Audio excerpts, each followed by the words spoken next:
Chapter 1. Pirate Attack and Stranded Overseas in the Distant Ocean. The azure waves danced gracefully as a majestic vessel, painted in deep-sea blue, cut through the waters. Luke stood upon the smooth rocks, desperately waving and shouting for help towards the grand ship in the distance. Having been marooned on this desolate island for a week, he feared that without rescue, he would succumb to starvation. He was a transcendent soul, having inhabited the body of an 80-year-old Luke who was blessed with the love of his parents and a warm family, thus accepting the reality of his extraordinary circumstance. When a passing newsbird dropped a newspaper, Luke's gaze fell upon the headlines detailing pirate attacks and bounties. It was then that he realized he had entered the realm of the Pirate King.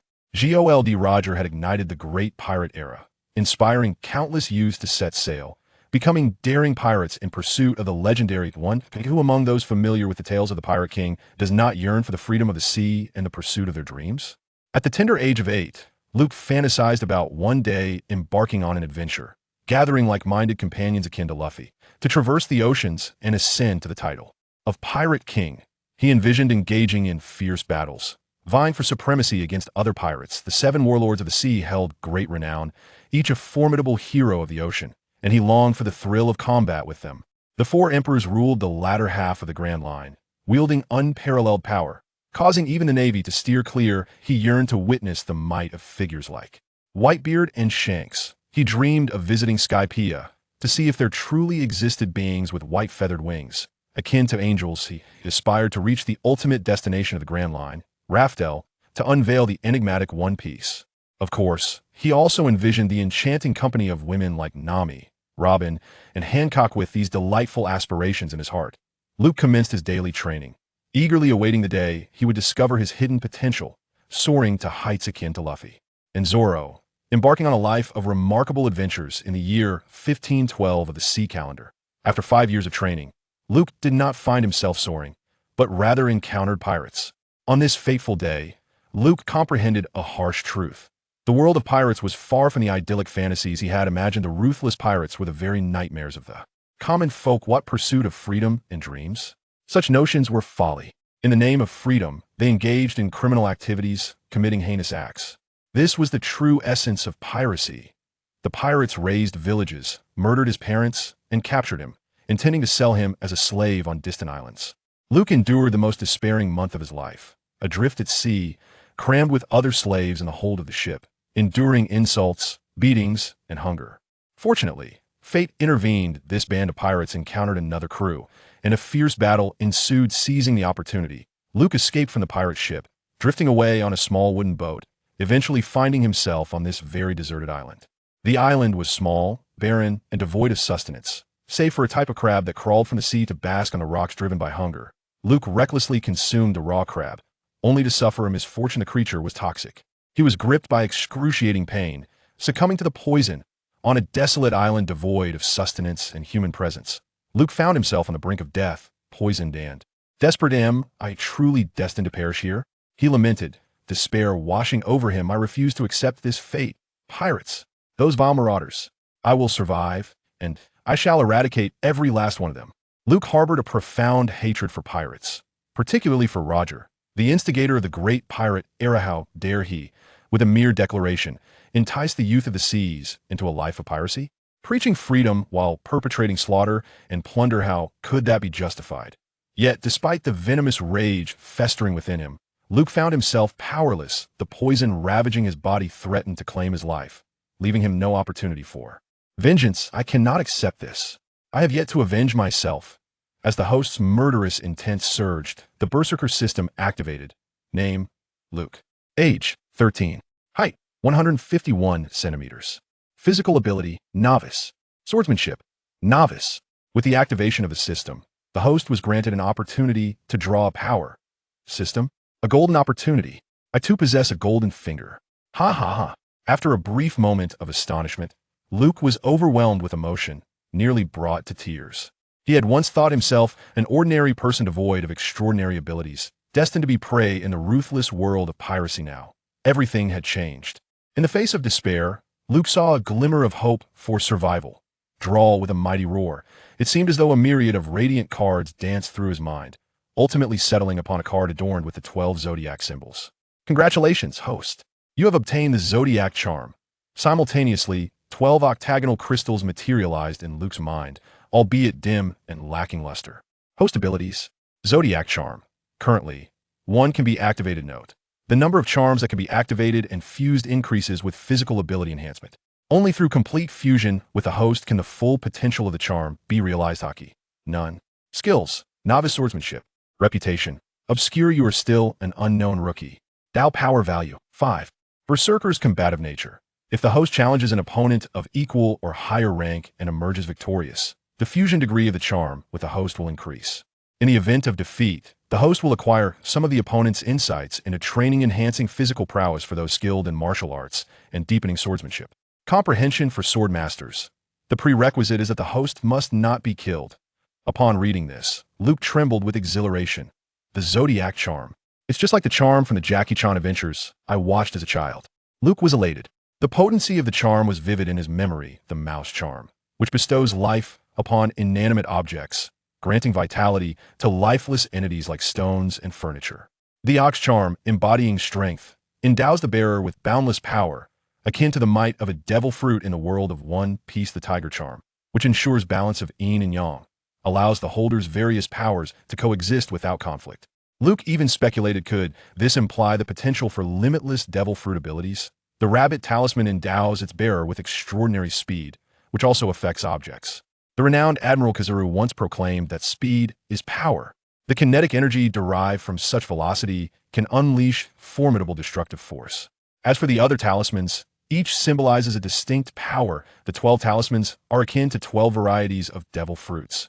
It is no wonder that Luke is so exhilarated in the face of the power of the 12 talismans.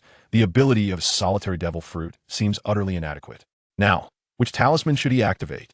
In the ruthless world of pirates, the choice is clear: the Ox Talisman, which would provide immediate and significant strength. However, Luke's pressing concern is to rid himself of his poisoned state, prompting him to illuminate the Horse Talisman. Upon activating the Horse Talisman, the current fusion level is 1. This talisman grants the bearer potent healing abilities, capable of curing myriad ailments. As the healing effects manifest, the toxins within Luke are dismantled, expelled from his body within a day when a cerulean warship appears on the horizon. Adorned with the seagull flag emblematic of the Navy, Luke is overcome with joy, leaping in delight. As a vessel draws near, he observes a dog's head at the bow, and he realizes he has encountered the illustrious Navy hero, Vice Admiral Garp. Chapter 2. Aboard Garp's dog-headed ship. What did you say? You wish to join the Navy? On a morning following Luke's 3-day slumber, a tall, lean man, his face stern and a long sword at his waist, approached him with an air of skepticism regarding Luke's request. He is Bogart, Vice Admiral Garp's aide. Yes, please allow me to join the Navy, Luke humbly implores, kneeling with his forehead pressed firmly against the hard deck. Why? Bogart inquires. Luke lifts his gaze, his resolute eyes ablaze with a flicker of hatred. Pirates killed my parents and burned my village. I wish to join the Navy to eradicate all pirates. Such bravado, you really believe your frail physique can manage that? Bogart questions, doubtful. I will train diligently, Luke asserts with determination. Having endured a month aboard a pirate ship and a week on a deserted island, Luke's body is indeed frail, yet he has faith in the healing power of the Horse Talisman. He believes his body will grow strong. No matter how rigorous the training, even when his body is exhausted to the point of collapse, the Horse Talisman will alleviate his fatigue and restore his health. This effectively grants him an extended training period while others succumb to fatigue. Luke continues to train. Should he falter, he will recover swiftly, while others remain in their rest, and he will not suffer lingering injuries from overexertion. While this is undeniably due to Luke's unwavering commitment to rigorous training, the activation of the Horse Talisman affords him the privilege to relentlessly strive for growth. He is resolute in his pursuit to eliminate all pirates, not merely idle talk. Perhaps upon his arrival in this world, he shared aspirations similar to Luffy's dream of becoming the Pirate King. However, having witnessed the malevolence of pirates firsthand, his Na'vi dreams have vanished. His current ambition is to join the Navy, capture all pirates, and restore order to the world. He is determined to grow strong and uphold justice. The naval base was his most suitable destination, a place teeming with formidable individuals, perfectly suited to exhibit the warrior spirit of a berserker. Continuously challenging the strong victories would enhance his ability to fuse charms, while defeats would not be in vain, as he could glean insights from his adversaries' training experiences. This locale was indeed a sanctuary custom-made for Luke. Waha! A resounding, hearty laughter echoed from behind him. Isn't this splendid? Since he has nowhere to call home, let us take him to the naval headquarters. Upon hearing this voice, Luke couldn't resist turning around. A remarkably robust figure burst into his sight. Exuding an overwhelming presence, Vice Admiral Garp held a donut in one hand. His mouth stretched into a broad, jovial grin, though his hair had turned white. His spirit remained as vigorous as ever. Clad in a coat of justice, his upper garments seemed ready to burst at the seams due to his explosive muscularity. This was none other than the legendary naval hero, Monkey D. Garp.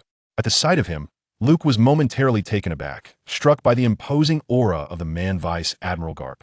Bogart exclaimed, astonished by Garp's decision.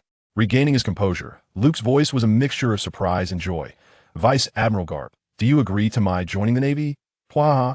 Garp let out his signature laugh. What a delightful thought. Flattering words are easy to come by before I see your determination. You shall start by doing menial tasks. Is that a problem? Luke shouted resolutely. None at all.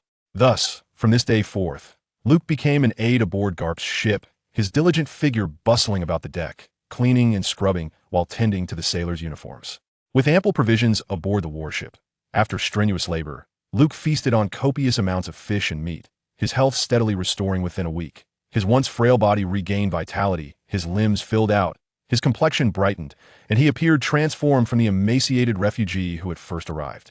On the vessel at that moment, Luke stood not tall, but at the tender age of 13, just beginning to grow with a jet-black buzz cut and large, expressive eyes. He exuded vigor, his sailor's uniform emblazoned with the character meaning miscellaneous. Every day, he toiled until drenched in sweat, his skin bronzed by the sun's rays. With his physical condition restored to its state prior to the pirate attack, Luke grew restless with merely performing menial tasks. He began to partake in training, such as running laps around the ship's deck.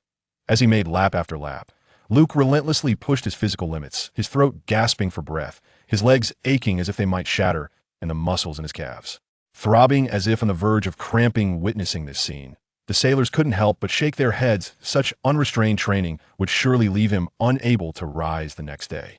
A few sailors offered kind-hearted warnings, but Luke simply laughed them off. Only after exhausting himself to the point of immobility did Luke drag his weary body back to his quarters, collapsing onto the canvas hammock as the ship swayed with the waves. He breathed heavily, yet a smile graced his lips, a reflection of his joy. Though his legs felt as though they might give out, he could distinctly sense the mystical energy of the horse charm illuminating in his mind, mending the fatigue in his body. Struggling to resist the urge to close his weary eyelids for a brief respite and regain some strength, Luke dragged his fatigued body to take a shower and don clean attire, before collapsing onto his bed, succumbing to deep slumber. The following day, the sailors aboard the ship were astonished to witness Luke brimming with vitality, seemingly undeterred by the exertions of the previous day. His enthusiasm for training surpassed that of the Marines, displaying a dedication and meticulousness that quickly endeared him to these seasoned sailors. Through their time spent together, Luke had forged a bond with them and learned that their warship was soon to return to the Navy headquarters, traversing the East Sea through the Calm Belt before directly entering the Grand Line. The Calm Belt, a sanctuary for sea kings, posed a unique challenge. However, the Navy's vessels were equipped with sea stone affixed to their hulls, cleverly disguising them as part of the ocean, thereby avoiding any aggressive encounters with these formidable creatures. Thus, the ships could navigate the Calm Belt safely. Of course, an unfortunate collision with a sea king would yield a different outcome altogether. During the course of their voyage, which spanned over a month, Luke engaged in various chores during the day and seized moments in the evening to train diligently, exhausting himself each day and witnessing a swift enhancement in his physical prowess, his body growing ever more robust under the luminous glow of the moonlight. The sea breeze filled the sails, propelling the ship forward with remarkable speed. Kapu, munching on a donut, emerged from the cabin and, as anticipated, spotted Luke tirelessly honing his skills while all the other Marines took their rest. It was only Luke who remained steadfast, training relentlessly. With a dumbbell in each hand, each weighing 10 kilograms, Luke's arms rhythmically ascended and descended, his brawny biceps swelling with latent strength. Luke, such monotonous training. Allow me to be your opponent. Kapu exclaimed with a hearty smile, suddenly ignited with fervor. Vice Admiral Kapu, I could not ask for more. Luke replied, displaying no hint of hesitation, even brimming with excitement. With a shake of his shoulders, Kapu's justice coat slipped off as he leaped from the cabin to the deck, beckoning Luke with a wave. Bring it on, without reservation. Luke clenched his fists, his feet pounding against the deck as he charged toward Kapu, unleashing a primal roar as his fists rapidly approached Kapu's cheek. Through the air the battle raged on for half an hour, with the inevitable outcome being Luke's defeat. The chasm between him and this naval hero was immeasurable. A loss was a foregone conclusion. As Luke lay in bed, a satisfied smile graced his face just before he drifted off to sleep. Within his skills, a new term emerged: beginner's iron fist. Strength value 1. Even a mere fraction of the invincible iron fist, honed through decades of Kapu's training, was an invaluable boon for Luke. This beginner's iron fist took root within him, a seed sprouting and blossoming. Chapter 3. Instructor Zephyr at the Navy headquarters in Marineford. A voice tinged with dissatisfaction echoed. Kapu, you have finally returned. What brings you back from the East? See once more. Accompanying the voice was a towering figure as Sengoku entered the office with a lively stride. He adorned a pair of frog-eyed glasses, and his long beard was intricately braided into a twist. His military cap, distinctively topped with a seagull, symbolizing the Navy, concealed a mane of wild, explosive hair beneath. I am off to visit my grandson. Do you comprehend what that means? Oh, you wouldn't, for you have none. Ha ha ha. Garp erupted in boisterous laughter, tears of mirth streaming down his face. He had no choice but to return home, for his foolish grandson had consumed Shank's devil fruit, transforming into a rubber man. Still able to laugh. During your absence these past 3 months, the pressure at Navy headquarters has been immense. The New World's pirates are anything but restless. Having been colleagues for decades, Sengoku's tone bore no trace of politeness. Approaching the desk, he squeezed the empty biscuit bag. Discovering it devoid of its contents, he then opened the drawer, and his eyes widened in disbelief. Where are my senbei? Garp, seated comfortably with one foot propped up, plucked a piece of senbei from the packaging with his right hand and crunched down audibly. I was too bored, so I took the liberty of indulging. Observing his flustered demeanor, Garp erupted into laughter once more. This was the last bag. At least leave me a few pieces. Sengoku snatched the packaging from his hands, fiercely munching on the senbei to vent his frustration. I heard you brought back a lad. Sengoku inquired, his words muffled by the snack. Garp replied, you discovered that rather swiftly. Sengoku pressed on, this individual poses no issues, I hope? Garp assured him, rest easy, his origins are untainted. The phrase untainted origins referred to Luke's clean background. Orphaned and bereaved by the hands of pirates, there are many such children upon the seas, with numerous joining the Navy as a result. This is hardly remarkable. Moreover, he possesses unwavering determination. It won't be long before he undoubtedly opens your eyes, though he may currently be rather weak. Ha ha ha. The Naval Training Ground serves as a military academy for the instruction of new recruits. The field is filled with these fledgling soldiers, their ages ranging from a mere 13 to 16, exuding the vibrant vitality akin to the rising sun. The Naval Academy, renowned as the cradle of officers, boasts the most rigorous and distinguished instructors, with every graduate becoming a cornerstone of the Navy. Presently, Zifa stands at the edge of the training ground, his striking short purple hair and ruggedly defined features complemented by a pair of rimless glasses that temper his stern expression, lending him an air of refinement.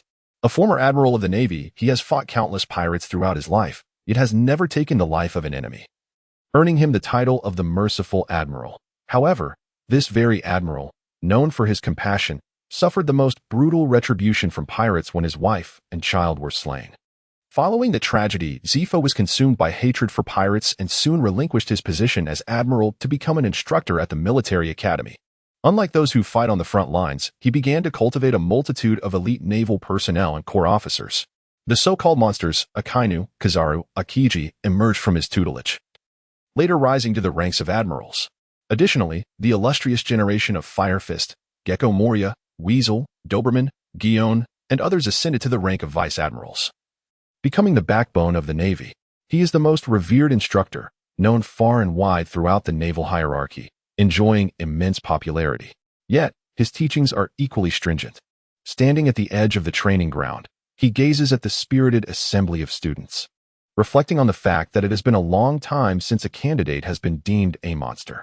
He wonders how many exceptional talents will emerge from this cohort. Sakasaki, Borisolino, and Kazan, these three formidable beings, were once his pride and have now become renowned generals, instilling fear in countless pirates. However, in their wake, it has been a considerable time since any new monsters have emerged.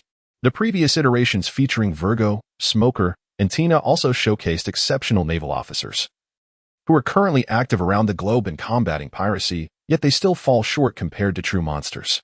The new generation of naval recruits has not produced any candidates that have met his expectations in recent assessments. The standards of the new recruits seemed to have declined. Zifa couldn't help but reflect on this. He had heard that this time, many outstanding students had arrived, including Crane's granddaughter, Peacock, along with a few other notable recruits. Even Garp had brought someone along. He hoped his expectations would not be dashed. A smile of excitement graced Zifa's lips as he stepped into the center of the training ground, instantly capturing the attention of everyone present. The moment Luke laid eyes on him, he instinctively straightened his back, for this was a figure from the same era as Garp and Sengoku. Zifa faced the crowd, his voice booming across the training field. "I am your instructor, Zifa. Some of you may know me, while others may not, but that is of little consequence. I shall refrain from excessive introductions, for you will soon come to know me well. Henceforth, I will conduct a series of tests to evaluate your physical abilities, combat skills, swordsmanship, and knowledge. We shall commence with the first round of testing. Run 30 laps around the training ground, giving it your all and at your utmost speed." A murmur of disbelief rippled through the crowd. The expanse of the training ground was immense. One lap measured 1,000 meters, thus 30 laps amounted to 30 kilometers. Surpassing a half marathon.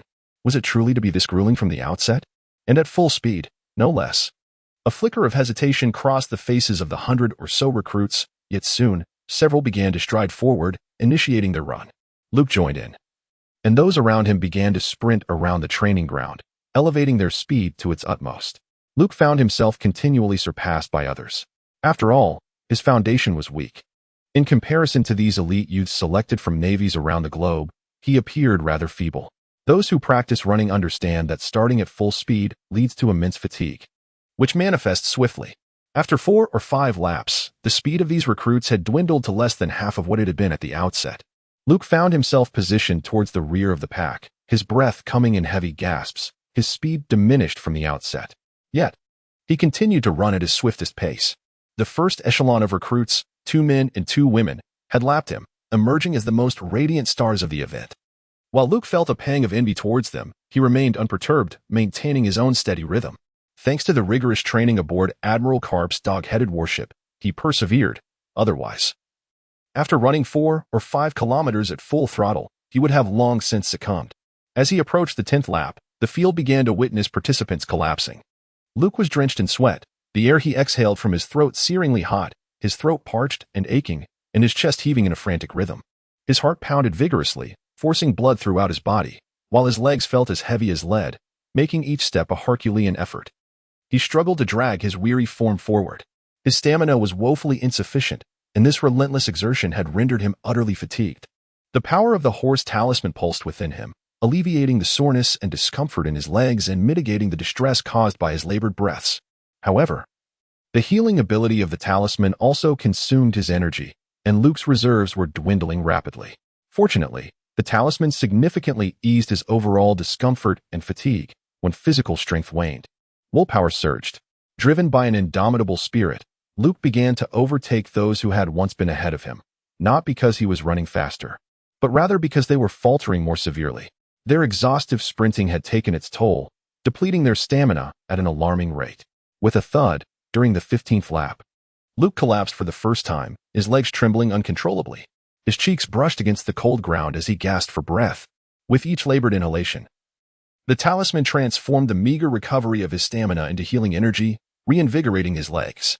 Pushing himself up with his palms against the earth, Luke struggled to rise and continue running, his pace reduced to a mere shuffle, each step a laborious effort to move forward. Ultimately, after collapsing for the 4th time, having pushed his endurance to its limits, he found himself devoid of strength to rise again. He was utterly exhausted. In truth, he was not alone in his plight. Many other cadets had also succumbed on the training field. Even the initial frontrunners, who had once led the pack, could not complete the 30 laps. Their swifter pace had exacted a heavier toll on their stamina. Zifa meticulously recorded all the outcomes he observed. This test was designed to evaluate the physical capabilities of the students, categorizing their potential and willpower. They were still just teenagers, brimming with boundless futures. Unexpectedly, Luke found himself lying between the first and second tiers, attracting a couple of glances from Zafardo. Chapter 4, The Berserker's Challenge. As the first day of testing concluded, all the recruits returned to their dormitory, collapsing into slumber, with no one possessing the energy to concern themselves with the commentary on the results.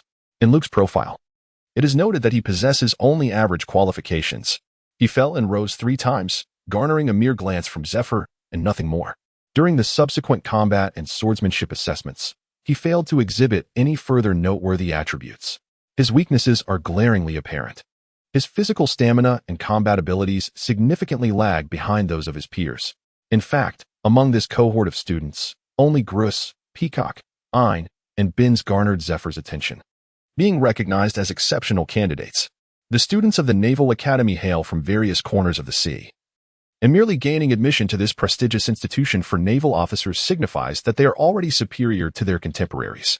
Yet, within this assembly of elites, they risk becoming ordinary unless they stand out distinctly, surpassing their classmates to truly demonstrate their excellence. Luke remained unfazed by momentary judgments. His journey had only just commenced. The system did not endow him with explosive power, but granted him the boundless potential for growth. It was a realm where one could become stronger through relentless combat. In the first month, Luke challenged everyone, losing every battle and earning the title of 100 battles, 100 losses.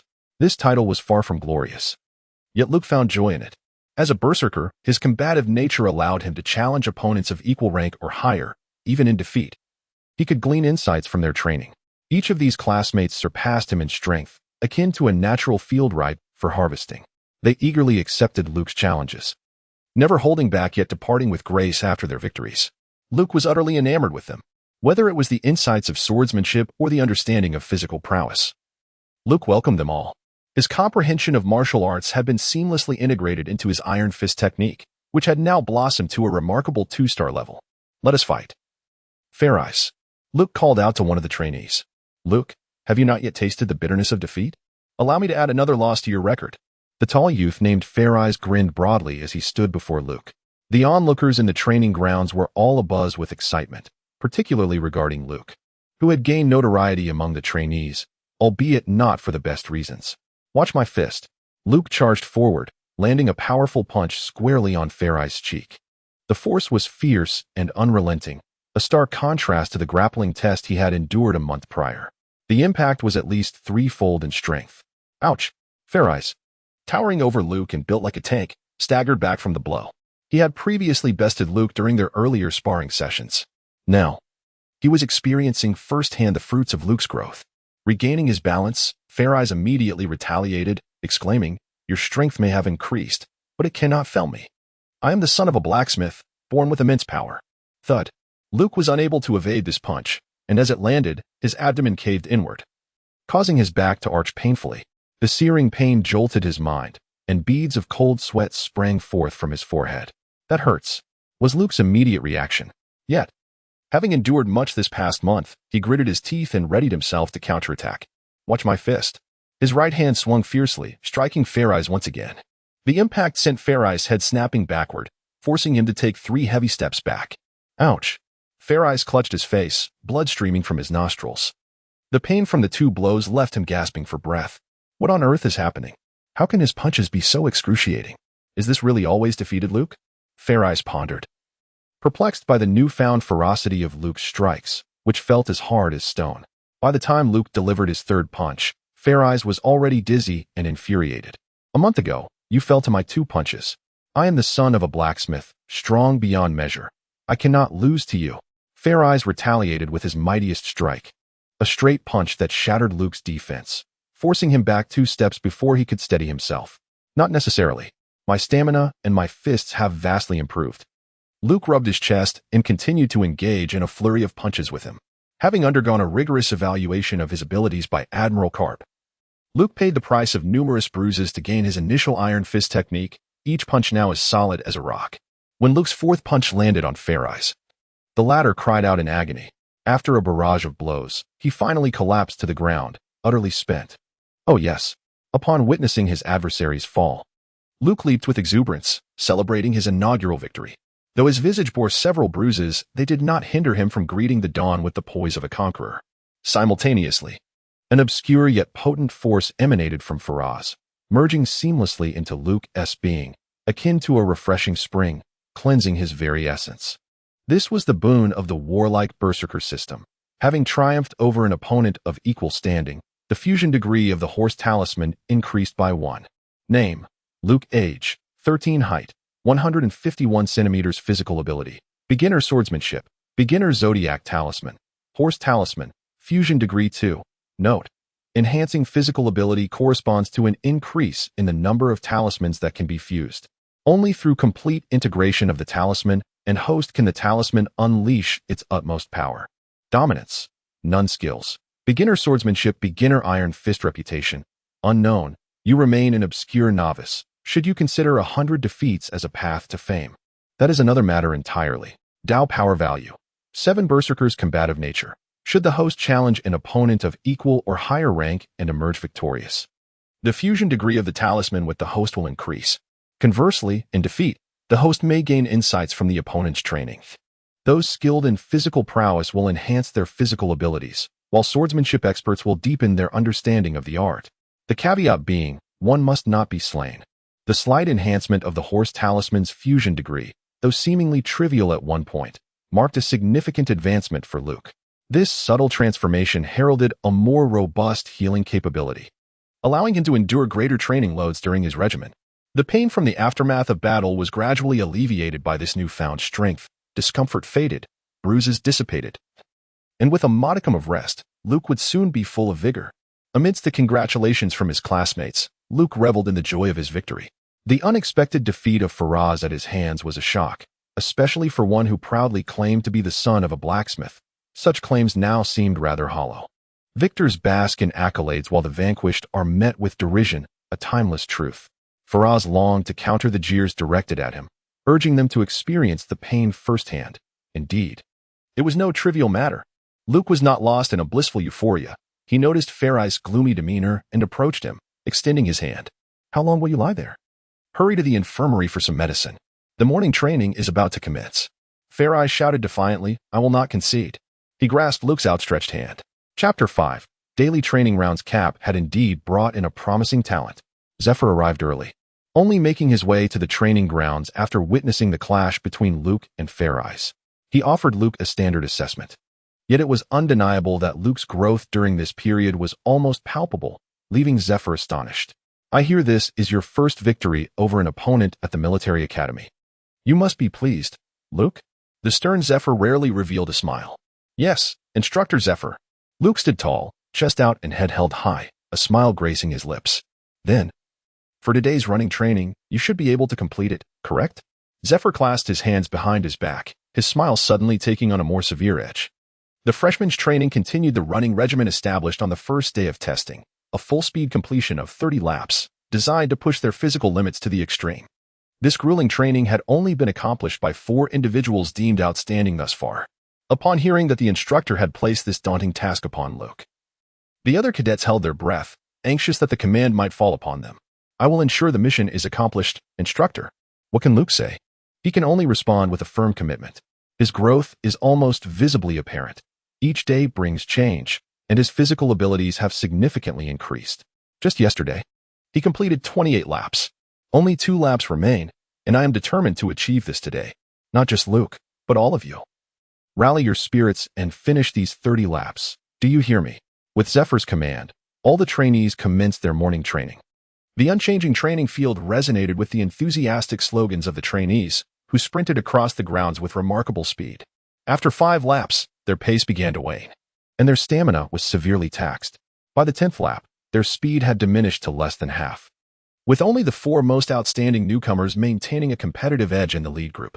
Luke's pace was diminishing, and a sensation of soreness enveloped his legs. He gasped for breath, exhaling sharply, while his hands swung rapidly back and forth, propelling him forward at the utmost speed he could muster. After a month of rigorous training, the trainees had significantly enhanced their stamina. However, after 20 laps, half of them had already collapsed, and those who remained were struggling to keep their legs from buckling beneath them. "You cannot stop now, Luke. You must endure. There are still many laps to go before reaching 30, he repeatedly encouraged himself in his mind. His weary legs felt as if they might give way at any moment. He had to summon immense strength just to lift them, taking one laborious step after another, his pace now akin to a leisurely stroll. After 25 laps, he urged himself to hold on, to persist. Luke mentally roared, commanding his legs, which felt foreign to him, to continue moving forward, step by arduous step. Thud. Luke could not hold on any longer and collapsed. However, he fiercely struggled to rise, moving his trembling legs. After each lap, Luke would fall once more, only to get back up again. The trainees scattered across the training ground, witnessing this scene, were inspired to rise and rejoin the ranks of training. They were the most exceptional new recruits, imbued with a sense of justice and unwavering belief. 30 laps completed. Luke surged across the finish line, emitting an exultant roar. His legs were utterly exhausted, and he soon collapsed at the finish, his lungs heaving with agonizing gasps, as if they might burst at any moment. Every breath was a profound torment. Such is the nature of physical training. An outstanding naval officer must possess abundant stamina. Combat depletes energy. Whether it be swordsmen or martial artists employing their skills, and even those with devil fruit abilities expend energy. Just like the 3 admirals and the unparalleled Vice Admiral Garp. They possess seemingly boundless stamina. This endurance, unless one is exceptionally gifted, is forged through relentless training day in and day out. Zifa smiled at Luke's accomplishment, seeing in the young man a reflection of his own youth. In his own time, he too chased the dream of heroism, and through tireless efforts, he became the formidable Admiral Blackarm Zephyr. Weakness is not to be feared. What is truly daunting is the absence of a fierce heart that pursues strength. This student has a promising future. Ayn, with her long, wavy sea blue hair, gently applauded. Gruz, Peacock, and Binns, who had completed their training early, also offered their applause. Fully aware of the difficulty of the exercise, Luke's determination deserved their respect. Thank you. Luke expressed his gratitude. Still have energy, do you? The fact that you can run 30 laps and remain standing indicates that your stamina is not yet depleted. So let us add 10 more laps. Zifa glanced down at Luke. You too. Huh? Ayn and the other's eyes widened in astonishment. What do you mean? Hurry up and run, or you'll miss lunch. Zifa crossed his arms, his keen eyes sparkling with amusement. The instructor is a demon. They inwardly cursed, then set their weary legs in motion. Luke took a deep breath. Resolutely rising to his feet, his weary legs no longer obeying his commands. The horse talisman alleviated some of the soreness, and with determination, he took a step forward, intent on completing the final 10 laps on foot. As he passed by Zephyr, he pushed through. Completing these last 10 laps was his utmost speed. Eventually, he succumbed to exhaustion, collapsing onto the training ground. He slept soundly for an extended period, awakening only as dusk settled. The dormitory was shared among 4, and his roommates had brought him dinner. Luke expressed his gratitude before hastily devouring the meal. He licked the sauce from his fingers, marveling at the exquisite flavors of the Navy's cuisine. It was, without a doubt, the most delectable meal he had ever enjoyed. After a restorative slumber, his vitality was renewed. Particularly after satisfying his hunger, Luke felt invigorated, a testament to the horse talisman's remarkable power. Luke arrived at the training grounds, which appeared particularly desolate under the moonlight. All of his classmates had retreated to their dormitories, seeking respite from the fatigue accumulated throughout the day's rigorous training. Meanwhile, Luke clutched a wooden sword in his hand and commenced his swordsmanship practice. The art of the sword encompasses fundamental movements such as slashing, cutting, thrusting, and parrying. These form the essential techniques. Luke did not engage in intricate training. Rather, he practiced with simple, repetitive strikes, raising his wooden sword high above his head, stepping forward with his left foot, and then bringing the sword down with fervor. He would withdraw his left foot, lift the wooden sword once more, and repeat the preceding motion. Each evening, he committed to wielding the sword 2,000 times, a task he had set for himself. He was acutely aware that he lacked the extraordinary talent of Luffy. What he could rely upon was nothing but relentless perseverance. Chapter 6. The first battle with a tall youth suddenly approached. Luke, are you not resting yet at this late hour? It was Ferez. He glanced at the time and noted it was nearly 10 o'clock. Oh, I shall train a little longer, Luke replied, swinging his wooden sword and letting sweat cascade down his brow, then turning to him with a faint smile. Really? After an exhausting day of physical training, you still have the energy to wield a sword? I thought you were utterly spent earlier, and when I checked your dormitory, you were nowhere to be found. I never expected you to recover your vitality so swiftly. You must be some sort of monster. Ferez exclaimed, astonished by his stamina. Luke replied, I'm doing well. But you? If you're tired, it's best to return and rest. Otherwise, you won't be able to get up tomorrow and will face the consequences. Ferez stood in place for a moment, observing Luke's relentless swordplay, and let out a soft sigh, realizing at last where his own shortcomings lay. Hey, Luke, what is your dream? He suddenly inquired, filled with curiosity. Well, Wherever the eye can see, there lies justice. Luke contemplated for a moment and then recited a rather eloquent quote. Luke witnessed the brutal murder of his parents, and the malevolent visage and atrocities of the pirates are indelibly etched in his memory. His loathing for pirates knows no bounds. He is resolute in his desire to eradicate all pirates, to sweep away every injustice he encounters. He yearns to prevent further misfortunes from occurring. Thus, he strives to become formidable within this military academy, powerful enough to obliterate all evil.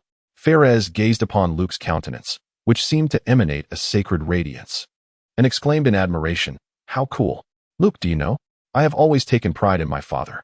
He is a blacksmith, revered in our village for his tireless labor, crafting iron for the townsfolk. My father often imparts wisdom, stating that a man is akin to a piece of iron. Through relentless forging, he shall one day transform into tempered steel. I aspire to embody the same respectability as my father, which is why I joined the Navy. Yet, it seems your dreams are far more noble than mine. Luke, may I, too, fight for justice like you?" A hint of confusion flickered in his heart as he beheld Luke's expectant gaze.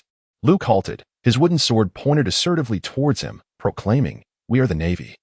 Our training is solely for this purpose. Regardless of our initial intentions, our ultimate goal remains unchanged." The uncertainty etched on Faree's face swiftly dissipated, replaced by a resolute determination as he clenched his fists in excitement. "Luke, thank you. I will strive harder.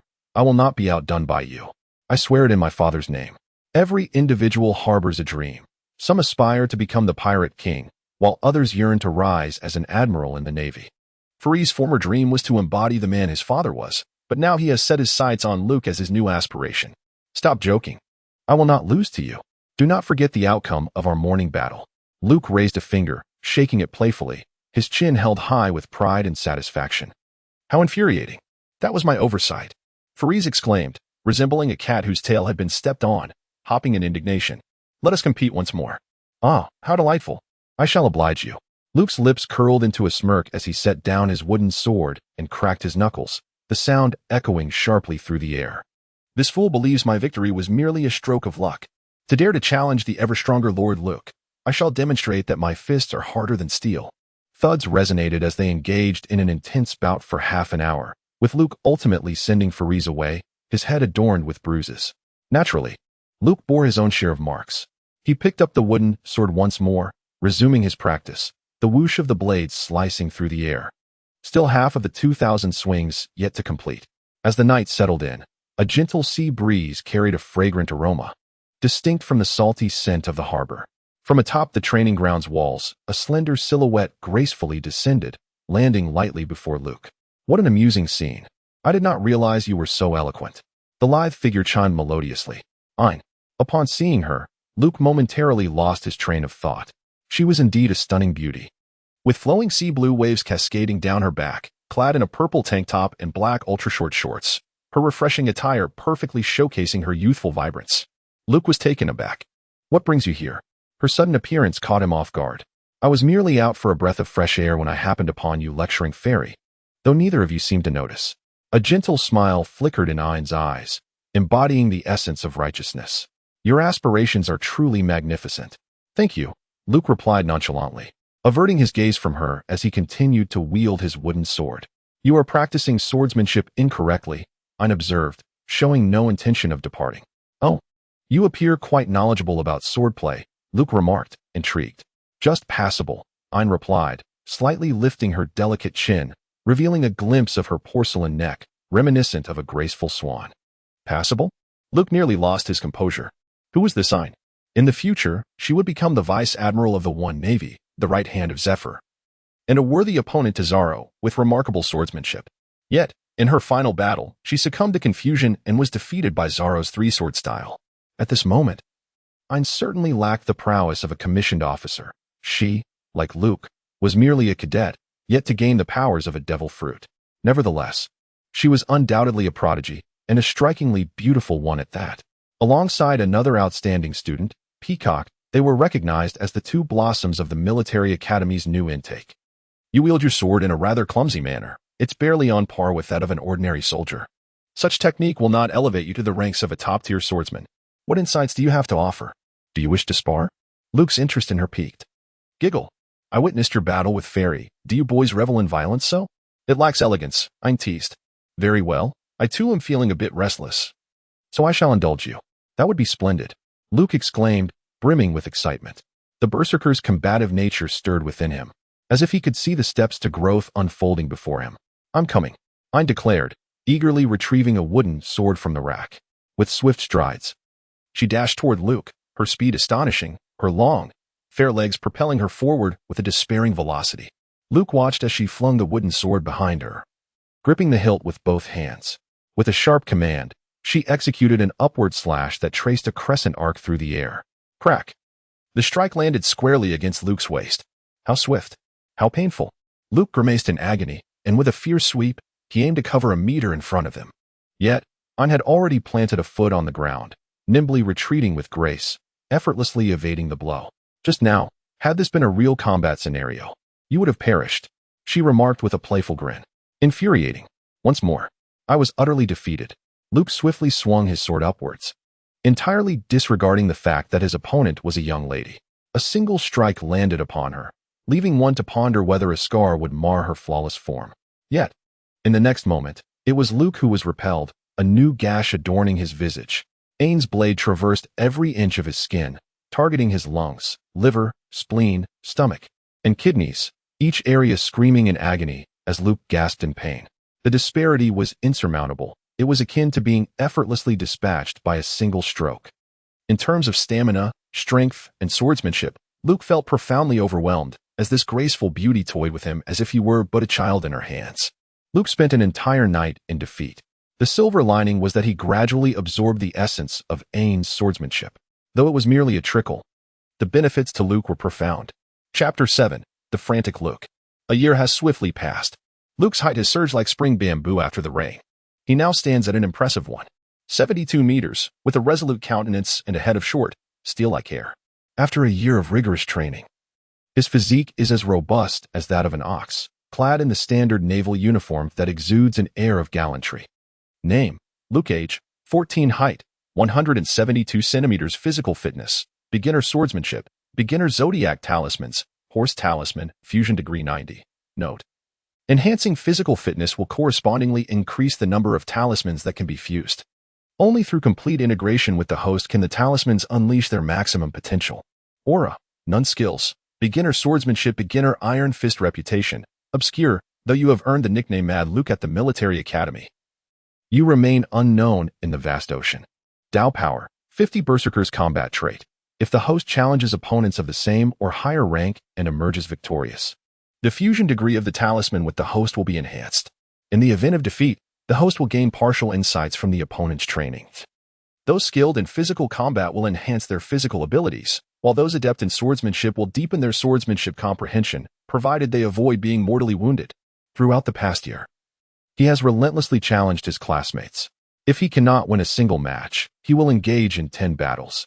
If he cannot triumph in a day, he will pursue the same opponent for 10 consecutive days.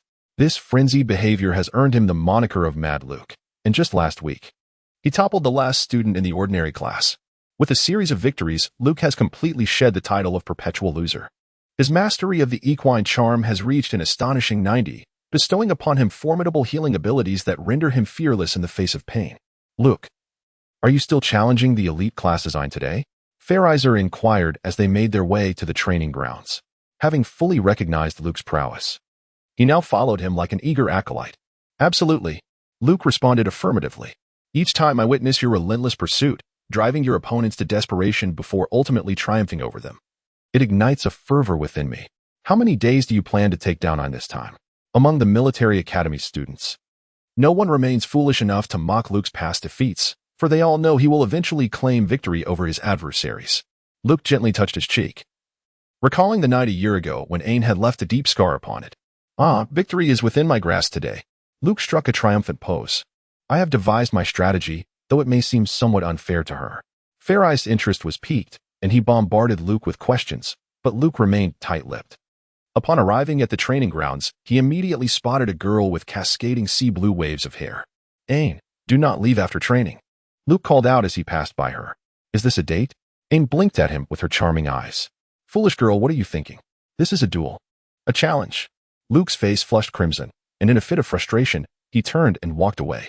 After a week of consecutive battles, could she not grasp my intentions? This woman is teasing me, undoubtedly teasing. Benzie looked on with concern as Luke's figure receded. His rapid growth was alarming, and soon he would surpass me.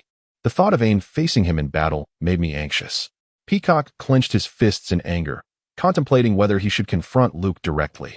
Ain quickly grasped Peacock's fist, urging him not to act rashly, for fighting him was rather enjoyable, far more entertaining than practicing swordplay against a scarecrow. A new day of training commenced, with morning runs and afternoon swordsmanship. Yet, the students' minds were largely elsewhere, anticipating the battle between Luke and Ain once training concluded. The mere thought of Luke potentially triumphing and becoming the Black Swan to defeat the elite class filled the students with exhilaration. It was akin to witnessing one's child grow stronger each day, swelling with pride at their development. Upon hearing this rumor, Luke nearly erupted in anger. Who are you calling your child? A bunch of defeated foes. In the Naval Headquarters building, Carp, you have brought an extraordinary student. Our Peacock often speaks of him at home. The speaker was a silver-haired female officer, known in the Navy as Admiral Crane, a strategist of great renown.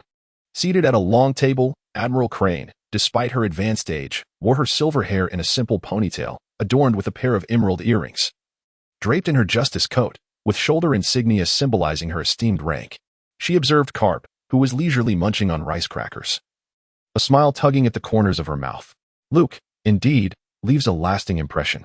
The moniker Mad Luke has spread throughout the fortress. This boy certainly stirs up quite the commotion.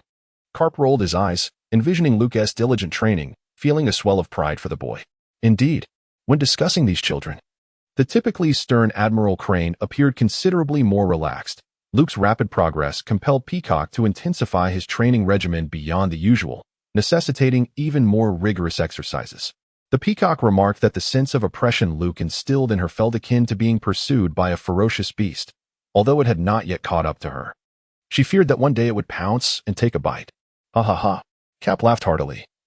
So that girl Peacock has been relentlessly chasing and beating Luke for several days, has she? Luke has told me all about it. Ha ha ha. Vice Admiral Crane interjected. However, Peacock did not find any joy in this, for she realized that Luke was not only unafraid but seemed to derive great pleasure from it. What a thing for that lad Luke to do. Cap stuffed a rice cracker into his mouth, savoring its delightful flavor. What are you all discussing so merrily? Admiral Sengoku entered the room, his seagull-like appearance betraying the weariness from handling several pirate attack incidents. I heard Luke has another formidable challenge today. I must go see. Cap sprang up from his chair, swiftly passing by Sengoku and heading towards the door. What is he up to, looking so tense? He wondered. Where are my rice crackers? Just as Cap exited, Sengoku's thunderous voice echoed behind him, prompting Cap to quicken his pace.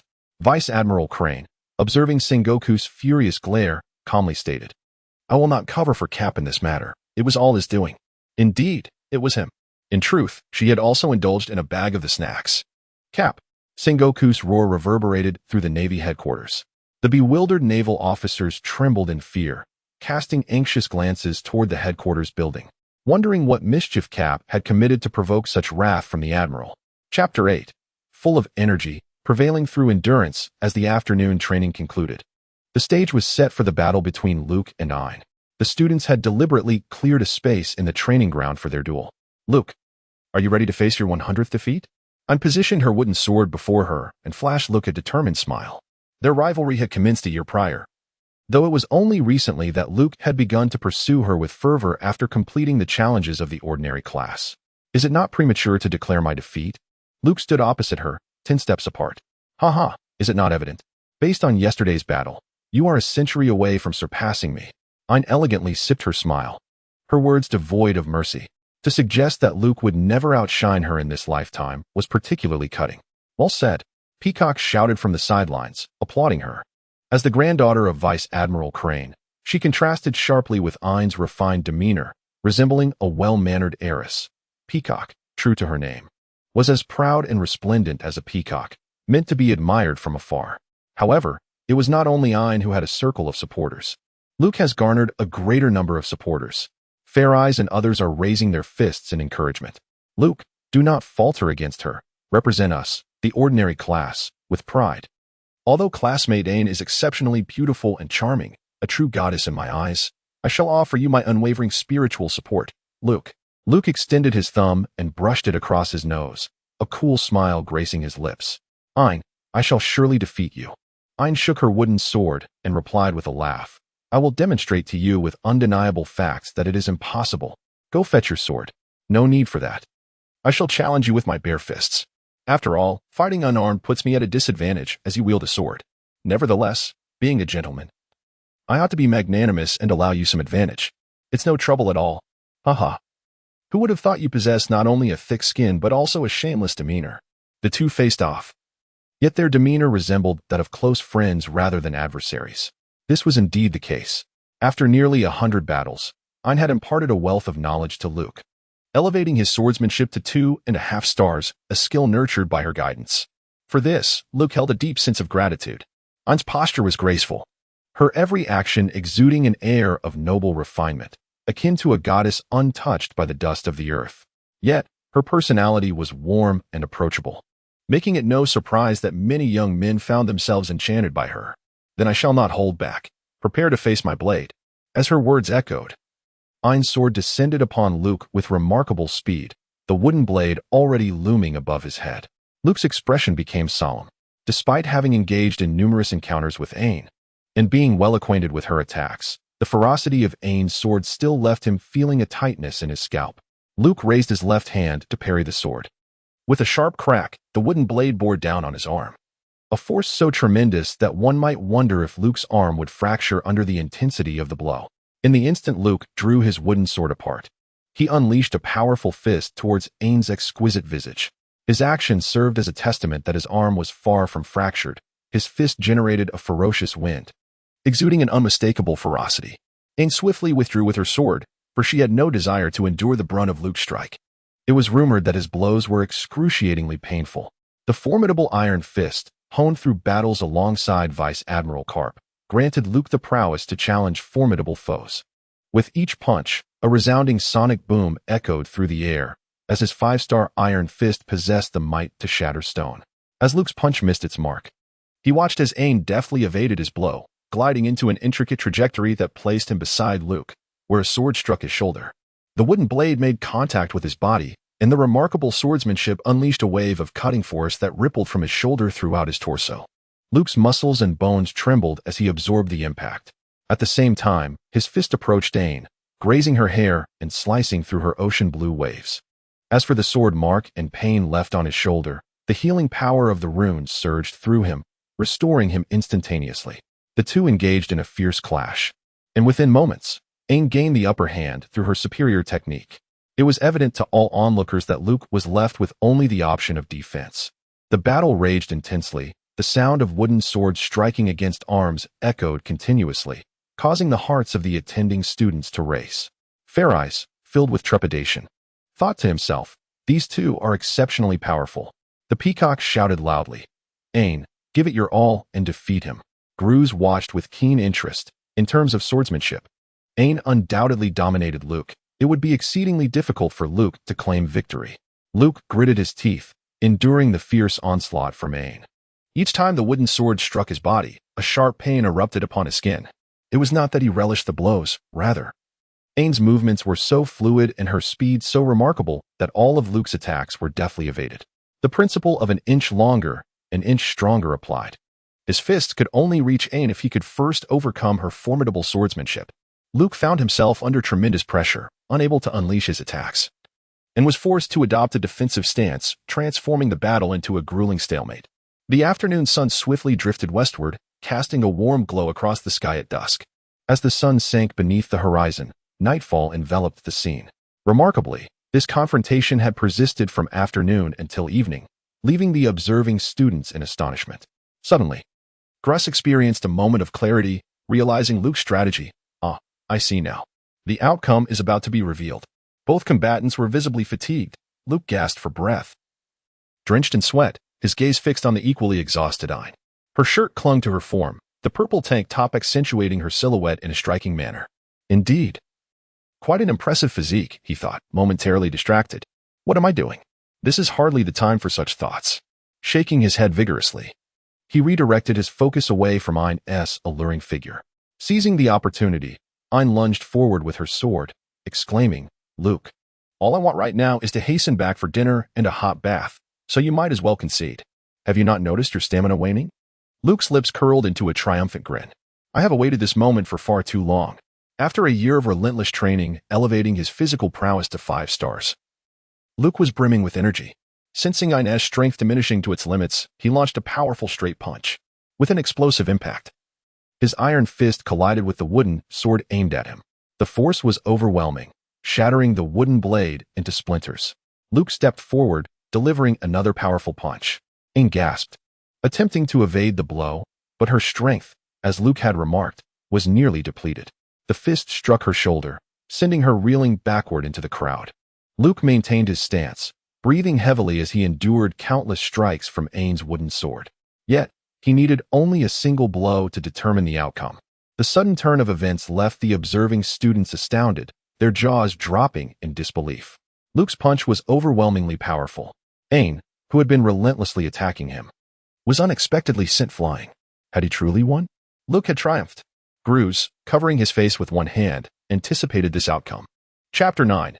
Hospitality and further aspirations. The arena erupted in cheers, celebrating Luke's remarkable achievement. He had accomplished what ordinary class students could only dream of, defeating an elite class member. Gruz, with his tousled hair, wore a knowing expression as he recognized Luke's strategic shift in combat. Aware of his inferiority in swordsmanship compared to Ayn, he chose to alter his approach by prolonging the fight and gradually exhausting her stamina. Ayn's physical capabilities were already inferior. By continuously employing her sword techniques, Luke effectively drained her energy until she could no longer keep pace with her own reflexes. Luke, evidently conserving his strength, unleashed a sudden burst of energy for a decisive strike. Peacock, indignant on Ayn's behalf, waved her fists in a mock display of ferocity, exclaiming, "How utterly despicable! If you have the skill, win honorably." Gruz merely smiled, unfazed. "There is no shame in this. If victories based on stamina are not valid, then what has our year of intense physical training been for?" Peacock fell silent, realizing the truth in Gruz's analysis. Luke had devised a tactic suited to his strengths, compensating for his technical shortcomings with sheer endurance. In battles among the strong, physical prowess is an integral part of strength. When evenly matched, combat could last for days, with stamina being a crucial factor. The legendary battles of Roger and Whitebeard spanning 3 days, or Akainu and Akiji clashing for 10 days in Punk Hazard, all underscored the significance of endurance. Recognizing his inferiority in swordsmanship, Luke ingeniously opted for a victory through stamina. "How infuriating to lose to you." Ayn pouted as she returned, her adorable expression betraying her frustration at being bested by Luke. "Haha, though it feels somewhat unearned, a win is a win. No cheating allowed," Luke declared, hands on his hips, oblivious to the disheveled state he was in from the battle. "I'm quite displeased," Ayn retorted, to which Luke light-heartedly replied, "Well, how about I apologize with a feast? A delectable dish of elephant tuna would suffice. What do you say, can you manage that?" Upon his victory, a subtle glimmer emanated from Ayn, enveloping Luke in a refreshing sensation. Fusion level 5. His current fusion level now stood at 95, tantalizingly close to the perfect score of 100. Ayn is not a petty individual. She merely seizes the opportunity to concoct an excuse to deceive him. The elephant tuna, a type of edible fish found in the waters near Marlin Vondo, boasts a massive size that makes it difficult to capture with ordinary fishing nets. However, its exquisite flavor is unparalleled, and skilled divers from the formidable Navy often venture into the depths to catch it. Luke readily acquiesced to the beautiful woman's request. How could he possibly refuse? The following day, he stripped himself of all garments and plunged into the sea, diving into the depths of 100 meters. The immense water pressure encased his body from all sides, yet his robust physique allowed him to navigate the depths with ease. Holding his breath for half an hour, Luke resurfaced, dragging with him a dazed and subdued giant yellowfin tuna, measuring over 4 meters in length, its azure scales shimmering brilliantly in the sunlight. Luke paid the price of a fish head to have the chef prepare a sweet and sour fish dish. As the delectable aroma of the fish wafted through the air and the dish was served at the dining table, Ayn did not hesitate and devoured half of the fish. "Ayn, are you not concerned about overeating and gaining weight?" Luke was astonished by her appetite. After all, this was half of a large bluefin tuna, a substantial amount of fish meat consumed in one sitting. "What does it matter? The flesh is growing where it ought to, so there's no need for concern. Ain replied, elegantly wielding a knife in one hand and a fork in the other as she skillfully eradicated the fish from her plate, deliberately sitting up straight to showcase her alluring figure. Why are you so concerned about Ain's physique? Luke, do you harbor ulterior motives? The peacock seated across from him scrutinized Luke with a watchful gaze. Goodness, what are you thinking? Rest assured, my intentions towards Ain are firmly within the bounds of normal friendship. It is you all who are intruding on my invitation to Ain. Don't be so heartless. The exquisite flavor of bluefin tuna is evident to all, and good things should be shared. Gruz, seated beside Luke, asserted with a sense of entitlement. Exactly. We are all contemporaries, after all. Look, I brought some wine, Binns declared as he poured wine into a glass and clinked it with Gruz. As for Luke, oh, he is only 14. Minors cannot drink. This was precisely why Luke held a grudge against them. A basket of fruit would be far superior to 2 bottles of wine. What can he possibly drink? Binns handed him a glass of juice instead. Once they were satiated with food and drink, Gruz began picking his teeth with a toothpick. So, Luke, who do you plan to challenge next? Is it Binns or Our Lady Peacock? His words instantly cast a pall over the previously light-hearted atmosphere. Binns gulped nervously, thinking to himself, oh no. It's definitely going to be me next. He was the weakest among the 4, and Luke's choice to bypass him and challenge Ain had left him incredulous. The peacock stiffened her aristocratic demeanor, exuding a challenge. If you dare, come at me. I shall be waiting. She unsheathed a whip from her waist, giving it a vigorous tug, as though warning Luke that the next moment could very well result in a lash across his face. Luke shook his head, his clear gaze fixed upon Ain, a look that compelled Ain to cease his actions. I believe I still have much to improve upon. And battling with you allows me to learn so much. This time, I triumphed in physical prowess. Next time, I aspire to conquer you in swordsmanship. His response elicited a chuckle from Ain. You truly harbor intentions towards Ain, even though our Ain is a strikingly beautiful figure. It is rather impolite to stare at a young lady in such a manner. The peacock draped an arm around Ain's shoulders, protectively drawing her into an embrace, then shot a glare at Luke. Luke's face flushed as he protested loudly. I wasn't staring at Ain. Oh, are you implying that I am not charming enough? I joined in the playful banter. Chapter 10, Learning Swordsmanship from Shigeyama. You wish to learn the art of the sword? Indeed. Standing before Luke was Rear Admiral Karp, a naval hero who, despite his advancing years, still possessed a remarkably robust physique. In a rather undignified manner, he was digging in his nose. Is it because of that young lady? Absolutely. I aspire to surpass her in swordsmanship. Yet, I am acutely aware that her innate talent far exceeds mine. If I continue to practice in a conventional manner, I stand no chance of surpassing her, Luke stated earnestly. Karp erupted in laughter. Ha ha ha. Is this what youth is all about? The fervent desire to capture the attention of the opposite sex? Mere physical prowess is not enough. You must also excel in swordsmanship to ensure her gaze is solely upon you. Not at all. I simply wish to win against her. Luke inexplicably turned crimson. Why does everyone seem so frivolous? Why must they insist on pairing me with Ain? Do I really care about Ain? While she is undeniably beautiful, graceful, and possesses remarkable sword skills, not to mention her tall and alluring figure, we are merely contemporaries and rivals. Karp, utterly unserious, laughed until tears flowed, playfully slapping Luke on the shoulder. Do not be shy. This is a phase of life that everyone must go through. I have witnessed your battles with that girl. She is quite remarkable. In the courtyard where Admiral Karp resided, Luke followed him inside, curiously observing the elegant surroundings. The courtyard was adorned with unknown flowers and plants, and the air was suffused with a delightful fragrance. In the open space of the courtyard, there were weapon racks and training grounds. You must be Luke. I have heard of you. I must say, you are rather handsome. Standing before Luke was an exceptionally beautiful female swordsman. You wish to learn swordsmanship? She stood tall, her hair elegantly pulled back, revealing a smooth forehead. A beauty mark graced the lower right corner of her mouth, and she wore a peach-colored top paired with ultra-short shorts. Her left thigh adorned with a spider tattoo. This was none other than the Navy's foremost female swordsman, Shigeyama Momotsubaki. Greetings. Luke stood up straight, feeling somewhat awkward in the presence of this illustrious swordswoman. Rear Admiral Karp, what sort of swordsmanship instructor have you arranged for me? I had anticipated being taught by Bogart. Yet here I find myself with her. Shizuka, the beautiful and formidable Rear Admiral, is heralded as a future great commander. Her unparalleled swordsmanship has earned her the reputation of a female counterpart to the legendary Hawkeye. Shizuka is indeed a stunning beauty, the object of many sailors' dreams. Upon catching just a glimpse of her, Luke found himself blushing and his heart racing, especially due to her plunging neckline, which rendered him unable to meet her gaze.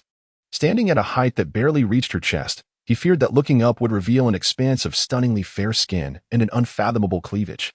After his initial shyness, he was overcome with excitement. The greater the opponent, the more intense the berserker's battle instincts sharpened his understanding of swordsmanship. I wish to learn the art of the sword, and I humbly request your guidance, Rear Admiral Shizuka, Luke said, bowing deeply. Inside the adjacent house, Garp sipped the tea brought by Tsuru, observing the contrasting heights of the two figures in the courtyard through the open door. What you learn next in swordsmanship depends on your own capabilities, Luke. I can only assist you to a certain extent. Tsuru knelt opposite Garp, and they shared tea and snacks. Their bond with Shizuka was exceptionally close, referring to each other as sisters and residing within the same courtyard. A gentle glow graced Shizuka's exquisite features as she said, "Here. There is no need to call me Rear Admiral. Simply refer to me as sister." "Yes, Sister Shizuka, please teach me the way of the sword." Luke bowed once more. "Well, learning swordsmanship is certainly not an issue. However, let me be frank, I am quite strict. Should you abandon your training midway, I would be quite displeased." "Strict, you say?" Luke swallowed hard, gripping the hilt of his sword at his waist with greater determination. "Rest assured, Sister Shigeyama, I can endure any training you set before me. Even if you were to send me up a mountain of blades, I would not flinch." He added with a light-hearted tone, "Oh, it's not that serious. In truth, I have a rather humble request. I wish to experience the might of Vice Admiral Shigeyama's swordsmanship." Luke drew his sword, revealing the naval standard blade, a far cry from the wooden training swords. "I yearn to feel the essence of your technique," he declared. Shigeyama Momoko's mouth fell slightly agape, rendered momentarily speechless by his audacity. It was no wonder he was dubbed Mad Luke. Indeed, his fervor was quite extraordinary. "You could get hurt," she warned. "I do not care," he replied earnestly. "Please, do not hold back. If I perish, then it was simply my fate." His voice bore a weight of seriousness. In the vast courtyard, Luke drew his sword and faced Shigeyama. The wind stilled, and a heavy atmosphere enveloped the air. The berserker system he had acquired, while not endowing him with immense power, granted him boundless potential for growth. He could become stronger simply by continually challenging formidable opponents. Luke spent a year at the military academy, honing his skills, while only 4 elite classmates remained to offer him valuable insights for improvement. In such circumstances, the opportunity to challenge the Navy's foremost female swordsman was a dream come true. Sensing the unwavering determination radiating from Luke, Cheyenne found herself without reason to decline. Even Carp and Crane, who were enjoying refreshments indoors, could not help but turn their gaze towards him. This young man possessed an infinitely bright future, thought the two seasoned admirals. Cheyenne unsheathed her sword, the renowned Kambira, crafted by the esteemed Daikaido 21, and as Luke swung his blade in a decisive arc, she unleashed a strike as swift as lightning. The entire courtyard seemed to be enveloped in a dazzling brilliance of swordplay. Meanwhile, inside the second-floor room, Peafowl was being pressed by her grandmother to complete her homework. In the unforgiving expanse of the ocean, a wealth of knowledge was essential, and her grandmother was a well-versed sage. Having such a stern matriarch was no easy feat. Biting the tip of her pen, Peafowl lifted her gaze from her tedious studies, only to spot a familiar figure in the courtyard. Luke, what was he doing here? Wait, was he dueling with Admiral Cheyenne? He must be mad. Peafowl sprang to her feet, bracing herself against the table, her head nearly protruding from the window. The courtyard was ablaze with brilliance. Peafowl gasped, covering her mouth in astonishment. In an instant, Luke, as the protagonist, was engulfed by a radiant flash of swordlight. The sword in his hand shattered with a resounding clang, splintering into 2 pieces, while a vast gash across his chest erupted in a torrent of crimson blood. Luke was propelled into the air by the force of the strike. An immense pain tore through him, nearly rendering him unconscious.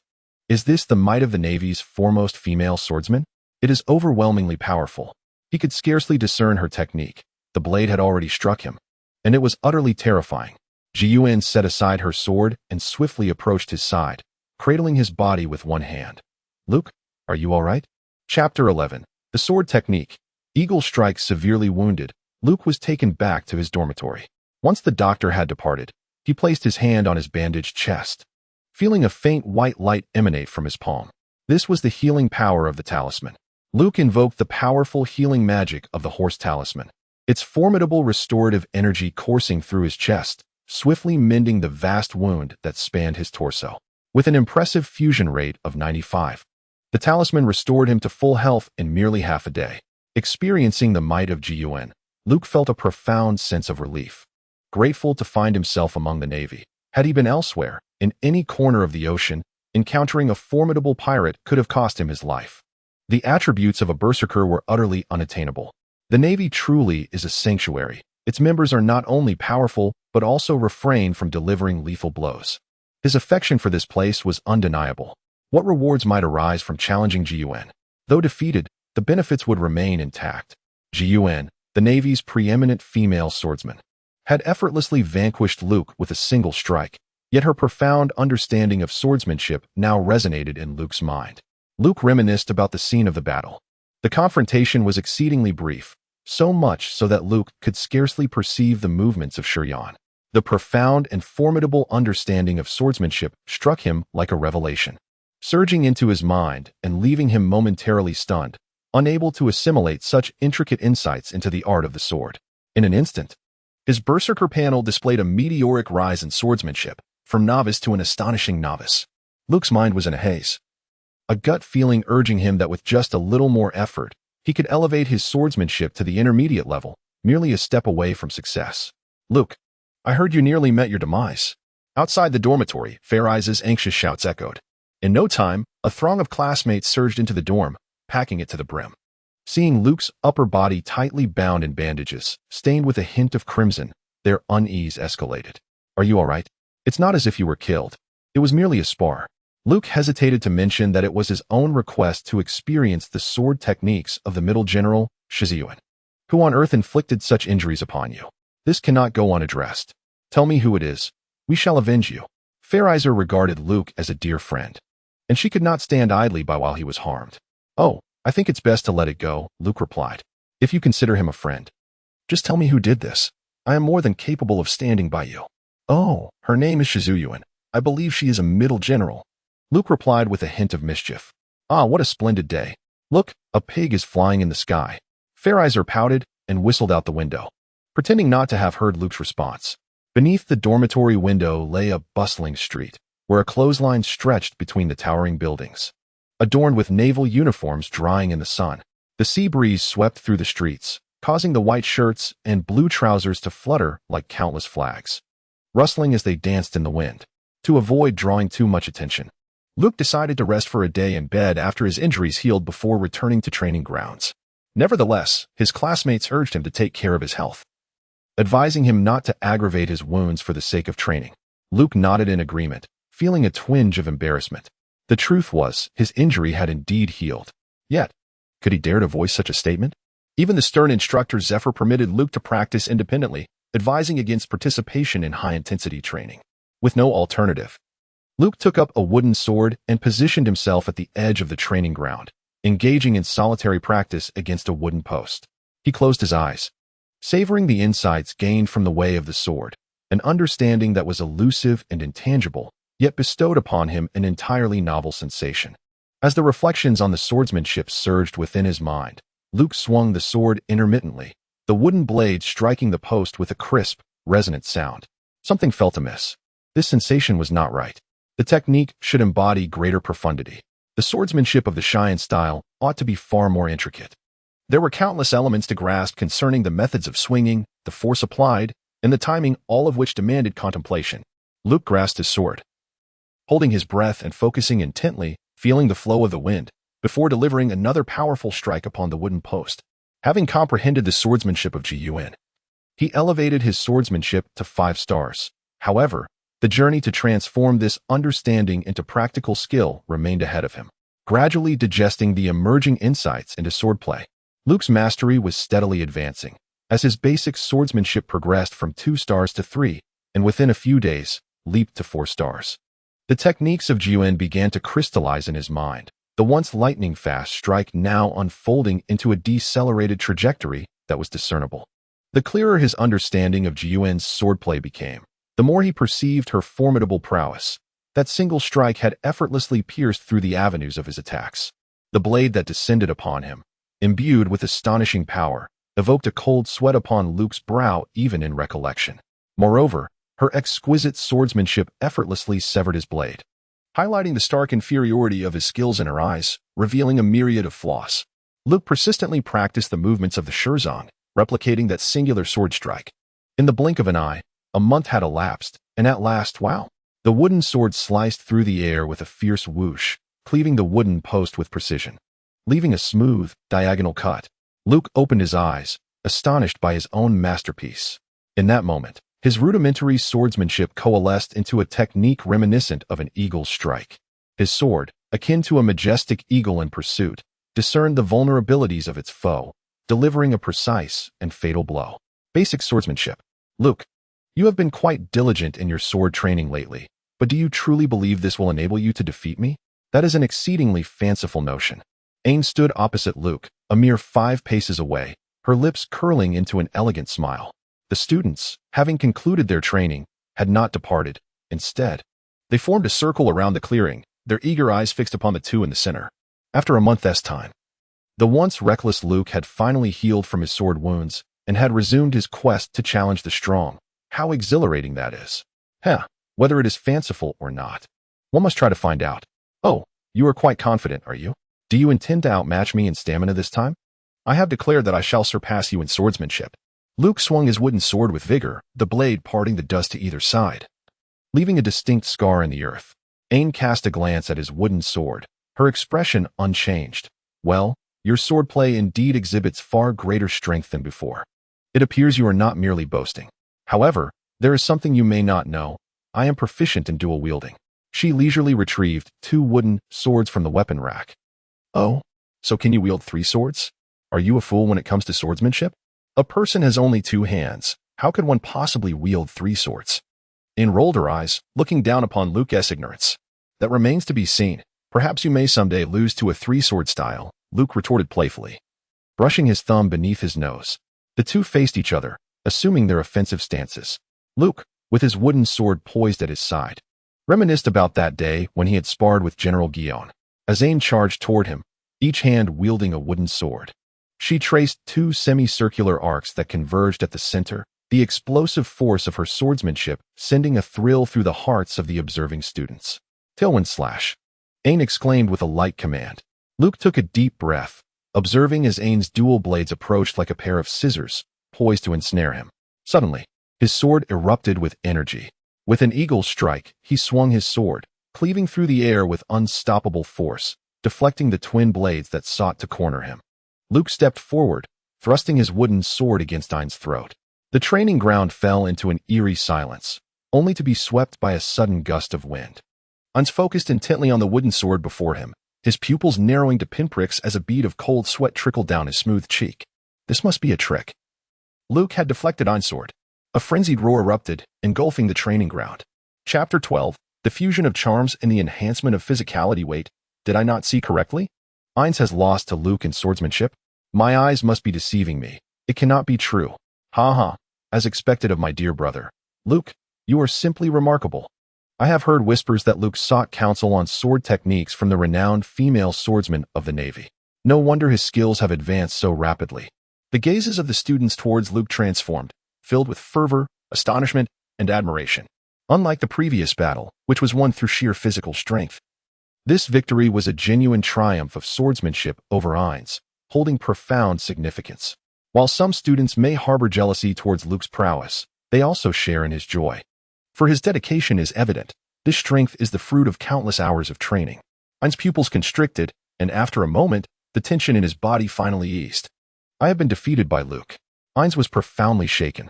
The very Luke, whom he had consistently bested in swordsmanship since their enrollment, had somehow unraveled his technique and deflected both of his swords. Realizing this, Ain's heart could not find peace. Beneath her graceful exterior lay a pride of her own. No peer had ever surpassed her in the art of the sword, and this was her source of dignity, a superiority over others. Now, that pride had been shattered. Shattered by Luke. Surprisingly, Ain's felt no anger at all. In this world, respect is reserved for the strong. Only the formidable earn admiration. Congratulations, your swordsmanship has improved immensely. Ain's said sincerely, gazing at Luke. I concede. It was merely luck, Luke replied bashfully, scratching his head. Shall we compete once more? Ein's competitive spirit stirred. Certainly. The fusion degree of the horse charm increased by 1. Fusion degree reached 100. The once lustrous horse charm in his mind vanished in an instant, merging seamlessly with Luke's body. This sensation was extraordinary. Luke felt as though the healing abilities of the horse charm had become an intrinsic part of his being. From now on, even in the absence of the charm, he embodied its essence. The power of healing was at his fingertips. Unless his head or heart sustained a fatal blow, he could rapidly recover from any injury. Furthermore, he sensed a distinct clarity. The horse charm had subtly transformed his physique, enhancing his once ordinary body. His physicality now rivaled that of prodigies like Ainz and Gruss. A prominent characteristic of animal fruits is their robust physique and tenacious vitality. Luke is confident that his own body is no less formidable than the effects bestowed by the animal fruits. In the next stage, achieving intermediate physical prowess will activate the second spell. It is at this precise moment that the system provides a notification. Luke glanced at the panel. His current physical fitness was at the novice level, yet he was on the brink of advancing to the intermediate tier. He resolved to train even harder. After the battle, a profound hunger gnawed at his stomach. Upon returning to his dormitory, he took a refreshing shower and donned a clean outfit before making his way to the dining hall. It was fortuitous that Ain, Gruss, and others had just arrived as well. After exchanging greetings, they settled down together for a meal. Luke devoured a feast equivalent to 10 portions before he finally felt satiated. His appetite had been steadily increasing, and indeed, Ain and the others shared the same fate. A hearty appetite was practically a hallmark of the strong. Having overeaten, Luke patted his round belly, his clothing nearly straining against his form. He cast a curious glance at Ain's flat abdomen and suddenly wondered, "You all consume no less than I do. How is it that you do not have protruding bellies?" Protruding bellies? You think we're giving birth? Ain chuckled softly, covering his mouth. What goes into our stomachs is, of course, absorbed. Isn't that common knowledge? Those who always scoff at Luke were, without exception, peacocks. But absorption cannot occur that rapidly. Luke retorted. Yet, this was a world brimming with miraculous powers, where a capability known as life restoration allowed one to absorb food instantaneously. Luke murmured softly to himself, "Can I also do this?" As the thought emerged, the sustenance within him transformed instantaneously into waves of warmth, coursing through every part of his body, converting into pure energy that infused each cell. The cells, now invigorated, became more robust and fuller. Externally, this manifested as a subtle expansion of Luke's physique. His muscles appeared firmer and more defined, while his visage grew increasingly handsome. He let out a satisfied belch. Gruss, Peacock, Ein, and Binns glanced up at Luke, their expressions unperturbed by his transformation, as if it were entirely expected. Luke gently caressed his flat abdomen, exclaiming, "Marvelous. Life has returned, and I have mastered this technique. Could this be the effect of the charm integrating into my body? It must be. I feel capable of devouring a hearty meal once again." After dining, Luke, as usual, commenced his evening training. Beneath the moonlit sky, he wielded his sword with heavy, powerful strokes, his robust silhouette merging with the wooden sword to create the image of a formidable warrior. He raised the sword high above his head, stepping forward with his left foot, forcefully bringing the sword down before drawing it back, repeating the motions. With unwavering dedication, Luke practiced his swordplay, exerting himself fully, without a hint of carelessness or complacency. His training regimen had now escalated to an impressive 5,000 repetitions. Yet, something still felt amiss. The swordsmanship of General Gun was undoubtedly superior, and the impact of his strikes should be even more formidable. Though he had precisely mimicked the technique of the sword strikes, they still lacked the essence, akin to two identical cakes that tasted entirely different. Sweat cascaded down his cheeks as he remained steadfast and devoted in his swordplay, the sound of the slicing air echoing around him. I can achieve even greater heights. It feels as though I am on the brink of a breakthrough, just a membrane away. Chapter 13. The astonishment of Gun at the courtyard of General He. Luke stood at the entrance, knocking upon the grand door. In pursuit of transcending the limitations of his swordsmanship, he sought to consult General Gun once more. After a moment of anxious hesitation, the door creaked open, revealing a girl with an innocent appearance. "What are you doing here?" Luke and the person at the door spoke in unison. "This is my home. Naturally, I am here," Peacock declared, hands placed confidently on her hips. "Oh, indeed. General Crane is your grandmother," Luke said, feeling a bit embarrassed for having overlooked this detail. What brings you here? I am searching for Sister Guillaume. I have heard that she has returned. Huh? Sister? Such an affectionate term. You wouldn't entertain any unrealistic notions about Sister Guillaume, like some of the other naval officers. Would you? A superficial man is easily beguiled by beauty. A playful smirk curled at the corners of Peacock's lips. Come on, spare me the jests. I am looking for General Guillaume. Don't tell me she isn't here. Come in, then.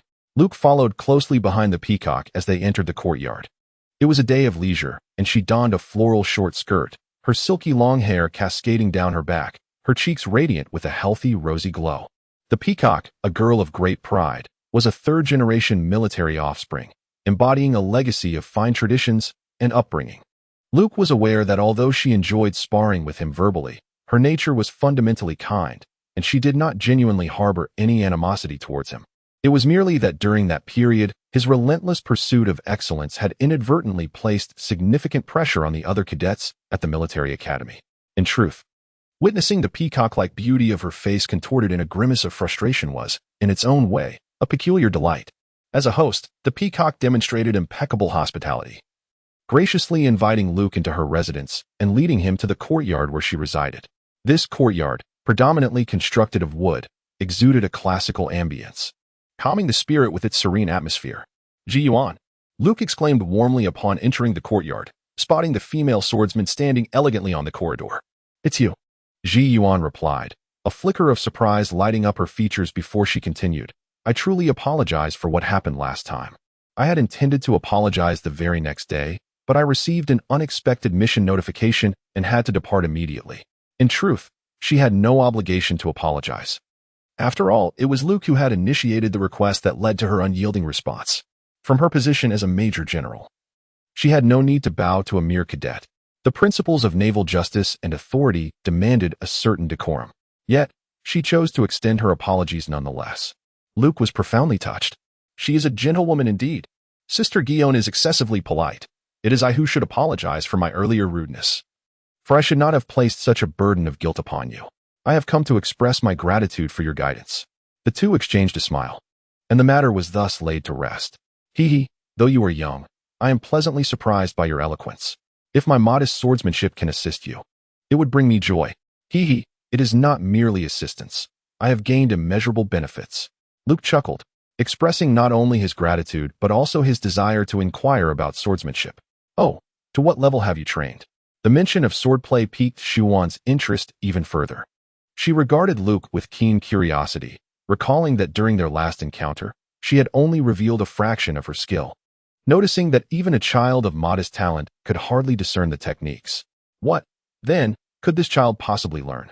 Luke unsheathed the naval standard sword from his waist, his gaze intense as he remarked, if you do not mind, I would prefer to converse with my blade. It is far more direct. Upon witnessing him draw the sword, Shi Yuan felt an inexplicable flutter in her heart, silently hoping that he would refrain from demonstrating his most formidable swordsmanship once more. Fortunately, Luke refrained from making any specific demands, allowing her to exhale a quiet sigh of relief. Barefoot, Shi Yuan approached the edge of the wooden corridor, extending a long, snow-white leg to step into the neatly arranged slippers below. It was only when she stood before him and drew the golden sword that Luke unleashed his most powerful strike. Luke, believing himself to wield the mightiest sword, unleashed the eagle strike, a technique gleaned from the swordsmanship of Guillaume. Yet, before the true master, it was effortlessly parried. Jinbira gently positioned before him, halting the downward slash in midair. Luke exerted every ounce of his strength, yet his long sword could not even slightly disturb the golden pillar. Sheathing his sword, he stood respectfully before Shizuka, hoping for guidance. However, Shizuka was taken aback by the fierce aura emanating from his strike. This technique bore the shadow of her own swordsmanship. Have you learned my moves? Shizuka slowly lowered her sword, her astonishment palpable. Compared to Sister Shizuka, my swordsmanship is merely a pale imitation, lacking depth. Luke candidly expressed his insights and questions from his training, feeling no need for concealment in the presence of such a great swordsman. Yet, the more he revealed, the more Shizuka's heart swelled with astonishment. You are truly a genius with the sword, Shizuka exclaimed, excitedly grasping Luke's shoulders. Such profound realizations from a mere strike. Your progress in swordsmanship is remarkable. You are the most gifted student I have ever encountered. As for your uncertainties, if you continue to train at this pace, a breakthrough will undoubtedly come. Allow me to preemptively enlighten you. It is the sword's momentum. Shizuka bent slightly at the waist, her face alight with joy, and playfully tapped Luke's nose with a finger, revealing her fondness for him. She had no doubt that, given time, Luke's swordsmanship would reach unparalleled heights. The affectionate gesture caused Luke's cheeks to flush. Sword momentum? Luke slightly bowed his head, a whirlwind of thoughts flooding his mind. Chapter 14. This lieutenant general appears somewhat unsavory in the following days. Luke became a frequent visitor. Under Shizuka's expert guidance, his swordsmanship flourished, progressing with each passing day. Ever since Shizuka introduced the concept of sword momentum, Luke felt as though a veil had been lifted. The once obscure barriers suddenly became clear. Each day, Luke would visit Shizuka, and while she and Lieutenant Crane leisurely savored tea and pastries, he diligently practiced his sword techniques under their watchful eyes. While the notion of sword momentum seemed straightforward, attaining such a level was exceedingly challenging. The Navy was filled with talent, yet only a small fraction had reached this stage. Most well-trained sailors were proficient only in basic sword techniques. Those who had grasped the principles of sword momentum were generally already capable of serving as lieutenants. Luke stood in the courtyard, wielding his sword repeatedly, sweat soaking his shirt, clinging uncomfortably to his body. He removed his shirt and set it aside, continuing to swing his sword. His bare torso revealed muscles that flexed and relaxed with each movement, the flow of strength creating a rhythmic cadence. The swordplay. The swordplay. Luke incessantly repeated this phrase. Once I cultivate the sword's momentum, my swordsmanship shall ascend to a new echelon. With a forceful swing of his sword, the eagle strike technique stirred the flowers and grasses in the courtyard, as if intent on crushing them. Perched in the second-floor window of the adjacent building, the peacock gazed down, observing Luke's diligent practice. She sighed, contemplating. Is it truly possible for one to be so resolute in their pursuit of strength? It seems that I too must intensify my efforts, lest I be surpassed by him. The pressure weighed heavily upon the peacock, as Luke epitomized what it meant to be the exemplary child of another. Luke sweated profusely in the courtyard, wielding his sword countless times from the break of dawn until the sun dipped below the horizon in the afternoon. Luke's true asset lies in his unwavering diligence. Ji Yuan refers to him as a genius of the sword, yet he is acutely aware that, were it not for the combative nature bestowed upon him by the berserker, he would merely be on par with the average students, destined to become no more than an exemplary soldier. At this moment, on the verge of a breakthrough, Luke finds an unexpected tranquility within himself. He has long since acclimated to the rigors of prolonged training. His swordsmanship is honed, his will steeled, and every cell in his body resonates with a euphoric vitality. Just then, a tall man strides into the courtyard. Upon entering, he spots Ji Yuan kneeling on a soft mat under the eaves of the corridor, savoring tea. His eyes brighten, and he calls out loudly, Ji Yuan, you have become more beautiful in my absence. My sincere affection for you is as constant as the sun and moon. Please accept my love. He produces a bouquet of fresh flowers from behind him, dashing over to the corridor, presenting the blossoms with both hands before Ji Yuan. Absolutely not. Ji Yuan shuts her eyes, turning her icy countenance away in resolute rejection. Kaki, how can you be so persistent, only to face rejection again? He Rue, silent, takes a sip of his tea. The man, known as Kaki, nicknamed T-Pig, is a vice admiral in the Navy headquarters, destined to rise as a formidable admiral like Ji Yuan. Towering above others, he dons a coat of justice, a pendant shaped like a pig around his neck, and beneath a round hat, his brown curls are concealed. A cigarette dangles from his mouth, his unseemly appearance detracting from his overall demeanor. Yet again, a failure. Kaki chuckles, scratching his head, unperturbed by the rejection. He finds humor in the repetitive situation. What must I do for you to accept my affections? Kaki, cease this frivolous endeavor.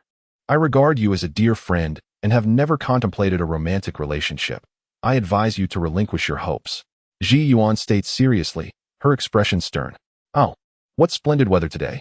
The stars have emerged, and tomorrow is bound to be delightful as well. Kaki diverts his gaze to the twilight sky, feigning ignorance, before finally returning his attention to Ji Yuan, uttering words that ignite her ire. Hee, I shall never give up. A furious vein pulses on Ji Yuan's forehead. She yearns to shout at him, questioning how this oaf fails to comprehend her words, provoking her to resort to vulgarity. Maintaining her ladylike composure, She refrains from yelling, and a spark of inspiration strikes her. I truly have no recourse with you. Thus, I shall offer you a chance. Really? Kaki exclaims, astonished. Ji Yuan extends a delicate finger, pointing emphatically toward the young swordsman practicing in the courtyard, addressing Kaki. If you can make him concede, I shall agree to date you. Defeat him? That demand is exceedingly simple. Kaki retorts. Ji Yuan, why not propose a more challenging task? I would even be willing to face off against Sakazuki. Do not twist my words. Only if he concedes with his own mouth will it count. Kaki studies her intently, sensing her sincerity. Before he turns around to scrutinize the swordsman, pondering what extraordinary qualities could inspire such trust from Ji Yuan. Luke, a man of considerable stature, was practicing swordsmanship in the courtyard. He had failed to notice it upon his entrance into the garden. Luke halted his swordplay, slowly lowering the wooden sword.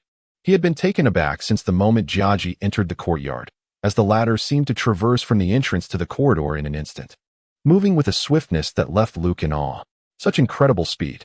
Luke felt a surge of astonishment, and it was only through their ensuing conversation that he discerned Jiaji's identity. It turned out he was General Jiaji, no wonder. It was said that he was an ardent admirer of Sister Guillaume, and if all went according to plan, he would pursue her 100 times before conceding. How many attempts remained before reaching that fateful 100? The mere thought of Jiaji's rejections from Guillaume brought a chuckle to Luke's lips. General Jiaji, despite his formidable prowess, possessed an unsettling demeanor that was hardly palatable to any normal person, especially to a beauty like Guillaume. Wait, are they suggesting I battle General Jiaji? Luke could hardly contain his astonishment as he listened to their conversation. Whoosh!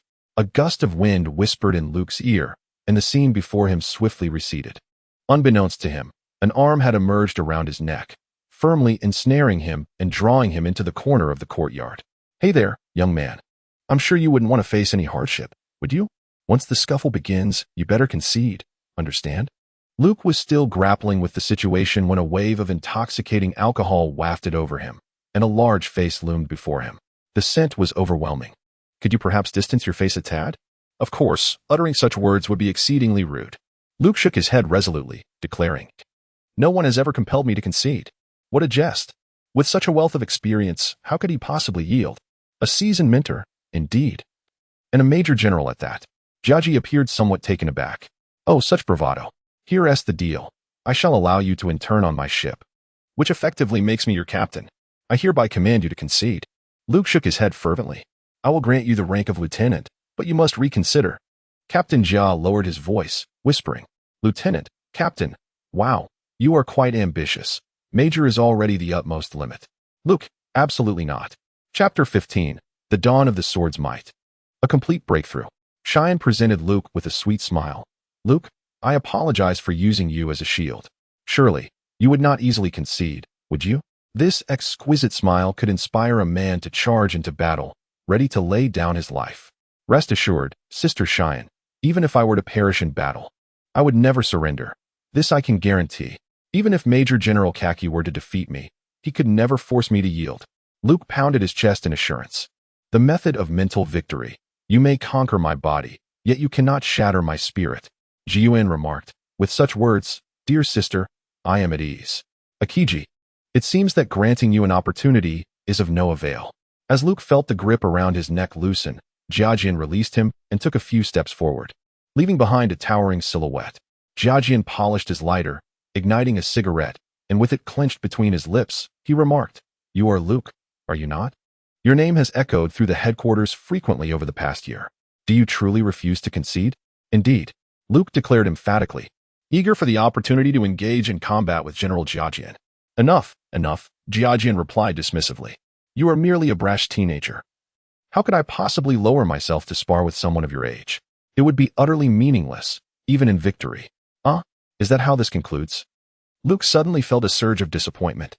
Was his chance to challenge the general slipping away just like that? Suddenly, a fierce gust of wind swept overhead, catching Luke off guard, and a fist was already looming above him. Thud! Ouch!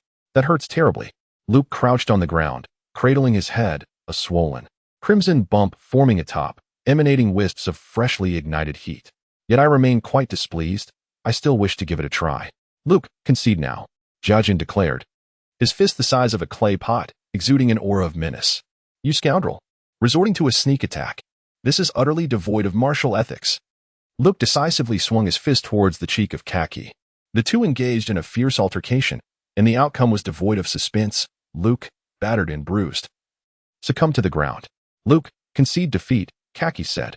It hurts so much, but bring it on. Luke gasped, enduring the pain coursing through his body as he resolutely stood back up. Thud, thud, thud. Luke was covered in injuries. Yet, there was a certain exhilaration in it. This battle against a peak adversary, despite each of Luke's punches proving futile against Kaki, bestowed upon him invaluable experience. Gion, I shall return. Kaki waved his hand, preparing to depart. Wait, I have not surrendered. This battle is not yet over. Luke stubbornly rose to his feet once more, his breaths labored and heavy. Kaki was taken aback. Luke's tenacity commanded his respect. Luke gasped for breath, his body trembling slightly as excruciating pain coursed through every inch of his skin. After all, Captain Gigi was a formidable admiral. Each of his blows felt as if a train had run over him, the agony penetrating to the very marrow of his bones, causing his muscles to quiver incessantly. Simultaneously, the berserker's combative nature fervently absorbed the experiences of battle, the lessons of defeat embedding themselves within his mind. Both Gigi and Admiral Karp were practitioners of martial arts, yet they evoked vastly different sensations in Luke. He found himself involuntarily recalling a year prior, aboard the Doghead ship. During his confrontation with Admiral Karp, Karp's fists possessed an unparalleled penetrative force. It seemed that no effort was required, as a potent intensity could pierce through flesh effortlessly. His fists, as unyielding as steel, could rend apart rock with the sheer force of their wind. The rudimentary iron fist technique he had learned from Karp, while imbued with a sense of power, lacked that same penetrating quality. What lay at the heart of this disparity? Luke slowly closed his eyes, his intense panting gradually subsiding, as his mind pondered the profound insights of battle that swirled repeatedly in his heart. The fists of Admiral Karp, famously known as the Iron Fist of Love, could elicit cries of anguish from Luffy even without the application of armament hockey. What set his fists apart? Why is he revered as the Iron Fist of Love? In this world, there exists a force known as faith, or perhaps willpower. Those with unwavering faith possess formidable strength. Those with indomitable will emerge unscathed from countless battles. The power of the spirit can significantly influence one's prowess. Garp's fists embody a concentrated essence of belief, a belief that empowers his strikes with unprecedented might. Luke felt he had grasped the crux of the matter. But what was this belief? What unwavering conviction could penetrate all defenses like an iron fist? An extraordinary aura swirled around him, manifesting as a gust of wind that swept through the surroundings. The punch that had been poised to strike was suspended in midair, drawing the attention of both Gion and Crane, who were seated in the corridor. Luke, what does your sense of justice entail? Gion's voice resonated perfectly in Luke's ears. Justice? I joined the Navy to eradicate the brutal pirates. Is that not justice? No, such a notion of justice is too vague. Sakazuki adheres to absolute justice. Kizaru embodies a detached form of justice, and Akiji represents a languid interpretation of justice. Each of their concepts has tangible manifestations. Combating pirates is merely a fundamental aspect. So what, then, is my justice? Is it the anger directed at pirates, a cold resolution to eradicate them all? Anger only begets destruction, and destruction has never been the aim of justice. My life should not be solely defined by anger and ruin. So what is it that I truly desire? My justice, my conviction, ought to be wielded to protect the vulnerable, to safeguard the civilians besieged by pirates. An aura of guardianship radiated from Luke. This intangible belief coalesced into a palpable force, surging towards his fist. The elementary iron fist suddenly transformed. Intermediate iron fist. Luke suddenly opened his eyes, and a fierce yet captivating glint akin to that of a wild beast flickered within them. He raised his fist and struck fiercely towards Jiaqing. What? Jiaqing felt an overwhelming sense of threat emanating from that punch. A block of iron. Luke's fist struck the palm of Jiaqing, forcing the iron block from his grasp. The collision between fist and palm produced a violent impact. Luke slowly withdrew his fist, a hint of astonishment gleaming in his eyes. This was the essence of force. Gigi stroked his palm, realizing that had he not utilized the iron block at that moment, he too would have sustained some injuries. For the first time, he scrutinized Luke earnestly. What a formidable little rascal. I concede defeat this time. A satisfied smile emerged on Ji Yuan's face as he felt a swell of pride for Luke. The child had truly exerted himself beyond my expectations. Heron set down his teacup, his gaze flickering. Carp has brought us a monster. Luke now felt an unprecedented sense of well-being. Seizing the moment before this sensation faded, he grasped the wooden sword and, with a gentle flick of his wrist, unleashed a strike imbued with the essence of the sword, effortlessly cleaving the wooden post in two. The force born from his unwavering belief flowed seamlessly, whether in the form of a punch or a sword strike, propelling Luke to a new pinnacle. The sword's momentum had manifested, given time. It would culminate in a spectacular slash. Intermediate iron fist achieved. Intermediate swordsmanship attained. Even this fervent belief coursed through his body, awakening latent abilities within his cells, leading to a breakthrough in his physical prowess. Intermediate physical ability achieved. With his physical capabilities surpassing the intermediate level, he could now activate the second talisman. Luke's eyes widened in astonishment. The system notifications always arrived unexpectedly. Chapter 16. Activating the bull talisman and merging with the horse talisman, Luke attained extraordinary healing abilities. At long last, he could activate the second talisman. What was there to hesitate about? The decision is yours, Pikachu. Oh no, the bull talisman. The dim talisman in his mind, emblematic of power, radiated a brilliant light. The bull talisman was activated. Current fusion level, 1. A surge of strength coursed through his entire being, should he so desire.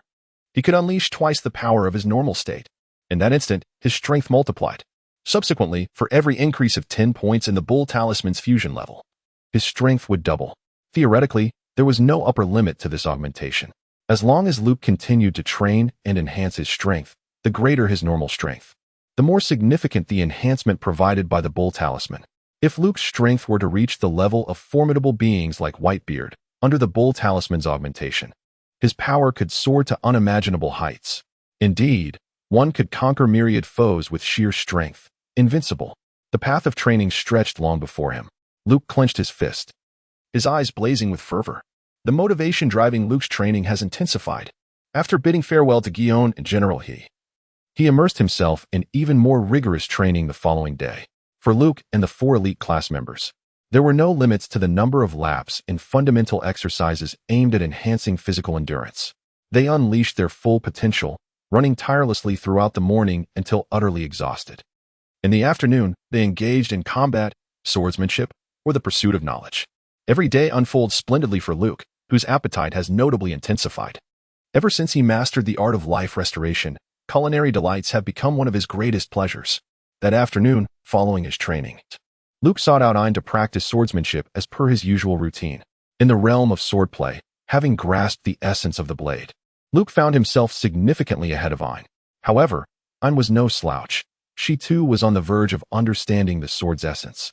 Once she breaks through, her years of dedicated practice would undoubtedly propel her strength to new heights. On the training grounds, the two wielded their wooden swords with remarkable precision, executing a dazzling array of moves that left the onlooking students breathless, acutely aware of the ever-growing prowess of these two prodigies. Ultimately, Luke managed to breach Ein's defenses, thrusting his sword forward until the wooden blade rested against her fair neck, signifying the conclusion of their duel. Fusion degree of the bull charm 1. Lucky. I concede, Luke exclaimed, joyfully bouncing on his feet, a wide grin illuminating his face as he conveyed his elation to Ein. Luke, while your swordsmanship is indeed advancing, could you perhaps temper your triumph a bit? As your opponent, I would appreciate it if you could consider my feelings. Ein pouted, expressing her dissatisfaction. My sincerest apologies. I seem to have let my pride get the better of me. Luke bashfully scratched his scalp, unable to contain the elation that surged within him as the fusion degree of the bull talisman increased. Alas, I feel I performed admirably. Yet how is it that my swordsmanship was so effortlessly penetrated by you? It seems I still fall short. Ein pressed her lips together. A genius in the art of the sword, acutely aware that her technique was lacking a certain essence. Ein, believe in yourself. You are capable. Luke encouraged her. Hang in there. Your swordsmanship must be strengthened. Do not lag behind. Otherwise, my berserker traits will be difficult to cultivate. With Ein, Luke managed to elevate the fusion degree of the bull talisman to 7. Oh, this delightful girl. Luke sincerely hoped for her continued growth and strength. Do you think a mere compliment could make me forget your arrogant demeanor? I apologize. Allow me to treat you to a meal. Humph. I suppose it will be the cafeteria's complimentary feast, won't it? Haha. The cafeteria does serve generous portions. Besides, we haven't embarked on a mission yet, and I find myself devoid of funds. Perhaps I could venture into the sea to catch some seafood as compensation for you." Luke returned to his dormitory and thoroughly enjoyed a refreshing cold shower, washing away the sweat and fatigue that clung to his body. He then changed into clean clothes and descended the stairs to the dining hall. Luke filled his plate with a generous serving of braised meat and a dish of pasta. He placed the pasta on the table in front of Ayn, assuring her that he would treat her to a meal and that he would never go back on his word. He then sat opposite her, ignoring the curious glances from others, and began to indulge heartily. As he devoured the chunks of meat, they transformed into pure energy, rapidly absorbed by his body, with every cell eagerly soaking up the sustenance. At the same table were Binns, Peacock, and Gruss, whose appetites were no less than Luke's. Peacock and Gruss speared large pieces of meat with their forks, tearing into them voraciously, while Ayn displayed considerable restraint in her dining etiquette. Her movements graceful as she twirled the pasta onto her fork and brought it delicately to her lips. Today, Ben seemed somewhat distracted. He cast a furtive glance at Luke, thinking to himself that Luke had already secured victory over Ayn, and that he would undoubtedly be the next challenger. However, he was acutely aware that his abilities paled in comparison to Ayn's, and he feared being swiftly defeated. No matter what, he resolved to endure at least 3 rounds, as surrendering too quickly would be utterly humiliating. Peacock remained determined at the table, competing with Luke. He could not allow himself to be outdone by him. Even in terms of appetite, Ayn's long eyelashes fluttered slightly as she cast a glance at Luke and casually inquired, "Luke, you learned your swordsmanship from General Shizuyuan, didn't you?" "Indeed. How did you know?" Luke replied, and Ayn pointed playfully at the seated Peacock, and Luke understood entirely. Once the topic was broached, the atmosphere at the table lightened considerably, and even Binns could not resist interjecting, "By the way, Luke, are you pursuing General Shizuyuan?" "Look, you mustn't speak so recklessly. There is no reason to feel embarrassed about such matters. The enchanting Guion, a veritable goddess of the Navy, is adored by many. Her beauty and strength are a captivating blend, a most alluring poison." Binns closed his eyes in blissful reverie. Thus, harboring affection for her is no sin, and there is no need for concealment. With an air of a seasoned veteran, Binns patted Luke on the shoulder. This left Luke utterly flustered. "No, it's not like that. I merely sought her guidance in swordsmanship. Please do not misinterpret my intentions." "Humph, still in denial. A mere military academy student, willing to engage in a fierce rivalry with Admiral Khaki for the sake of the goddess. How utterly mad and romantically audacious. Are you truly denying that it was not you?" Luke was rendered speechless, and after a long pause, he finally exclaimed, "Damn it, who on earth is spreading this wretched rumor?" Only a few individuals were present that day. The altercation between General Gigi and the military academy students was hardly something to boast about, and there was no reason for such slander. General, he did not strike one as a gossipmonger. Sister Chiyuan had no reason to fabricate her own rumors. So, who else could it be? In General He's courtyard, aside from these 3 individuals and himself, there was only. Luke gazed at the Peacock. "I am satiated. See you tomorrow." The Peacock rose, grasped the tray, and swiftly departed, her movements flowing like water, akin to that of a seasoned general. "The case is solved. Peacock, halt." Yet, how could the Peacock heed his call? In the blink of an eye, she vanished. Giggling, Ayn covered her mouth and teased, "Luke, do you truly have no ulterior motives in learning swordsmanship from General Shikiyama?" "None whatsoever. Women merely impede my sword-drawing speed." "Then, pray tell, what manner of person is General Shikiyama?" Ayn inquired, her eyes alight with curiosity. "She is breathtakingly beautiful, gentle, and like a caring older sister." "Really beautiful? What is she like?" Luke's mind conjured an image of Shikiyama, her long legs, skin as white and smooth as snow. Flawless in every regard, those strikingly long legs were indeed unforgettable. Long legs? Ayn pursed her lips, glancing down at her own legs, which were elegantly proportioned and equally commendable. "It seems imperative to accompany the Peacock to the market tomorrow to purchase a pair of high heels." Chapter 17. The 6 Forms of the Navy, Year 1514 of the Ocean Calendar. Luke spent another year in the Navy. Beneath the azure sky, a flock of seagulls circled above, in pursuit of schools of fish. The Grand Passage was a realm of chaotic magnetic fields, where each island boasted its own unique seasonal climate. Some islands basked in perpetual spring, while others were shrouded in eternal winter. Marinvondo, however, was an island devoid of winter, its climate consistently warm and humid. Winds swept in from the sea, carrying with them the powerful shouts of soldiers in training. It was not solely the military academy students who underwent training.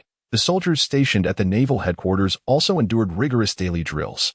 Squads of agile soldiers donned crisp white tops and blue trousers, sprinting across the parade ground. Now, Luke had grown significantly taller, standing over 1.8 meters as a robust young man of 15. His skills in swordsmanship and martial arts had progressed rapidly over the year. Name: Luke. Age: 15. Height: 185 centimeters. Physical fitness: intermediate swordsmanship, intermediate zodiac charm, ox charm, fusion level 54. Note: enhancing physical fitness increases the number of charms that can be fused. Only through complete fusion with the host can the charm's full potential be realized.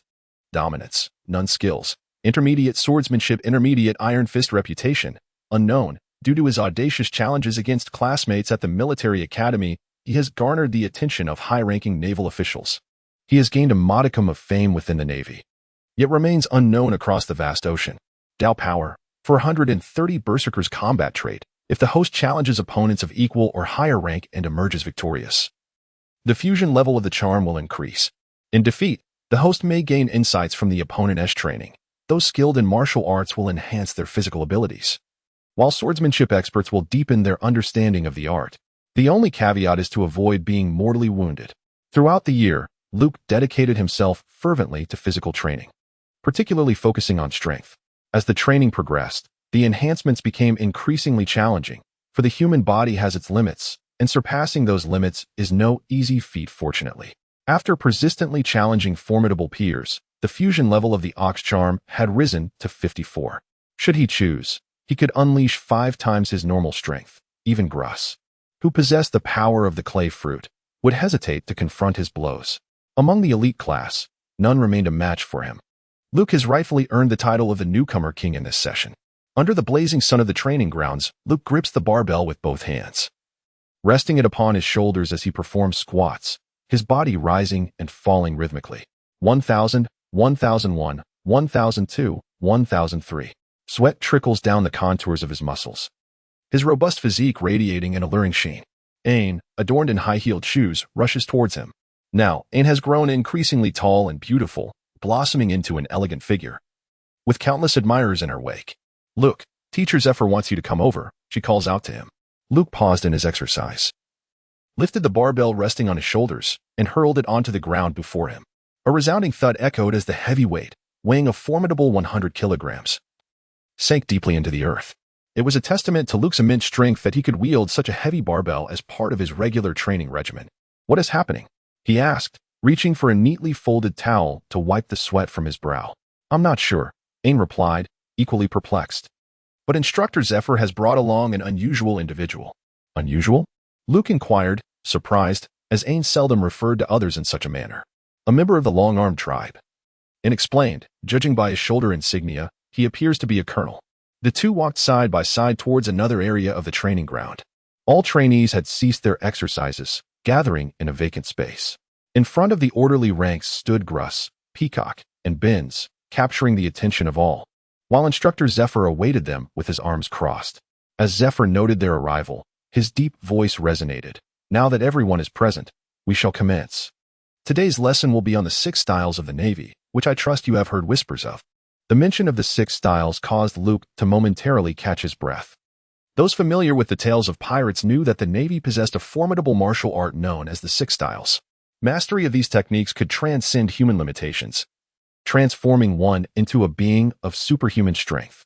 The Navy had a comprehensive training program for these techniques, enabling them to cultivate a generation of powerful warriors, with most officers proficient in this extraordinary skill set. And now, this very martial art was to be imparted to them. Luke straightened his back, fully focused on listening to Instructor Zephyr's lecture. Zephyr's stern gaze swept across every individual present through his glasses as he proclaimed, "The mastery of the 6 styles necessitates abundant physical stamina and exceptional strength. Over the past 2 years, you have all been training in this regard. Now is the time to reap the rewards of your labor." The elite class students were the primary focus of this instruction. While those in the regular class could learn as much as they could, their foundations were not on par with the 5 elite students. And even if they did not grasp the techniques, they should not be disheartened. "Let us commence this lesson," he continued. Originally, the elite class consisted of 4 members. But since Luke's victory over Ain, his inclusion in this distinguished group was unequivocal. The uniqueness of the elite class lay in the fact that the training load they shouldered was nearly double that of their peers. Not to mention the additional swordsmanship and combat guidance. Zephyr's voice rang clear. The 6 styles referred to 6 distinct techniques: shave, iron mass, paper drawing, moonwalk, gale foot, and finger gun. I shall now demonstrate each of these 6 techniques. Luke, you may now launch your attack. Zephyr handed him a sword, the standard naval saber. His casual demeanor exuded immense confidence. As an instructor who once stood as an admiral in the pirate world, he possessed both that confidence and strength.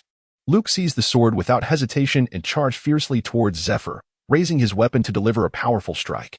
The year of rigorous strength training had significantly amplified his might, and he executed the slash with no restraint. The blade traced a semicircle as it descended upon Zephyr's shoulder. However, to his astonishment, it met with an indomitable force. Zephyr's lips curled into a defiant grin as the sword shattered before Luke's very eyes. Luke felt as though his strike had not landed upon flesh, but rather upon a slab of iron. The reverberation of the impact left his palm tingling. Zephyr remarked with a smile. The iron block represents the pinnacle of defensive techniques within the 6 styles. It is the ultimate culmination of physical conditioning, enabling some individuals to exert precise control over their own strength. By channeling their force into a finely honed physique, they achieve a hardness akin to iron, rendering them impervious to bullets and blades alike. However, the drawback of employing the iron block lies in the inability to move freely. Hence, I urge each of you to choose your circumstances judiciously when utilizing this technique. Now, allow me to present the art of paper drawing. Look, you may proceed. A glimmer flickered in Luke's eyes as he released the broken sword, his hands transforming into clenched fists. He unleashed a powerful blow aimed at Instructor Zephyr's cheek. However, his fist met nothing but air. Zephyr, possessing a physique more formidable than that of an ox, suddenly appeared slender and agile, his movement swaying like a delicate paper drawing caught in the breeze. Luke's fist flew through the air, passing completely through Zephyr, not even grazing the hem of his garments. A wave of astonishment rippled through the training grounds as the students gasped in disbelief. Luke's prowess was well known among all the students present, despite his formidable strength. Every attack he launched was effortlessly evaded by the instructor. The 6 styles of martial arts were indeed terrifying. At this moment, it was Zephyr, the instructor, who took center stage. Chapter 18. The arrogance of Rizzo. Zephyr moved with an unhurried grace, seamlessly dodging attacks while elucidating. Paper drawing is also a defensive technique, yet its distinction lies in its application for evading assaults. The essence of this skill is to release all bodily strength, utilizing the shifts in the air currents created by the opponent's movements, allowing one's body to become as light as paper, enabling effortless control and the ability to narrowly evade incoming strikes. Luke, you may cease, Zephyr remarked, nodding in satisfaction. Yes, Instructor Zephyr, Luke replied, retracting his fists and wiping the beads of sweat from his brow as he retreated to the ranks of his fellow students. In their brief encounter, Luke had come to comprehend the terrifying might of Zephyr. That nonchalant demeanor was something he could not yet emulate. I still have a long way to go. I must strive even harder. Luke resolved inwardly, his gaze fixated intently on every move made by Instructor Zephyr. Following the demonstration of paper drawing, Zephyr showcased other martial techniques: shave, moonwalk, gale foot, and finger gun. Shave involved a rapid succession of powerful footfalls against the ground, generating explosive counterforces that enabled swift movement, rendering the practitioner seemingly invisible to the enemy's eyes. The moonwalk operated on a similar principle, wherein one utilizes formidable leg strength to tread upon the air, creating a powerful buoyancy that allows for movement akin to ascending stairs. However, it demands exceptional physical conditioning and cannot be maintained for extended periods. Mastery of the moonwalk permits movement at great heights, allowing one to launch attacks from the aerial blind spots of adversaries. Gale foot, rather than inflicting damage through direct kicks, unleashes rapid, powerful leg strikes that create a vacuum, delivering slicing blows capable of cleaving opponents in two. The finger gun technique is reputed to possess the firing power of a bullet. It concentrates the entirety of one's strength into the index finger, delivering a lightning-fast strike with a hardened fingertip. The impact is akin to that of a bullet, easily penetrating the human body. As Zephyr demonstrated these martial techniques, the students watched with rapt attention, their eagerness undiminished even after he had showcased all 6 styles. Luke took a deep breath, profoundly shaken by the 6 styles demonstrated by Instructor Zephyr. If he were to engage in combat with a master of the 6 styles at this moment, there was no doubt that he would be the one to succumb. The might of the six styles lies not only in their sheer power, but also in the intricate combination of six different martial techniques, resulting in an ever-evolving array of attacks. Just the speed exhibited by a single technique, the shave, left him in utter awe, far beyond his reach. Luke possesses an unwavering confidence in his martial arts prowess, boasting an impressive 4.5-star ranking in intermediate iron fist techniques. He believes that even solid rock, and indeed steel, would yield under the force of his strikes. However, should he fail to connect with his opponent, the might of his fists would be rendered futile. The instantaneous movement resembles a mere disappearance. The perfect evasion is akin to drifting willow catkins in the moonstep, which allows one to tread upon empty air. Would leave Luke in despair if he were to employ these techniques against himself. The Navy has access to a comprehensive training program for such combat techniques, which has already surpassed countless pirate crews in this treacherous sea, with only the Yonko crews posing a challenge to the Navy. Fortunately, Luke finds himself within the ranks of the Navy, ready to learn the six styles rather than confront masters of these techniques. He is elated by his choice. This is the six styles, and mastering them with fluidity before grasping haki is tantamount to reaching the pinnacle of martial arts. Imagine the audacity of a hardened body withstanding blades and firearms, astonishing opponents into a state of disbelief. The moonstep allows one to glide through the air, stepping upon invisible stairs, providing a sensation akin to flight without actually soaring. The gale foot generates a vacuum to deliver slashing strikes. Could this not be described as a leap of slicing? Such legendary techniques, long coveted by swordsmen, can be unleashed with a mere kick, a spectacle of sheer coolness. And then there is the instantaneous movement, a rapid motion that can toy with opponents as if they were mere monkeys. Luke could hardly contain his surging excitement, as every cell in his body seemed to yearn to immerse itself in the training of the six styles. Witnessing instructor Zephyr demonstrate the six styles firsthand, a profound clarity washed over him, and his thoughts were instantaneously illuminated. The training ground buzzed with whispers of joy, revealing the exhilaration shared by all the students. Zephyr granted them a moment to savor their delight before remarking, "Every endeavor begins with its challenges. Next, I will ensure that you master the iron block technique at the swiftest pace possible." At this, Binz's eyes sparkled with curiosity. "Is there a shortcut?" "Indeed," Zephyr responded, his smile transforming into a more formidable expression. "That shortcut involves enduring punishment." "What?" Binz's face twitched, a sense of foreboding creeping in. Zephyr continued, "To expedite your mastery of the iron block, I have arranged for a sparring partner. Ryuza," as his voice echoed, the long-armed member of the Hand clan, who had long captured the student's attention, stepped forward with a grin that exuded defiance. Zephyr gestured towards Ryuza, introducing him to the elite class. "Ryuza is a graduate from before your time, well-versed in the six styles. He will help you appreciate the formidable strength of the iron block and drive you to learn this technique. However, be assured that the journey will not be easy." "Ryuza, please greet them," Zephyr commanded, stepping aside to allow Ryuza to take center stage. Ryuza, with his elongated limbs and robust physique, broad enough for two men, loomed before them. His dark skin and long hair braided at the back accentuated his rugged appearance, and his thick beard added to his fierce demeanor. The impression he left was undeniably intense. "Good afternoon, everyone. I am Ryuza, your guide for the six styles. However, let me clarify, I am not here to exchange pleasantries or to earn your gratitude. If you fail to master the iron block, I will leave you battered and bruised. Should you dare to dispute this, feel free to challenge me." Shozua opened his mouth wide, emitting an unsettling laugh, his arms crossed over his chest, casting a disdainful gaze upon the 5 strongest individuals among the current cohort.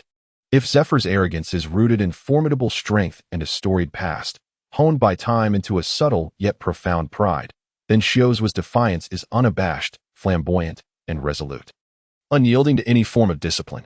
In his naval career, Shozua acknowledges but one authority, Instructor Zephyr. His allegiance to Zephyr is unwavering. He would follow him into battle without hesitation. Shozua idolizes Zephyr, emulating him to the best of his abilities, yet he exhibits a more radical and audacious demeanor. Chapter 19. The sword that shatters iron. Could he tolerate being provoked with such contempt? Binzi stepped forth. As a member of the elite class, his prowess is formidable, with 2 years of arduous training significantly enhancing his physicality and combat skills. Binzi leaped into the air, swinging his right leg back before delivering a powerful kick aimed at Shozua. The force behind that kick was immense, his muscular calf striking like lightning against Shozua's shoulder. Before the onlookers could cheer, they heard Shiozwa exclaim, "Iron block." A metallic sheen flashed across his form, his dark skin transforming into a smooth, taut surface. Bang! The powerful kick produced a resounding impact. However, Binzi trembled as if electrocuted, plummeting from the air, clutching his right calf and emitting a pained scream as his leg bone fractured. It was too hard. Shiozwa's body was simply too resilient. Ayn drew a wooden sword from her waist, lowering her body as she surged forward with remarkable speed. With a swift upward diagonal slash, she aimed for Shiozwa's waist. Having comprehended the essence of the sword, the wooden sword shimmered with a peculiar brilliance, capable of delivering formidable strikes despite its humble material. Shiozwa sensed a hint of threat emanating from the wooden blade. A cold smile crossed his lips as he raised his arm, his fist coiling back like a tightly wound spring before launching forth.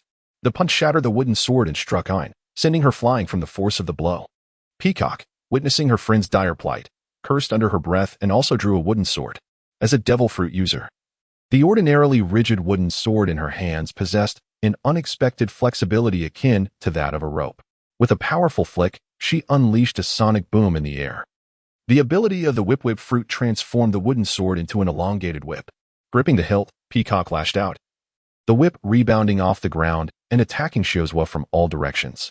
Yet, Shiozwa remained unmoved, assuming an unyielding stance, allowing all assaults to rain down upon him while he savored the attacks, mocking them with a scornful laugh.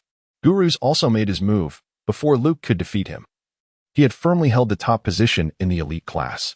A strikingly handsome young man, his muscular physique was complemented by a navy-issued cap, beneath which lay a tousled mane of hair. Guru's powerful arms rippled with energy as they vibrated like pliable clay, expanding as a layer of clay armor enveloped his fist and arm, transforming his limb into what appeared to be a robust pillar. With a thunderous impact, Guru's fist crashed into Shiozwa's chest, causing the earth to tremble. His formidable arm propelled Shiozwa backward, sliding him 5 meters before coming to a halt. Lifting his cap, Guru's revealed a triumphant glint in his eyes, only to be taken aback when he saw Shiozwa unscathed. In an instant, Shiozwa shattered the clay armor with a single punch and then, utilizing the 6 styles, appeared before Guru's in a flash, his finger gun like a bullet striking Guru's chest, perforating it with several holes. Guru's was sent flying. Shiozwa erupted in derisive laughter. Balahala. Is this the elite of this generation? Don't make me laugh. Is that all the strength you possess? Your attacks feel like mere tickles. Could you exert a bit more force and give me a semblance of pain? Bingzi, wincing in pain, rose to his feet. Ayn retrieved another wooden sword, and Peacock unleashed a flurry of whip cracks, while Gurus prepared to charge once more. However, in the face of a master of the 6 styles, their prior training appeared pitifully inadequate. Every attack against the iron wall proved futile. Conversely, Shiozwa's every punch and kick was imbued with boundless power, leaving the 4 utterly defenseless. Wait, Shiozwa exclaimed, this isn't right. Channel your strength into your limbs. Control your power, infuse it into your cells, in the gaps within your membranes. Are you all worthless? Can't you comprehend this? Feel it. The foremost principle is sensation. Let your feelings guide your strength. Envision your body as an unyielding block of iron. As Shozu relentlessly pummels the 4, his incessant chatter becomes infuriating. Look, lend a hand. Vince, limping on one leg, retreats a few steps, only to suddenly realize that Luke is merely spectating, prompting an immediate call for assistance. Luke said, "Have you all finished your commotion? If possible, I wish to face him one-on-one. Are you out of your mind? Even as a quartet, we are no match for him. How could you possibly take him on alone?" A smile curled at the corner of Luke's mouth, revealing a reminiscent expression. I have heard that phrase countless times over the past 2 years, to the point where my ears feel calloused. The 4 were astonished by Luke's decision, yet it was entirely within reason. The path of growth is invariably accompanied by the downfall of formidable adversaries, and he has navigated this journey through relentless challenges. Gruz and Ayn paused their assault, yielding the arena to Luke and Shiozwa. They have weathered storms together with Luke, bearing witness to his growth and dedication. He is a genius who has exerted himself more than anyone else. They anticipated that Luke would restore their honor. Luke, I have heard of you. Merely engaging in petty skirmishes at military academy, you dare to call yourself mad, Luke. Allow me to enlighten you on what true madness entails. Your wooden sword is far too juvenile. I suggest you wield an iron sword instead.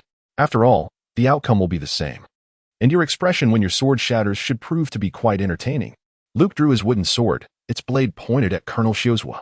Colonel Shiozwa. It is imperative that I clarify a few points. First, Mad Luke is not a title I bestowed upon myself, but rather a moniker assigned to me by others.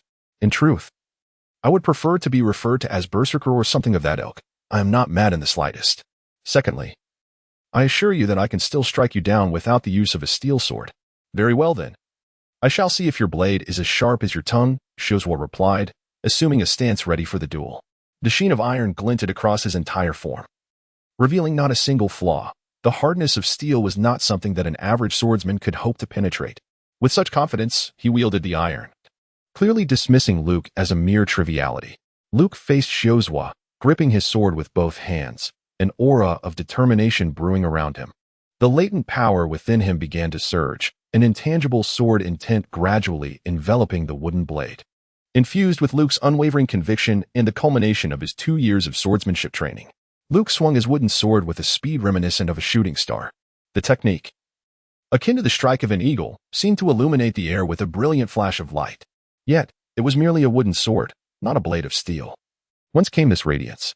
Like a majestic eagle swooping down upon its prey with unparalleled swiftness, he seized the opportunity for a decisive strike. The art of the eagle's strike was ruthless and incisive, adept at discerning the vulnerabilities in the enemy's defenses. Luke's swordsmanship was equally remarkable. As the wooden sword struck Shiozwa, Luke felt the flow of energy coursing through Shiozwa's body at the moment of contact. A gust of wind swept past Shiozwa, and Luke appeared behind him, leaving a shallow gash across Shiozwa's chest, a long wound extending from his right shoulder to his left abdomen. What? Shiozwa exclaimed, his eyes wide with disbelief. He felt a sharp pain in his chest. How could Luke's swordsmanship injure my body, which is as solid as iron? I sensed that when the wooden sword struck my body, a force disrupted the flow of my energy, causing my iron-like defense to momentarily falter. Shiozwa was at a loss for words, overwhelmed by astonishment. Although it was merely a superficial cut, even just grazing the skin, the skill behind that strike was truly astonishing. If it had been a steel sword instead of a wooden one, Shiozwa dared not imagine the consequences. Luke, you are incredible. Binzi, indifferent to the rest, excitedly cheered for Luke. Ein covered his mouth in amazement. My sword could not breach his defense, yet Luke accomplished it. Peacock turned his head away. I have decided. I will not engage in a verbal spar with you today. Gruz wore a radiant smile. Luke, that strike was magnificent. The arena erupted with fervent cheers. The students exhilarated and filled with passion. After all, Colonel Shiozwa's iron defense was well known. His formidable physical skills had rendered Gruz and the others powerless. Yet Luke had succeeded in breaking through Shiozwa's defenses. Zephyr stood at the edge, arms crossed, eagerly watching the battle. In his position within the Navy, he would not show favoritism. He felt joy for Shiozwa's formidable six styles and pride for Luke, who managed to leave a mark on Shiozwa's otherwise impervious body. Luke, I must admit that I once underestimated you, perceiving you merely as an ordinary student. Little did I anticipate that you would grow at a pace that surpasses even the most exceptional of your peers, reaching this remarkable juncture today. Such a monstrous rate of development fills me with anticipation to witness your true prowess. Chapter 20. A single blow dismantles Shiozwa. Shiozwa felt a tinge of embarrassment. The iron block was reputed for its impenetrable hardness, a defense that blades could scarcely breach, yet he had been wounded by Luke's wooden sword. He turned to face Luke. A resolute individual, his demeanor equally unyielding. Well done. You have indeed demonstrated your strength. However, our curriculum focuses on training in the six styles, mastering the techniques of the iron block, rather than determining whose swordsmanship reigns supreme. Ultimately, it will come down to the exchange of fists. You may sheathe your sword now. Henceforth, we shall explore the intricacies of the six styles through the use of our fists and bodies. Without your sword, how do you intend to harm me? Shiozwa proclaimed with a smug grin. Luke was astonished. With fists? Indeed, the collision of bodies serves as the most effective means to comprehend the six styles. Have you not heard Master Zephyr's words? The learning of iron block is essentially a journey of enduring blows. This is the most expedient method to grasp the essence of iron block. His explanation was impeccable. Luke said, I fear you may not withstand it. Luke. Do not be too complacent. I, too, am renowned for my strength as a formidable naval force. No one has yet been able to breach my solid defenses based solely on brute force. Feel free to come at me with all you've got. Luke sheathed his wooden sword at his lower back and clenched his fist with determination. Throughout the year, his swordsmanship had progressed remarkably. Yet his mastery of unarmed combat had advanced even more swiftly. In order to complement the abilities of the bull charm, he diligently honed his physical fitness and strength, elevating his intermediate iron fist technique to 4.5 stars. In terms of sheer power, his fist surpassed the might of his swordplay. When Ryoza challenged him to a contest of strength, Luke couldn't help but smile, revealing his two gleaming tiger-like teeth. Luke stood before Shuzhou, channeling a formidable power within him. The sinewy muscles of his arms visibly surged, coalescing into harder masses. As he directed his strength into a fist, the air surrounding it shimmered with a hint of distortion, as if an invisible force coiled around his knuckles. A fierce aura emanated from Luke's being, radiating outward and creating a miniature tempest that swept in all directions. Double the strength. Luke activated the Bull Talisman. In that instant, his strength surged, and his robust arms visibly swelled. The wind swirling around him intensified fiercely. Luke launched himself at Xiozhua with a powerful punch aimed directly at him. Xiozhua, unwilling to be outdone, retaliated with a straight punch of his own. However, unlike Luke's attack, Xiozhua's fist, propelled with the formidable force of iron and the velocity of a cannonball, possessed the potential to shatter the very hull of a ship. A resounding crash reverberated between their fists, reminiscent of two massive metal blocks colliding at an astonishing speed, leaving the ears of the onlooking students ringing. Luke's lips curled into a smirk. "My iron fist has been thwarted. Truly, you are commendable, colonel of this division, exhibiting formidable strength. But do you believe this is the end?" He commanded, "Prepare yourself." With a powerful tremor, Luke's arm surged forth, channeling its strength into a formidable punch that collided with Xiozhua's fist. Then, an astonishing scene unfolded. Luke's blow shattered Xiozhua's fist, sending his elongated arm recoiling. A sharp pain radiated from Xiozhua's knuckles, coursing through his entire body. He shivered uncontrollably, grappling with disbelief. How could such power exist? My fist possesses the hardness of iron. Yet why does it hurt so intensely? He sensed that he was on the verge of losing grip of his right fist. After delivering a powerful punch, Luke retracted his arm and struck again, wielding an iron fist of formidable penetrative might. With a force 3 times greater, his arm swelled once more. Iron block, hollow wood. Shuzhua steadied himself, letting out a loud shout as he puffed out his chest. With a triumphant grin, he proclaimed, "Balalala." Hollow wood is an extension technique of iron block, utilizing it to deflect the opponent's attacks back at them. Your punches are undeniably strong, but the rebound force could shatter your arm. Boom. Shuzhua's eyes bulged, the whites of his eyes starkly visible as he nearly succumbed to the excruciating pain. His puffed chest failed to repel Luke's assault. Instead, it caved inward under the sheer force of Luke's strike. The instantaneous power unleashed was overwhelming, surpassing the limits of hollow wood's rebound. Blood trickled from the corner of Shuzhua's mouth, and cracks expanded around his feet in all directions. After all, iron block is a defensive technique, not an actual block of iron. He has fallen? Luke was taken aback. Then, let it be 4 times the power. Luke's arms and forehead were prominently etched with bulging veins, pulsating grotesquely like terrifying bloodworms. As he raised his fist, before it could even be unleashed, an extraordinary pressure enveloped Xiozhua. Despite enduring excruciating pain, Xiozhua remained conscious, his instincts screaming. He must evade this blow. With a sudden slip beneath his feet, he deftly escaped. Luke's punch missed its mark, yet the sonic boom that erupted through the air resonated like the thunderous report of a cannon, causing a palpable tremor in the atmosphere. Huh. Hoshizo gasped for breath, a stream of cold sweat trickling down his cheek as he wiped the blood from the corner of his mouth, his gaze towards Luke transforming. What manner of beast possesses such strength? Another blow, and I shall undoubtedly find myself in the hospital's intensive care unit today. Hoshizo swallowed hard, his throat parched, grappling with the incredulity that this individual was merely 15 years of age.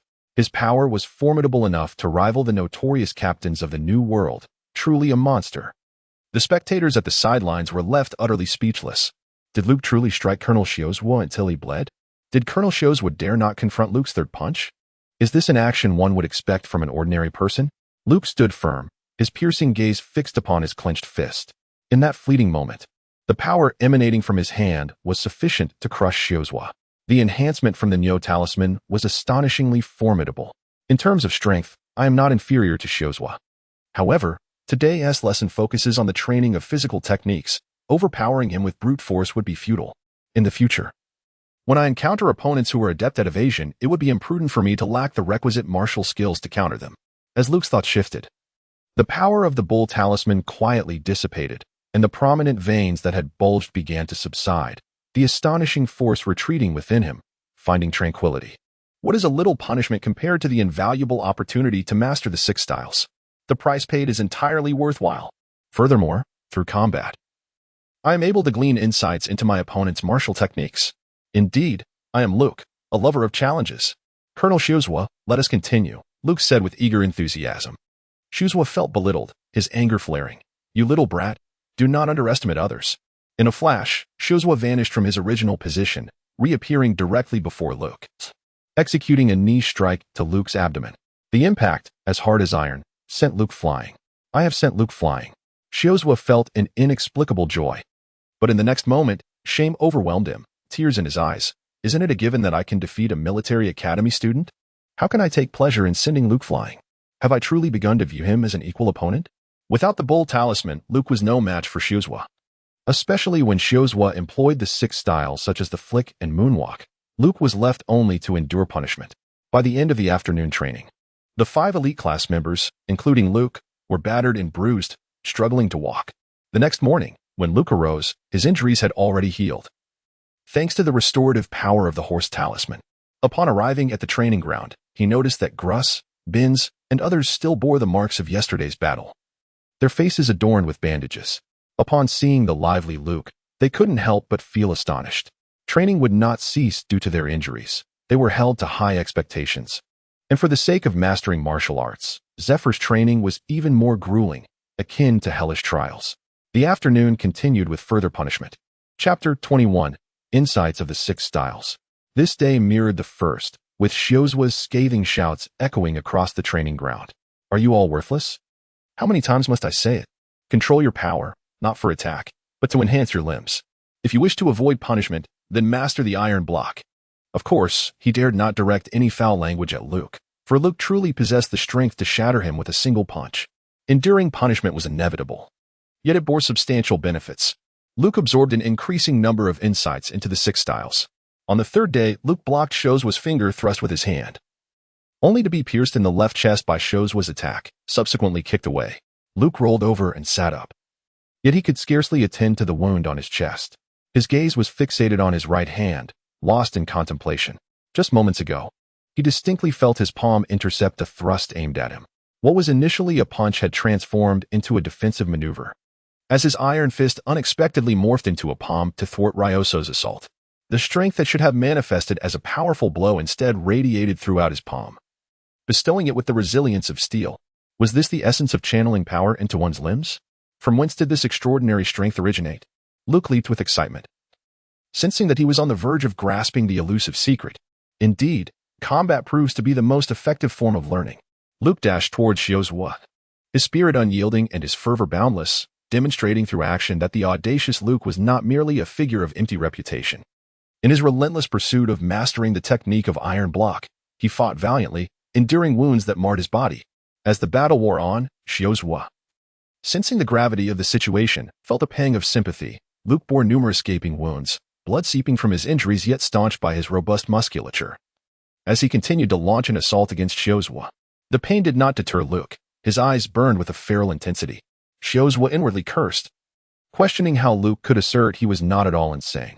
7 days passed, and Luke had successfully learned to execute the iron block technique with both hands. A month later, he had mastered the art of iron block to the extent that it flowed through his entire being. Iron block. Luke summoned every ounce of his strength, puffing out his chest and adopting a stance that invited any attack. Shuzwa's finger jabs rained down upon Luke's chest like a storm, each strike echoing with the force of a firearm, yet they merely left pale impressions on Luke's resilient torso. Luke's progress has been astonishingly swift. Without delving into the tumultuous waves of surprise within's was heart, even instructor Zephyr could not help but nod in quiet approval, internally praising the young man's abilities. Mastering the art of manipulating iron within a mere month is an extraordinary feat. Throughout Zephyr's extensive years of teaching, he has encountered countless students. Yet only the current 3 admirals have exhibited such remarkable speed, with few among the vice admirals able to match it. Truly a prodigy. A hint of exhilaration graced Zephyr's lips as he contemplated the possibility that, in the future, Luke might become an indispensable pillar of the Navy. Luke entered the cafeteria with an expression of sheer excitement, humming a cheerful tune as he awaited his turn to be served. The defensive technique, Iron Block, from the 6 styles, appeared on Luke's panel. 6 styles, Iron Block, beginner paper drawing, not mastered pointing gun, not mastered storm leg, not mastered slicing, not mastered moonstep, not mastered vitality points. For 180, 50, upon mastering Iron Block. Luke's vitality points surged by 50. Although Iron Block remained a rudimentary skill, rendering him immobile while in use, his exhilaration was palpable. With Iron Block, he would be impervious to blades and bullets. What a splendid prospect. This newfound ability significantly elevated his spirits during lunch. Luke, you have mastered Iron Block. How enviable, Binz remarked, sitting beside him, green with envy. Ha ha ha, Luke exclaimed, playfully patting Binz on the shoulder. Brother, you can achieve it too. So, have you figured out how to harness your inner strength? Gruz, Peacock, Ein, and Binz focused their attention on him. Luke took a hearty bite of the honey-glazed meat, his lips glistening with grease, and the joy radiating from his expression was unmistakable. The return of life, you all understand, right? Why even discuss it? Isn't it self-evident? The other 3 were perplexed. In truth, the technique of the Iron Block is quite similar to the return of life, merely a more advanced application of it. Huh? Luke, could you elucidate that further? Luke chuckled softly, remarking that life restoration allows for the complete manipulation of one's body, hair, and internal organs. By infusing consciousness into the body, one can exercise control over any part of it. The swift absorption of energy from food is merely one application of life restoration. Binz inquired, and what of it? How does this relate to a block of iron? Luke remarked, I had long pondered the source of the formidable strength that imbues the body, rendering it as resilient as iron. However, I eventually discerned that regardless of its origin, the essence of human strength ultimately derives from the quintessence of life. The energy assimilated from food through the process of life return, which is stored within the various facets of the human body, is indeed the very essence of life itself. Consequently, I endeavored to harness the energy within the body through the method of life return, and after numerous trials, I finally succeeded in forging a block of iron. Is such a feat truly possible? Upon hearing his words, the 4 companions were left in awe. Luke and Shozwa have garnered profound insights from their numerous battles. The 6 styles impose stringent demands on the physical capabilities and strength of practitioners. After 2 arduous years of training, their bodies have been honed to an impressive level of fitness, meeting the rigorous criteria for mastering the 6 styles. Otherwise, Zephyr would not have imparted such knowledge to them. While their physical foundation is solid, their control over their own strength remains rather rudimentary, hindering their ability to direct their power with precision. This journey of cultivation and exploration is an essential rite of passage for every practitioner of the 6 styles. Once they master the art of control, their subsequent training in martial techniques will unfold with remarkable fluidity. Luke possesses a distinct quality that sets him apart from the others. Binz and the other 3 are innate prodigies. Their ability to harness the energy of food through the technique of life restoration is almost instinctive, rendering them unaware of the flow of energy in this process. However, Luke, having enhanced his physique after merging with the horse charm, came to grasp the essence of life restoration. He has a vivid perception of the transformation of food into pure energy absorbed by the body. This energy flows within him like a gentle stream, capable of being assimilated by cells to become vital essence, or transformed into strength during combat. Yet, the awareness of this energy coursing through his body and the skill to manipulate it freely in any part of his being is a formidable challenge, 100-fold more difficult than merely absorbing the energy from food. It took Luke a month of diligent effort to manage to channel the energy throughout his body. Under Luke's guidance, the 4 of them experienced an unprecedented focus during this meal, attentively sensing the flow of energy within them, which brought about an enlightening clarity. Luke, let us have a spar after dinner. Binz suddenly turned to him and said, Binz, weren't you quite apprehensive about battling Luke before? Have you had a change of heart today?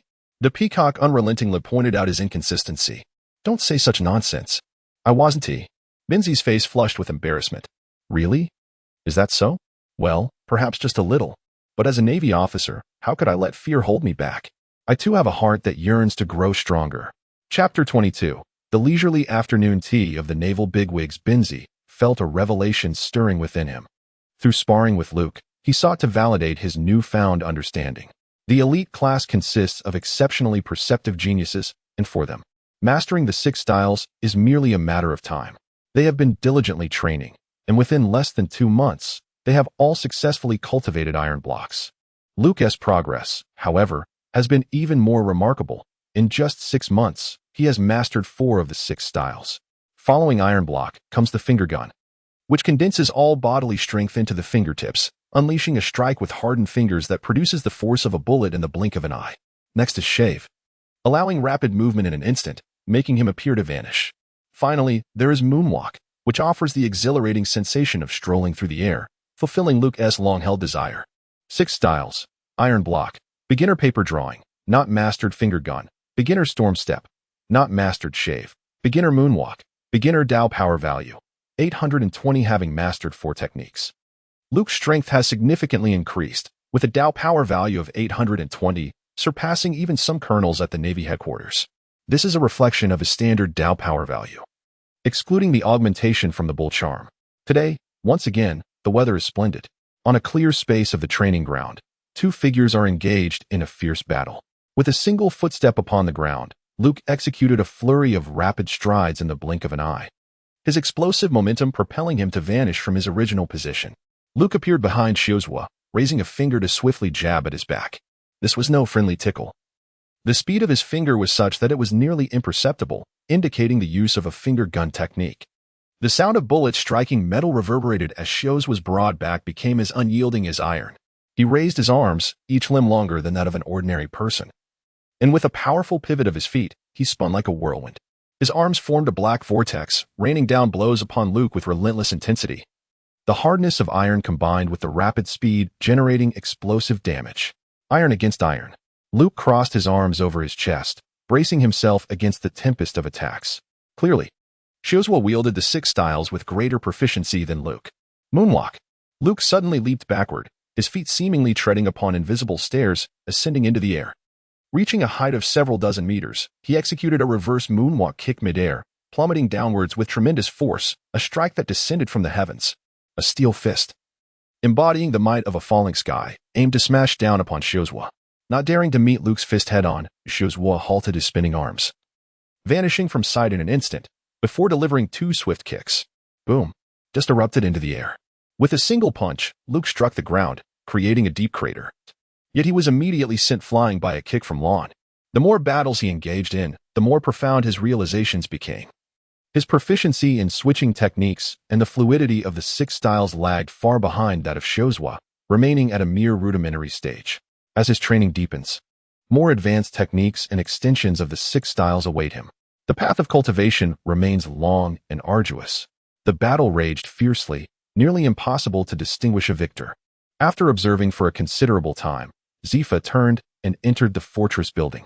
Inside a spacious hall, through the open large windows, one could behold the azure sky and the bustling training grounds. Around a round table sat a dozen naval officers, including prominent vice admirals such as Karp, Crane, Guion, Chafon, Fire Mountain, and Ghost Spider. Their discussions were not centered on grave pirate affairs but rather on casual banter, with an array of refreshments and beverages laid out, creating an atmosphere reminiscent of a delightful tea party. They welcomed Zifa's arrival warmly, and among them were several of Zifa's former students. Zifa pulled a chair and sat beside Karp, old acquaintances from the same cohort. Guion gently called out, "Teacher Zifa," before pouring him a glass of brandy. Zifa cleared his throat, resting a hand on Karp's shoulder. "Karp, be honest. Is it true that Luke is the homeless child you picked up in the East Blue?" "What do you mean by that?" Karp replied, taken aback. "This child possesses extraordinary talent. I suspect he might be your grandson. His fighting style mirrors your iron fist almost perfectly," Zifa remarked, nearly causing Karp to snort his drink through his nose. With a broad smile, Zifa continued, "Are you worried that your grandson might be spoiled at the Navy headquarters, thus concocting such a flimsy excuse to have him start from the bottom and climb up through his own merits?" Karp set down his glass, laughter causing tears to well in his eyes. "Ha ha ha, you old fool, are you tipsy after just one drink? What nonsense are you spouting? If Luke were my grandson, I would have far fewer worries." Zifa was merely jesting. "Indeed, he bears no resemblance to you. How could you be so fortunate? Nevertheless, this boy is remarkable. He has nearly mastered the 6 styles within just 6 months and has already learned 4 techniques. Already, even Karp, along with Crane and the others, expressed astonishment at this revelation. Zifa beamed with pride. "Don't believe me? Just take a look out the window. He is currently sparring with Xiuzhua." Curiosity peaked among the vice admirals who had heard of Luke but had never seen him in person. They approached the window for a glimpse and indeed witnessed a robust young man engaged in an animated exchange with Shiozwa. Though his mastery of the six styles is not yet exquisite, considering he has only been learning for a mere 6 months, this level of skill is truly remarkable. Guion approached the window and beheld Luke's increasingly tall stature, his agility evident in combat. A gentle smile graced her cheeks. No wonder he had not sought me out for swordsmanship lessons for over half a year. He was diligently honing the six styles. Zephyr, with his deep voice, chuckled. Recently, Seijo has begun to lament to me about Luke's rapid growth. Once Luke masters all 6 styles, he will no longer be a match for him. Admiral Crane, cradling a teacup, remarked, no wonder Seijo inquired a couple of days ago if there were any upcoming missions. He wishes to join the ship. He has come to me as well, added Spider Demon. So have I, chimed in others. Upon hearing this, a wave of joyous laughter erupted among them. It appeared Seijo was being coerced by Luke and was contemplating escape. Zephyr interjected, but it is not over yet.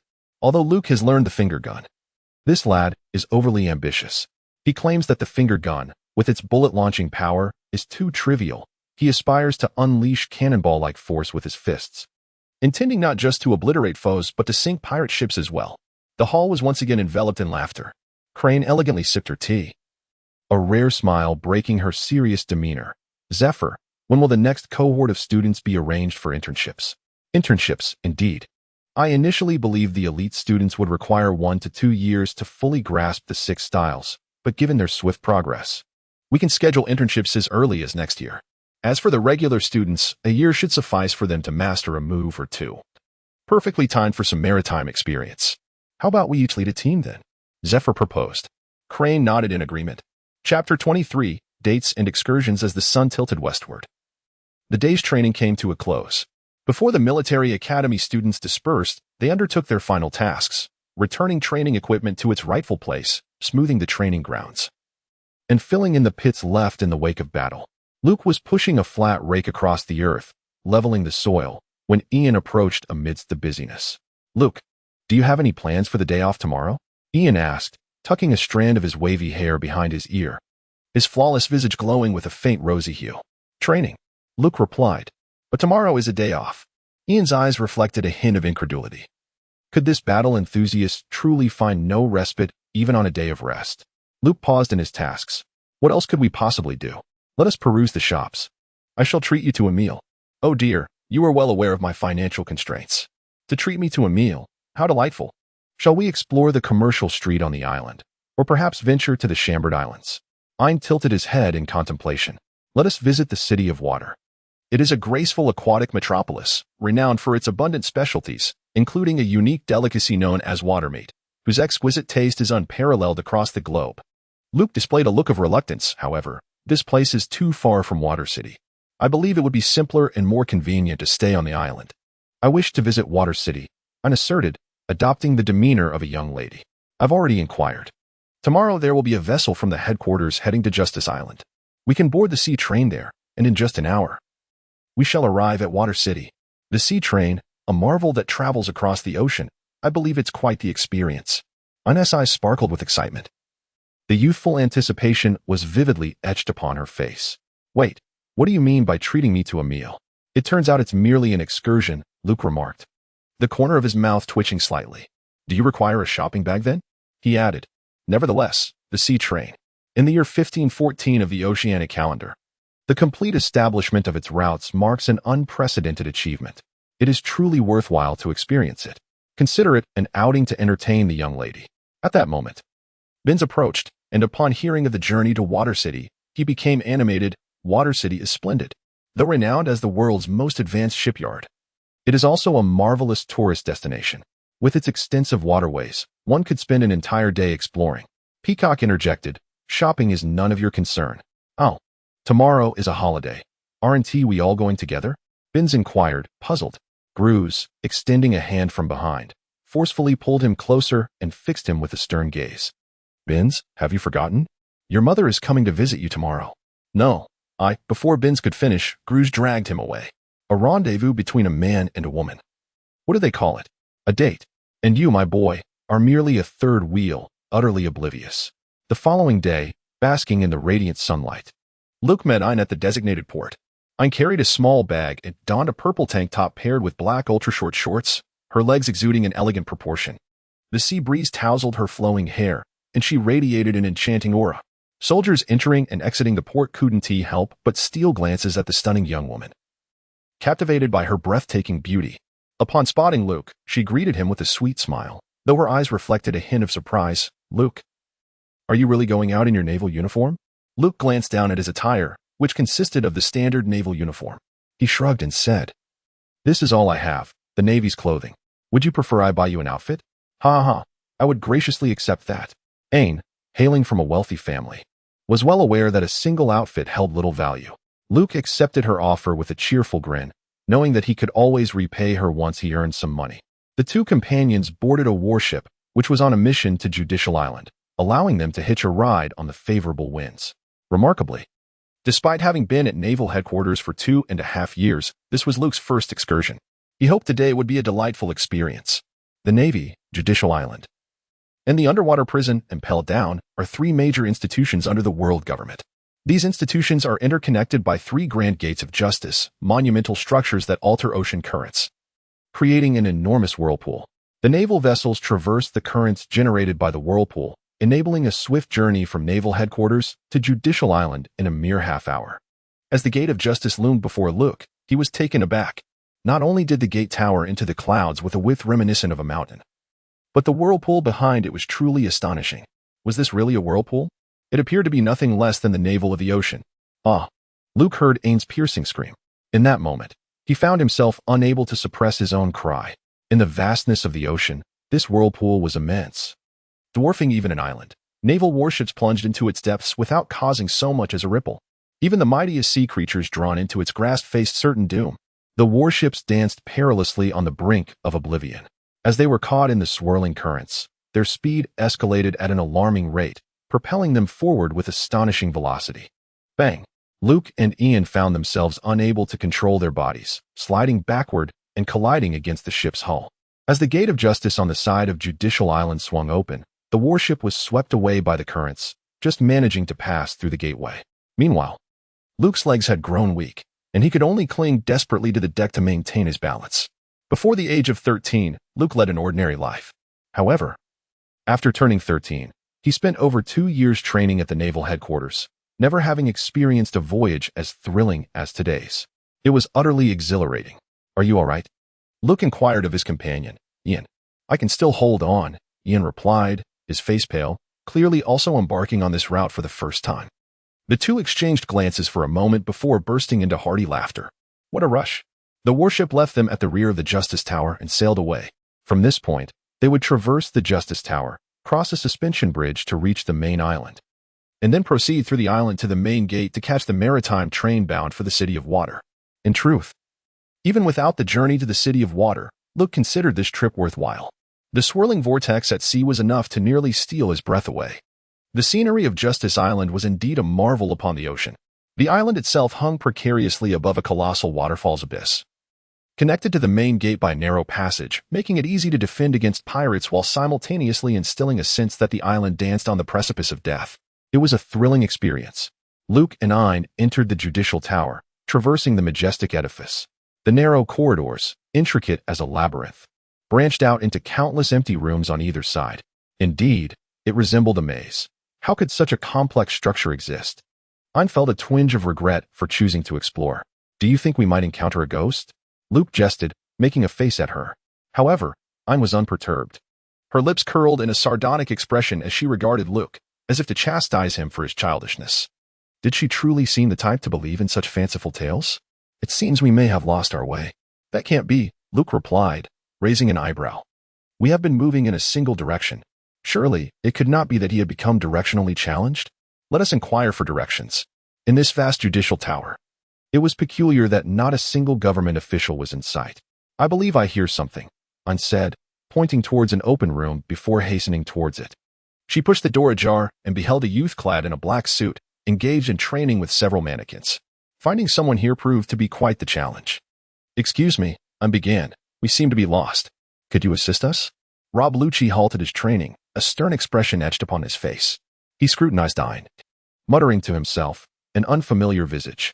The soldiers should be gathered at the main island. They should not be here at this hour. Who are you? Could it be that pirates have infiltrated the judicial tower? No, pirates would lack such capability. Nonetheless, regardless of your identity, you shall perish. A chill surged from Mine's feet up her spine. She had never anticipated that merely asking for directions would lead to an assassination attempt by a stranger. Caught off guard. The youth had vanished, and when he reappeared, his fingers had already pierced her body. Finger pistol. This was one of the 6 styles she was currently mastering. Luke walked behind Ein, his eyes widening in horror at the scene before him. You scoundrel! A fierce roar echoed through the Tower of Justice. Luke's body was suddenly coursing with bulging veins. The bull talisman activated. Iron Fist, quintuple strength. Luke, filled with rage, swung his fist towards Lucci. Chapter 24, Rob Lucci. How dare you harm mine? I shall not forgive you. A ferocious roar erupted from Luke's mouth as he charged towards Lucci with astonishing speed. His right fist infused with an unprecedented quintuple force. Lucci turned his head, staring in astonishment at Luke, feeling an overwhelming sense of threat emanating from his fist. Iron block! Lucci shouted, crossing his arms defensively across his chest. Boom! The furious iron fist struck Lucci's arm, propelling him backward as Luke charged relentlessly forward. Alarmed, Lucci realized the magnitude of this power. Only by directly experiencing the force unleashed by Luke could one truly comprehend the terror of that iron fist. Lucy felt it. But it was too late to evade. The surging force penetrated the iron block's defenses, and the fist, having shattered the protective arms, violently struck Lucy's visage. It was evident to the naked eye that his face had been contorted. Luke sent him flying with a single punch, crashing into the wall at the back of the room and shattering countless fragments. After accomplishing this, Luke took a deep breath, releasing the power of the bull charm, allowing the tension in his muscles to subside. Having knocked Lucci away, Luke turned back to assess Ain's injuries. He could not afford any mishap. Ain, how are you? Luke asked, steadying her by the shoulders. A prominent bloodstain marred her chest, soaking through her clothing. It hurts a lot, but it's nothing serious, Ain replied, biting her lip, her complexion pale. Such wounds were not fatal for her. Far worse injuries had been commonplace during her training. You bastard! Luke exclaimed, turning to glare at the wall that Lucci had demolished. Attacking indiscriminately, I will not forgive you. Among the debris, stones shifted, and suddenly, a leopard-like figure sprang forth. Rob Lucci landed on the ground, his left foot trembling slightly, the impact causing his body to sway as he struggled to maintain his footing. Luke's punch had indeed injured him. Lucy wiped the corner of his mouth with his thumb, observing the crimson stain upon it. A fierce glint of murderous intent ignited in his eyes. As Lucci vanished from Luke's sight, he re-emerged behind him, his fingers striking with the swiftness of a lightning flash. Lucci revealed a cold smirk, declaring that no matter how formidable one's strength may be, before a master of the 6 styles, there lies only a path to death. He was an intelligence officer of CP9, as well as a skilled assassin. The exhilaration derived from depriving enemies of their lives was an addiction he could not resist. The finger pistol pierced through the body of Luffy. However, in the next moment, Lucci's eyes widened in shock as he realized that the finger pistol had not met the sensation of striking his foe. Luke's silhouette gradually faded away. It turned out to be an ephemeral shadow. Luke assisted Ein to lean against the wall by the door before turning to confront Rouge. With a swift and fluid motion, he executed a finger thrust, penetrating Rouge's body in the blink of an eye. The two stood face to face, and Luke distinctly observed the incredulous expression that manifested on Rouge's face. As Luke withdrew his finger, Rouge instantaneously created distance, reacting with remarkable speed to unleash a series of rapid kicks. The slicing force generated by the vacuum waves surged towards Luke, who sensed the impending attack. Moonstep. With a powerful push against the ground, a vigorous wave of air erupted beneath his feet. Ascending with rapid successive movements, Luke quickly soared towards the ceiling. Boom. The wall behind him was cleaved apart by the force of the kick, leaving a clean break as debris cascaded down. In an instant, Lucci leapt into the air, and the two engaged in a rapid exchange of blows, their forearms delivering dozens of punches in a fleeting moment, creating a cascade of shadowy fists. Amidst the flurry of punches, the turbulence of the stormy waves accompanied each strike. A single misstep could result in Luke being drenched in blood. Who exactly is this individual? Within this judicial tower, he must be a pawn of the government. Are the government's henchmen truly this formidable? Luke felt a surge of trepidation. Iron Fist, triple power. Luke once again activated the bull talisman. With a single punch, he struck Lucy down from midair to the ground. Upon landing, Lucy's feet pressed against the earth, causing a powerful impact that created a deep crater beneath him. This fellow is even stronger than Zayuza. Luke quickly reached this conclusion. However, that is no justification for your reckless behavior.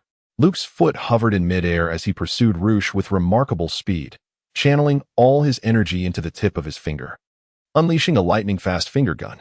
Iron block. This time, Roosh was prepared. The finger gun struck the iron block, and the force of the impact radiated outward, creating a miniature whirlwind within the room. However, the iron block was not invincible. Luke shouted, "Finger gun, divine power," with a 5-fold increase in strength. All of it concentrated at his fingertip. Even a diamond could not withstand his assault. He jabbed rapidly in a flash, puncturing the air with precision. 3 blossoms of crimson splattered upon Lucci. How could this be? Lucci, taken aback once more, hastily distanced himself from Luca, retreating to the far side of the dwelling. Throughout the battle, Lucci's astonishment grew. A stranger, seemingly emerging from nowhere, had managed to injure him repeatedly. Lucci found it utterly inconceivable to accept such an outcome. Moreover, Luke's techniques mirrored his own: iron body, finger gun, shave, moonwalk, only lacking the storm leg and paper drawing. Such feats could hardly be accomplished by an ordinary soldier or a stealthy pirate.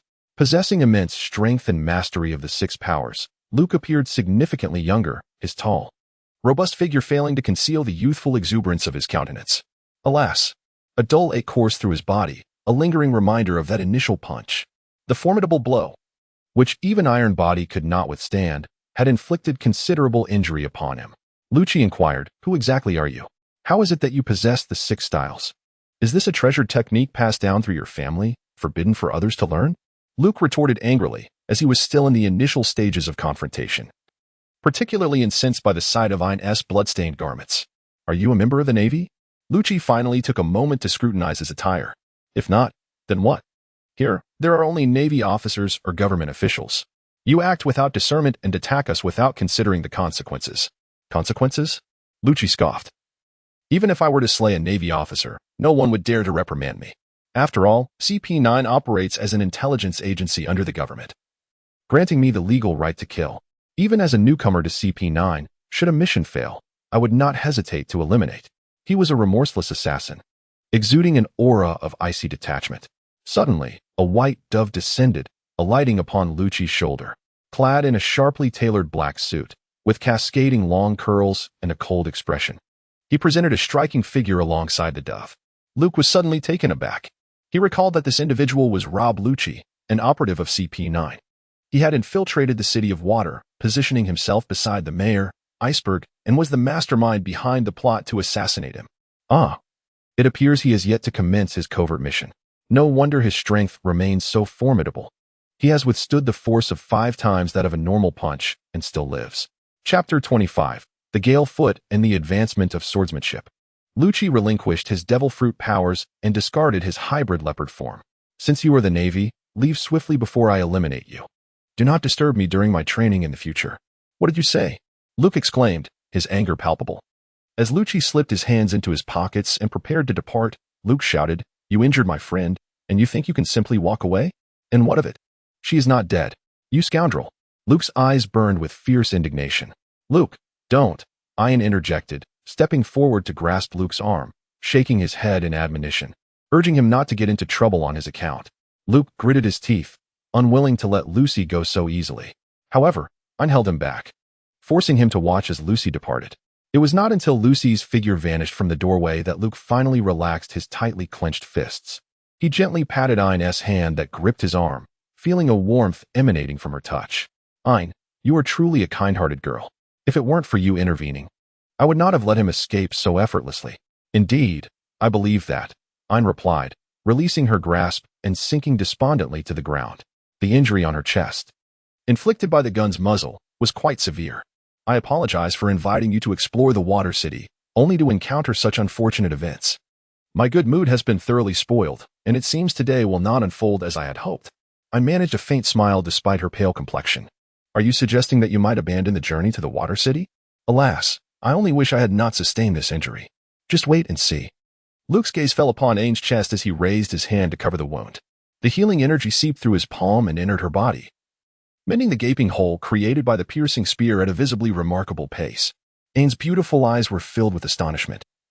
She could distinctly perceive the transformation occurring in her chest as the wound was enveloped by an indescribable force.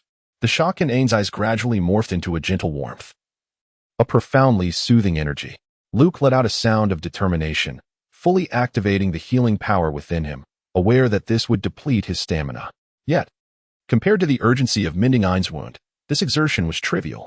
The earlier figure had been terrifying. I had never encountered anyone with such an icy gaze, reminiscent of a beast radiating an aura of chilling malevolence.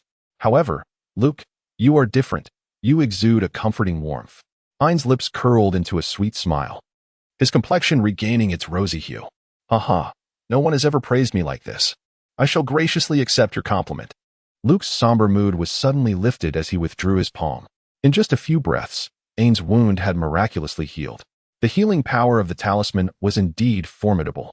Curiously, Ain moved her right hand. The tension in her shoulder muscles was present, yet there was not a hint of pain. She touched the wound again. It had truly mended.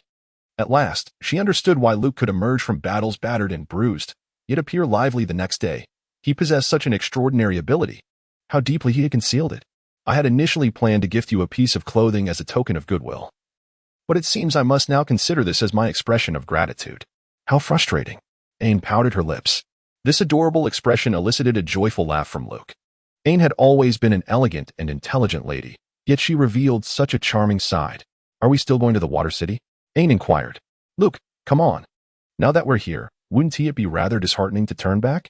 Although encountering that fellow was indeed quite disappointing, we must not let others extinguish our joy. All right, lend me a hand.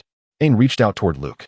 Luke pulled her up from the ground, gripping her hand as they made their way to the main entrance of Justice Island.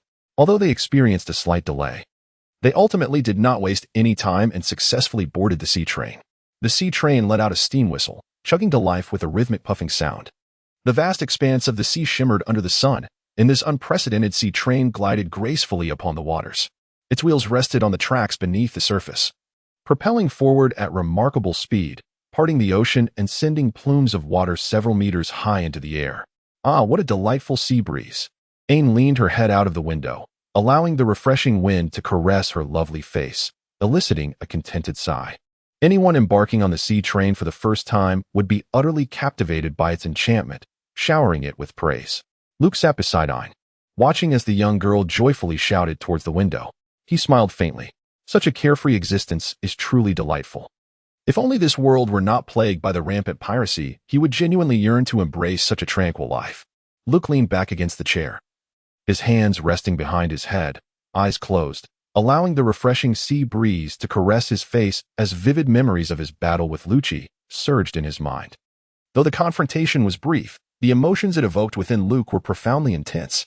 Lucci's mastery of the six styles is evidently superior to that of Ryoso, effortlessly transforming his techniques at will, perhaps influenced by the cat fruit, leopard form. His moves are both agile and versatile, even while suspended in midair. Engaged in a fierce battle with Luke, he can fluidly execute the Gale Kick beneath him. A wave of insight into martial arts washes over him. And on the panel for his training in the six styles, Gale Kick, unmastered, quietly transforms into beginner. Luke opened his eyes, a subtle smile gracing his lips. He rolled over and leaped onto the rooftop of the sea train, his feet generating a vacuum wave that manifested as a slicing strike shooting forth from beneath him. This strike cleaved through the splashes stirred by the sea train, carving a fissure 2 to 3 meters long upon the surface of the ocean. The soaring slash, indeed, was the embodiment of a soaring strike. I have accomplished it. If I can unleash a strike with my feet, there is no reason I cannot do so with a sword. Luke excitedly adjusted the sword at his waist. With a sweeping motion, he executed a remarkable strike, a fundamental quality essential for any master swordsman. Without this ability, no swordsman upon the sea would dare to claim the title of the world's foremost swordsman. So, can I achieve this now? Luke rested his left hand upon the sword sheath, while his right hand firmly grasped the hilt of the sword, reminiscing about the exhilarating sensation of executing the Gale Kick with his foot, as well as the intricate techniques of its powerful propulsion, which generated a vacuum with its extraordinary speed and forceful impact. Luke suddenly drew his sword with his right hand, executing a classic technique of unsheathing. The strike, fueled by the entirety of his strength, surged forth from the blade. With a swift whoosh, a brilliant arc of light sliced through the air, carving a scar across the distant surface of the sea. I have succeeded. Luke was momentarily taken aback, then erupted into jubilant cheers. Simultaneously, his swordsmanship took a significant leap forward. Swordsmanship, intermediate, enhanced. Swordsmanship, advanced, achieved. In the first half of the Grand Line, he had already become a master of the sword. Luke turned and slipped into the carriage. Aang gazed at him with a smile, inquiring, "Have you made any breakthroughs?" Luke's radiant smile nodded in agreement. "Mastering the Gale steps has significantly elevated your swordsmanship. I am at a loss for words. Even a mere outing has led to such a breakthrough. How is it that your intellect is so remarkable and your comprehension so profound? In any case, congratulations. Haha. Since we are in such high spirits, I shall treat you to a drink once we reach the City of Water." Unchuckled, "I understand. You will treat. And I shall cover the expenses, correct?" Luke shyly touched his nose. Chapter 26, 10:000 Combat Power. In the year 1515 of the Sea Circle calendar. It had been over half a year since Luke last visited the Water City. That trip was a rare and cherished memory. Upon returning from his excursion to the Water City, Luke devoted himself to rigorous training. He exerted his utmost efforts in enhancing his physical fitness, strength, swordsmanship, and the 6 styles, any method that could augment his combat prowess. Naturally, Luke's journey of challenges never ceased. His contemporaries, such as Gruss, Peacock, Ein, and Binz, were well known to him. Engaging in battles with them had become a customary routine, and even if he did not seek them out, they would come knocking at his door. There was also the guidance of instructor Ziyuza, who, at present, found himself unable to restrain Luke in the 6 styles. Consequently, Ziyuza specifically recommended other naval captains for Luke to challenge, such as Tina and Smoker. It is worth mentioning that Smoker's proficiency in the 6 styles was rather mediocre. He was a natural fruit user and, with his smoke fruit abilities, became a nightmare for many pirates on the seas. However, ever since Luke challenged him, Smoker had voluntarily requested a transfer to Log Town in the East Blue, seemingly eager to distance himself from Luke as much as possible. Name: Luke. Age: 16. Height: 197 centimeters. Physical fitness: advanced swordsmanship, advanced zodiac talismans. Currently can activate 2 talismans. Note: enhancement of physical fitness corresponds to an increase in the number of talismans that can be fused. Only when the talisman and host are fully integrated can the talisman unleash its maximum power. Hockey: none. Skills: advanced swordsmanship, advanced iron fist. 6 styles: iron block, intermediate, paper drawing, beginner, pointing gun, intermediate, storm leg, intermediate, tweak, intermediate, moonwalk, intermediate. Reputation: unknown. Your fame does not correspond to your strength. Please act swiftly to make a name for yourself on the seas. Combat power value: 2200. Berserker's aggressive trait: if the host challenges an opponent of equal or higher rank and wins, the fusion degree of the talisman with the host will increase. If defeated, the host will gain partial insights from the opponent's training. A martial arts expert will enhance physical abilities, while a swordsmanship expert will deepen swordsmanship comprehension. The prerequisite is to avoid being killed. The Ox Talisman has completely merged with him. On the day the Ox Talisman, symbolizing strength, fused with him, Luke experienced a qualitative leap in power, alongside an enhancement in physical fitness, successfully advancing to an advanced tier. This elevation in physical fitness also meant that more talismans could be activated. This time, he could activate 2. The Zodiac talismans possess many intriguing abilities, and Luke found himself momentarily at a loss regarding which talisman to activate. The Rat Talisman symbolizes the vital force of life, capable of bestowing life upon inanimate objects, transforming the lifeless into the living. For instance, granting life to a cannon would enable it to attack autonomously, without the need for soldiers to control it, somewhat akin to the charms conjured by matronly figures. The Hamad's talisman endows its bearer with extraordinary velocity, achieving an effect akin to supernatural swiftness, while also accelerating the impact force of any object. Admiral Kizaru, reliant on the lightspeed abilities granted by the Pika Pika no Mi, has devised numerous devastating techniques, for speed is indeed synonymous with power. The Dragon Talisman harbors explosive capabilities that can be subdivided into 2 distinct powers: the ability to emit a fiery jet and the power of detonation. Reminiscent of the Maramara no Mi and the Bomu Bomu no Mi, the Snake Talisman grants invisibility, transforming its user into an ethereal being, thus allowing for direct entry into women's baths, nay, rather, to infiltrate enemy territory. The monkey talisman symbolizes the power of metamorphosis, enabling profound transformations. It not only alters the external appearance of objects, but also grants the user the ability to freely change their own form. Disguise is but a trivial application. The true utility of this power lies in the capacity to transform into formidable beasts. Furthermore, the chicken talisman bestows levitation, the dog talisman promises eternal youth, and the pig talisman wields laser projectile capabilities. Each of these powers possesses its own merit. With such an abundance of choices, Luke finds himself in a quandary. How he yearns to possess them all. On this day, the training ground appeared markedly different. Instructor Zephyr did not promptly organize the students for their drills. Instead, they congregated in small clusters, their attention captured by a machine that had appeared on the field. Several soldiers were laboriously transporting heavy machine components to an open area, while engineers busily assembled the apparatus. Luke greeted a few familiar friends and stood beside Ian. The machine had taken on a complete form. Is this a boxing machine? Luke gazed at the protruding part of the machine, a circular leather casing, which possessed a retractable elasticity. An idea sprang to his mind. Teacher Zifa must have devised this contraption because he believed their training was insufficiently rigorous. Unable to suppress the urge, Luke considered whistling at Zifa and giving him a thumbs up. As the machine was finally assembled, Zifa clapped his hands, beckoning the students, "Come here, everyone." Feeling the curious gazes of his students, Zifa wasted no time and straightforwardly announced, "This is a boxing device developed by the Ministry of Science and Technology, designed to assess your combat prowess through striking." "Teacher, what is combat prowess?" A charming smile graced Zifa's lips as he replied. Combat prowess is a system that evaluates an individual's fighting ability, using an ordinary soldier wielding a weapon with a combat prowess of 10 as a benchmark. This system serves to gauge your combat effectiveness in relation to that of a typical soldier. However, bear in mind that this combat prowess should only be used as a reference. It does not equate to your true strength. It merely reflects your standard combat capability. While the powers granted by devil fruits are beyond the machine's assessment, the students paid little heed to Zifa's final remark. Combat prowess. Such a remarkable invention. The training ground erupted in excitement. So, who will be the first to give it a try? Zifa directed his eager gaze toward the 5 elite class members. Hundreds of eyes swiftly turned their attention. Gruz, Peacock, Ain, Benz, and Luke suddenly found themselves in the spotlight. "Luke, how about I go first?" Gruz turned to Luke with a grin. Luke shrugged nonchalantly. Anything works. He glanced at the panel, where the combat power was clearly displayed at 2,200. He felt no urgency. What level would Gruz attain? Luke was somewhat eager. Gruz stepped forward, facing the punching bag, summoning all his strength.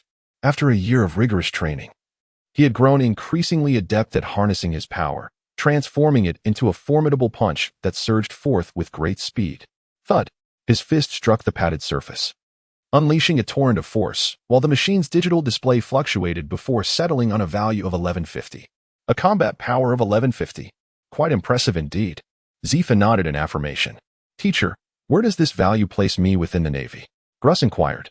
Zifa ruffled his hair and replied, "In the Navy headquarters, a colonel's combat power typically hovers around 1,000. A flush of pride colored Gruz's face. "Does that mean I already possess the strength to match a colonel? And this is without considering my devil fruit abilities."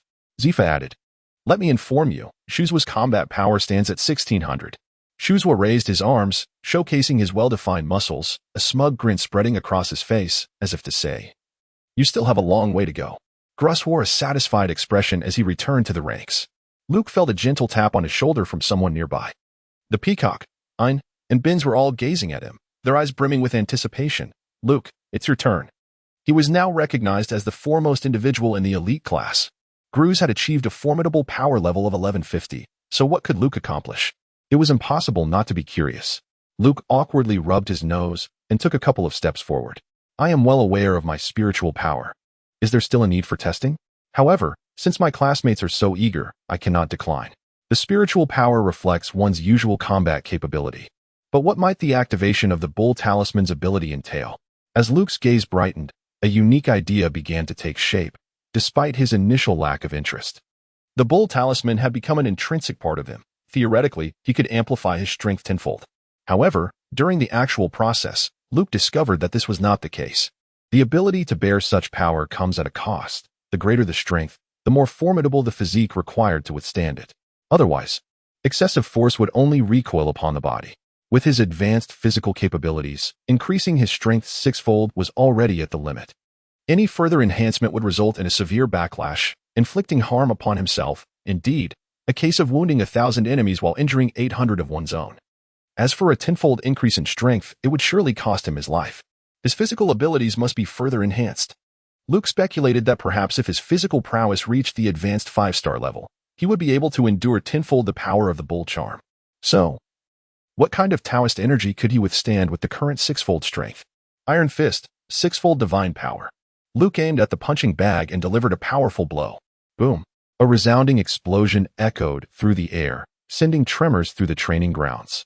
One by one, the screws anchoring the punching bag to the ground sprang free, causing the apparatus to slide backward across the floor with a cacophony of distressing sounds, leaving one to wonder if it might collapse at any moment. On the digital display, a series of numbers fluctuated until the previously static fifth digit suddenly leaped to 1, ultimately settling on a dazzling figure, 10,000. Luke has achieved a remarkable power value of 10,000. With a baseline of 200, one would expect a sixfold increase to yield 13,200. However, it appears that strength does not equate to power value. Luke turned around and beheld the expressions of his fellow trainees, their faces resembling those who had seen a ghost. Eyes wide with astonishment, jaws nearly dropping to the ground. A staggering 10,000 combat points. Was this even human? Gruss found himself questioning reality. I always knew that Luke harbored an extraordinarily potent force within him. During our initial encounter, he struck me so fiercely that I spat blood. But what is the meaning of this 10,000 combat points? Xiozhuo was utterly bewildered. Chapter 27, The Sensation. Luke, please, deliver a punch to awaken me. I must be dreaming. Look, do you lack accessories on your legs? What do you think of me? Is 1,000 combat points something to be proud of? True men start at 10,000 combat points.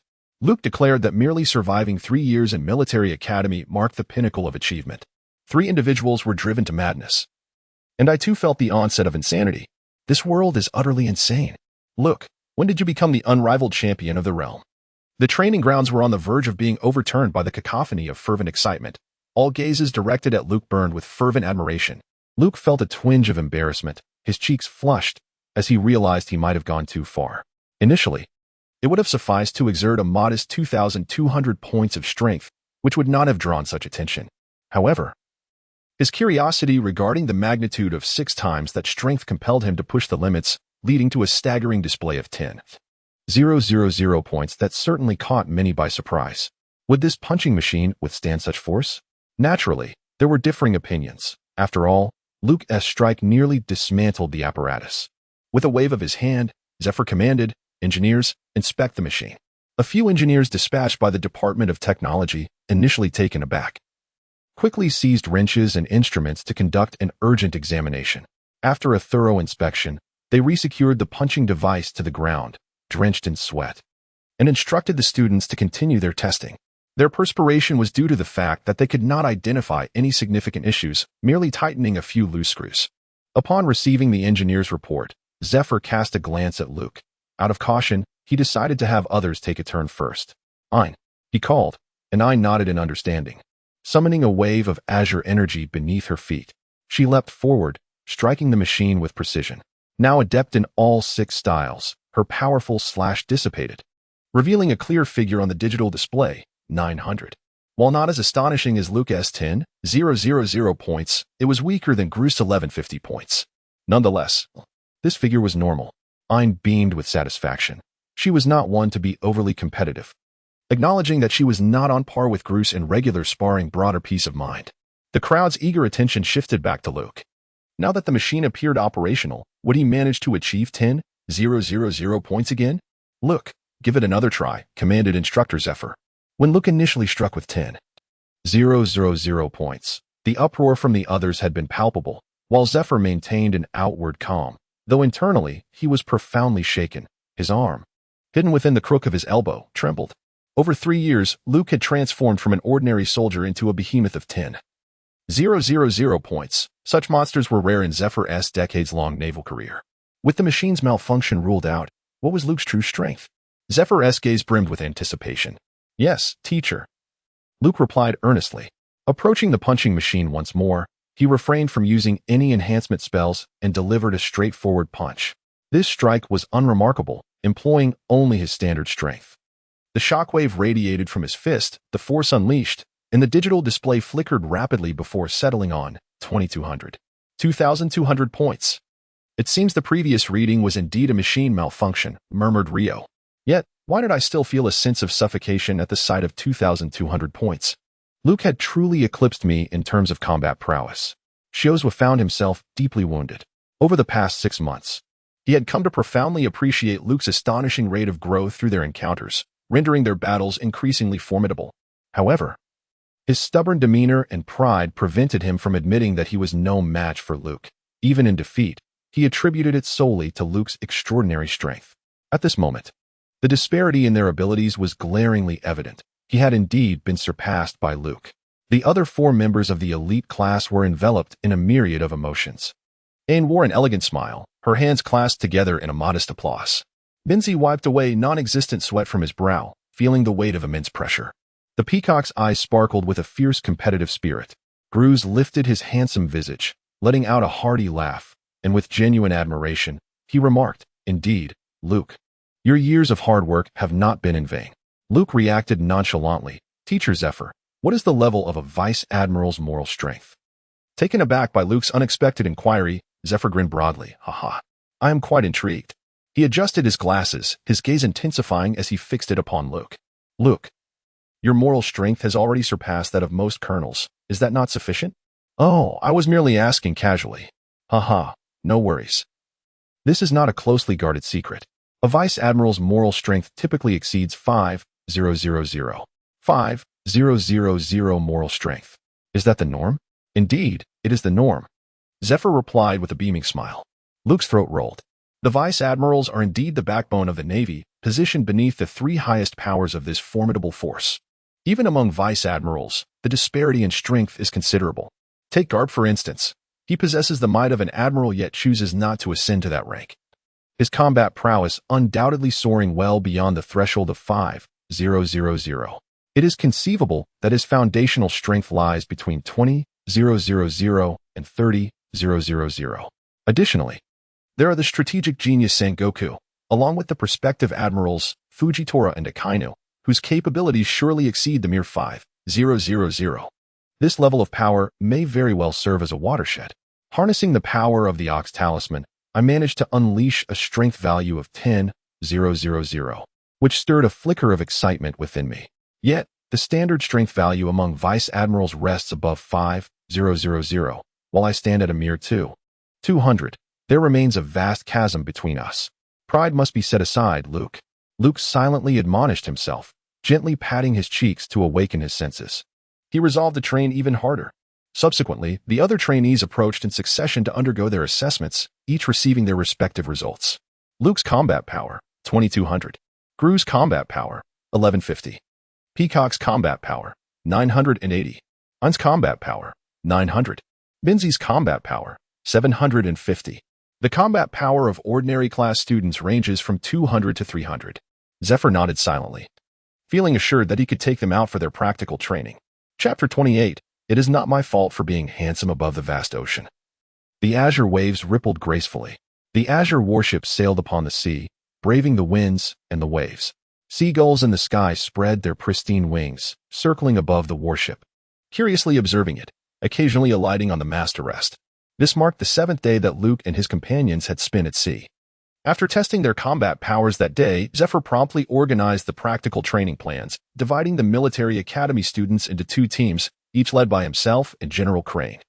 As they embarked on the warship into the waters of the Grand Line, Luke and Ian, along with Binzi, were assigned to the same group, following Zephyr.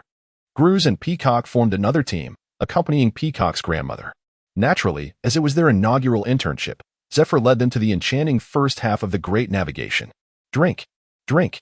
On the deck, Luke, amidst his sword-swinging motions, exhaled heavily. He held a sturdy iron rod, from which 5 iron plates were strung, raised high above his head, and then swung down with great force. Each iron plate weighed 100 kilograms, totaling 500 kilograms at the end of the rod, the leverage amplifying the weight considerably. Even upon reaching the sea, Luke's training would not cease. 501, 502, 503. Luke's freshly cut hair resembled a crown of steel spikes, sharp and angular, while beads of sweat adorned his handsome visage, his eyes gleaming with intensity. Clad in blue trousers, he had set aside a navy-issue white vest, revealing his bare torso, where muscles rippled with every vigorous movement, sweat cascading down his sun-kissed skin.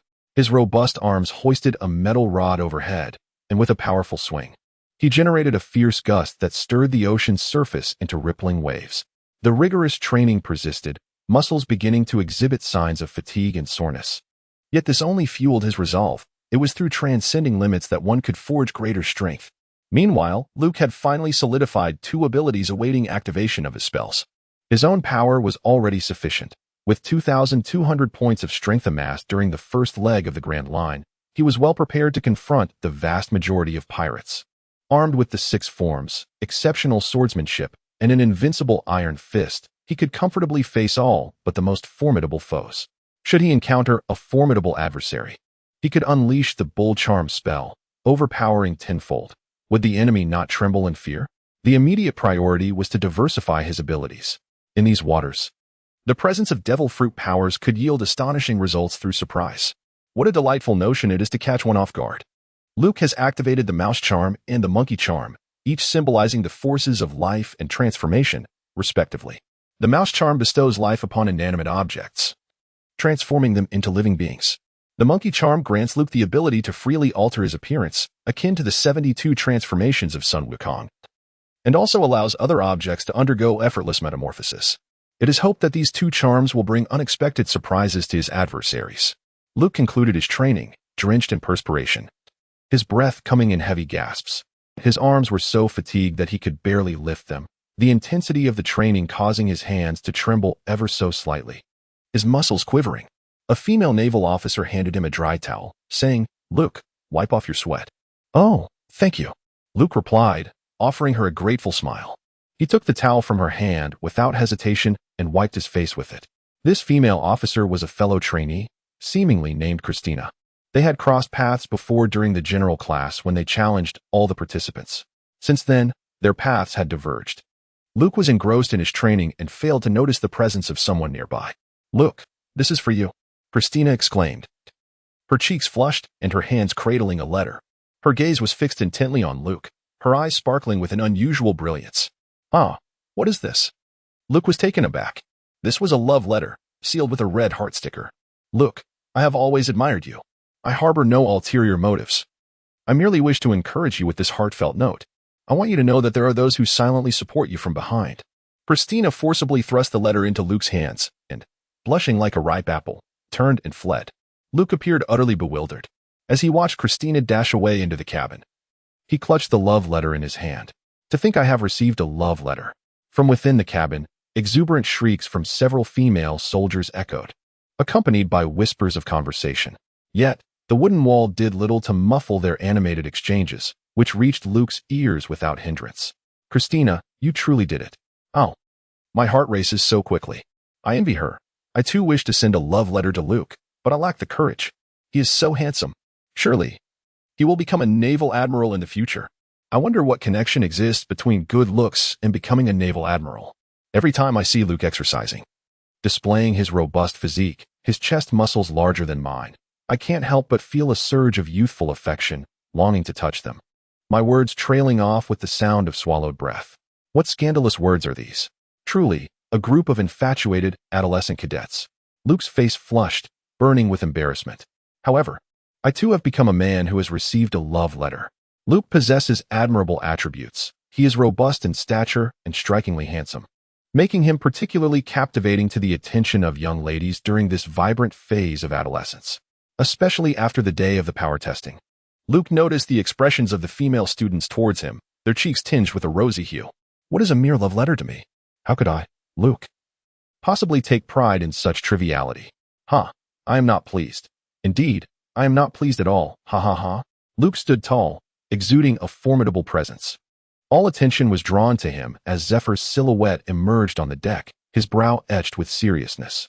News had just arrived that a nearby coastal town had fallen victim to a pirate assault.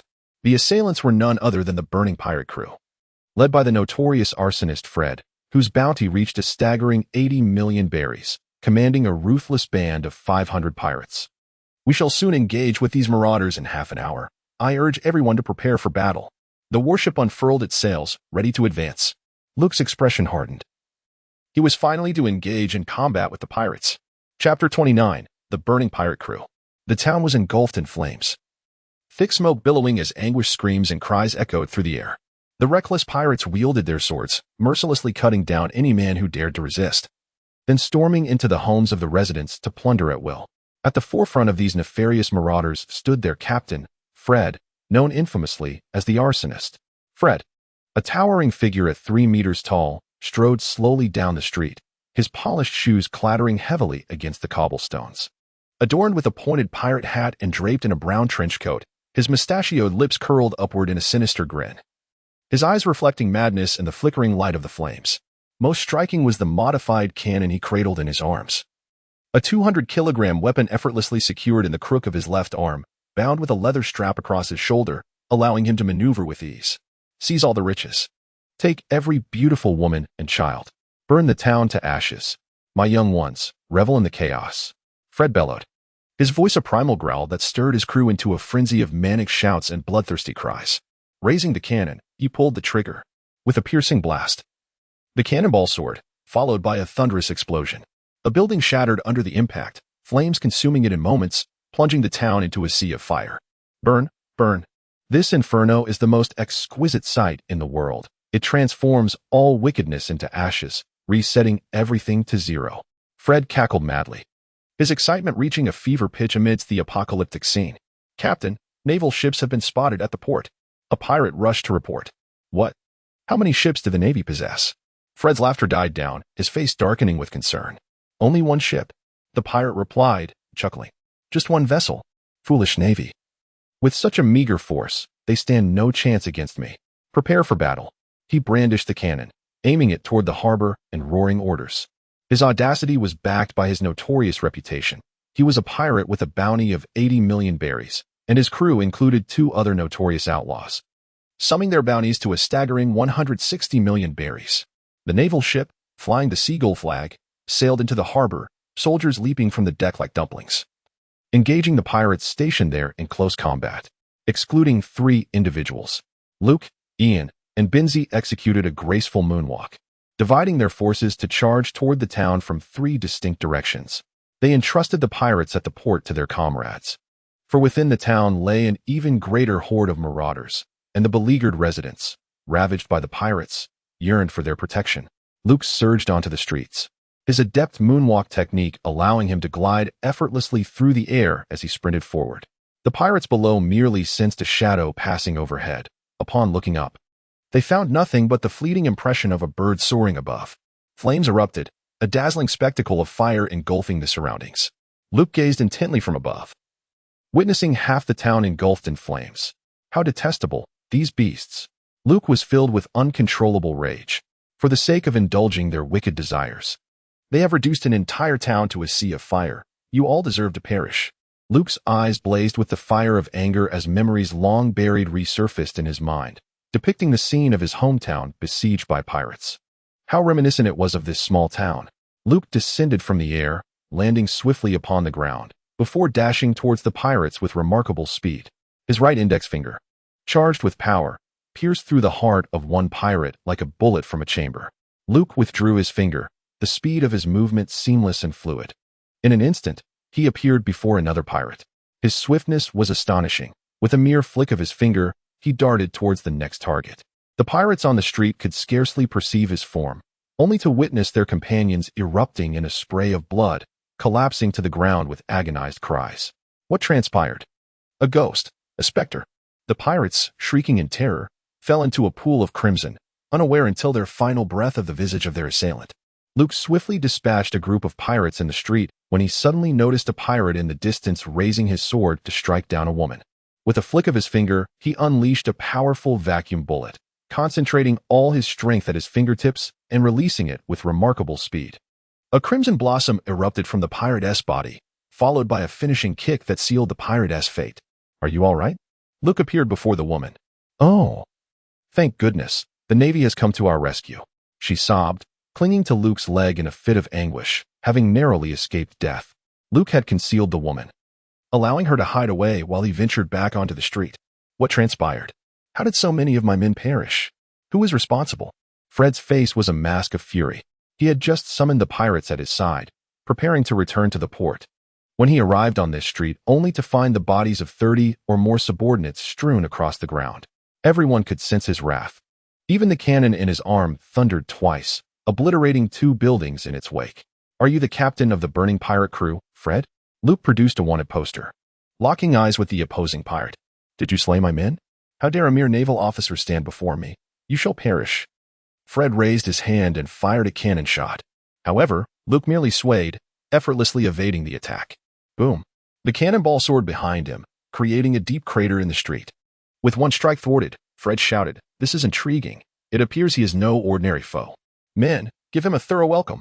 Luke exclaimed in fury, "Burning, killing, pillaging. There is no atrocity you pirates have not committed, casting innocent souls into the abyss of despair. A pirate is ultimately a pirate. May you all meet your due fate." As he beheld over 100 pirates brandishing their blades, charging towards him with murderous intent, some even leveling their firearms to unleash a hail of bullets. The ruthless marauders exerted every ounce of their wicked strength to unleash their malevolence upon this land. Luke raised his right hand, and before the astonished eyes of all, his arm began to swell and elongate, transforming in an instant into a colossal limb. This was the power of the monkey talisman's transformation. As bullets fired from iron blocks struck the giant arm, sparks flew in all directions with a metallic clatter, yet not a drop of blood was shed. The power of the devil fruit. Fred was taken aback, his mind immediately racing to the capabilities of a devil fruit user. The iron block fist technique. The giant fist gun. Luke retracted his fist, only to unleash a powerful punch with a sudden force. Boom. The air trembled. The shockwave surged forward, an unstoppable power whipping up a fierce gale across the street. The cobblestones were sent flying, and the pirates charging at Luke were hurled into the air, their bodies spewing blood mid-flight. He had astonishingly cleared my subordinates with a single blow. Yet, with his fist now enlarged, how could they evade my artillery? Boom, boom, boom. The ferocious blasts detonated against Luke's arm, engulfing him in a fiery explosion. Amidst the flames, the searing heat scorched his body, inflicting sharp pain. Yet his gaze remained unwaveringly fixed on Fred. As the giant arm dissipated, Luke grasped the sword at his waist, the entirety of his sword intent coalescing within the scabbard. Iris slash. Propelled by a speed that dazzled, and driven by a fierce strike, he carved a luminous arc through the air, akin to an iris soaring through the vast expanse, leaving behind an elusive trace. Luke stood behind Fred, slowly sheathing his sword. A gushing torrent of blood erupted from Fred's chest, revealing a grotesque, gaping wound that filled him with utter horror. How could such a seemingly insignificant naval officer possess such formidable strength? In disbelief, Fred collapsed to his knees, uttering his last words before his imposing body crashed to the ground, concluding a life steeped in sin. Chapter 30. Iron Fist. Empty when the Navy surged into the streets, gradually subduing the scattered pirates throughout the town. Deprived of their captain, the pirates were akin to a disorganized rabble, no matter how ferocious they appeared. They posed no real threat. Various squads reported their findings. Zephyr, draped in his coat of justice, strode along the thoroughfare, his presence and the valor of the Navy instilling a profound sense of security among the townsfolk. The main street was cleared of pirates, and the notorious Captain Fred, with a bounty of 80 million, had been confirmed dead.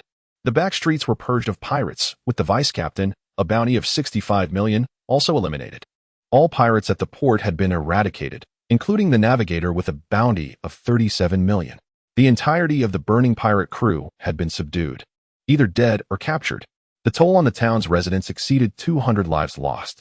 Messages flowed in through the couriers, presenting their findings to Zephyr, who felt a measure of satisfaction with the outcome. However, at that moment, Zephyr cast a glance at the town still engulfed in flames. All soldiers, except those necessary to guard the pirate prisoners, commenced firefighting. The Navy, far from relaxing after the battle's end, remained diligently engaged, as many tasks lay ahead requiring their efforts. The townspeople, notwithstanding their grief, threw themselves into the firefighting endeavor. If their homes were consumed by flames, what would become of their lifetimes of labor? Buckets of water were transported from the sea and wells, human hands connecting them to the inferno. Yet, The efforts seemed trifling against the raging blaze, which could not be extinguished in an instant. Children wailed in the face of the flames, while women cried tears of despair. Yet they wiped their faces dry to continue battling the fire. Men gritted their teeth at the pirates, disregarding the searing heat as they doused the flames with water. Could they simply stand by and watch their town be destroyed? Even the suppression of the pirates could not reverse the devastation. Luke gazed at the raging flames, then at his own fists. What is the purpose of this formidable power I possess? To combat pirates, to protect the innocent. Yet now, I find myself utterly powerless. If only my fists could extinguish the fire. Luke suddenly sprang to his feet. Who said I cannot extinguish the flames? Where there is a will, there is a way. It is merely a matter of thought, for nothing is impossible. The challenge lies in finding a method to quench the fire without causing destruction to the structure. Luke clenched his fist, assuming a stance brimming with potential energy. Having practiced the 6 styles for over a year, he had become increasingly adept at harnessing the strength coursing through his body. The iron block represented the force infused into his well-trained physique, while the finger gun signified the concentration of that power at his fingertips. In this moment, Luke channeled all his strength into his right fist. Zephyr had once jested that Luke could unleash the force of a cannonball with his fist, obliterating foes and sinking pirate ships alike. This was no mere jest. The explosive might of his iron fist possessed tremendous destructive and penetrating power, sending shockwaves for dozens of meters with a single strike. Yet, Luke's intention was not to destroy, but to protect. This was his unwavering conviction. A powerful belief surged alongside his strength, coalescing into a force named protection, visibly intensifying as a faint aura enveloped Luke's fist. But that was not sufficient. The bold talisman activated. 6-fold divine power. Luke exuded an even more formidable aura, waves of energy emanating from his body and radiating outward, causing sand and stones to swirl violently, rendering the flames of the building opposite him dim in comparison. What was Luke intending to do? Benzie, sensing this immense power, was engulfed by a chilling sense of trepidation. Unfurrowed his brow, contemplating, perhaps he is still harboring resentment towards the nefarious deeds of the pirates. His unwavering integrity would not permit the pirates to harm innocent civilians. Only Zephyr maintained a grave expression. The force was overwhelmingly potent enough to annihilate an entire town. However, upon closer inspection, Zephyr remained composed, for this was a power that brought a sense of comfort rather than one intended for destruction. Go forth, my strength. If my power is born from the desire to protect the innocent, then let it extinguish this raging inferno. Luke let out a fierce roar. Iron fist, empty wind. The punch cannon erupted from his fist, and after the strike, he felt utterly drained, drenched in sweat. The wind howled in response. Everyone felt a jarring tremor in their eardrums, their breaths momentarily stilled. No, it was not merely stilled. At that instant, the air was as if expelled. Boom. A thunderous blast emanated from Luke's fist. The formidable pressure of his punch not only swept away the air, but also dispersed the flames. The entire town trembled, charred beams raining down in a cascade of ash. In the astonished gazes of the residents, the inferno that had engulfed half the town was extinguished. Ben stood agape. What did Luke just do? Am I imagining things? Why have the flames vanished? Ein's mouth hung open in disbelief. This is no illusion. The flames have truly disappeared. I always knew Luke possessed a miraculous power that brings forth surprises. Zephyr's expression was one of astonishment. He had thought the town would be consumed by the raging fire, yet he was taken aback to discover Luke's extraordinary ability. A refreshing sea breeze wafted in from the port, filling the thin air and allowing for a deep, liberating breath. The fire was extinguished. Our home, our sanctuary, has been saved.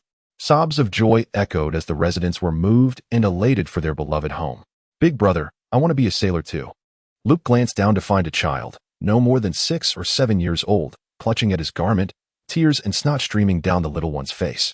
Yet, within the child's eyes sparkled a glimmer of light, a radiant beacon of hope reignited for life.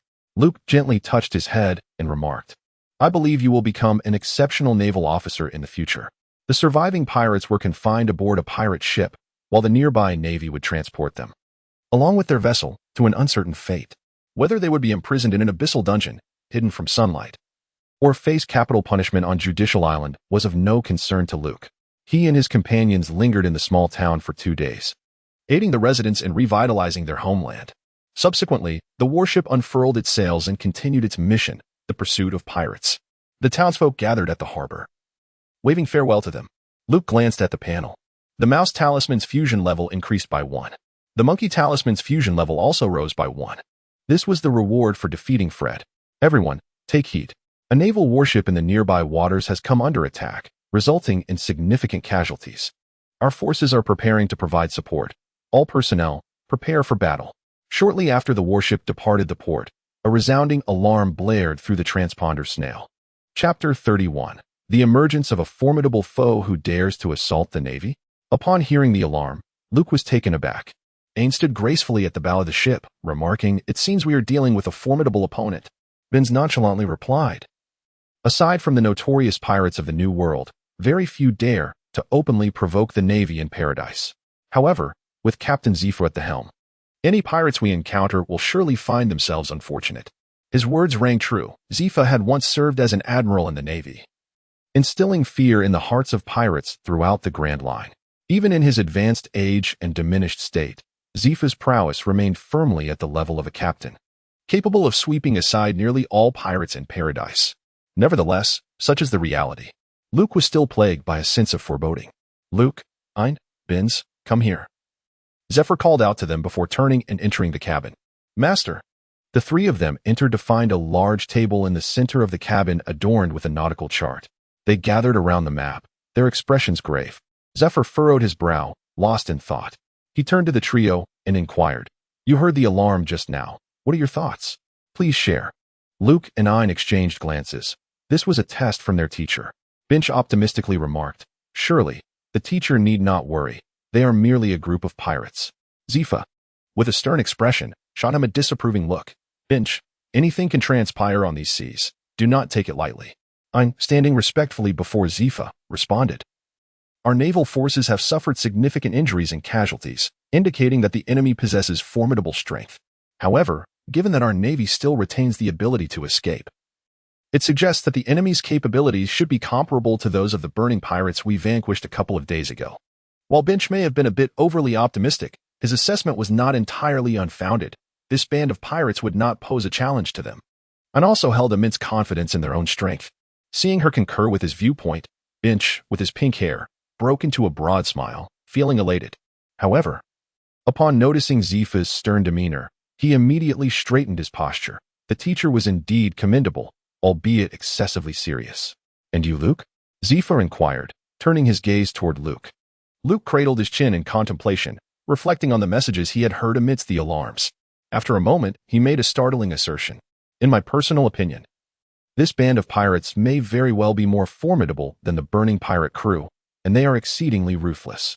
Not only did Ain and Binns display astonishment, but even Zephyr and the naval officers in the cabin were taken aback. "Why do you say that?" asked the instructor. "Master, the paradise is unlike the New World.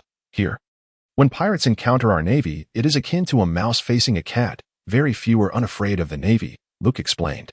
Zephyr nodded, his gaze encouraging. "That makes sense. Please continue." Luke remarked, "This band of pirates, daring to provoke the Navy, is clearly operating on an entirely different echelon than the ordinary scoundrels. Their ruthless nature and blatant contempt for the Navy are unmistakable. Moreover, from the information gleaned from the alarm, it is evident that this crew dispatched one of our naval vessels with remarkable ease and composure. Such formidable strength sets them apart from the typical pirates. Should they breach the paradise and enter the New World, they could very well emerge as a force akin to the supernovas." Luke's resounding voice echoed through the cabin, leaving everyone present in awe. Binns opened his mouth, questioning the need for such exaggeration. The term supernova is an honorary title bestowed upon those notorious pirates who have navigated halfway through the Grand Line, entering the New World with bounties in the hundreds of millions. Of course, this title is esteemed among pirates, while in the eyes of the Navy, such pirates are deemed a malignant tumor of the world, criminals jeopardizing global peace. Pirates of the Grand Line are akin to 1,000 sails racing forth. Those who dare to enter the New World with bounties in the hundreds of millions are seasoned elites, battle-hardened through countless confrontations. These elite pirates engage in even more brutal skirmishes in the New World, clashing fiercely with the Navy and rival pirate crews, challenging the authority of the Yonko, or aligning themselves under the wings of one of the four emperors. Regardless of the outcome, it is a scenario the Navy fervently wishes to avoid. Thus, these pirates, brimming with potential, are often suppressed in their infancy by the Navy. Yet, judging from a mere alert, Could Luke truly ascertain that this band of pirates harbors the potential of a supernova? Binzi pondered this doubtfully. In response to Binzi's astonished expression, Luke nodded earnestly. I believe that no level of caution is unwarranted. However, there is no need for excessive anxiety. With the combat strength of our vessel, we can stand our ground even against the 7 warlords. Upon hearing the latter part of his statement, the tense atmosphere in the cabin significantly lightened. Indeed, Zephyr's combat prowess is not something an ordinary Navy Vice Admiral could rival. Luke, Ein, and Binzi collectively possess the strength equivalent to 3 colonels. With Luke being far more formidable than a typical colonel, although there are only a little over 200 soldiers on board, dozens of them are military academy cadets, the most elite among them. Even if they possess only rudimentary proficiency in the 6 styles, it is sufficient to elevate them above the vast majority of soldiers. They represent a remarkably powerful Navy force. If such a configuration were to fear any opponents in paradise, it would indeed be a joke. They have only recently embarked on their naval training, and while their combat experience is still nascent, otherwise they would likely entertain thoughts of grappling with the 7 warlords. The relaxed atmosphere replaced the previously tense air, as Ein smiled softly. Would you care for some tea? I can brew a cup for you. I'll have black tea. Thank you. I would like coffee. Ice cola, please. The room brightened with lively chatter, and Zephyr's expression was no longer as stern as it had initially appeared. Now, allow me to elaborate on the specific situation. This group of pirates is known as the Jumping Frog Pirates, with their captain carrying a bounty of 50 million berries. Normally, a single warship would suffice to deal with them. However, according to the intelligence received, the combat capabilities exhibited by this pirate crew far exceed what would be expected from a 50 million bounty. The situation is somewhat unusual, and we will need to wait for a rendezvous with the surviving Navy personnel to gather more precise intelligence. Zifa studied the nautical chart, engaging in discussion with others regarding the next destination of the pirate crew. The battle had concluded, and it was unlikely that the adversaries would linger in a single maritime area. Ultimately, leveraging his extensive seafaring experience, Zifa devised a strategy for confronting the impending island they were destined to reach. The assembled Navy personnel, well-versed through systematic education and possessing a wealth of knowledge, conducted meticulous calculations to determine the optimal location for interception. Zifa marked 2 routes on the nautical map, placing and zapped their intersection. The navigator began issuing commands. The helmsman turned the ship's wheel, and the crew tightened the sails to alter their course. The colossal Navy vessel, resplendent in cerulean hues, surged forward towards the designated point. Along the way, Luke and his companions encountered the surviving naval officers. The once mighty warship bore the scars of fierce combat, particularly evident in the 2 massive gashes along the port side that extended beneath the waves, raising doubts about the integrity of its hull. A glance across the deck revealed soldiers, all bearing injuries. The commanding colonel reported on the battle's proceedings. Though brief, the toll was severe, and the enemy's might was unfathomable. A figure emerged, cloaked in despair, claiming to be the son of Whitebeard. The mere utterance of this name sent a wave of shock through the ranks aboard the ship. Chapter 32, The Second Whitebeard. Whitebeard, a name that resonated like thunder, belonged to a titan of the era alongside Roger, and was a primary adversary for Zifa, Garp, and Sengoku. Roger's execution was meant to signify the Navy's greatest triumph, a resounding victory against piracy. Yet, the reality diverged, as Roger's final proclamation ignited the great pirate era, prompting countless youths to venture into the seas in pursuit of piracy. Whitebeard adeptly harnessed this burgeoning force, his power swelling as he established dominion over the New World. Esteemed as one of the 4 emperors, now regarded as the most formidable man upon these waters, the influence of Whitebeard's name over the seas was unparalleled. He assimilated various pirates under his banner, fostering a familial bond through the titles of father and son, compelling many notorious pirates to willingly submit as his sons. In the present moment, the defeated colonel's words revealed the identity of their foe, the son of Whitebeard. Zifa's immediate thought was, why does Whitebeard's adopted son come to paradise to stir trouble? If he is not an adopted son, then he claims to be Whitebeard's biological offspring. The colonel bitterly detailed the appearance of the adversary, particularly noting the crescent-shaped white beard upon his lips, identical to that of Whitebeard himself. Zifa found himself momentarily bewildered. Who is this individual? I have never heard of him before. A sudden jolt surged through Luke's heart. Whitebeard too. Luke had traversed into this world for 8 long years. Many memories from his previous life had grown faint. However, at this moment, The colonel's description of the visage of Whitebeard, too, brought forth a surge of recollections and events that surged vividly to his mind. It was now the year 1515. In this very year, Zephyr, his mentor, would have his arms severed by a certain pirate. Even more tragically, an entire training ship would be decimated, leaving only 3 survivors: Zephyr, Ein, and Benz. This calamity marked the most profound blow in Zephyr's life, following the murder of his family, as his hatred for pirates reached an apex. Yet, despite losing an arm and witnessing the near annihilation of his students, Zephyr did not waver in his faith in the Navy. He remained steadfast, continuing his role as a military academy instructor, devoted to nurturing talent for the Navy. Years later, the very pirate who had severed his arm and slaughtered numerous students would be summoned by the world government, elevated to the ranks of the 7 warlords of the sea. No longer pursued by the Navy, and even recognized as an ally. Disillusioned, Zephyr deemed the Navy, which had forged an alliance with pirates, incapable of upholding justice. His ideals grew increasingly radical, leading him to sever ties with the Navy and ultimately make the catastrophic decision to seek the world's destruction. This was dire. Things were about to take a turn for the worse. Luke's heart raced with anticipation. Could it be that Master Zephyr would sacrifice an arm here? Might the one who severed Zephyr's limb be none other than Whitebeard's son? The timing seemed too fortuitous to be coincidental. If Master Zephyr could only save Ein and Benz, would I not be doomed?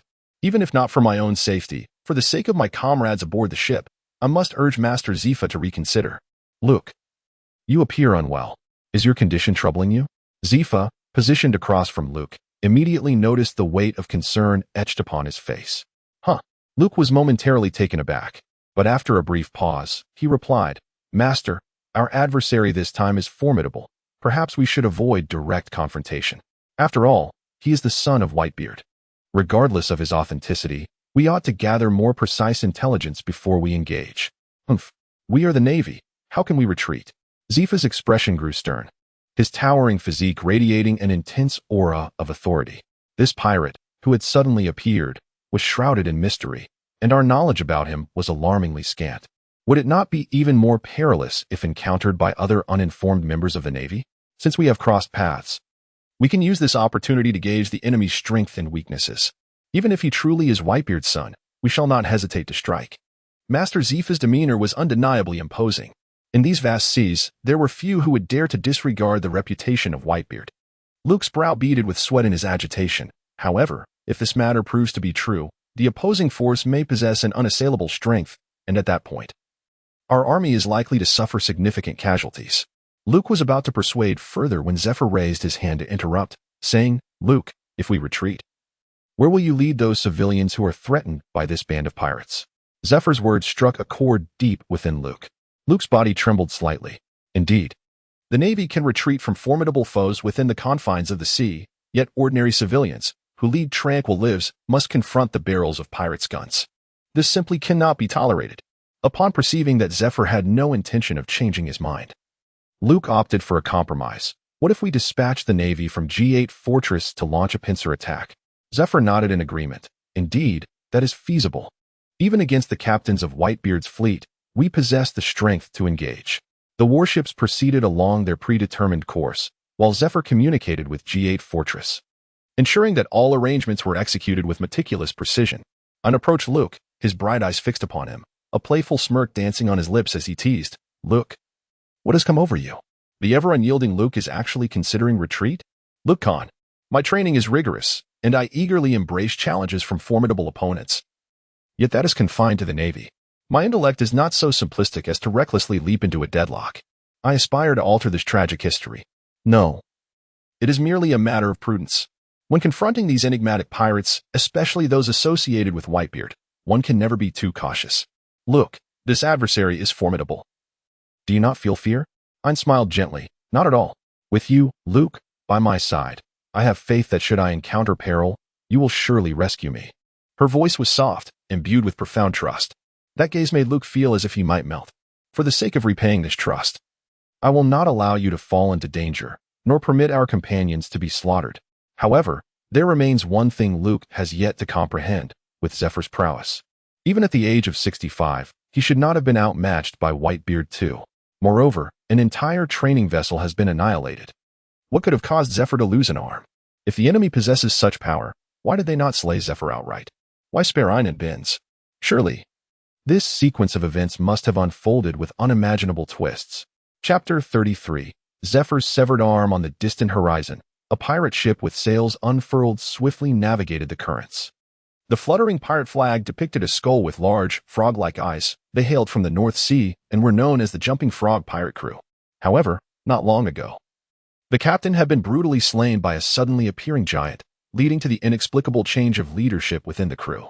The sailors, still trembling in fear, had yet to fully accept this new reality, as this colossal figure, resembling a mountain of flesh, demonstrated overwhelming power by attacking a naval vessel. Thus, the crew began to realize that following this mightier captain could indeed lead to a broader future and the acquisition of greater treasures. Furthermore, this individual proclaimed himself to be the son of Whitebeard. Upon hearing this name, the crew's eyes sparkled with excitement. To follow him was akin to becoming subordinates of Whitebeard himself. Edward Weevil stood nearly 7 meters tall, with a massive and corpulent physique, resembling a veritable mountain of flesh above a pair of slender legs. His appearance was grotesque, featuring thick lips and a crescent-shaped white beard reminiscent of Whitebeard's. With his sideburns braided, his body bore 3 conspicuous scars, and his left arm, along with his head, was marked by stitches, suggesting he had endured significant trauma from a severing blow. Weevil, with mucus flowing from his nose, lamented, "Mother, mother, my father is indeed Whitebeard, is he not?" Bargain leaned on a cane, standing before him with certainty. "Without a doubt, my son, you have inherited the bloodline of the strongest pirate in the world, Whitebeard. You are his true son, and there is no other. And I, your mother, am Whitebeard's beloved woman." Upon hearing this, Weevil's expression brightened. "Then let us seek him out. He will surely be overjoyed to see me." Bargain suddenly gasped, her composure slipping. She struck Weevil's calf with her cane, exclaiming fiercely, "Absolutely not. Oh, that hurts, mother. Why can't we go find father?" Weevil's simple mind could not comprehend it at all. "For you have grown, inheriting the formidable bloodline of Whitebeard. You must first accomplish great deeds. We must amass wealth, gather vast amounts of berries, and seize treasures countless as mountains. Perhaps, one day, when you meet Whitebeard, your father will take pride in you. Is that so?" "Mother, I was wrong. Let us go rob the town. I want to feast on an abundance of meat." He licked his lips hungrily. "It is about stealing money, you fool. But never mind, I forgive you. Because I love you. You are my precious treasure. When the time comes, feel free to indulge in all the meat you desire." "Splendid."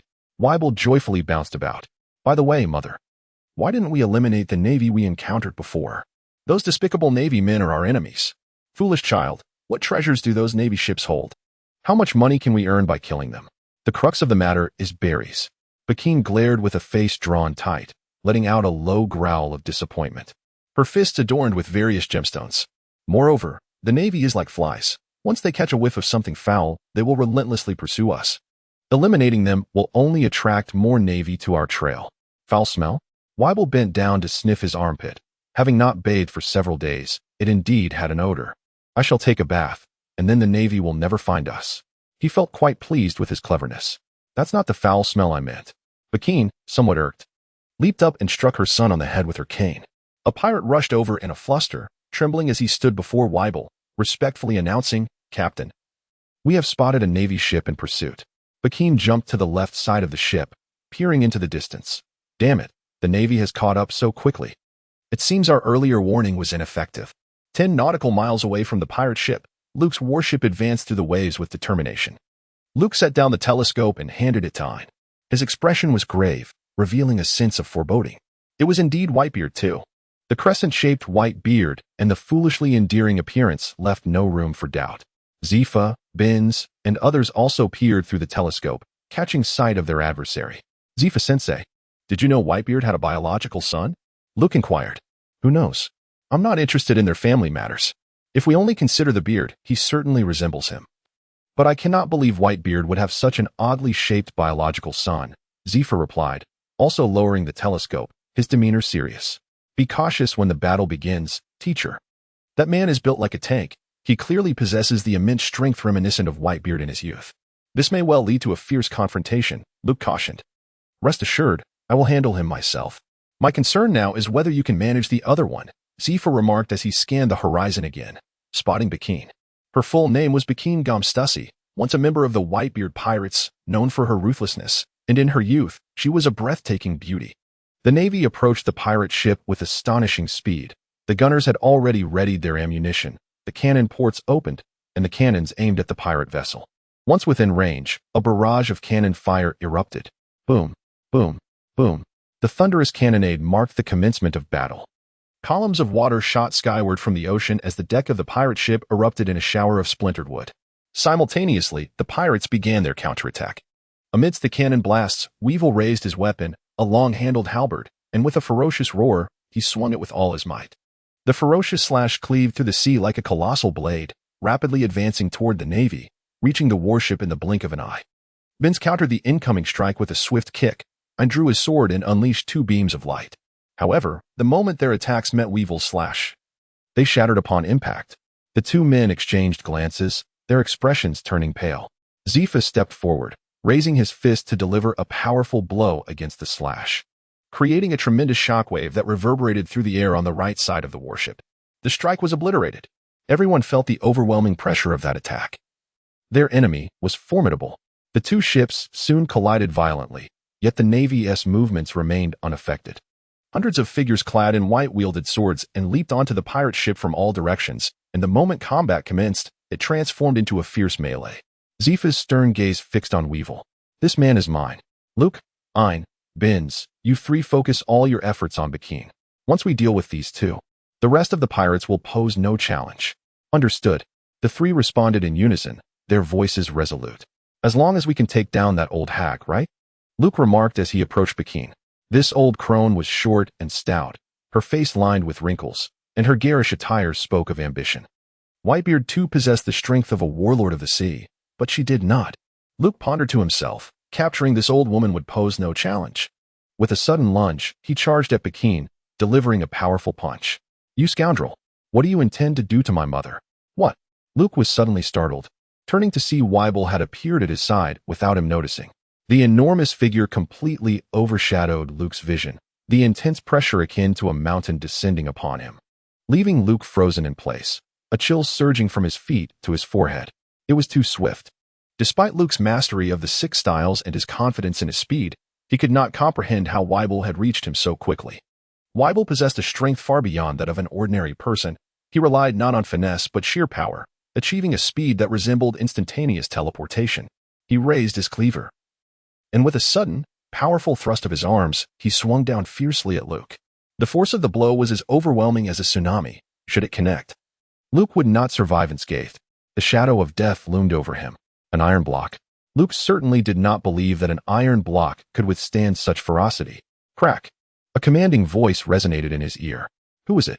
Luke's eyes widened in horror as he beheld Zephyr leaping in front of him, raising his arm to block the incoming sword strike. A dark, ominous glow emanated from Zephyr's fist, the manifestation of Haki, specifically the armament Haki. This formidable power is among the highest in these seas, its defensive capabilities surpassing even that of iron. It embodies the true strength that stands atop the world. Known as Black Arm Zephyr, he had earned this title due to the Haki enveloping his wrists, granting him unparalleled might. His formidable black arms had once struck fear into the hearts of pirates throughout the New World, leaving them in despair. Whether they were masters of martial arts or wielders of devil fruit abilities, against Zephyr's black arms that could only anticipate overwhelming defeat. However, before the dark glow, symbolizing the armament Haki, could fully envelop his wrists, Weevil's blade struck first, swiftly severing an arm. Blood gushed forth from the severed wrist. Chapter 34. The Noble Navy. The ruthless pirates. This scene sent shockwaves through all the Navy personnel present. The esteemed teacher Zephyr, who commanded respect from every sailor, had his arms severed. Such an absurdity unfolded right before their eyes. After the initial shock, the Navy's eyes turned red with rage, erupting into anguished cries as they fought even more fiercely against the pirates. Vengeance. They sought retribution. Teacher. Luke cried out in horror, tears uncontrollably streaming down his face. Are you all right? Zephyr glanced at him, forcing a smile. I apologize. I promised to handle him, but I didn't expect him to reach you so quickly. Luke gazed intently at Teacher Zephyr's severed arm, utterly astonished that he still found the strength to apologize to him. Tears streamed uncontrollably down his cheeks as he bit his lip and grasped Zephyr's shoulder, suppressing his sobs. Teacher, your hand.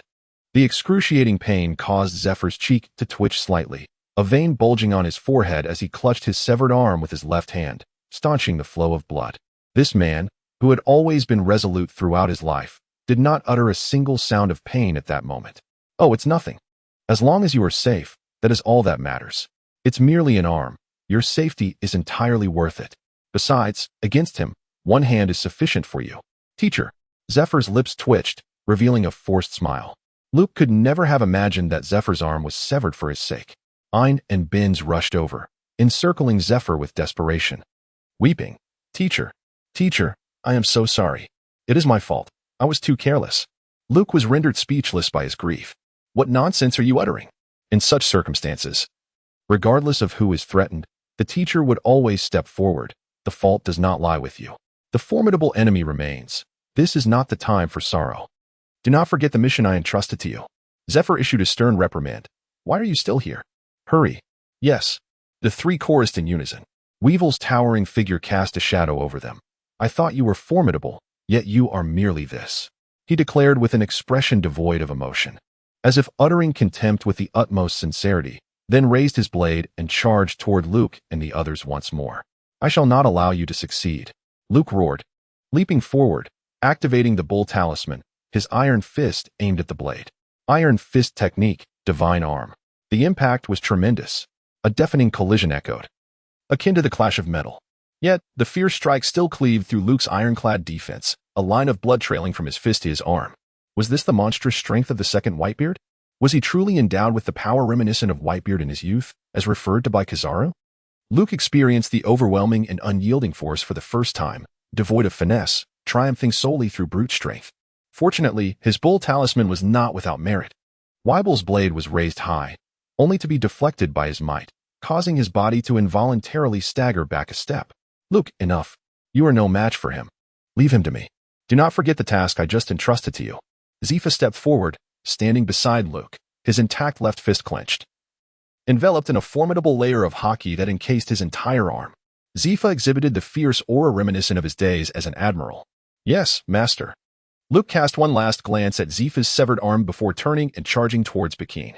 With a sharp reprimand, Luke vanished from his position, only to reappear above Bajin. Damn pirates. If it weren't for your nefarious interference, my teacher's arm would not have been severed. At that moment, two other figures joined him, encircling her from three directions, Ayn and Binz. Gunpoint, Gale Foot, Iron Fist. The trio's assaults were unleashed in an instant, all aimed at Bajin's vital points. What formidable prowess could this adversary, entrusted to them by Zephyr, possibly possess?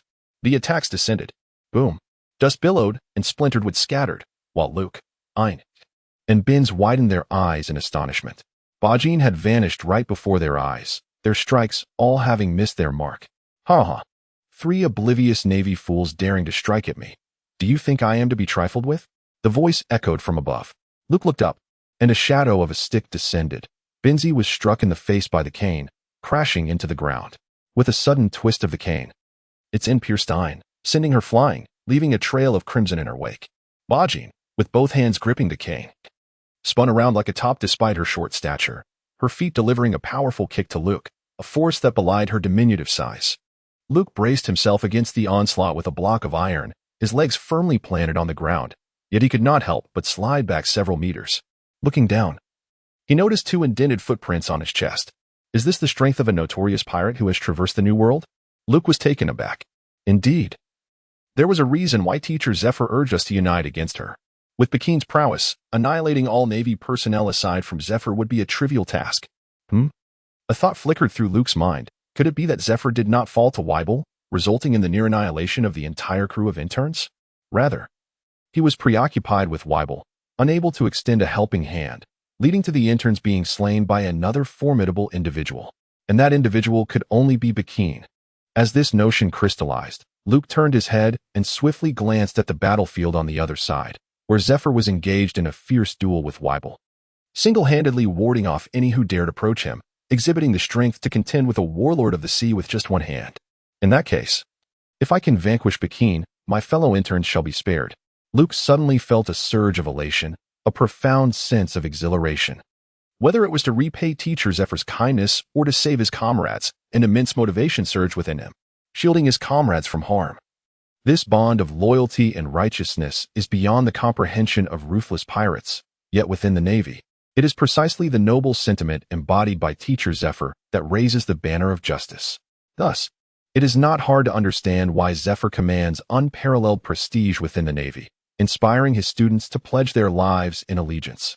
Overwhelmed with emotion, Luke's eyes brimmed with tears once more. Teacher, such profound grace can only be repaid with the blood of pirates.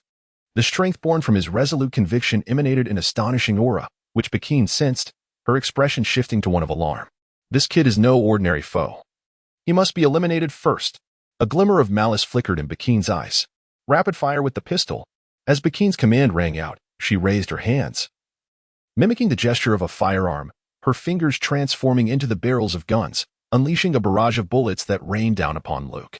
The sound of gunfire echoed in a relentless cacophony, sharp projectiles piercing his skin and drawing droplets of blood, yet failing to breach the iron defense.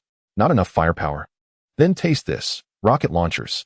Bakine extended her palm towards Luke, a gaping hole appearing in her hand, from which a rocket shot forth with a piercing shriek, hurtling towards him. Boom. Flames and smoke billowed into the air. Ha ha ha. I am the ammunition man, having consumed the ammunition fruit, capable of unleashing firearms from every part of my body. Bakine cackled with glee, her shrill laughter akin to that of a jester. Luke. Ian and Binz rushed back, their voices laced with concern as they beheld the fiery explosion. I'm fine. Luke emerged from the flames, his unwavering gaze radiating an indomitable resolve. The wounds from the explosion, along with the gash inflicted by Weibel on his right hand, could easily be healed afterward. There was no cause for alarm. Luke stated, You go deal with the other pirates. Leave her to me. On replied urgently. But Teacher Zephyr instructed us to confront her together. This individual is exceptionally formidable. You cannot face her alone. Having briefly witnessed Bakine's prowess, was concerned for Luke's safety. No problem, trust me, Luke declared confidently. Such audacity. Bakine scoffed derisively. A mere junior sailor dares to underestimate me? Let me show you my might. With a sinister grin on her parched face, Bakine waved her hands, transforming her 10 fingers into 10 ominous cannon mouths. The sound of cannon fire erupted as 10 black iron balls were launched, the sharp whistling of the cannon echoing through the air. The fierce bombardment altered the very essence of the world, swiftly cleaved through the iron balls aimed at them, causing the projectiles to split and explode into a fiery spectacle. More cannonballs rained down upon the ship, sending both Navy and pirate combatants soaring into the air amidst the chaos, their wails piercing the tumult. Captain, how could you hit your own men? A bloodied pirate charged toward Bakine, demanding an explanation. Useless fools, incapable of defeating even the Navy, what purpose do you serve? Bakine retorted, raising her hand and executing the pirate with a single shot. Such a vicious pirate, you cannot be allowed to live. Luke lunged fiercely at Bagin's side, initiating a relentless assault. Chapter 35, A Battle of Wits and Courage. It's futile. With your limited skills, you might achieve some success in this paradise, but against me, you can only blame your misfortune. Bagin's movements were remarkably agile, dodging to the left and right, weaving through the fierce winds of Luke's powerful punches, occasionally landing a strike upon him. The searing pain pierced through him, resonating deep within his bones. Luke grimaced in pain, and with a swift kick, Bagin, possessing an uncanny foresight, adeptly leaped aside, exhibiting a level of evasiveness that surpassed even that of a mere drawing. Luke's eyes widened in astonishment as he beheld the remarkable skills displayed by Bakine, leaving him utterly astounded. Why did all my attacks miss? I couldn't land a single blow. This is impossible. In terms of strength and speed, I am not inferior to her. Yet, it seems as though she has anticipated all my moves. Suddenly, a realization struck him. Observation hockey. You know about hockey? A glimmer of surprise flickered in Bakine's eyes, concealed behind her sunglasses. No wonder my every strike has been evaded. How infuriating. Luke gritted his teeth, feeling a surge of frustration. Mastery of hockey is fundamental for pirates in the New World. To venture recklessly without it would lead to nothing but disgrace. However, for a hockey user to wreak havoc in paradise is utterly outrageous. Bakine smirked coldly. Even if you've discovered my secret, what can you do? You are destined only to take a beating. It's no wonder your mentor, Zephyr, couldn't protect himself. It's laughable that he sacrificed an arm to shield you. It's hardly surprising he produced a half-baked student like you. Enough. Do not insult my teacher. Luke felt a surge of resentment. Bajin, you shall pay for every word and deed. His intentions had been discerned, yet Luke gritted his teeth and steeled himself to proceed. He had boasted of his intent to confront Bajin, and for the sake of his comrades' lives, he had no choice but to emerge victorious from this battle. In the hidden passage, Luke decided to engage her with swiftness, biding his time to unleash the iron fist, Shockwave. If he could not strike at the heart of Bajin, he would target the entirety of her presence. As long as the shockwave enveloped her, it was certain to inflict harm.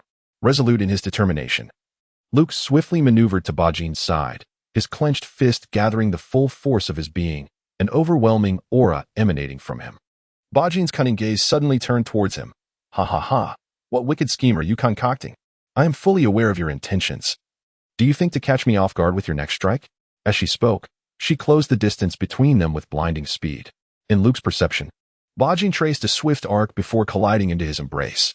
A sudden, forceful kick struck his shoulder, throwing Luke off balance and sending him crashing to the ground. Bajin pressed both hands onto his chest, her palms opening to reveal a blinding white light emanating from the cannon-like aperture, as countless waves of energy particles converged. The overwhelming reaction sending a shiver down Luke's spine. Boom! The force of the blast bore down on Luke, shattering the wooden planks beneath him. And amidst the torrent of blood, he was propelled into the ship's cabin. Unbeknownst to him, he obliterated countless objects in his descent, lying at the bottom of the ship. He coughed violently, expelling a copious amount of blood, his entire body racked with pain, his chest caved in, and several ribs fractured. Gasping for breath, Luke felt the healing energy swiftly circulate throughout his body, a gentle white light enveloping his chest, mending his broken ribs. With a forceful expansion of his chest, he filled his lungs, the sunken area gradually returning to its original form. This old witch was exceedingly powerful, possessing foresight that allowed her to anticipate his every move. Defeating her without an extraordinary tactic seemed utterly implausible. Luke leapt from the depths of the ship, landing deftly upon the deck, where he grasped a pirate's discarded sword in each hand. He charged towards Pekin, unleashing two swift slashes that transformed into two streaks of chilling moonlight, slicing through the air one after the other. With a graceful leap, Pekin evaded the onslaught, while the blades left deep gashes upon the mast, which now teetered dangerously. Unable to withstand the onslaught, leaning precariously to one side, Luke was filled with resentment, flinging his swords into the air in a fit of pique. The two blades spun gracefully towards Pekin, yet such a feeble attack could scarcely inflict harm upon her, as she effortlessly evaded them. Pekin executed a nimble somersault, landing lightly on her feet, and erupted into a derisive laugh. With her fingers splayed wide, she not only aimed 10 dark, cannon-like appendages at Luke, but her chest also extended an array of diverse firepower, rivaling that of an entire battleship. You think you've won? Luke scoffed, standing immobile, allowing her to lock onto him. Pekin raised an eyebrow. Have you lost your senses? But her words were abruptly silenced. The cannons poised to fire across her body dimmed. As two swords protruded from her chest, the very blades Luke had cast moments earlier had returned. Luke understood that he could not contend with Pekin by mere strength. And as his observation hockey penetrated her defenses, all his skills struck only at the air. Thus, when he retrieved his sword, the life force of the mouse talisman activated two blades.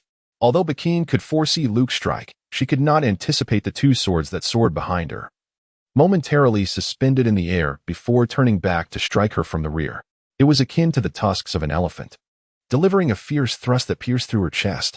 Pekin gazed in horror at the two bloodied sword blades protruding from her torso, her vision tainted red. She could not comprehend it. She was unwilling to accept it.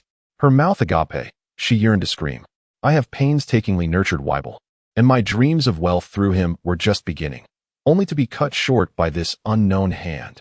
With a heavy fist, Luke struck Pekin's face, flattening her gaunt features, and with that forceful blow, her body was sent hurtling like a cannonball. At that moment, Luke exhaled a sigh of relief. The sea breeze swept across him, chilling him to the bone, and he noticed that his white tank top was drenched in sweat. Had it not been for the abilities granted by the mouse talisman to control those two swords, even with his immense strength, he would have only been able to suffer in silence against Pekin. Mother, I will kill you.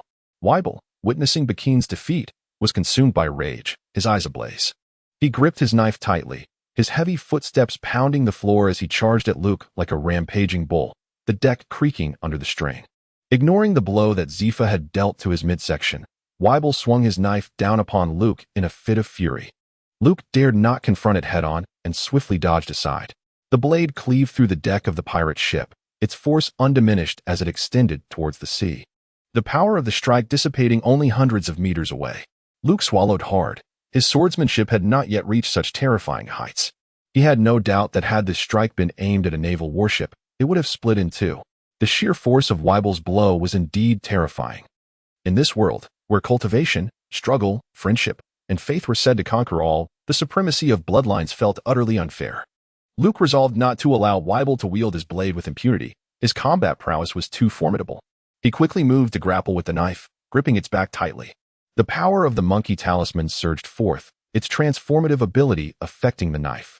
Weibel, in a fit of anger, raised the knife only to find, to his astonishment, that its blade had turned to a mass of muck, falling to the ground. "What have you done to my knife?" Weibel roared, a stream of snot escaping from his nostrils. He swung the transformed hilt as if it were a club, striking Luke and sending him crashing into the sea. Luke sank into the dim, lifeless sea, plunging straight down, oblivious to how many meters he descended. Luke held his breath and glanced around, only to see 2 points of blood-red light flickering in the distance. A monstrous fish, measuring several meters in length, swam swiftly towards him, its mouth wide open, revealing rows of sharp teeth. "You wish to join the fray? Begone!" Luke summoned his strength, delivering a powerful blow that rendered the monstrous fish unconscious. With a vigorous kick, he propelled himself through the ocean's surface, gracefully walking upon the air with a moonwalk before finally landing on the pirate ship. Once again, Weibel and Zephyr clashed in a fierce battle, their fists meeting with tremendous force, causing the deck of the ship to splinter and crack as wooden planks shattered. Unleashing sixfold divine power, Luke activated the power of the bull talisman, experiencing a sixfold increase in strength, and his aura surged to its zenith. With a single iron fist, he charged forward, striking Weibel's shoulder. The shockwave visibly rippled through Weibel's corpulent form, creating a wave of flesh that surged around him. "Despicable! You two are ganging up on me," Weibel exclaimed, his thoughts innocent yet unrestrained. "We are the Navy, and you are a pirate. Allowing you to leave alive would be the greatest affront to justice." Luke retorted. Together with Zephyr, they unleashed a relentless barrage of punches, each strike landing with the intensity of a downpour upon Weibel. Even with Weibel's lineage from Whitebeard, he could hardly withstand the onslaught of their combined efforts. "Huh!" Luke let out a fierce roar, channeling all his strength into his right hand as his arm swelled with solid muscle, resembling iron. With the iron block fist technique, infused with sixfold divine power, he unleashed a powerful strike, transforming his immense strength into a torrent that pierced through Weibel's body. Simultaneously, Zephyr, renowned across the seas for his black arm, executed his most formidable attack. The force of both fists erupted, distorting Weibel's chest and back, leaving 2 distinct imprints where they had struck. Chapter 36. Zephyr's severed arm reforged at this juncture in the battle. Weibel had utterly lost the capacity to resist. As Luke and Zephyr gradually withdrew their fists, Weibel's massive form sank to his knees, collapsing sideways with a thunderous crash. His eyes rolled back in his head. Despite his lineage from Whitebeard, his strength and physique akin to that of a monster, he was ultimately not Whitebeard. With his fall, the other pirates were swiftly subdued. Mouse Talisman Fusion Degree 10. Monkey Talisman Fusion Degree 10. The rewards from this extraordinary challenge were exceedingly abundant, as both Bakeen and Whitebeard too possessed strength that far surpassed Luke's, resulting in a significant enhancement in talisman fusion degrees. Luke distinctly felt that his command and proficiency with the 2 charms had improved significantly since earlier. Weibel, with his imposing physique, was bound tightly with iron chains, and Zephyr stood before him, his gaze imbued with complexity. Zephyr, a man who had captured countless pirates throughout his life without ever taking a life, embodied a singular compassion that was unmatched across the seas. However, rather than receiving gratitude from the pirates, he was met with vengeance, culminating in the tragic loss of his wife. From that moment forth, Zephyr harbored only hatred for pirates, devoid of mercy. Weibel was not only brutal, having inflicted severe injuries upon a naval unit, but he had also severed an arm. Even if Zephyr were to kill Weibel now, few would dare to voice dissent. He stood before Weibel and let out a weary sigh, deciding that since he had captured Weibel, he would spare his life out of respect for Whitebeard. He resolved to take him back and confine him in an underwater prison. Turning away, Zephyr's gaze swept over the victorious trainees and the defeated pirates, his rebellious eyes glimmering with a hint of satisfaction. "Children, you have grown. You are now capable of standing on your own. Teacher, your hand." Binns rushed forward, embracing Zephyr and weeping unrestrainedly. Ain stood to the side, her rationality preventing any impulsive actions, yet her reddened eyes brimmed with tears. She wiped them away. They had triumphed. And the ruthless pirates were now captured, each bound and discarded like dumplings upon the deck. Yet, their esteemed teacher, Zephyr, would forever be marked by this moment. His arm lost irretrievably. Alas, unlike a gecko, humans lack the regenerative ability to grow back severed limbs. Tears glistened at the corners of Luke's eyes. For Zephyr's life path had ultimately not escaped the fate of severed limbs, and this time, astonishingly, it was due to him. Luke was engulfed in profound guilt. One by one, their faces were laden with sorrow. Why? Had their father passed away? However, Zephyr remained more composed than the rest. Upon observing their expressions, he immediately launched into a stern reprimand. No one dared to retort. Luke, could you possibly? Ain grasped Luke's hand, her bright eyes shimmering with a glimmer of hope. The power of healing. Luke instantly comprehended her intention. Time had elapsed significantly. Whether he could bring him back, he was uncertain. I shall give it a try? What are you doing? Zephyr watched as Luke retrieved his severed arm, a question mark forming on his forehead. Teacher, do not move. Luke's gaze was unequivocal. He summoned his healing powers, manifesting a radiant white light from his palms, enveloping the severed arm in Zephyr's wounds. This divine gift possessed the ability to mend all ailments and injuries, capable of reviving even those on the brink of death. Yet, Luke harbored uncertainty about whether the severed limb could be reattached. Nevertheless, the healing energy undeniably began to knit together the severed flesh, with signs of regeneration emerging in the sinews and bones. Hope blossomed within Luke's heart. However, a dilemma loomed. Zephyr's severed arm had endured a considerable passage of time, coupled with a fierce battle, leading to extensive necrosis of the tissues. Even if reattached, the arm would undoubtedly be compromised, rendered useless. The thought that his mentor's arm had been lost due to him was intolerable. No matter the cost, he vowed to restore his teacher's hand. Deep within, Luke resolved. As the life force of the mouse talisman surged forth, a miraculous power capable of reviving the lifeless, the necrotic tissues began to regain vitality. A multitude of eyes were fixated on Luke, their faces etched with confusion, yet a sense of inexplicable anticipation welled up within them, as though they sensed that the teacher's arm would indeed be restored. Zephyr experienced an even more peculiar sensation. He had lost all feeling in his right hand, but now, astonishingly, it returned. His fingers twitched slightly. When Luke ceased his healing, Zephyr lifted his right hand, forming a fist, a palpable sense of strength coursing through him. I can feel it. I can feel it. I can feel my right hand. Even the open-hearted Zephyr could not suppress the tears welling in his eyes. He leaped to the ship's railing, his right hand clenched into a fist, the waves of power visibly radiating outward, culminating in a mighty punch. The ocean erupted in a towering column of water. The unleashed energy caused the entire vessel to sway violently. Luke, thank you. Zephyr could no longer contain the joy on his face and erupted in hearty laughter. I knew you could do it, Luke. I stood beside Luke, joyfully clutching his arm, her face aglow with happiness, reminiscent of a magpie heralding good news, instantly enveloping all in an atmosphere of elation. Luke said, I cannot accept your thanks. If it weren't for me, your arm would not have been broken. Zephyr patted Luke's shoulder and replied with a smile. But you have restored my arm, so I suppose we are even.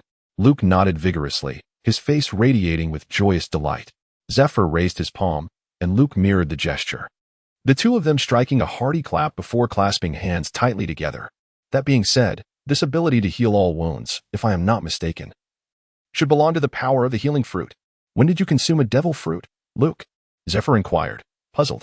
Yet, that cannot be right. If you had indeed eaten a devil fruit, you would not have been able to return after falling into the sea. What sort of magic did you employ? Luke chuckled lightly. I am uncertain. It must be my innate power. The existence of the magical talisman was beyond explanation, and so he spoke casually. Zephyr was profoundly astonished. What sort of racial ability was this? Could it be that Luke bore the bloodline of an extraordinary lineage? This world was teeming with unique races, the fiery-haired Lunaria, the immensely strong giants, the agile Longfoot with their powerful kicks, and the fur-clad moonlit lions that transformed under the full moon. Despite traversing the seas for decades, Zephyr had yet to encounter every race. The existence of a race endowed with healing abilities was utterly unheard of. Never mind if I cannot comprehend it. I shall not dwell on it. After the battle, Luke noticed a wound on Ian's leg. With his ability now laid bare, he felt no hesitation and promptly offered his assistance. Luke, I've also been hit. Binge chimed in, his eyes glinting with intrigue at Luke's healing prowess. Oh, where? Luke inquired, adhering to his principle of welcoming all. Look, it's right here on my backside, Binge proclaimed, lifting his rear high. How utterly crude, truly despicable. Luke kicked him into the sea. Chapter 37. 2 years later, graduates. In the year 1517 of the Sea Circle calendar, the military academy students celebrated their graduation at a bar in the Shambadi archipelago. Cheers. The clinking of glasses resonated with jubilant cheers from the attendees. Gulping down a glass of wine, Luke set his cup on the table, the ice cubes inside producing a delightful clatter. The icy beverage slid down his throat, sending shivers through his body, invigorating him. The atmosphere was one of sheer delight, with Ian, Binzi, Gruss, and Peacock all wearing expressions of satisfaction. Platters of sumptuous fish and meat were served in succession, accompanied by an abundance of desserts, fruits, and drinks, filling the table to the brim. The group indulged in hearty feasting, engaging in lively discussions about their recent internship experiences.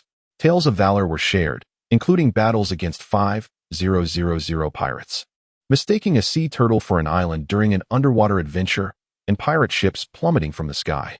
Throughout their internships, they had experienced separations and reunions. Yet the distance had only strengthened their camaraderie. After several rounds of practical training, Instructor Zephyr had finally released them to return to the academy to train the next class of students. Luke was delighted that Zephyr had not succumbed to darkness, that his severed arm had been reattached, and that their practice ship had not suffered significant casualties. Everything had unfolded as anticipated, and Zephyr was thoroughly pleased with this cohort of naval recruits. Thus, Zephyr, Ian, and Binzi would not part ways with the Navy, a fact that brought Luke immense joy. Gruss, tearing into a large piece of meat, inquired with a mouthful, Luke, I heard you're heading to the East Sea? Yes, Luke nodded. Why venture to the East Sea? We would hate to see you go so far away, Gruss lamented. Well, I shall miss you as well. But I have some matters to attend to, Luke replied. Gruss shook his head in regret. What a pity. With your talent and strength, remaining in the Grand Line would allow you to fully realize your potential. Hee, I shall return swiftly, Luke chuckled, pouring more beer down his throat. Binzi, draping an arm around Luke's shoulder, teased, Are you really leaving? Has Ian agreed? Can you bear to leave her behind? The teasing glances made Luke's face flush, and he glanced at Ian, puffing out his chest as he boldly declared, What is there to lament? A man's aspirations lie in distant lands. Women only slow my draw. Indeed, I merely slow your draw, Ian retorted, exasperated, shaking the ice in her glass, a playful smile gracing her face. So you aspire to be a great hero. Just make sure to return quickly. With Ian's support, the other men had no objections, and their conversation soon shifted to other topics. Only Peacock and Ian continued to speak softly, occasionally erupting into sweet laughter that quickened the heartbeats of the men around them. The patrons nearby could not help but turn their gazes toward their table, drawn by the enchanting laughter that surely belonged to a great beauty, eager to catch a glimpse. However, upon witnessing them adorned in naval uniforms, even the most ardent suitor among the patrons refrained from any impropriety. This gathering served not only as a celebration of their graduation, but also as a farewell party for Luke. Luke sipped his drink, allowing the sweet and sour liquid to glide down his throat, enveloped in an atmosphere of joy. A month prior, the system unexpectedly bestowed upon him a mission to journey to the East Sea and eradicate the 4 notorious pirate crews. The East Sea had, due to a certain naval admiral's penchant for visiting his grandson, become a graveyard for formidable pirate factions, leading to its reputation as the weakest sea among the 4. Yet, for powerful pirate crews were still active in the East Sea: the Buggy Pirates, the Black Cat Pirates, the Click Pirates, and the Dragon Pirates, all of whom were beyond the reach of the local naval forces. The system promised a reward, an enhancement of abilities by 1 star. After indulging in a hearty meal and drink, On suggested, Let us venture to the amusement park. Luke beamed with joy, exclaiming, Wonderful. It has been ages since I've had the chance to unwind here. I challenge you all to a bubble racing contest. The Peacock wrinkled its nose, retorting, You, with your muscular physique, who would wish to race with you? Let us head to the water park. I yearn to experience the bubble water slide. Benz interjected, Oh, you possess special abilities. Isn't playing in the water rather ill-suited for you? Gruz chuckled heartily. We have an entire day ahead of us. Let us partake in every single attraction. The Shambadi Archipelago is situated at the forefront of the red soil continent in the midst of the Grand Line. Comprised of 79 trees, each adorned with towns and facilities with the ground formed by their roots. The island's most distinctive feature lies in its roots, which, through respiration, exude a unique natural resin. This resin expands upon contact with air, creating bubbles that ascend into the sky. The bubble culture permeates every corner of Shambadi Island, with bubble cars, bubble Ferris wheels, and houses constructed atop bubbles. The amusement park and scenic areas are indispensable for all who visit. Given the opportunity to be in the Shambadi Archipelago, a day of wild enjoyment is certainly in order. Just as they exited the bar, an individual suddenly lunged before them, sliding a meter while maintaining a prostrate position. Luke was astonished. Wow! Even if one admires our Navy, there is no need for such grand gestures. Ain tugged at his sleeve. Look closely, he has clearly fallen. Well, Luke had indulged a bit too much and, startled by the unexpected sight of someone sprawled on the ground, misinterpreted the situation. It turned out that it was not his overwhelming aura that inspired such profound admiration. From the figure's silhouette, it was evident that he was rather slender, likely a child in his teens. The fabric of his finely tailored clothing suggested he was no ordinary individual, yet not a rough pirate either. As the boy raised his head, he revealed a delicate visage adorned with a small hat. Luke crouched down and pulled the person up, exclaiming, "Hey, are you all right? What happened?" The individual grasped Luke's arm tightly, trembling with agitation. "You are the Navy. Please save me. There are bad people trying to capture me." As he spoke, 7 or 8 men in black emerged from the street corner, brandishing knives and wearing menacing expressions. Upon spotting the child, they charged forward, cursing, "Brat. You think you can escape? Do you believe you can evade our grasp? We'll take you back to let you feel the sting of a whip." So you understand that disobedient children deserve punishment. The archipelago of Shambadi is situated in the heart of the Grand Line, flourishing with commerce and tourism. Yet it is also a haven for numerous criminals. Pirates are merely one faction among many, as bounty hunters, human traffickers, and gangsters also vie for power.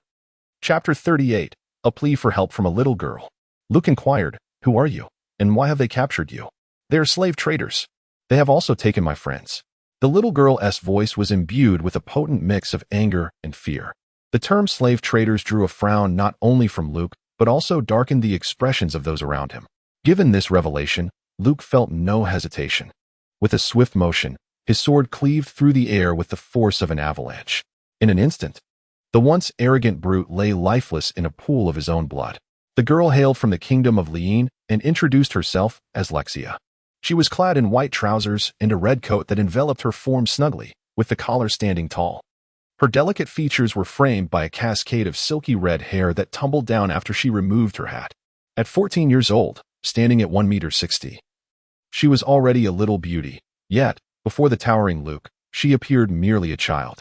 Lexia's sparkling eyes fixed upon Luke as she implored, "I have a favor to ask. My friends have been captured by pirates. I beseech you to assist me. I am willing to offer you a generous reward. Of course, I currently have no money on me, but once my friends are rescued, we shall certainly compensate you." Her gaze was fervent, and Luke found himself utterly vulnerable to such a plea for help. He ran a hand through his hair, casting an apologetic glance at his companions. "I'm afraid it seems I cannot join you for leisure today." Anne chuckled softly, her lips curving into a graceful smile.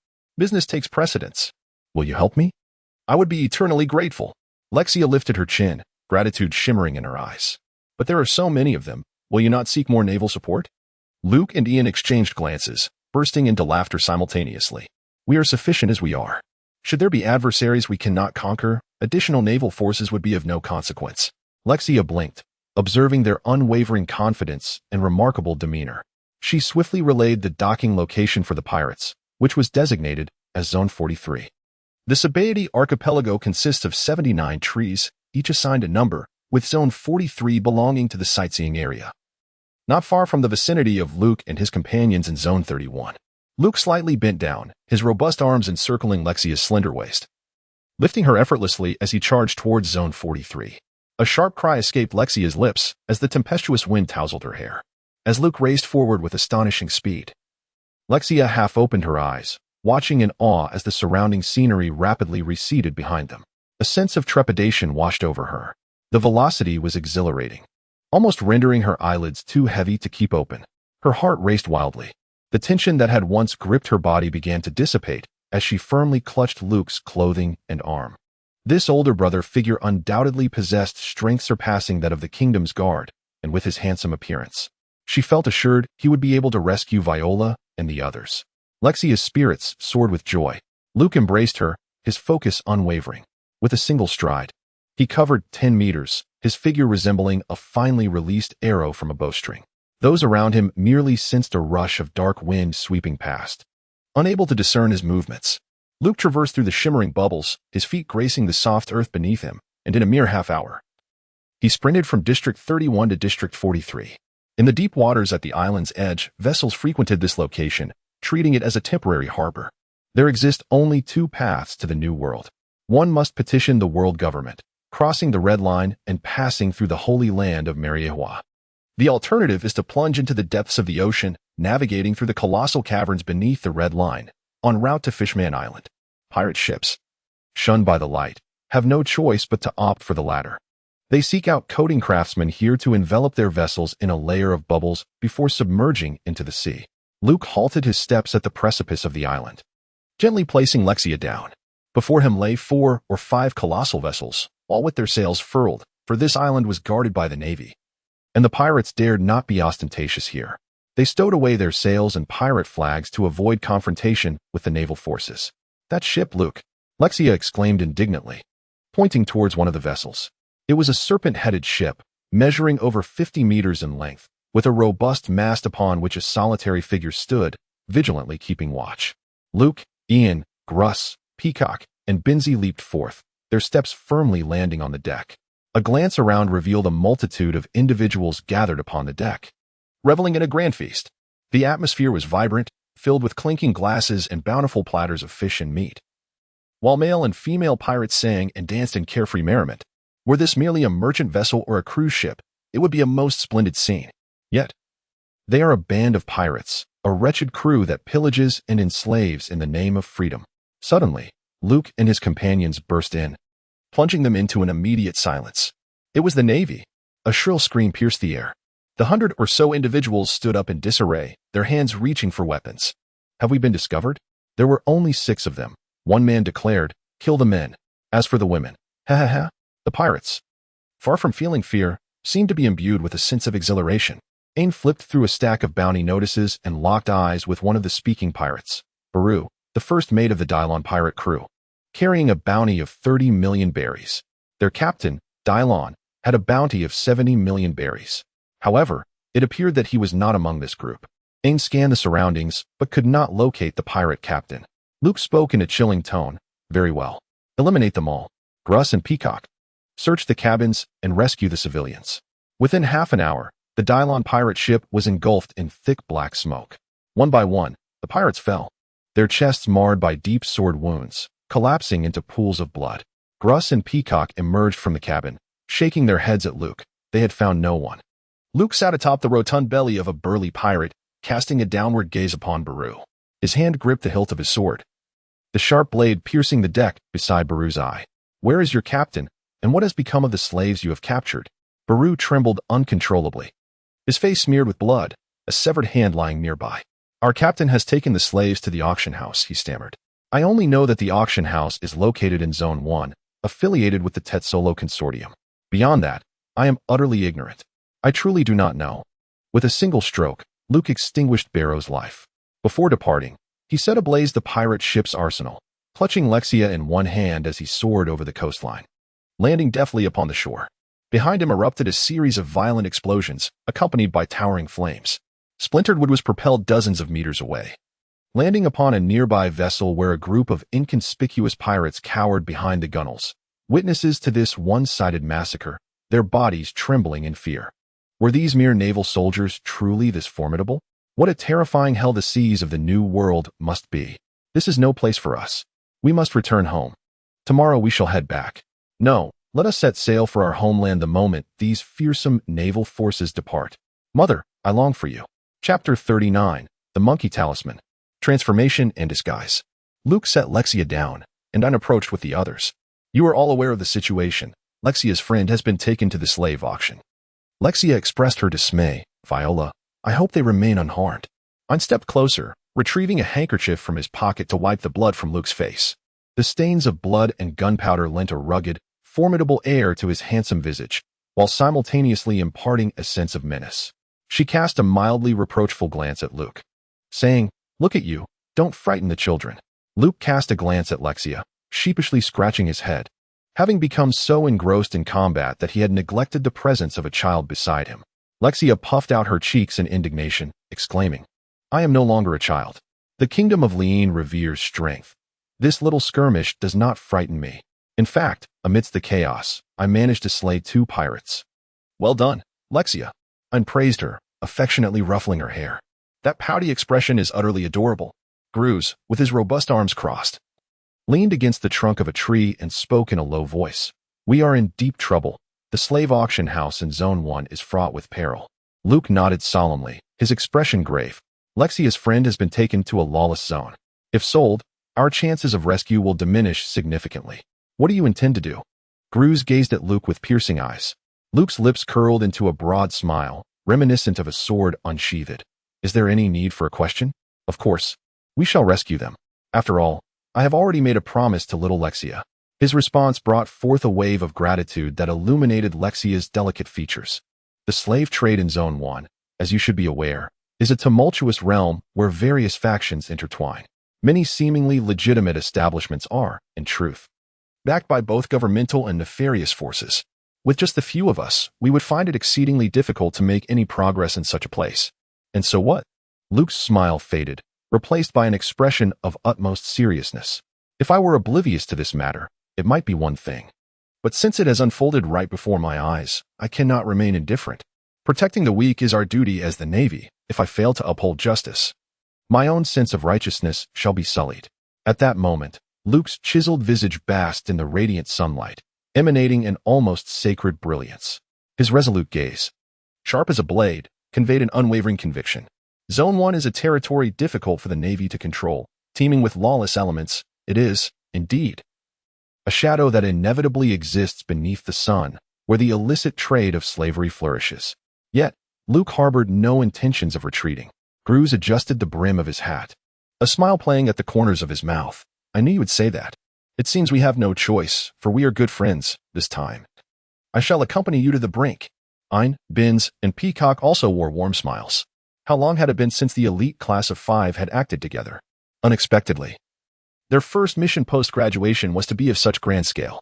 The Sabaody Archipelago hosts a naval base, situated near the Holy Mary Geos and in proximity to the Marine headquarters at Marine Ford, where the Navy's deterrent power is unparalleled. However, due to the intricate terrain of these islands, each tree forms a small isle, and every area resembles a quaint town, creating a lawless zone amidst the elite pirates from 4 oceans and various factions. Even the Navy finds itself in peril within these territories. Luke and his companions embarked on a perilous journey into the lawless territory, fully aware of the inherent dangers. Yet, upon making his decision, Gruz and the others not only refrained from opposition but willingly chose to accompany him on this audacious venture. Gruz, a man of integrity and strength, had once held the esteemed position of the top cadet in military academy long before Luke's rise to prominence. The pride of the Peacock would not permit her to falter in the face of such adversity. With a grandmother who was a Navy admiral and an idol in the form of Sister Guillaume, she had been steeped in the ideals of naval justice since birth, harboring a deep disdain for pirates. Ein and Binz, likewise, were individuals driven by a sense of righteousness. The 5 of them, accompanied by Lexia, faced a considerable distance to Zone 1. To expedite their journey, Gruz rented 5 flying fish from the local town. Under the guidance of the flying fish riders, they swiftly soared towards Zone 1. As the flying fish descended, Luke and his companions leapt from their mounts, landing gracefully on the soft ground below. The pressing question now was how to locate Viola, or rather, the pirate Dylan. Indeed, every creature has its own path, and the underbelly of this territory boasted intermediaries who traded in various secrets. The Navy, this was no place for them. The bar owner polished a glass, casting a mocking glance at Luke and his companions. Luke handed him a stack of berries and said, "We are in search of the pirate Darla." The bar owner immediately changed his demeanor, responding with a congenial smile. It is quite rare to encounter such an amiable Navy fellow. However, I regret to inform you that I possess no further information regarding the Darla pirates, who hail from the East Sea. Luke then posed another inquiry. Is there any connection to the Tesalo Corporation in this region? Indeed, the owner replied. Take a left upon exiting. The most opulent building you see is theirs. It also happens to be a slave auction house. However, I kindly advise you to tread carefully. The prominent figures behind the Tesalo Corporation are not to be trifled with. Grateful for the boss's kindness, Luke stepped out of the bar. Standing before the imposing edifice, he gazed at the glaring words "Human Auction" emblazoned on the grand entrance. His expression darkening. This architectural marvel, constructed from ancient granite, was supported by 4 stout stone columns that upheld its heavy eaves, while a line of formidable guards stood sentinel at the entrance. Ein inquired, "What shall we do next? Shall we storm inside?" It was evident that the auction house would not permit them to roam freely, nor would they return the slaves to them. Gruz remarked, "Since this is an auction, any issues that can be resolved with money are not truly problems. We can simply purchase Lexia's friend. I hope the young lady Lexia does not mind."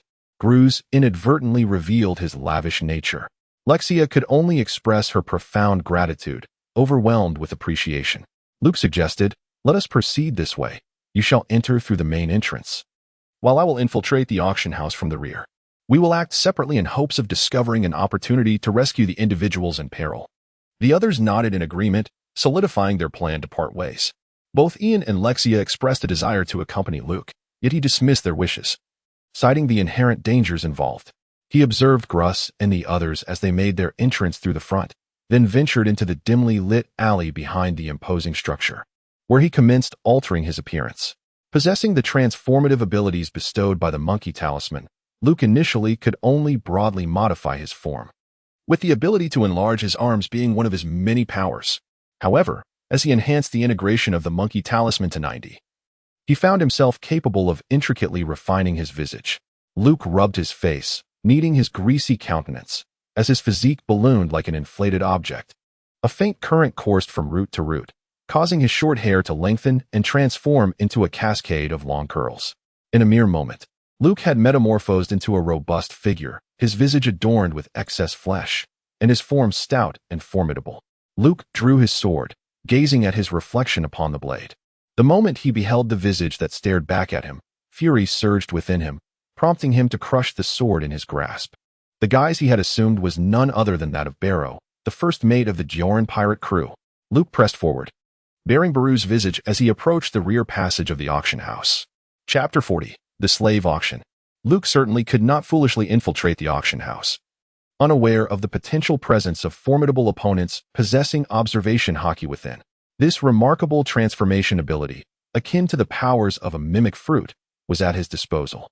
Suddenly, a group of young men emerged from the alley, their hair adorned in a kaleidoscope of colors, and metallic rings piercing their lips and nostrils. They obstructed Luke's path, demanding, "Hey, hand over your money." It appeared he had encountered a gang of robbers. Luke swung his arm, as thick as a thigh, and struck down a man, sending him sprawling to the ground. With a swift motion, he seized a cloak and draped it over his shoulders.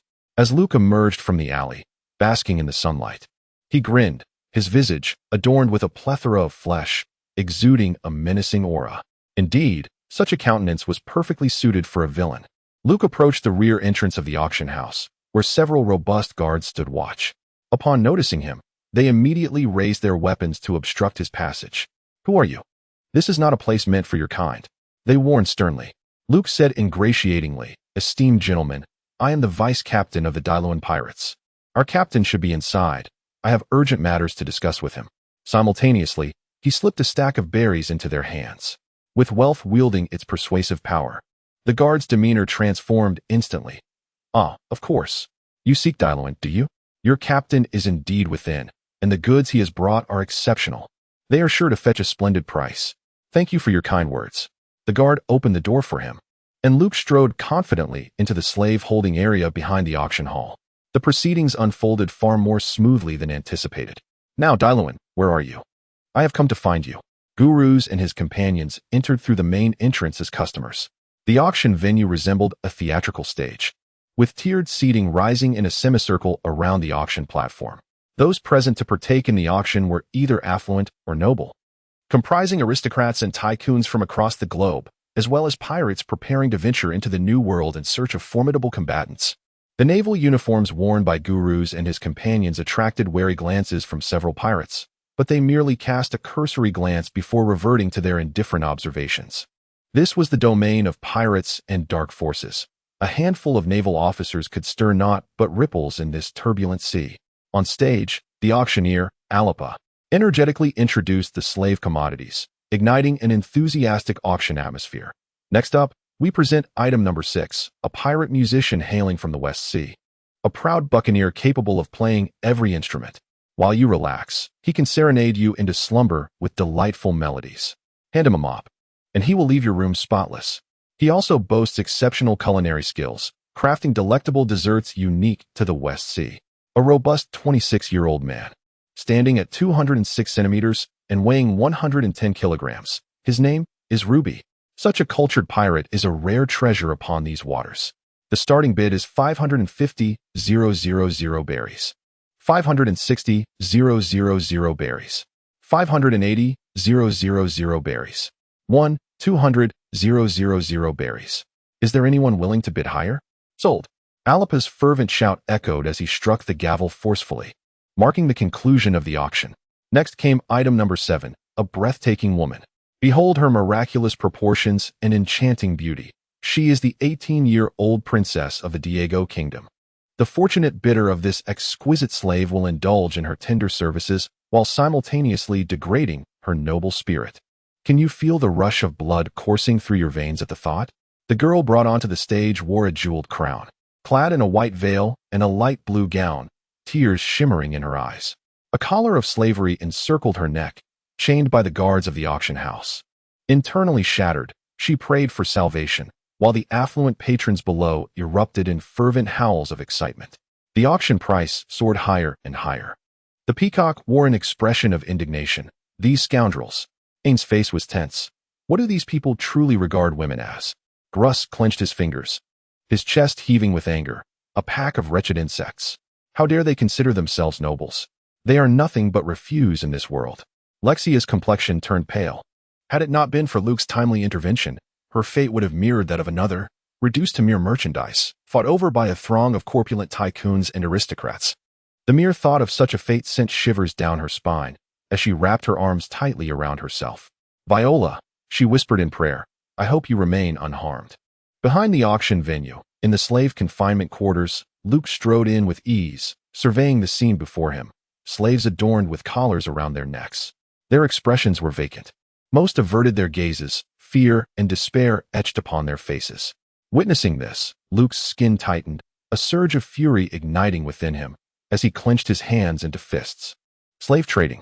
This illicit activity, condemned by the world government and nations alike, unfolded brazenly before his eyes. This is outrageous. I have made up my mind. I shall rescue every single one of these individuals. Ain, Gruss, I hope you will not blame me for taking matters into my own hands. At the slave auction, beautiful women were highly coveted commodities, while robust pirates could bolster the strength of the New World's rising stars. Giants and mermaids were the most sought-after goods. It was here that Luke was astonished to see a mermaid languishing in a tank. Yet, now was not the time to admire the beauty of the mermaid. He needed to locate Lexia's friend and confront Captain Dylon. Luke approached a guard and casually inquired about the slave from the Kingdom of Lean and the captain. The imposing guard, towering at 3 meters, harbored no suspicion and readily responded. The slave from the Kingdom of Lean has been brought to product location 36. And your captain is in the VIP lounge. You may find him there. Luke expressed his gratitude. With a disguise, all problems became remarkably simple. After all, one does not deceive one's own kind. Luke cheerfully made his way to the VIP room. Inside, Daryl sat on the sofa, joyfully counting stacks of cash. This middle-aged man, clad in a leather jacket, sported a rugged, disheveled hairstyle typical of pirates. Upon noticing Luke's entrance, he was momentarily taken aback, but then his face lit up with excitement. Baru, come and see. We have struck it rich. 10 million berries. Alas, the princess of the Lean Kingdom managed to escape. Otherwise, we could have added another 2 million to our bounty. Nonetheless, this is still quite an achievement. 10 million berries from a single strike. Along with the treasures pillaged from the Lean Kingdom. It will suffice for our indulgence for quite some time. Why are you silent, Baru? Is this not a cause for celebration? Daryl exclaimed, opening his arms wide, eager to embrace his companion. Luke furrowed his brow, pondering the mention of a princess. With Jiarun, he was disinclined to engage in trivial conversation, so he swiftly pointed his gun forward. Thud! Jiarun clutched his chest, astonished, and fell back onto the sofa. Baru, what are you doing? Luke let out a cold laugh. Jiarun, can you not discern my intentions? Jiarun's expression shifted dramatically. Baru, I should have anticipated this. You aspire to be the captain. He drew his pistol, aimed it at Luke's chest, and pulled the trigger. Bang! Luke regretfully shook his head, swiftly extending 2 fingers to catch the bullet that had been fired at him. Then, under the astonished gaze of Dylan, he flicked his fingers, sending the bullet back along its original path, piercing the other side of Dylan's chest. The sound of gunfire echoed. What was happening? The guards from the auction house rushed through the doorway, brandishing their knives and cautiously eyeing Luke. Luke waved his hand dismissively and, with an air of nonchalance, addressed the 2 gentlemen. My dear brothers, this is merely a private matter concerning the Jiarun pirate crew. There is no need for alarm. The guards, glancing at Luke's rugged visage and then at the pile of money on the table, suddenly realized the truth. It was, after all, a case of infighting among the pirates. A mere robbery. With a sense of familiarity, they sheathed their blades, a smirk curling at the corners of their lips, and turned to exit. Luke struck with lightning speed, gripping the nape of one individual with a firm hand, his fingers exerting tremendous force, snapping the cervical vertebrae of both individuals. Everyone must perish. Chapter 41. The Retreating Fruit. Daryl was utterly terrified. The shock of Luke slaying the auction house guard struck Dallin more profoundly than the sudden attempt on his own life. Barrow had lost his mind. How could he have murdered the guard at the auction house, unaware that the true owner lurking behind the scenes was the Taizolo Consortium? And who presided over this consortium but Taizolo himself, revered as the emperor of the dark world? The Dallin pirate crew was doomed. We would inevitably be regarded as a thorn in the side of the Taizolo Consortium, in both the realm of light and the shadows. There would be no refuge for us. Barrow, if you aspire to be captain, I am willing to relinquish my position. Dallin pleaded. His only desire now was to escape this place. Luke's countenance was stern and resolute. Dylan, do you not yet comprehend? Today marks your demise. A deep sense of betrayal coursed through Dylan. Why must you be so merciless? We have been comrades, sharing life and death for over a decade. His voice trembled with indignation. And even in your death, you deserve to understand the truth. It is not Barrow who seeks your end, but I, Luke. As Luke relinquished the transformative ability of the monkey talisman, his robust physique gradually diminished, revealing his true form. Before them stood a handsome young visage, with eyes sharp and bright as willow leaf blades, a tall and muscular figure that exuded strength without appearing cumbersome. Jelon gasped in astonishment, his eyes widening in disbelief. He exclaimed in shock, Who on earth are you? How can you take on Barrow's appearance? Are you perhaps a wielder of a devil fruit's powers? I bear you no grudge. Why do you wish me harm? Luke picked up the guard's dagger and swiftly sent Darla on his way. The world fell silent. As for the 10 million berries acquired from the slave trade, it was deemed an illicit transaction and confiscated. Luke stealthily exited the chamber, surveying the dimly lit corridor and the sentinels on patrol. The guards of the auction house, complicit in their nefarious deeds, were deserving of their fate. He approached one of the sentinels with a swiftness reminiscent of a lethal assassin, almost undetectable, and in an instant, he was behind the guard. With one hand, Luke swiftly covered the man's mouth and nose, while the other hand mimicked a gun, delivering several precise strikes. The guard's eyes widened in shock before he succumbed to death, after which Luke dragged him into the VIP room. Luke, employing the same method, stealthily eliminated each guard without drawing any attention. That room has 2 guards stationed outside. Could it possibly contain a treasure? As Luke caught sight of the room around the corner, this thought emerged in his mind. Snick. In an instant, Luke darted in front of the guard, effortlessly dispatching him with a swift strike. As the lifeless body of the guard gradually crumpled to the floor, Luke pushed open the door. Inside lay an office, adorned with opulent decor, a testament to its owner's immense wealth and status, presumably the proprietor of the auction house. Upon the desk rested a box, and as Luke approached and lifted the lid, his eyes sparkled with excitement. A devil fruit. Luke's expression was one of utter astonishment. His breath quickened with fervor. No wonder there were guards. It turned out such a treasure was housed here. It seemed the owner of the auction house believed that no one would dare intrude, leaving the devil fruit here, secure and unassailable. Little did they know, It had inadvertently fallen into my hands. Luke beamed with excitement, yet he had no intention of consuming the fruit. While the devil fruit was undeniably powerful, the 12 zodiac charms were equally impressive, endowing him with abilities that surpassed those of the fruit. Transforming into a mere landlubber was not worthwhile. It was better suited for a companion in need. Moreover, this particular fruit was the reversal fruit. Luke's first thought was a vine. She would surely adore it. Luke gleefully tucked the fruits away, concealing them within his bosom. The assassination continued. He resembled a dutiful sanitation worker, sweeping away the human vermin and refuse from the auction. In the end, only the slave-holding cells remained, where 5 armed guards patrolled, though there was little to oversee. As they merely kept watch over the terrified slaves who dared not utter a sound, Luke swept through the confinement chamber like a chilling wind from the depths of hell. As he came to a halt, droplets of blood fell from his index finger, each landing with a sharp, audible thud upon the ground. The 5 guards, their eyes rolling back in disbelief, collapsed one by one. The confinement chamber was a vast room, partitioned into 2 cells by iron bars on either side, leaving a narrow passageway in the center. The walls of the cells were adorned with product numbers, and wooden crates lined the floor, upon which sat a number of slaves awaiting auction, each one a prime candidate for sale.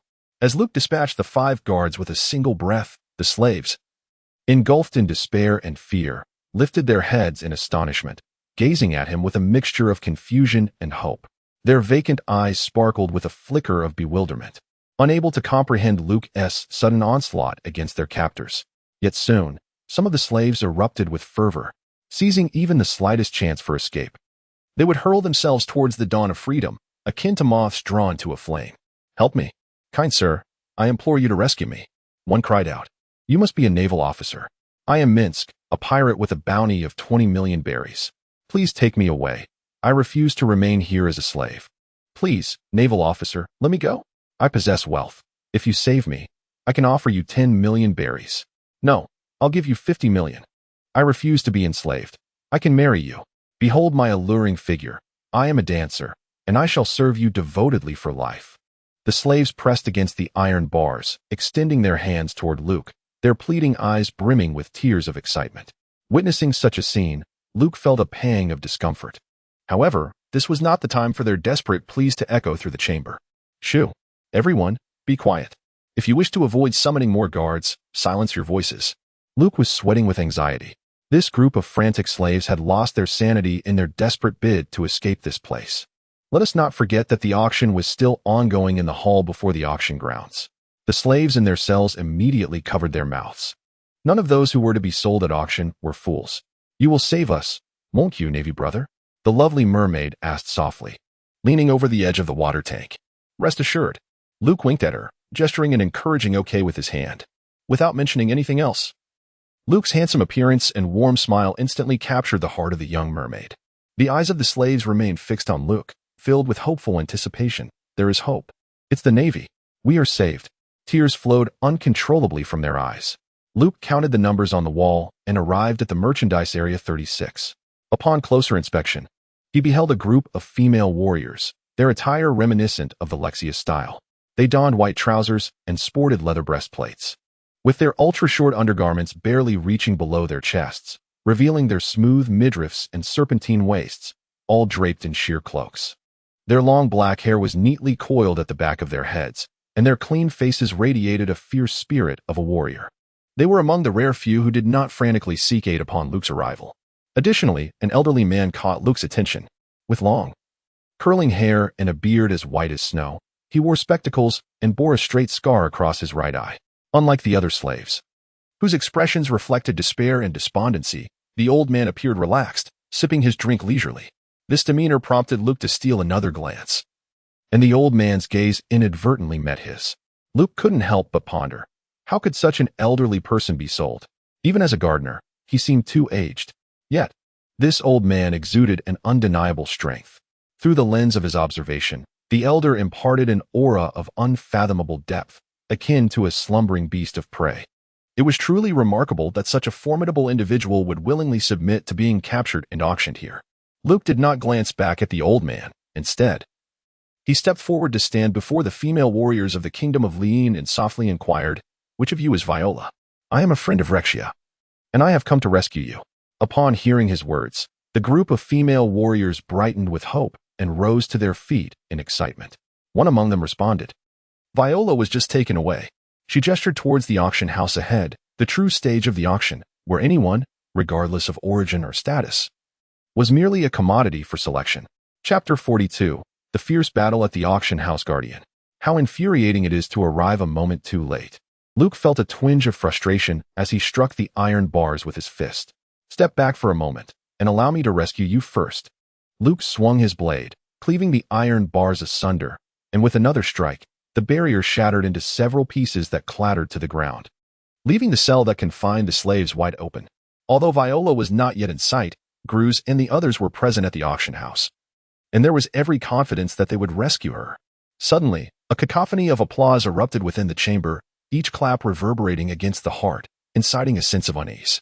Particularly at the critical moment of liberating the slaves, the applause resounded with a piercing intensity.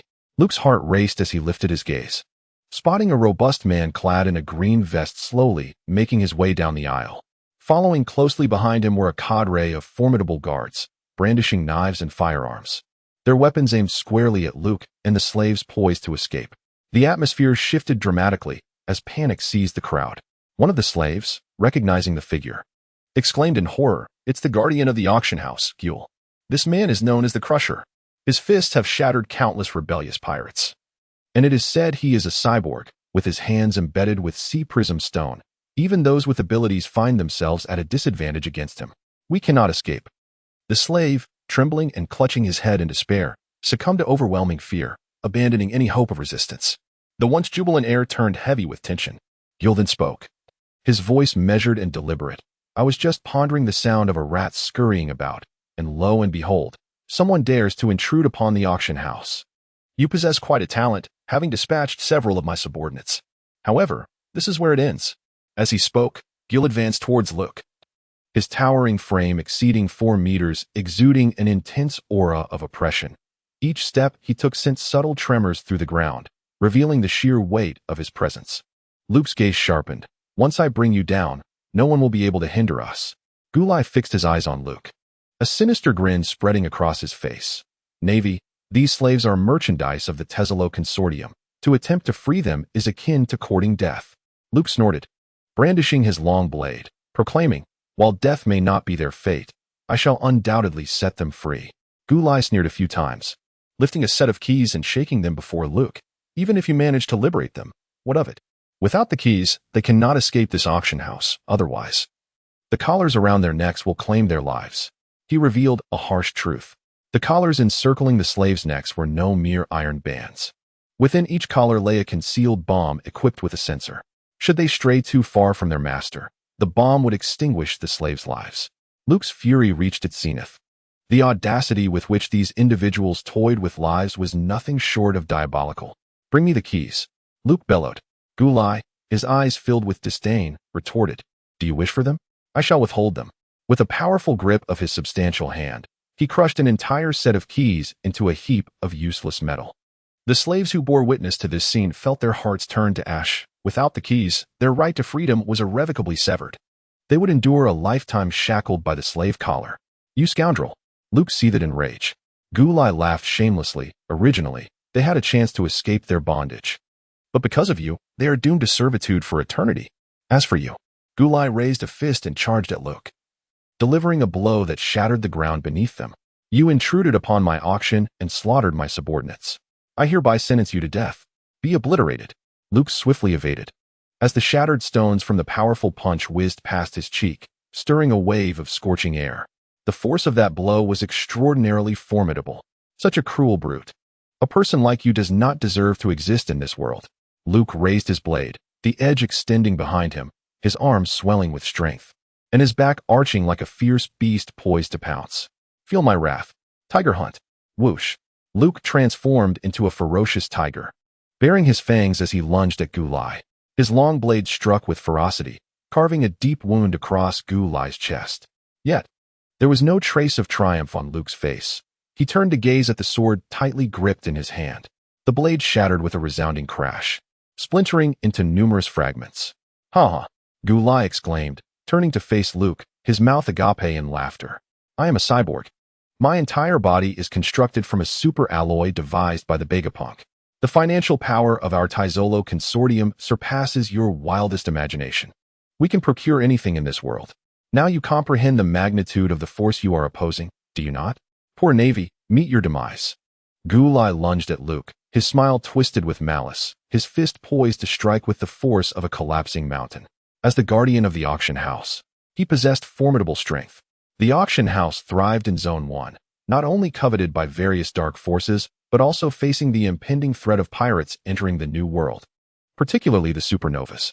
It required an immense power to maintain order. Gulai was confident in his ability to repel even the most formidable pirates, those with bounties of 1 or 200 million. How much less, then, was a mere Navy officer? He swung his powerful wrist, charging confidently towards Luke. Luke cracked his knuckles, his piercing gaze fixed upon Gulai, as a layer of dark, ominous light emanated from his palm, enveloping his entire fist. Luke directed a powerful strike towards Gullier, unleashing a formidable punch. The collision between his fists resulted in a violent burst of energy. One fist was composed of genuine superalloy, while the other was enhanced by a formidable martial arts technique and armed hockey. Gullier glanced at his right arm, where numerous components emitted distressing sounds under the strain, and his menacing grin transformed into one of sheer terror. Suddenly, screws flew from his arm, and his right limb dislocated from the shoulder. What an astonishing display of strength! Gullier's expression was one of disbelief. Armed hockey? How could a mere naval soldier possess such might?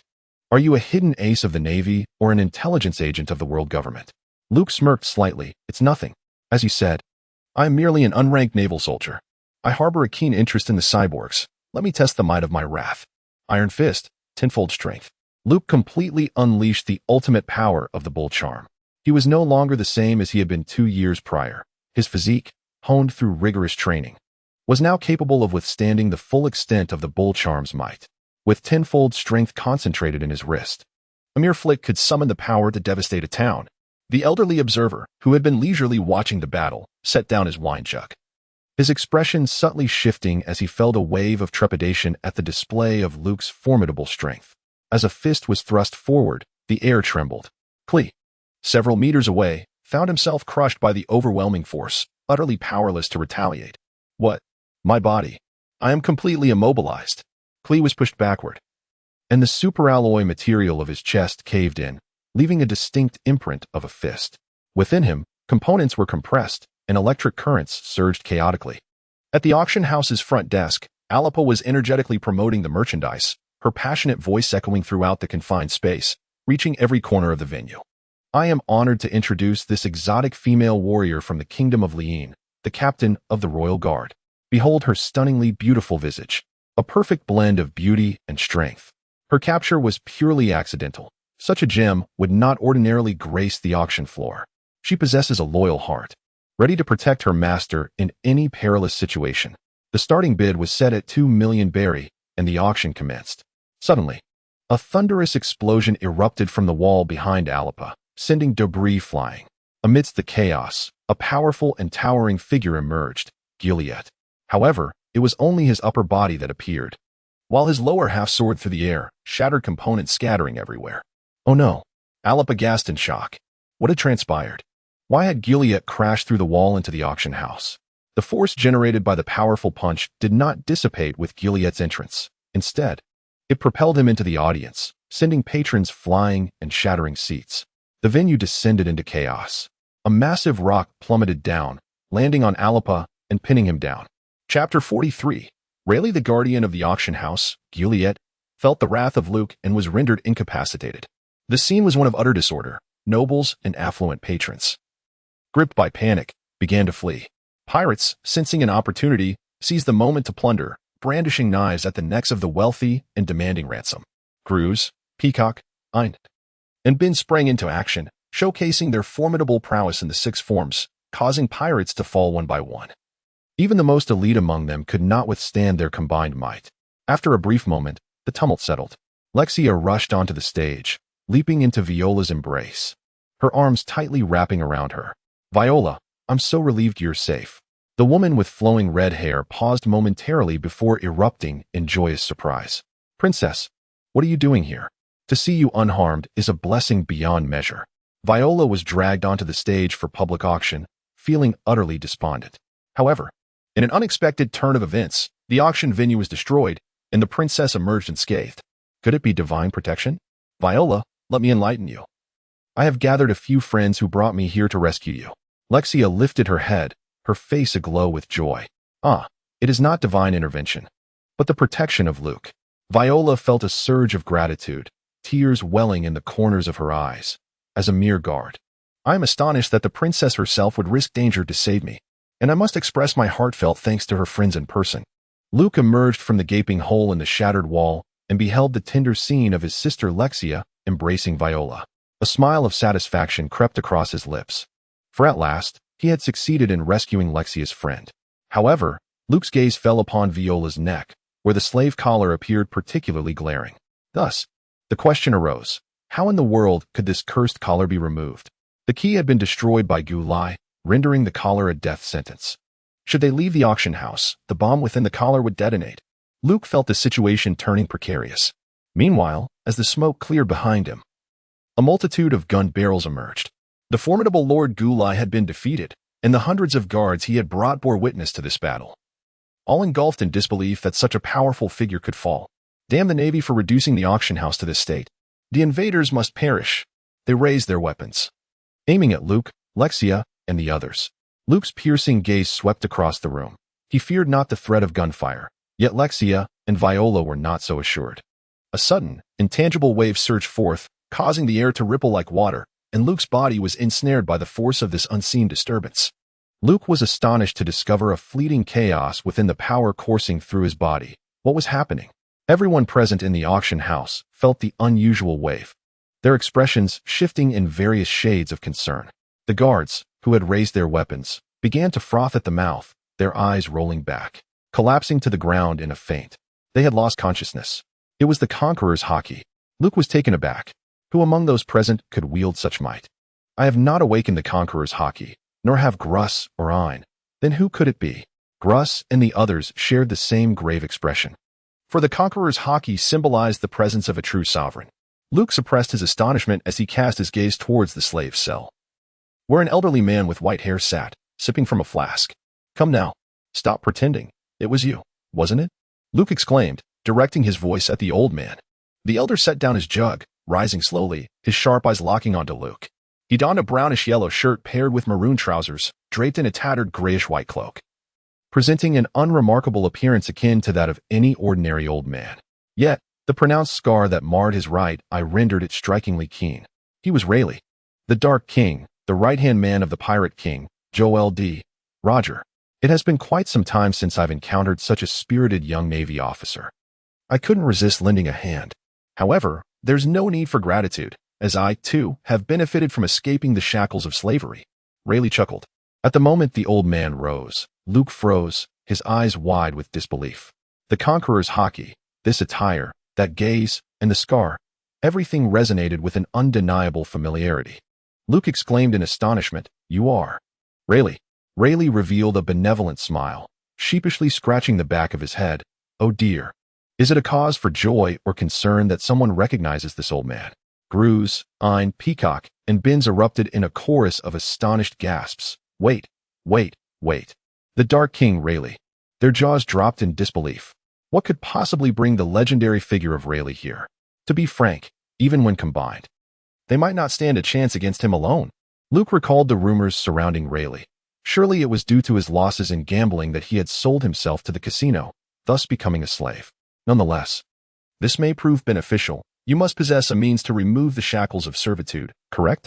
Luke reminisced about the original anime, recalling how Rayleigh effortlessly removed the collar with his advanced hockey, all while ensuring the mermaids remained unharmed. If it were him, he would undoubtedly accomplish the same feat. Rayleigh chuckled. Oh, that's a piece of cake. But why should I heed your commands? You are a Navy officer. Are you not planning to take action against me? Luke nodded in agreement. Our positions are at odds. I am certainly inclined to bring you to justice. However, given the urgency of the situation, if you assist in removing these slaves' collars, I shall grant you temporary reprieve today. Luke spoke with unwavering conviction. The people behind him, including Gruss, were once again left astounded. Luke, are you serious? In the presence of the Pirate King's first mate, the Dark King Rayleigh, You dare utter those words? They yawned to cover Luke's mouth, wishing for Rayleigh to depart immediately. It would be best not to provoke such a legendary figure. Ha. Rayleigh laughed heartily several times. You, Navy, are quite amusing. If you seek my assistance, let us wager. Should you triumph over me, I shall remove the slave collar. However, his gaze turned icy. If you lose, I shall eliminate all of you. A chill ran down everyone's spines. The mere glare from the Dark King was enough to freeze their very blood. How shall we wager? Luke inquired. Quite simply. I possess 2 cards. You may draw one, and we shall compare their values. The King of the Underworld produced a deck of cards from his pocket, casually selecting 2, his fingers delicately pinching the cards as they extended towards Luke. A serene smile gracing his lips. This gamble held the weight of life and death. Luke, no, Lexia exclaimed, rushing to his side and anxiously grasping his arm. She could not bear the thought of Luke falling into a trap because of her. The name of the King of the Underworld resonated ominously, and Lexia dared not hope for assistance from a pirate. Luke pushed aside Lexia and resolutely drew a card from Rayleigh's hand. This was the sole means to save Viola. Should he lose the gamble, he would wager his very life to thwart Rayleigh's intentions. Luke flipped over the card. It was a joker. Rayleigh scratched his head. Conceding my defeat. In that case, I shall fulfill the wager. Upon hearing his words, everyone let out a sigh of relief. No one wished to stand against Rayleigh. Luke's taut nerves relaxed in an instant, unbeknownst to him, as a cold sweat broke out on his back. Raleigh discarded the cards and approached Viola. Under the intense gaze of Luke and Lexia, his hand reached for Viola's neck. The collar, pressed against her skin, was nearly impossible to remove by force, with a sensitive detonation device that could trigger at any moment. As Raleigh's fingers grazed the collar, an overwhelming aura shattered it in an instant. And in the blink of an eye, he cast the collar aside just as it exploded. Boom. The sound of the bomb detonating echoed in the corner of the auction house. Yet Viola remained unscathed. Raleigh replicated his actions, removing the collars from all the enslaved individuals. The auction house erupted in jubilant cheers as the liberated slaves wept tears of joy. The absence of a collar around their necks signified the taste of freedom. I have fulfilled the wager and removed all the collars. Raleigh approached Luke. Indeed, I shall also honor my promise and spare you this time. But know this. When we meet again, I shall see you brought to justice, so be prepared. Luke boasted without shame. Ha. Until we meet again. Raleigh laughed heartily as he departed. Before leaving, he casually rifled through the pockets of the dazed aristocrat, muttering, "What a despicable old man." Grizz wiped the sweat from his brow. Relieved that the underworld king had finally left, yet Luke had audacity, daring to speak boldly to the king. For that alone, Grizz couldn't he help but give him a thumbs up. Binns, with a shocked expression, turned to Peacock and said, "Peacock, pinch me. I feel as though I am dreaming. This world is truly magical." He then yelped as Peacock pinched him. Ain approached Luke, a graceful smile gracing his lips. "It is no surprise, Luke. You have always relished challenging the powerful, and now even the underworld king, Raleigh, does not intimidate you." Luke said, "Touch my thigh." Ain's cheeks flushed with embarrassment. "What are you doing?" "Luke, look at my thighs. Are they still trembling?" Chapter 44. With no way to repay, I can only offer my body. Let us take everyone and leave this place at once. Luke addressed Ain, Gruss, and the others. Their raucous commotion at the auction house would undoubtedly attract the attention of others. This was a lawless zone where pirates and dark forces reigned supreme, rendering a few naval officers as the underdogs. Gruss began to orchestrate the evacuation of the slaves, for only by fleeing to the naval base could they find safety. Upon exiting the doors, Ain inquired, "What shall we do about this auction house?" Luke turned to gaze at the auction house, a flicker of disdain crossing his brow. "Burn it down, this accursed place. Its very existence taints the air with an unbearable stench." Luke cast a fire into the auction house, igniting the interest of various factions, their malevolent gazes converging upon them. The influence of the Tesalo Consortium was already looming, taking aim at them. At the naval headquarters, Admiral Sengoku had just finished a reprimand from his superiors and laid down the transponder snail. His brow furrowed in a deep frown. In the office, Garp sat in a high-backed chair, nibbling on rice crackers. Observing Sengoku's expression, he felt no sympathy. Rather, he reveled in the misfortune. What has transpired to render your countenance so grim? The position of admiral was indeed a burdensome one. While it afforded unparalleled power, the weight of troubles was as incessant as the tide. What more could occur? It concerns your precious disciple. Luke has caused quite a stir at Sabaody Archipelago. Sengoku's anger was palpable. Kong offered him a cup of green tea. At your age, still so fiery. Here, have some tea to cool your temper.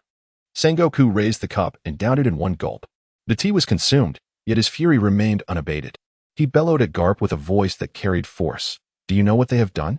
They set fire to an auction house. Garp dug at his nose. What do you mean by set fire? Precisely that. They burned it down. Sengoku exclaimed, his frustration mounting. Garp burst into laughter, slapping the table in approval. Well done indeed. You still find this amusing. Those dark forces are intricately connected with government officials. You are well aware of this. Just now, the 5 elders called me, berating me to seriously address Luke's actions. I see. Garp nodded. When he returns, a good scolding will suffice, won't it? Sengoku, well acquainted with his old friend's indifference, found himself infuriated by Garp's unconcerned demeanor. He slammed his palm on the table, shouting, You must urgently inquire of Luke what exactly transpired. Garp retrieved a transponder snail, biting into a rice cracker as he dialed. After several beeps, the connection was established. Holding the receiver, he inquired, Luke, I hear you set fire to an auction house. Is there any truth to this? As Luke was fleeing the lawless territory, he suddenly received a greeting from Admiral Karp, which took him by surprise. Admiral Karp, how did you know? Karp laughed heartily. Buddha Sengoku is nearly seething with rage. Oh, that's true. Yet we have not tarnished the Navy's prestige. We not only rescued the slaves, but also set fire to the auction house. By the way, we encountered the Dark King. Rayleigh. Luke seized this crucial information and briefly recounted the events. The name Rayleigh stirred considerable commotion in the marshal's office. They were formidable foes from the same era, often clashing upon the seas, and Karp had once driven Roger to the brink, leaving him with a profound impression of Rayleigh's might. Once Karp hung up the Din Din Mushi, the full story of Luke's intrusion into the auction house became clear. Karp's proud laughter echoed, meeting Rayleigh and coming out unscathed. While even gaining a small victory, Luke is quite capable. Should any issues arise from this incident, I shall take full responsibility. Sengoku, having lost his initial fury, calmly responded. What are you saying? It was I, the Marshal, who obtained Rayleigh's whereabouts and specifically dispatched Luke and a few others to ascertain the enemy's situation and investigate Rayleigh's schemes. Fortunately, it was merely a false alarm. Indeed, that is precisely how the matter unfolded. Sengoku, with a triumphant glint in his eye, solemnly picked up the Din Din Mushi and dialed the 5 elders. Witnessing all this, Vice Admiral Tsuru sipped her green tea and gently shook her head, pondering the layers of deception at play. Today is yet another peaceful day. Having departed the lawless territory and entered the Navy-controlled base, Luke and his companions breathed a sigh of relief. Here, no one could reclaim the slaves. Karp had already contacted the local garrison to arrange for their reception. The female guards from the Lane Kingdom, under Viola's direction, lined up and saluted Luke and Gruz with heartfelt gratitude. Thank you all for your assistance. We are deeply grateful for your support of Princess Lexia. Without you, we would have faced unimaginable disgrace. Each of these guards was as radiant as a blossoming flower, adorned in splendid attire, yet exuding the valor of warriors, providing a feast for the eyes. However, Luke was taken aback. Wait, princess? What princess? Lexia, are you the princess of the Lane Kingdom? Luke's voice was filled with astonishment, his expression one of disbelief. Lexia narrowed her crescent-shaped eyes, offering him a sweet smile as she delicately pinched the lace hem of her coat, her knees slightly bent in a courteous bow. I am Princess Lexia of the Kingdom of Liene, and it is a pleasure to meet you, esteemed Lord Luke. I beg your pardon for concealing my identity previously. I hope you can forgive me. Not at all. Luke hastily gestured in acknowledgement. It is wise to remain cautious. Your understanding is greatly appreciated. Suddenly, Lexia fiddled with her garment, her demeanor wavering as she spoke. As I previously promised, I will ensure the rescue of Viola and the others, and I will grant you a substantial reward. However, I must confess that we currently find ourselves without funds. It was not that she intended to renege on her promise, but rather that they had been captured as slaves and forced aboard a pirate ship, leaving Lexia and her companions destitute. Fortunately, Luke had no intention of accepting any reward for his assistance. Helping others is the true essence of joy. Luke, with a heart full of understanding, reassured. It is of no consequence, as long as you are safe. Moreover, what truly matters is that we are good friends, are we not? He comfortingly patted Lexia's head. Witnessing this gesture, Viola furrowed her brow, preparing to intervene. Even if he were a savior, offending a princess was simply unforgivable. However, Upon seeing the expression of delight on the princess's face, she hesitated. Lexia gazed at Luke with admiration, exclaiming, "Luke, you are truly a magnificent person. I am at a loss for how to repay your immense kindness. Therefore, I have made a decision. Brother Luke, please take me as your wife." Her innocent eyes sparkled, unblinking as they fixed upon Luke, while her words hung in the air. "What? Luke, marry Lexia?" A chorus of astonished gasps erupted from the crowd, their disbelief resonating in a collective outcry. Chapter 45. This turn of events is fortuitous. Luke's face flushed as he asked, "Lexia, what kind of joke are you making?" Lexia gazed earnestly at Luke. "I am not joking. I am serious. Brother Luke, you are both gentle and strong. Although we have not known each other for long, I greatly admire your righteous and kind heart. I do not wish to break my word, but I cannot offer an equivalent reward, so I shall pledge myself to you. I will do my utmost to become a worthy wife." She pressed one hand against her wildly beating heart, her delicate face flushed with shyness. Yet her earnest tone left everyone present astounded. "Lexia, please stop," Luke exclaimed, covering his face with one hand. "You are still so young. You are merely a child. I feel as though I am becoming a nefarious sailor enticing young girls." Lexia excitedly waved her small fist, declaring, "We can get engaged first." Gruz, Peacock, Eind, and Binz all stared at Luke with peculiar expressions. Their meaningful gazes seemed to accuse him of having ulterior motives, questioning whether he had brainwashed Lexia. For how could a 14-year-old child possibly utter such words? The princess of the kingdom of Lian, a stunning beauty at just 14. With a slender figure and exquisitely porcelain-like features. What an enticing combination. Luke cast a pleading gaze towards them. Binz, ever the loyal friend, stepped forward with a radiant smile. Gesturing towards himself as he said, "Little Lexia, we too participated in the rescue mission for Viola and the others. You cannot show favoritism. Since Luke is not in agreement, why not consider me?" Gruz and the others shielded their faces, eyes stinging from the spectacle. Lexia scrutinized Binz for several moments before fervently shaking her head and darting to Luke's side, exclaiming, "No, you are too unattractive. Brother Luke is far more handsome." Binz, struck by the blow, seemed to lose his spirit, collapsing weakly to the ground. She gazed at Luke's handsome visage, her eyes sparkling. This involuntarily reminded Luke of a time when the female cadets at the military academy looked at him with the same infatuated expressions. Viola, taken aback by the princess's decision, paused for a moment before hastily interjecting, "Your Highness, please do not act so impulsively." Her intervention brought a sigh of relief from Luke. Grateful for the presence of a sensible and mature headguard, Viola continued, "Mr. Luke, the princess is of noble birth.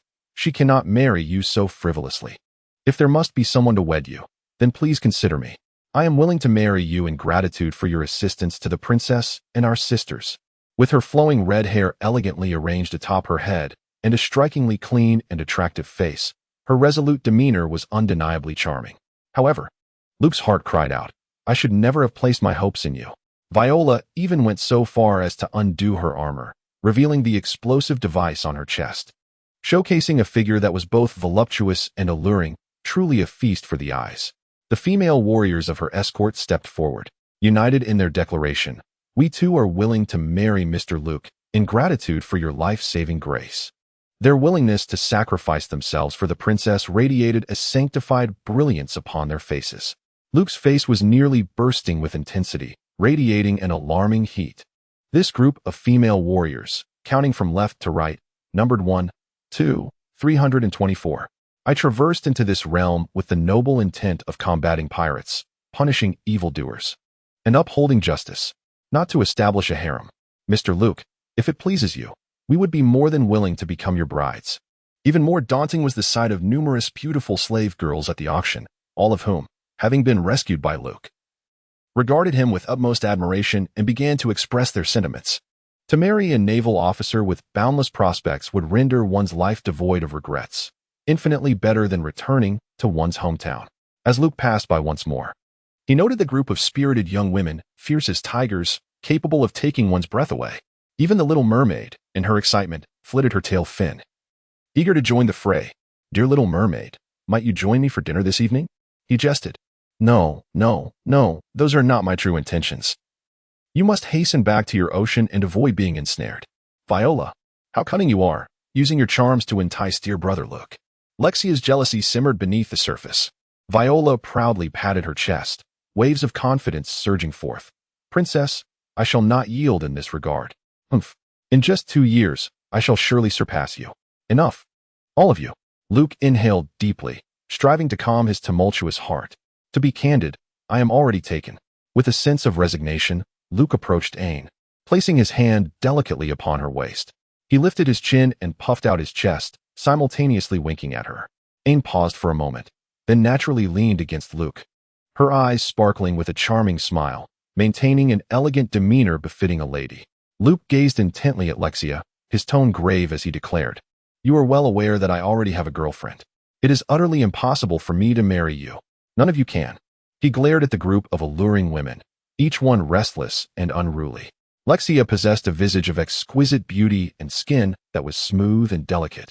Yet these attributes were equally matched by Aine, who radiated an air of elegance and intellectual charm that perhaps surpassed Lexia's own. Her allure was unparalleled even among the talented ranks of the Navy. Before Aine, Lexia found herself at a disadvantage, pouting her adorable lips in dismay, realizing that the stunning older sister was her fiercest rival. A miscalculation indeed. Luke entrusted the station navy with the task of returning the afflicted slaves and the esteemed individuals of the Lean Kingdom. As he watched them depart, a sigh of relief escaped his lips. At last, he comprehended the meaning of an overwhelming kindness that is difficult to refuse. He.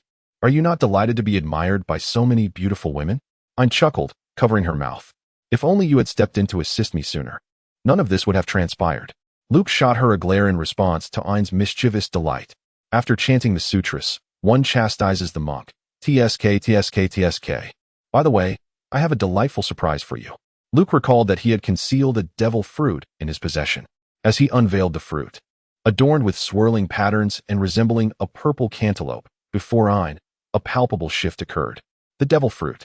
Aine's voice quivered with astonishment. Not only Aine, but also Gruss, Peacock, and Binns exhibited expressions of sheer disbelief, their eyes wide and mouths agape, breath caught in their throats. If the preceding commotion could be dismissed as mere folly, Luke's revelation of the devil fruit was utterly unexpected. The devil fruit, a treasure of immense value yet scarce in availability, was a rarity indeed. Even Gruss and Peacock had acquired their abilities through formidable connections. "Where did you obtain this?" Aine inquired, her voice trembling. "He, from a room behind the auction house. The items there are certainly dubious in origin, and rather than allowing those slave traders to profit, I thought it better to bestow it upon you," Luke replied. "Take it as a token of my gratitude for your assistance." He attempted to place the fruit into Aine's embrace. "If I am not mistaken, this is the timeback fruit. Possessing formidable powers," Gruss, familiar with the devil fruit compendium, interjected. "Go on, consume it," Aine urged, wanting to return the gift. Luke was generous, yet she could not disregard the favor. "No need to push it back. We are allies, after all. Besides, do you think I require the powers of a devil fruit? I am quite strong as is," Luke proclaimed, a confident grin spreading across his face as he flexed his muscles. Aine was engulfed in a whirlwind of emotions, shock and gratitude intertwined, leaving her deeply touched. The devil fruit, a boon for the worthy, had been granted to her by Luke, who could have easily claimed it for himself. Overwhelmed with appreciation, Aine enveloped Luke in a heartfelt embrace. Luke relished the embrace of the stunning beauty. Aine, caught off guard, he felt a gentle kiss upon his cheek. This tender and warm sensation instantly sent his heart racing, and he widened his eyes in astonishment. Luke's face flushed with warmth, leaving him momentarily speechless in astonishment. "You bestowed upon me a devil fruit, an incredible stroke of fortune for myself. Consider it a token of goodwill." Aine, having consumed the fruit, playfully winked at Luke. "Tomorrow, the appointment will be announced, and you two shall journey to the East Sea. Would you accompany me for sword practice this evening? It seems the acquisition of the devil fruit's powers has emboldened him." Luke's face flushed crimson.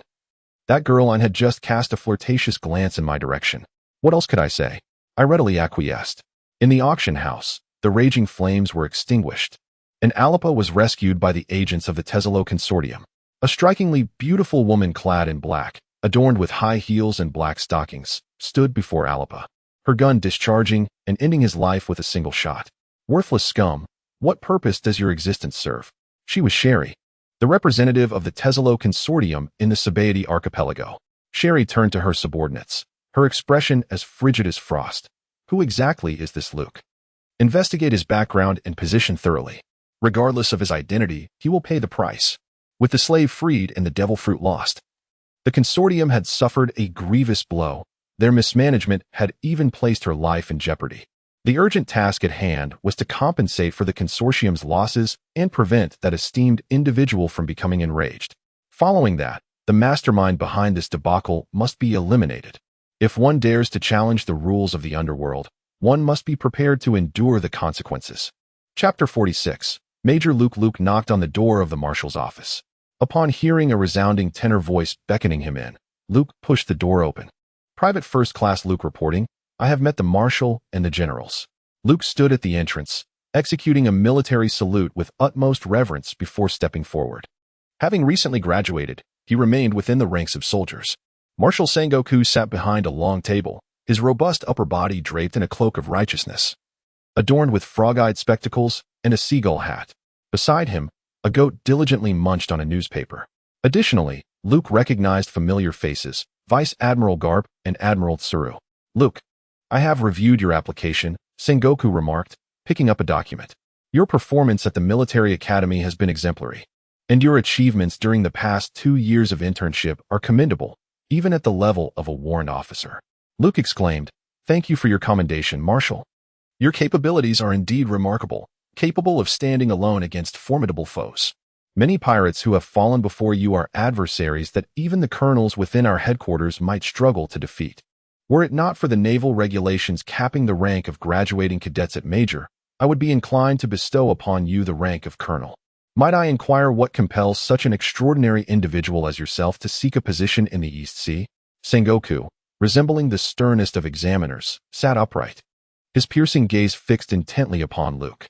Luke's application was, in the eyes of the warring states, utterly inconceivable. Talented individuals such as Gruz, Peacock, Ein, and Binz, all graduates from elite military academies, chose to remain in the Grand Line, where they could realize their full potential. In contrast, Luke's decision was unexpected. He applied for a position in the East Sea. The East Sea, regarded as the weakest of all oceans, seemingly harbored no noteworthy pirates. Unbeknownst to them, however, Luke had a system task concerning the East Sea. By vanquishing the 4 prominent pirate crews that plagued the region, he would elevate all his abilities by 1 star. Luke's response was imbued with an unwavering righteousness. In truth, whether we sail forth to command a warship in the East Sea or remain in the Grand Line to confront the audacious pirates, our convictions shall remain steadfast. To combat piracy and safeguard the innocent is my lifelong aspiration. Sengoku revealed a hint of satisfaction, remarking, Well said. Your sense of justice truly befits the name of the Navy. However, I believe that the Navy headquarters is in greater need of talents like you. Sengoku continued. The Navy headquarters is replete with exceptional individuals, boasting 3 admirals in command, along with the formidable Vice Admirals Garp and Tsuru, who instill fear in the pirates of the New World. In fact, my presence makes little difference. Luke smiled, casting his gaze towards Vice Admiral Garp and Admiral Crane. The latter pursed her lips into a smile, remarking on Luke's charming words. Garp erupted into hearty laughter, amused by how this young lad, even in such a setting, never missed an opportunity to flatter. It was indeed a pleasant sound. However, this world ultimately belongs to the youth. The older generation ought to take it easy for the sake of their health and longevity. Sengoku interjected, Such modesty belittles your own worth. In truth, several admirals have specifically requested your presence aboard their ships. As for these 2 beside me, no further elaboration is necessary. Gion, Kaki, and Fire Mountain all hold you in high regard. Ultimately, he found it difficult to part with Luke, wishing to keep him in the East Blue. Luke was taken aback, astonished by the multitude vying for his attention, a prospect he had never anticipated. During his internship, he had spent time aboard the vessels of Shiwan, Jaka, and Huashishin, embracing every opportunity without hesitation. Shiwan, akin to a gentle elder sister, had been particularly nurturing towards him, and a significant portion of his swordsmanship achievements could be attributed to her guidance. She had extended numerous invitations, her sincerity difficult to refuse. It is worth noting that she was the foremost female swordsman in the Navy, renowned for her unparalleled beauty. Had it not been for the system task bestowed upon him, Luke would undoubtedly have accepted her offer. Engaging pirates by day and sparring with Sister Shiwan by night, what a delightful existence that would be. In light of these solicitations, Luke expressed his heartfelt gratitude. I am truly honored by the affections of these esteemed admirals.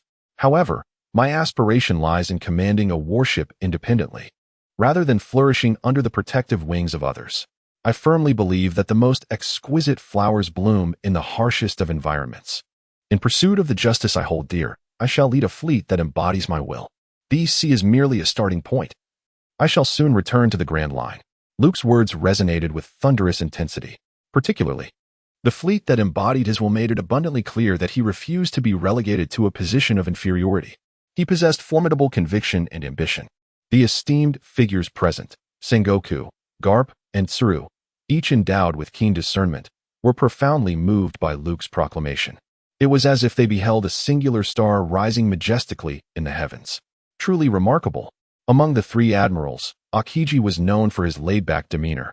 Kizaru had a notorious penchant for idleness, while only Akainu diligently pursued pirates with unwavering resolve. Luke's determination would undoubtedly bring them joy. With such aspirations, I have high hopes for you, Garp declared, rarely adopting such a serious posture, his eyes ablaze with brilliance. Sengoku offered a faint smile. It seems I cannot dissuade you. He lifted the steel seal from the table and decisively stamped it onto an appointment letter. Sengoku presented the document, declaring, "Look, I hereby officially appoint you as the Lieutenant Commander of the East Blue Division 16. I hope you will uphold the justice of the Navy and eradicate the scourge of piracy in the East Blue. Wishing you a triumphant return." Luke respectfully accepted the appointment letter, stood tall, and rendered a military salute, affirming, "Yes, I assure you I will not disappoint the Marshal." The warlord remarked, "Your adjutant should be waiting outside. Why not go and meet her?" Cap laughed and said, "Luke, allow me to accompany you for a while, as I too must return to the East Sea." Luke exchanged pleasantries with Cap before turning to stride towards the door. Each naval officer is accompanied by an aide-de-camp, one for civil affairs and the other for military matters. The commanding officer is tasked with steering the ship and devising strategies, while the aide manages daily operations, liaises with others, and oversees documentation. Luke had yet to meet his adjutant, who was presumably appointed only today. Stepping out of the marshal's office, he encountered a tall figure waiting just outside the door, a striking beauty nearing 2 meters in height. She possessed long, purple hair styled simply in a ponytail at the back of her head, with 2 strands framing her face and cascading down to her chest. Her complexion was fair, accentuated by a pair of gold-rimmed glasses. Having stepped away from the ranks of soldiers, she donned not the standard naval uniform, but rather a provocative low-cut tank top paired with a black pleated skirt, showcasing the most alluring aspects of femininity, her ample bosom and long, slender legs. Luke found himself powerless to resist the allure of her fair legs, stealing a few extra glances. Then, recognition dawned upon him. "Christina, Major Luke. I am delighted to become your adjutant. From this day forth, I shall do my utmost to assist you."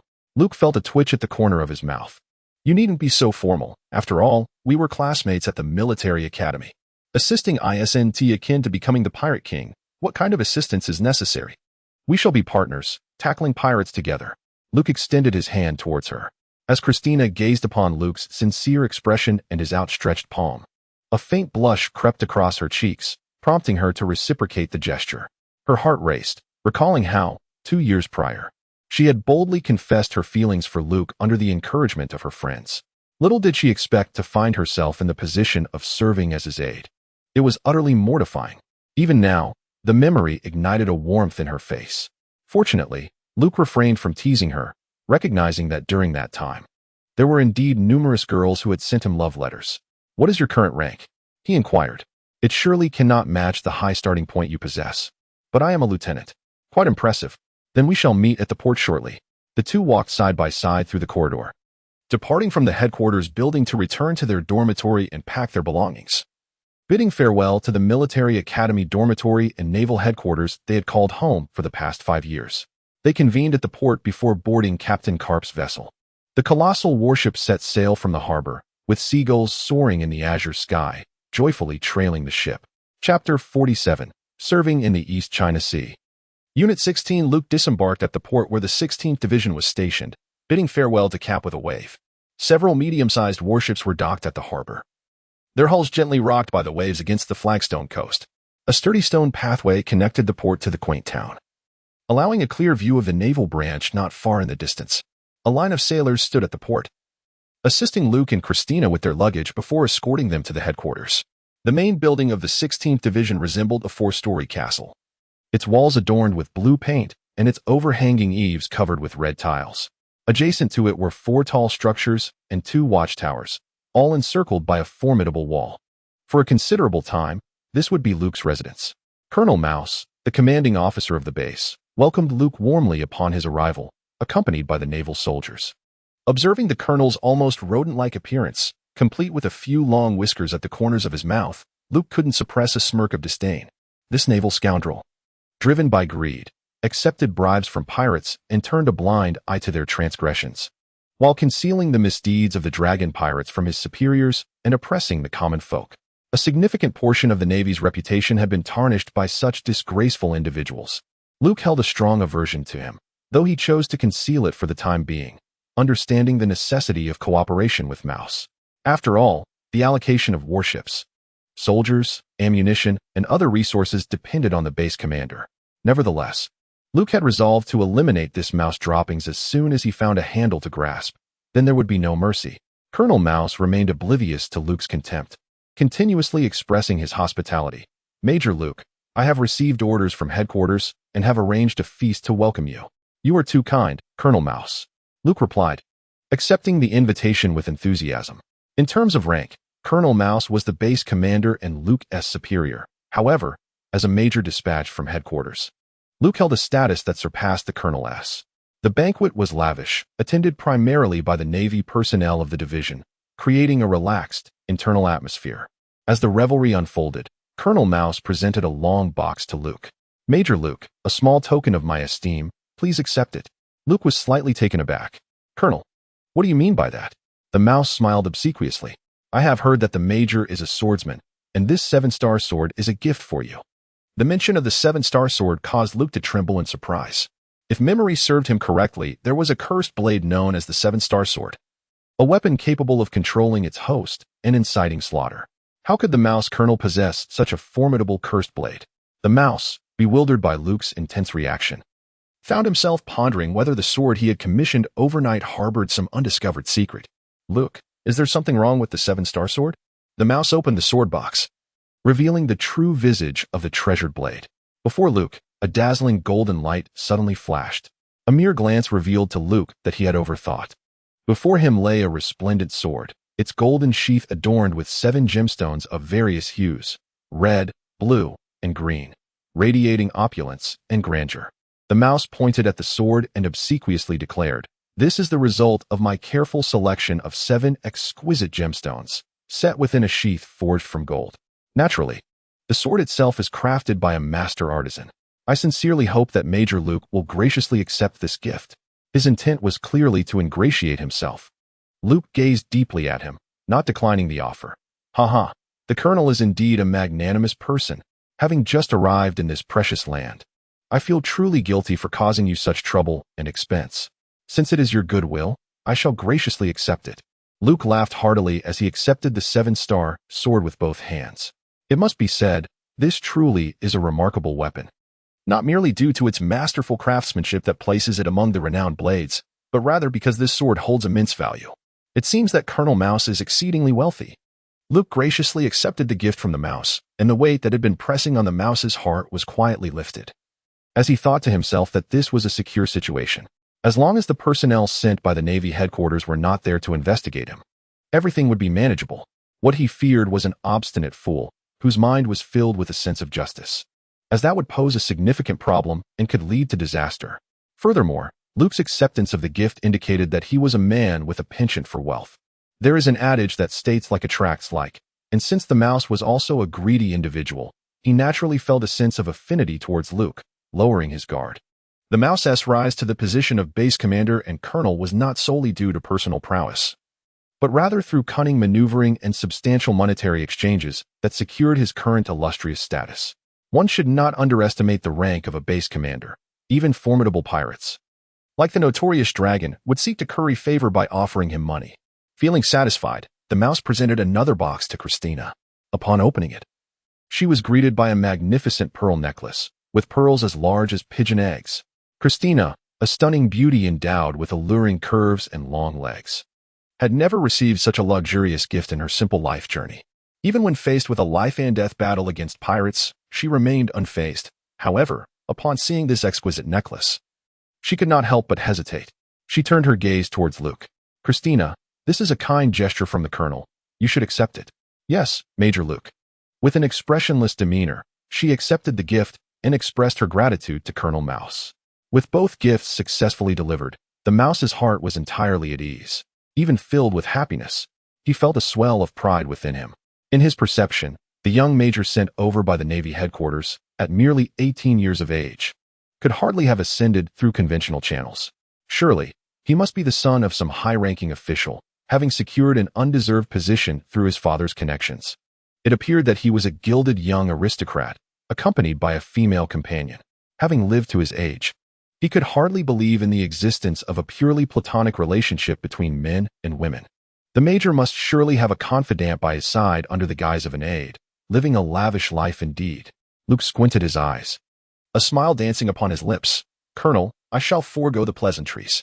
I kindly request you to prepare a warship for us and select a cadre of capable soldiers." The mouse responded enthusiastically, "No problem, Luke. I shall make the arrangements at once. However, before we set sail, my friend, there are a few matters I must urgently address." "Oh, what is it?" Luke inquired. "Well, within our jurisdiction, there exists a band of pirate mice, albeit delicately phrased." At the mention of pirates, Luke's fists clenched in indignation. "Pirates? I shall eradicate them at once." The mouse quickly gestured for calm. "No, no, do not be so hasty. The truth is, these pirates are fishmen, and due to their intrinsic nature, they can submerge into the depths of the ocean at will, which has made it impossible for our branch to apprehend them completely." "Ah, are we not speaking of the dragon pirates?" Luke was well aware of their notoriety. Nevertheless, in a show of solidarity with the mouse, he insisted, "Fear not, I shall handle it. I am no braggart. I have vanquished many pirates in the Grand Line." The mouse, sweating profusely, feared that if Luke were to eliminate the dragons, their own collusion with the pirates would be laid bare. More alarmingly, if Luke failed to subdue the dragons, their wrath would surely befall him as well. "No, no, no," the mouse exclaimed in a flustered manner. "The situation is not as dire as it seems. In truth, this band of pirates is rather mild, having committed no grave offenses. Moreover, given the elusive nature of fishmen, our branch has chosen to turn a blind eye. If you have no pressing matters, it would be prudent to avoid provoking them." Luke displayed a look of realization, exclaiming, "I see now. Since the Colonel has commanded thus, I know precisely what to do." A warm smile graced his lips as he amiably patted the mouse's shoulder. The mouse, upon hearing this, was filled with joy. This major was indeed astute and agreeable. On the gently undulating waves of the vast ocean, Luke was granted command of a warship, which bravely sliced through the waves. Christina was diligently familiarizing herself with the personnel arrangements and studying the nearby nautical charts at her swiftest pace. Observing his industrious aid, Luke felt a profound sense of satisfaction. "Christina, could you ascertain the location of the dragon's domain?" A flicker of confusion crossed Christina's capable visage as she replied, "Luke, didn't Colonel Mouse instruct us to disregard them? Can we truly trust the words of Colonel Mouse? How many harmless pirates have you encountered? The deceased pirates are the most benevolent of all. Did we not come to the East Sea with a purpose? Execute the orders, Lieutenant." Luke was brimming with righteousness. Christina's body trembled as she straightened her back, immediately ready to execute your command. A smile of delight graced her lips. She had thought that Luke would heed the gifts of the rat and follow its orders. Yet, the indignant Luke remained unchanged. Chapter 48, The Little Thief Cat. Nami, as Luke issued his command, the entire warship came to life. No one anticipated that while ostensibly agreeing to Colonel Rat, Luke would dismiss the rat's words as mere nonsense the moment he turned away. The warship steered towards the domain of the malevolent dragon.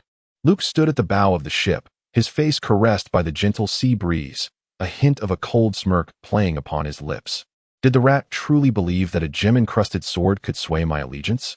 Accepting the sword was merely a ruse to lull Colonel Rat into a false sense of security. Otherwise, the warship and its soldiers could not have arrived with such swiftness. The dragon pirate crew, the tyrants of the East Sea, merely bask in the delusion of superiority, believing themselves a noble race due to their innate tenfold strength over humans. They recklessly trample upon and slaughter innocent civilians. While Colonel Rat of the 16 branches wallows in degradation, I remain steadfast in my resolve. Luke slowly clenched his fist, his bulging muscles radiating with power. The might of the fishman seemed utterly trivial in his presence. The system's mission objectives were the evil dragon pirates, buggy pirates, black cat pirates, and clock pirates. While the whereabouts of the other 3 pirate crews remained uncertain, the evil dragon pirates had a fixed base. If Luke were not to seek them first, whom else could he pursue? Evil dragon, do not blame me. After all, it was your arrogance that led you to establish the evil dragon paradise in the East Sea. Alas, one must reap what they sow. Luke let out a soft sigh, lamenting for the wretched dragon. Major, there is a situation ahead. Christina's melodious voice roused Luke from his reverie. What is it? Look at the surface of the sea ahead. There is a small boat. Christina lifted a monocular telescope to her eyes, scanning the distance, while simultaneously pointing it out to Luke. Luke's gaze was sharp, enabling him to discern distant objects without the aid of binoculars. A small vessel, over 2 meters in length, unfurled its sails and navigated skillfully through the tumultuous sea. Each time a wave surged forward, everyone expected the boat to be shattered against the oncoming tide. Yet, remarkably, it traversed the waves with resilience, bravely defying the storm. The sailors aboard expressed their astonishment, but Luke felt a deeper sense of incredulity. This vast ocean was ill-suited for such a diminutive craft, and its presence here seemed utterly illogical. Christina echoed this sentiment, urging caution. Intercept the small boat. Luke shouted. The Azure naval ship swiftly approached. Nami expertly maneuvered the little sailboat, finding the fierce winds and tumultuous waters to be mere trifles for her adept sailing skills. She had just escaped from a pirate crew and was now fervently evading their pursuit. The greater the risk, the greater the reward. She cast a glance at the treasure wrapped in gray cloth, her eyes sparkling with excitement, for this haul could yield at least 3 to 4 million berries. Of course, this relied on her ability to evade the pirates' chase. Upon spotting the Navy sailing towards her, Nami felt a surge of anxiety. Truly, her fortunes had turned against her. With the Navy ahead and pirates behind, what should she do? Where could she flee? How infuriating that she was the one who had to escape. The Navy, a band of fools, would be too occupied with the plight of such a beautiful, distressed maiden to focus on pursuing the pirates. As for her, she would certainly make her escape. Nami stuck out her tongue, revealing a cunning smile. She removed the black scarf that bound her hair, allowing her orange locks to cascade down, transforming her capable visage into one of apparent vulnerability. Donning an orange sundress, she intentionally tore several slits into the hem. In an instant, the agile little thief morphed into the image of a wealthy young lady. And the weapon, a long staff. Nami disassembled it into 3 segments and discreetly tucked them into her dress. The Navy arrived. Help me. I've encountered pirates, Nami cried, her eyes glistening with feigned tears as she waved desperately to the sailors on the ship. So, you say your name is Nami? As Luke observed the soldiers rescuing the distressed heiress aboard the warship, he listened intently to her harrowing tale. This lamentable narrative was a familiar refrain among those who had suffered at sea. It spoke of a journey with her father for trade, an encounter with pirates, and her father's tragic demise at the hands of the ruthless marauders, all to ensure her escape. She recounted her arduous escape in a small boat, navigating through countless hardships to evade the clutches of the pirates. Yet, the pirates remained relentless, pursuing her relentlessly to seize her family's fortune. Upon hearing her story, Luke's eyes twitched with disbelief as he posed his inquiries. Indeed, esteemed naval officer, I implore you to dispatch your soldiers to vanquish those wicked pirates and avenge my father. Nami, with tears welling in her eyes, transformed into a pitiful figure, her hands rubbing her tear-streaked face, genuinely moved by the sorrowful tale. Through her fingers, she cast a furtive glance at Luke, who remained silent, prompting her to continue weeping. Oh, what a pitiable young lady. Luke remained unresponsive. But it was Christina who could no longer contain her emotions. She tenderly enveloped Nami in her embrace, her eyes radiating the warmth of a caring older sister. We shall ensure your vengeance, she declared. Isn't that right, Major Luke? Luke coughed lightly. Ahem. Indeed, it is our duty as the Navy. However, this is contingent upon your genuine status as a victim. I have a few inquiries, if you would be so kind, Miss Nami. Please disclose the names of your father, mother, and grandparents, as well as your place of residence. What business does your father engage in, and what is the destination of his trade? You mentioned that the merchant vessel was hijacked. Aside from you and your father, who were the other individuals aboard? Luke, with a mischievous inclination, posed a series of questions that rendered Nami momentarily speechless, causing her to forget her tears. A single line necessitates the concealment of 10 more. and even the most cunning of deceivers finds it arduous to weave a comprehensive family narrative. I have ample reason to suspect that your treasures are ill-gotten. This statement caused Nami's complexion to shift dramatically. Luke laughed, a mirthful and cunning laugh. Pretending before me, you may deceive others, but not me. His smile instilled a sense of dread in Nami, compelling her to break free from Christina's embrace. Christina's expression also shifted slightly, as she felt her emotions had been betrayed. Not at all. I truly encountered a pirate raid, thus Nami's smile was forced, while inwardly, she cursed Luke 1,000 times for being such a shrewd Navy officer. Have you run out of words? Luke crossed his arms, grinning with satisfaction. Who would have thought? Who would have imagined? To unexpectedly encounter Nami here. And not just any Nami, but the youthful version, yet to blossom into the alluring beauty of later years. She sported a head of fiery orange hair cut short to her ears, with a slender figure, embodying the essence of a charming young girl. Nami was left speechless. Luke discerned the hesitation within her heart and promptly remarked, Nami, you hail from Coco West, do you not? Nami abruptly lifted her gaze, astonished. How do you know? She had been contemplating an escape from the Navy, but Luke's words left her utterly astonished. Our warship is on the way to vanquish the domain of the evil dragon. Luke's thumb brushed beneath his nose, revealing an extraordinarily powerful smile. No, the might of the evil dragon is beyond your imagination. Nami exclaimed. Oh, is it stronger than me? In the distance, a band of pirates emerged, pursuing Nami. Gazing at the pirate ship, Luke positioned himself on the ship's railing and unsheathed the 7-star sword from his waist. As this sword, adorned with 7 precious gems and a scabbard entirely crafted from gold, made its appearance, Nami's eyes transformed, shimmering with golden light. Luke unsheathed his sword, raising it high above his head, the muscles in his right arm swelling with vigor as he prepared to deliver a decisive blow. The strike, reminiscent of a hawk's descent, transformed into a majestic eagle that soared forth from the blade, traversing several miles across the sea, cleaving the pirate ship in twain. The ill-fated pirates, upon catching sight of the Navy, hastily turned their ship to flee, yet they ultimately met their demise at Luke's hands. With a sudden, ominous sound, the sword in Luke's grasp shattered, unable to withstand the force he wielded. Even the specially crafted blade of Colonel Mouse succumbed to his might. Luke gazed at the broken sword, now merely a hilt, and calmly remarked, utter rubbish. Nami was taken aback, astonished by the sudden turn of events.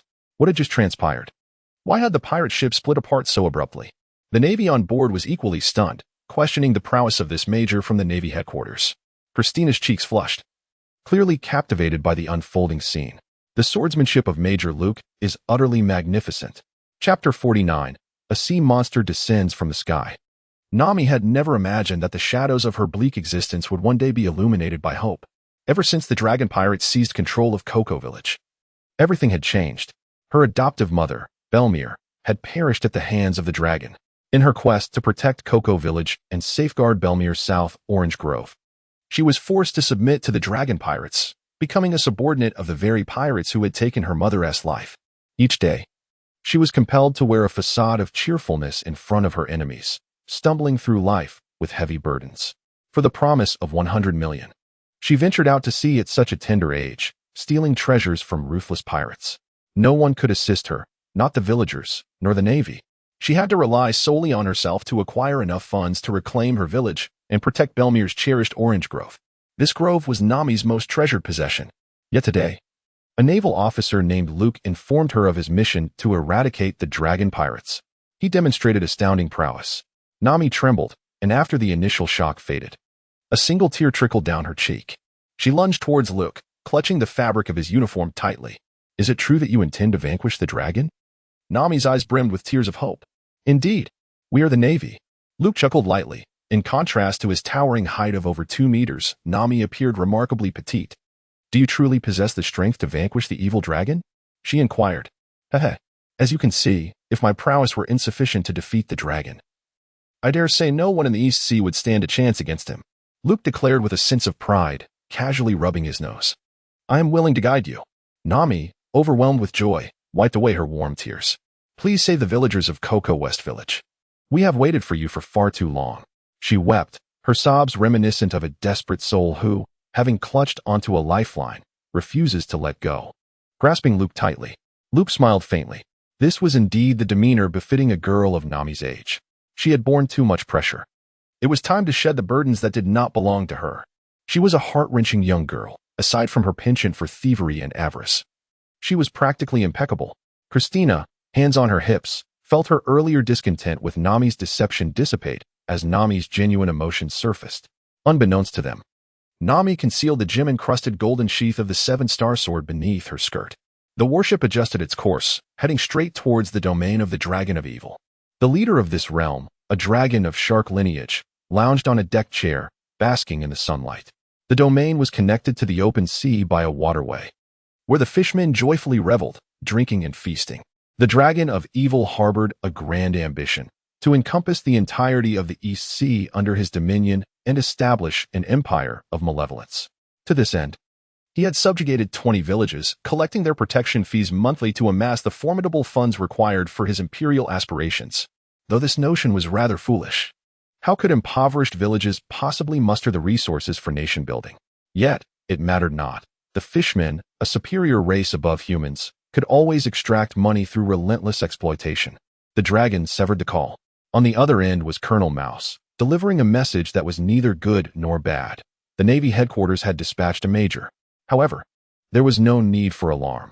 This major was greedy and lecherous, accompanied by beautiful women, and accepted bribes from him. Young and clearly a product of nepotism.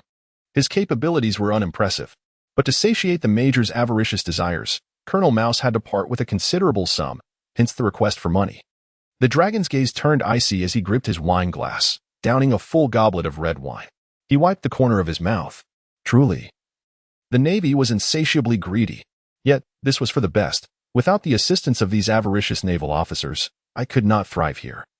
Living a life akin to that of the nobility, constant harassment from the Navy would only delay the establishment of the Dragon Empire. Calculating the time, Nami should be returning soon. The dragon chuckled derisively, his eyes glinting with mockery. He had struck a deal with Nami to purchase Cocoa Village for 100 million. Yet he had no intention of honoring that promise. With her exceptional cartographic skills, such a valuable asset was not to be relinquished easily. As for the naval major, as long as he wasn't foolish enough to offend me, he could continue to live and be summoned back by the Navy headquarters. We would all prosper together. Ha ha ha ha. Suddenly, the dragon's laughter was choked back in disbelief as he beheld an astonishing sight. A fish was flying through the sky. No, it was a sea monster. Why was it plummeting from the heavens? The malevolent dragon, astonished, leapt from its recliner, stretching its neck to gaze at the heavens. Its eyes wide with disbelief as if they might fall to the ground. A resounding crash. The creature, Moo Moo, descended upon the dragon's domain, shattering the castle and flattening a group of fishmen, causing the very earth to tremble and quake at the moment of impact. Time moved slightly forward. With Nami, the navigator, leading the way, the warship sailed through the waves, undeterred as it approached the dragon's realm. However, a sea monster emerged to obstruct their path. "It's Moo Moo," Nami exclaimed, her voice grave. "Quick, alter course." This sea beast, summoned by the dragon from the Grand Line, possessed tremendous strength, capable of demolishing the warship with a mere turn of its body. Before Nami could finish her warning, Luffy leapt from the deck, charging towards Moo Moo, his fist raised, and struck the creature squarely on its chin. The sea monster, with a bovine visage, a prominent snout adorned with a golden nose ring and mottled green skin, had its jaw crushed inward as its colossal form lifted from the depths of the sea. Roar! It soared into the sky. What sort of power could propel a sea monster skyward with such might? Luke gently descended onto the deck of the warship, his demeanor relaxed as he gazed upwards, watching the sea monster soar higher into the sky before plummeting into the domain of the fearsome dragon. "What did you just say?" Luke inquired, turning to Nami. "No, I didn't say anything," Nami exclaimed, covering her mouth and shaking her head vigorously. Internally, she was a tempest of unease. How terrifying. This Major Luke was the true monster. With an unknown sword technique, he had cleaved a pirate ship in twain across a vast expanse of ocean. This could be attributed to his remarkable swordsmanship, a testament to my own ignorance of the profound mastery of the art. However, to see him deliver a single punch that sent the sea monster soaring into the heavens, such might could easily obliterate an entire village. Before Luke's formidable strength, there was not even a glimmer of resistance. Nami began to anticipate the spectacle of Luke confronting the dragon. "Cursed dragon, your doom approaches." A furious roar echoed from the dragon's territory, the shockwave powerful enough to stir the waters into a tumultuous frenzy. "Who is it? Damn it! Which scoundrel hurled Moo Moo into the sky? My brethren. The dragon emerged from beneath Moo Moo, bloodied and battered, and to make matters worse, many of the other fishmen in the dragon's domain lay crushed. Meanwhile, the warship came into view of the enraged dragon. Chapter 50. The Dragon's Demise. Why are the Navy here? He seethed. This is fortuitous. Regardless of whether you are responsible for this, you shall all perish today. The dragon's eyes burned with fury, veins bulging on his forehead, consumed by rage. He scarcely contemplated how Moo Moo had been sent skyward or the magnitude of power possessed by the one who had committed this act. All he desired was revenge. All he craved was destruction. The slaughter of the Navy was the most gratifying outlet for his wrath. The dragon led the remaining fishmen, plunging into the water and charging forth with astonishing speed. The first to leap onto the warship was the octopus, Little 8, who had been fishing just outside the walls of the dragon's territory, amusing himself with multiple fishing rods. Therefore, when Moo Moo fell from the sky, Little 8 emerged unscathed. Yet Moo Moo was a dear friend, and witnessing his companion plummet to a gruesome fate ignited a fury within Little 8 that rivaled the dragon's. Landing on the deck, Little 8 wielded 6 swords with his 6 octopus arms, resembling a spider. Hey, Nami, what are you doing here? He exclaimed, his anger flaring as he boarded the ship. Upon seeing Nami, he was momentarily taken aback. Did the Navy capture you? Nami, with years of pent-up resentment unleashed in an instant, roared back, Little 8. Prepare to meet your end. I brought these Navy officers to deal with you. Little 8, enraged, jumped in outrage. So, you've betrayed us, have you? He wielded 6 swords, slashing wildly as he charged towards Nami. The frenzied onslaught of the 6 blades lacked any semblance of technique. Yet the sheer strength of the fishman imbued this chaotic assault with formidable destructive potential. Nami's expression shifted dramatically as she hurriedly produced 3 sticks from her collar, swiftly combining them into a single long staff. In an instant, a figure appeared before her, blocking her path. It was Christina, who had deftly maneuvered to Nami's side. Can you handle this 6-sword-style octopus? Luke inquired, motionless as he turned to Christina. With a charming smile, Christina replied, if I cannot contend with a mere fishman, what face would I have to remain at your side as your subordinate? She drew forth the longsword that had been strapped to her back.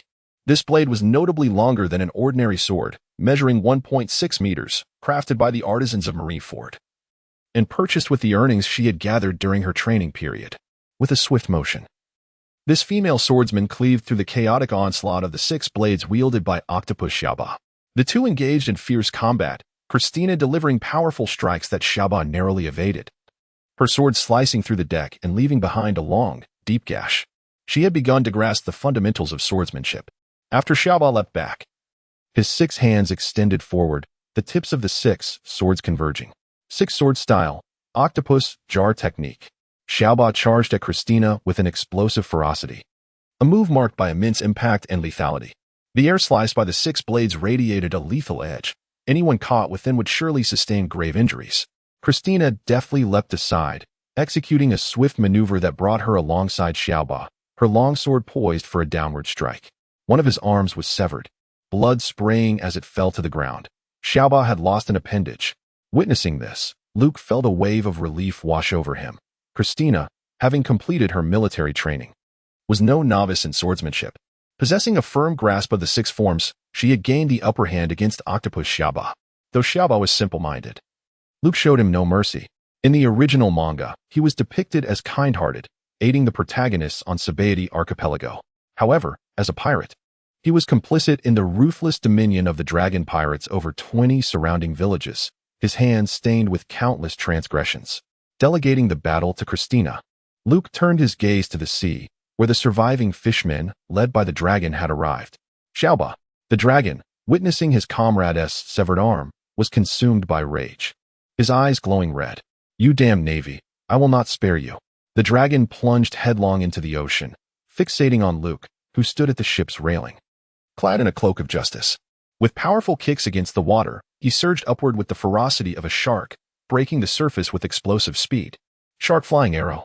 The fishman possessed an inherent advantage in the water, particularly the shark, whose acceleration granted him a torpedo-like dash. While the serrated tip of the dragon's nose was as sharp as an arrow, his target was Luke, who stood at the ship's railing, an inviting target indeed.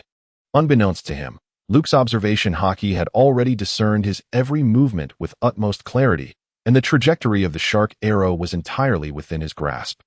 Luke's form gently swayed as the sword transformed from the malevolent dragon world past him like a tempest of darkness. Luke reached for his waist, only to grasp at emptiness. "Where is my sword?" he inquired. "Oh, Colonel Mouse delivered it, declaring it utterly worthless and beyond repair." "Then I shall resort to the gale kick." Luke swiftly lifted his foot, unleashing a vacuum wave with a powerful kick, executing a tempestuous strike. The soaring slash surged from behind, aimed at the malevolent dragon. Sensing an impending threat, the dragon turned to look, only to perceive the invisible wave rapidly approaching, instilling within him an ominous premonition. With a resounding impact, the dragon's back suffered a grievous blow, a gory sword wound manifesting out of thin air. The aerial slash, along with that extraordinary kicking technique, was indeed the gale kick, a skill reserved for the most formidable officers of the Navy headquarters. The dragon was taken aback. How could this young man, who seemingly ascended to the rank of major through connections, possess such formidable martial prowess?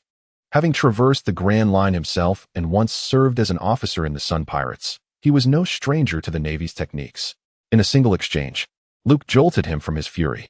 The situation had unfolded rather unexpectedly. "Brothers, retreat. Let us submerge into the depths of the sea, where these naval forces shall hold no power over us." The malevolent dragon plummeted from the sky into the ocean, hastily alerting his fishman allies. Yet, a voice suddenly resonated behind him, declaring, "Is it not too late to flee now?" Luke sank behind him, a cold smirk gracing his features as he gazed at him. "When did you sneak up behind me?" The dragon of evil suddenly turned around. His shock swiftly transformed into delight. Was this person truly a fool for battling against the fishmen in the depths of the sea? The dragon of evil, filled with joy, watched as the fishman launched his flying sword once more, its speed now doubled. The powerful, muscular body of the shark moved with such swiftness that it became nearly invisible, the rushing water trailing behind it like arrows aimed directly at Luke. Luke shook his head, and with a powerful swing of his iron fist, he sent the malevolent dragon's form flying from the shark's arrow. The dragon's cheek contorted as its teeth, harder than steel, shattered into fragments. Before losing consciousness, the dragon could only think of spewing a mouthful of old blood onto Colonel Mouse's face, exclaiming in fury, "Damn it, Mouse, you have betrayed me." Luke pursued relentlessly, his gun piercing through the heart of his foe, as crimson blood swiftly stained the azure waters. Two surges of warmth coursed through Luke's body, bestowed upon him as the fruits of vanquishing the malevolent dragon and the monstrous sea creature. The remaining fishmen posed little threat, soon falling one by one beneath Luke's wrath in the depths of the ocean. Meanwhile, the battle upon the deck concluded with Christina's decisive strike against the diminutive adversary. Little 8. On this day, the notorious dragon pirates, who had long infested the East Sea for 3 years, were utterly uprooted. Chapter 51. Nami joins the crew. Luke leaped from the sea onto the deck, shedding his drenched shirt and twisting it to expel the seawater, before shaking it off and draping it over his shoulder. As he raised his head, he met Nami's astonished gaze. Of course, Nami was not captivated by his chiseled abs, but rather by the shocking realization, had the dragon pirates truly met their demise? She glanced at the lifeless body of S.H. Hachi sprawled on the deck, as soldiers dragged his legs and cast him into the sea. Meanwhile, Christina, the victor over S.H. Hachi, elegantly wiped away the blood with a handkerchief and sheathed her long sword. The high-ranking officer of the dragon pirates, S.H. Hachi, had been effortlessly dispatched by this formidable beauty, as if she were slicing through vegetables. As for the dragon himself, a once mighty fisherman deemed invincible in the East Sea, he had met his end, pursued and slain by Luke in his own domain, the ocean. The dragon's lifeless form bobbed on the surface, resembling a withered leaf, appearing so insignificant. Was the Navy truly this formidable? Nami gazed at Luke in a daze. She had believed him to be powerful, expecting at least a fierce battle against the dragon. Yet she had gravely underestimated Luke's strength. A profound shock surged through her youthful heart. "What are you staring at? I have no interest in a girl with such a lack of stature." Luke flashed her a radiant smile, his strikingly handsome features accentuated by the sharp angles of his face, exuding an infectious charm. Nami wiped away the tears at the corners of her eyes, expressing her heartfelt gratitude. "Thank you." Luke approached and gently caressed her hair. "Are you not going to share this joyous news with your family?" he inquired. Nami nodded vigorously, a radiant smile illuminating her face. Everyone had been anticipating this news for many years. They would undoubtedly be overjoyed. The vengeance for Belmere has also been fulfilled. Luke left a contingent of the Navy to cleanse the domain of the vile dragon, then led the others towards Cocoa Village. Upon receiving the news directly from Nami, the entire village erupted in jubilation. Aegean rang the gong and beat the drums, spreading the joyous tidings to all.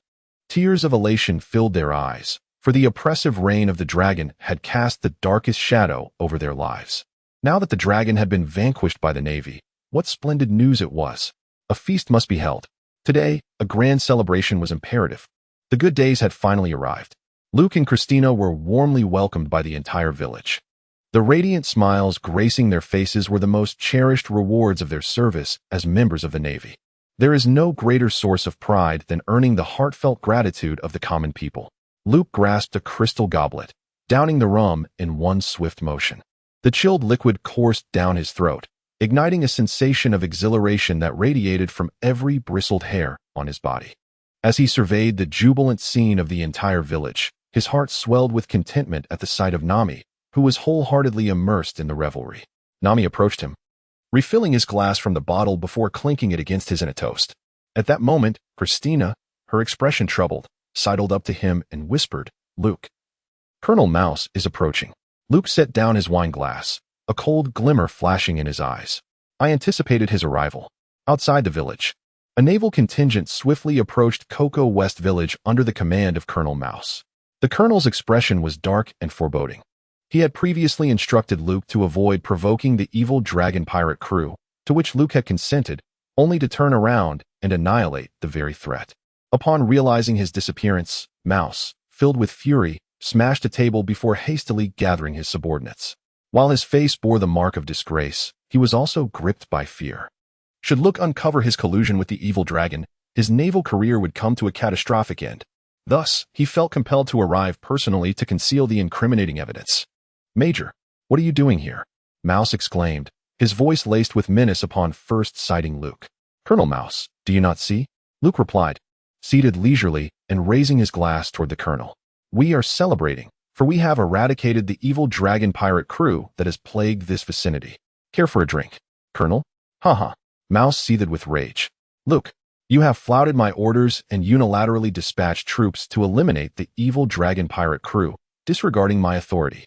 I hereby revoke your command over the warship and the soldiers.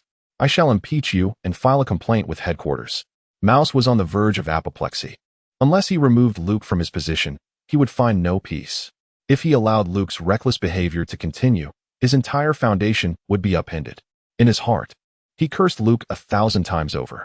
Luke finally set down his wine glass and rose to confront the frail figure of the rat, his presence more formidable than ever. "What do you accuse me of?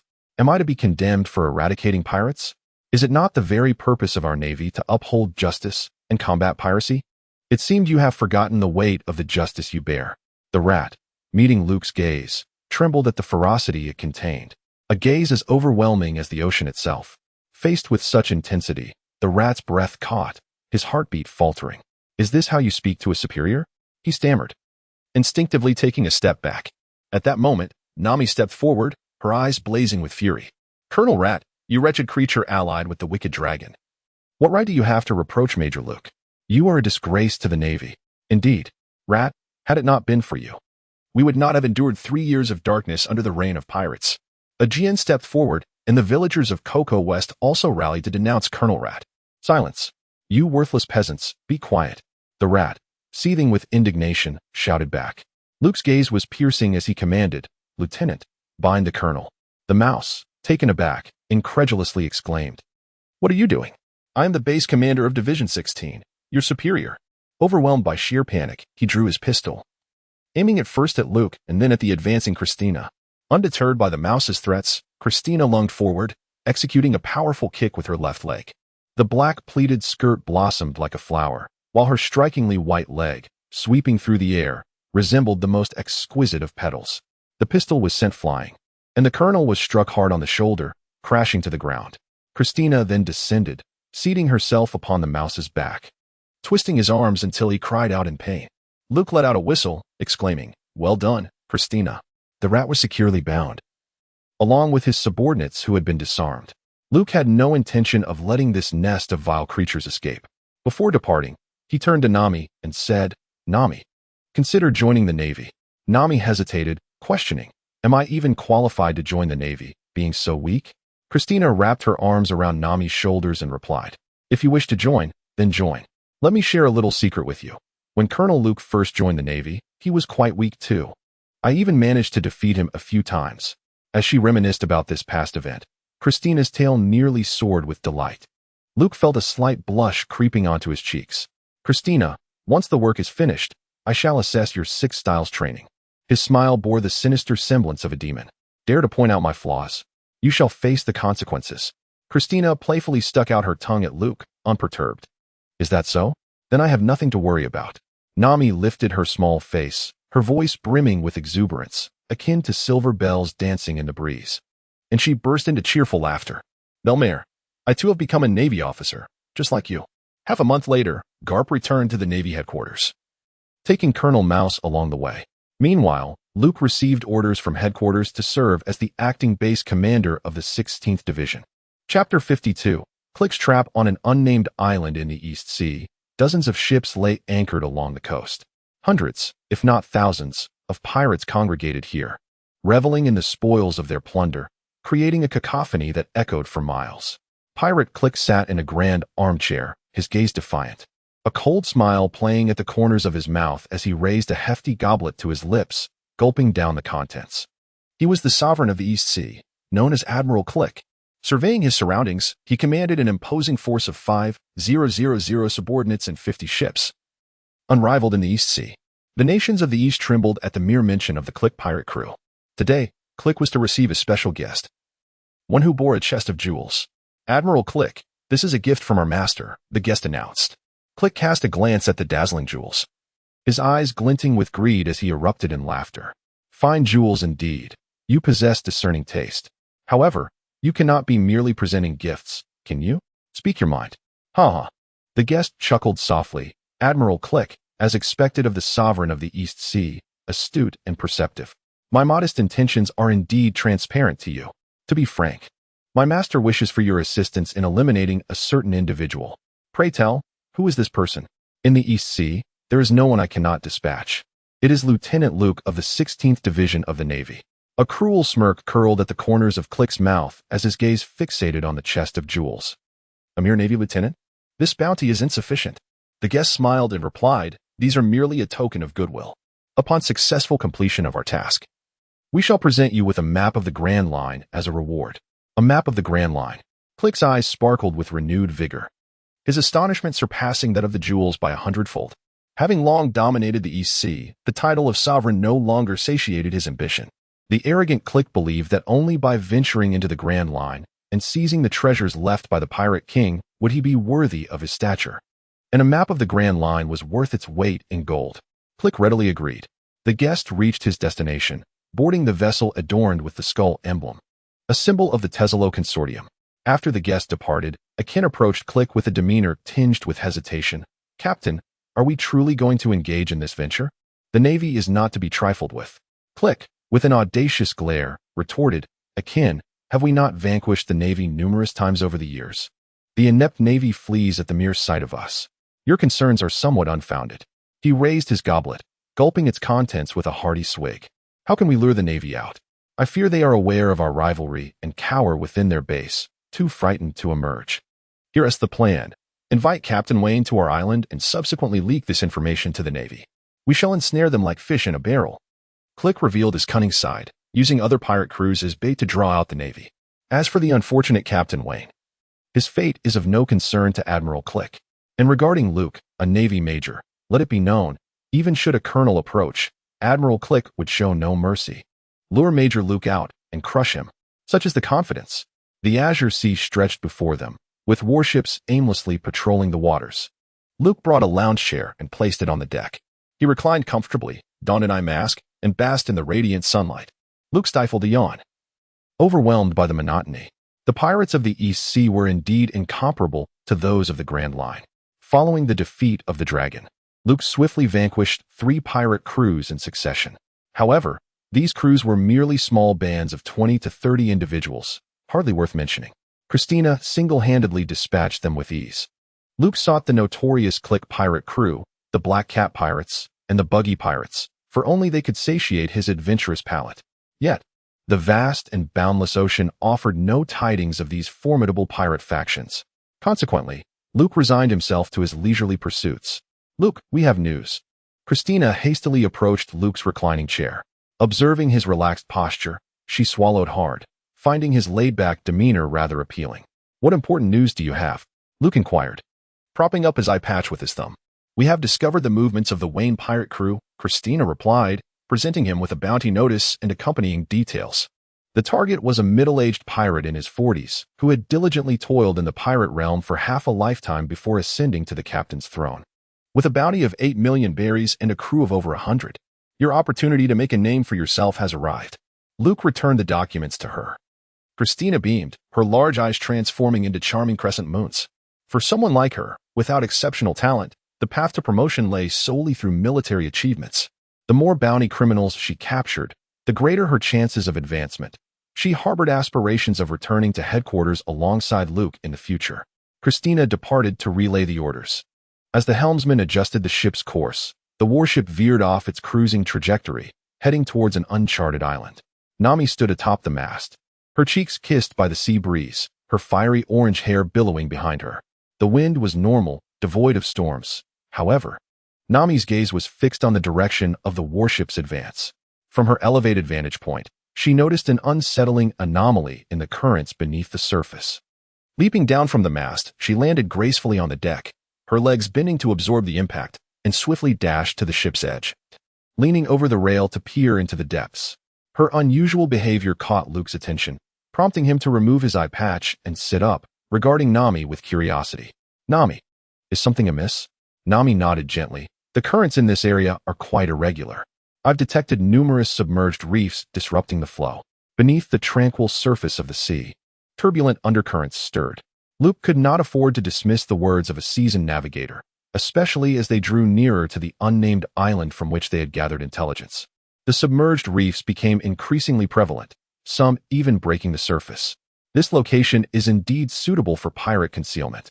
Christina raised a telescope to her eyes, spotting a pirate ship anchored along the island's coast. "Captain, we've located a pirate vessel. Prepare for cannon fire." With a decisive command from Luke, the area, fraught with treacherous reefs, was deemed unsuitable for landing. "Blow up the pirate ship," he ordered. The gunners swiftly prepared, the cannons on either side of the warship opened, revealing a row of dark iron artillery aimed at the pirate vessel along the shore. Cannonballs were loaded, and the gunners ignited the fuses. Boom, boom, boom. A series of explosions erupted, and the distant pirate ship was splintered into a mass of wreckage. "Well done." Luke nodded approvingly. On the island, Captain Wayne, who had come as summoned, wore a bewildered expression. Over 100 of his crew stood in confusion. "Where's our ship? What has become of it?" they exclaimed. "Reduced to a heap of marine debris. It was the Navy," Wayne lamented, filled with regret. "We have been betrayed by that scoundrel, Kleeki." Luke calmly commanded the warship to approach the shore slowly, with no vessels in sight. This group of pirates had no chance of escape. Yet at that moment, the thunderous sound of cannon fire erupted once more. Countless shells rained down around the warship, and the exploding ordnance sent towering columns of water skyward. Luke surveyed his surroundings. As dozens of pirate ships surged forth from the opposite side of the horizon, encircling the warship in a half-moon formation. It was the Click pirate crew. Chapter 53, Nami's exceptional navigation skills. Luke nearly burst into laughter. "Click, I didn't seek you out. You came to me." Yet, the situation was rather dire. "Brothers, turn the helm and retreat." With Luke's command, the warship altered its course, preparing to navigate around the island. "Look, we cannot enter this current," Nami exclaimed in distress. "If we go this way, we'll collide with the reefs." The naval officer at the helm couldn't help but chide her. "Little girl, refrain from speaking out of turn." Nami's eyes reddened with urgency. Though the sea appeared calm, she discerned the presence of hidden reefs through the current's direction. "Helmsman, follow Nami's instructions," Luke declared. "Nami, I hereby appoint you as the navigator of this vessel. All navigational routes will be determined by you." "Yes, Major."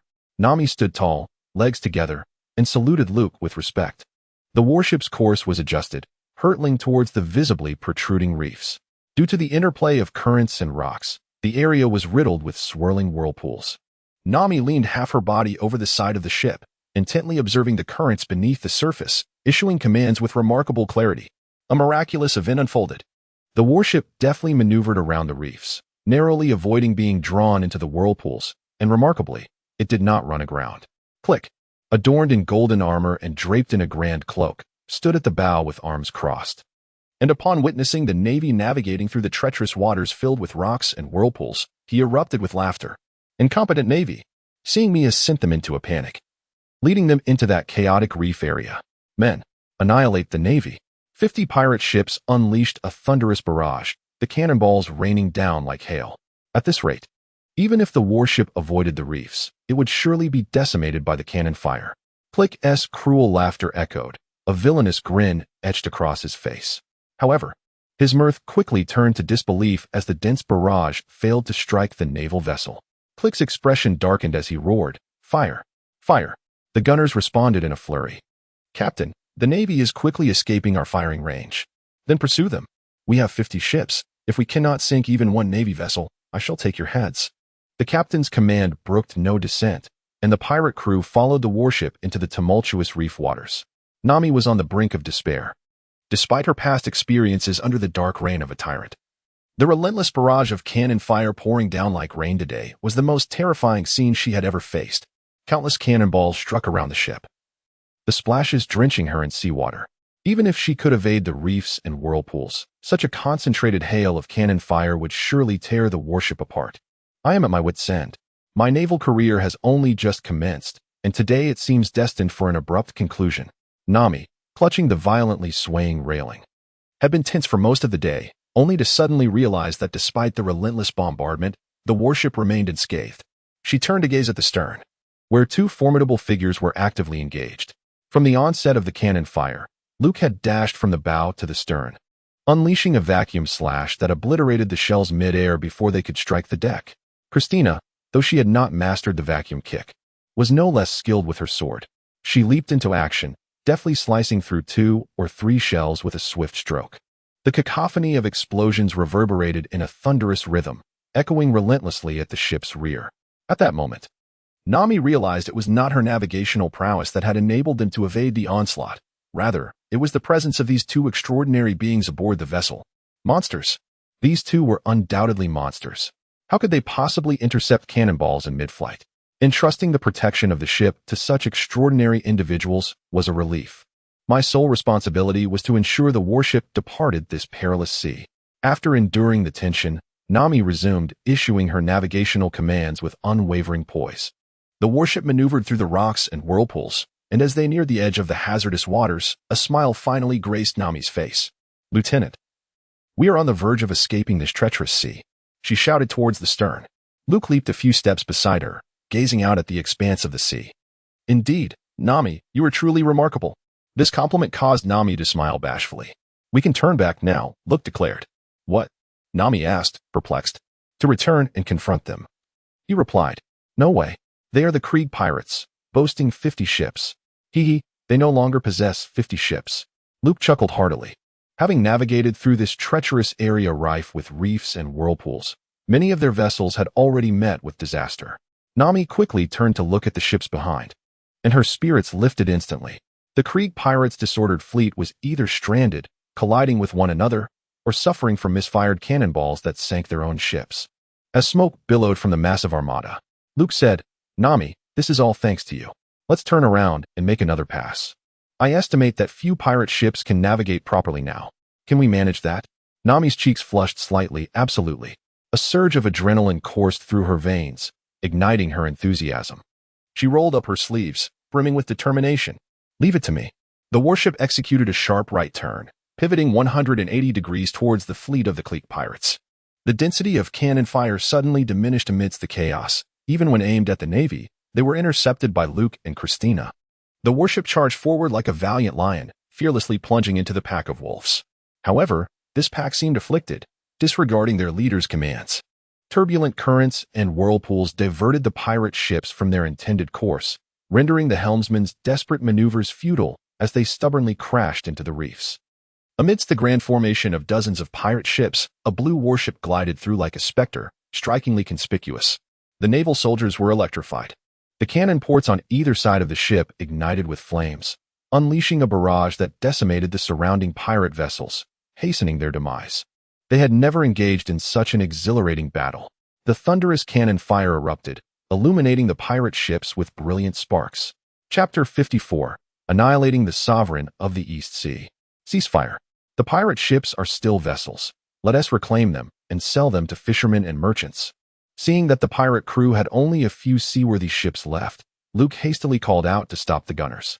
Nami's eyes instantly sparkled with excitement, transforming into dollar signs. She was even more delighted than Luke. It was a fortune to be made. No matter where she went, her insatiable love for money remained unchanged. Luke had already spotted the pirate ship where Click resided, a towering giant clad in golden armor, towering half a head above Luke. They were poised for a boarding battle. One by one, the soldiers drew their swords, their square faces radiating righteousness, and their sharp gazes resolutely steadfast. Luke and Christina led the charge, leaping onto the pirate ship with agility. With swords drawn, they unleashed a flurry of strikes, sending the first wave of pirates tumbling through the air, clearing a path. The naval vessel collided with the pirate ship, causing a violent tremor, and one by one, the sailors surged aboard. Nami lingered behind, stepping back to raise her fist, urging them on. Go. It's up to you to vanquish the enemies. As for me, I shall search for treasure among the pirate crew. Her gaze fixed on the surrounding pirate vessels, her eyes sparkling with anticipation. Click's face darkened ominously, as if ink could drip from its depths. Damn the Navy. How dare they challenge my authority? He bellowed, gesturing fiercely. Men, obliterate the Navy. The pirates surged forward in a frenzy. However, Luke and Christina's swordsmanship was too formidable. They had no equal, each swing of their blades leaving a trail of fallen foes in their wake. Akin brandished dual-hook swords adorned with iron balls, charging towards Christina. The clash of iron against steel sent shockwaves through the deck, splintering the wood beneath them. Christina's gaze sharpened, realizing she faced an officer of the Click pirate crew. In a blink, she vanished, reappearing at Akin's flank, delivering a swift thrust. Akin narrowly evaded, his heart racing with disbelief.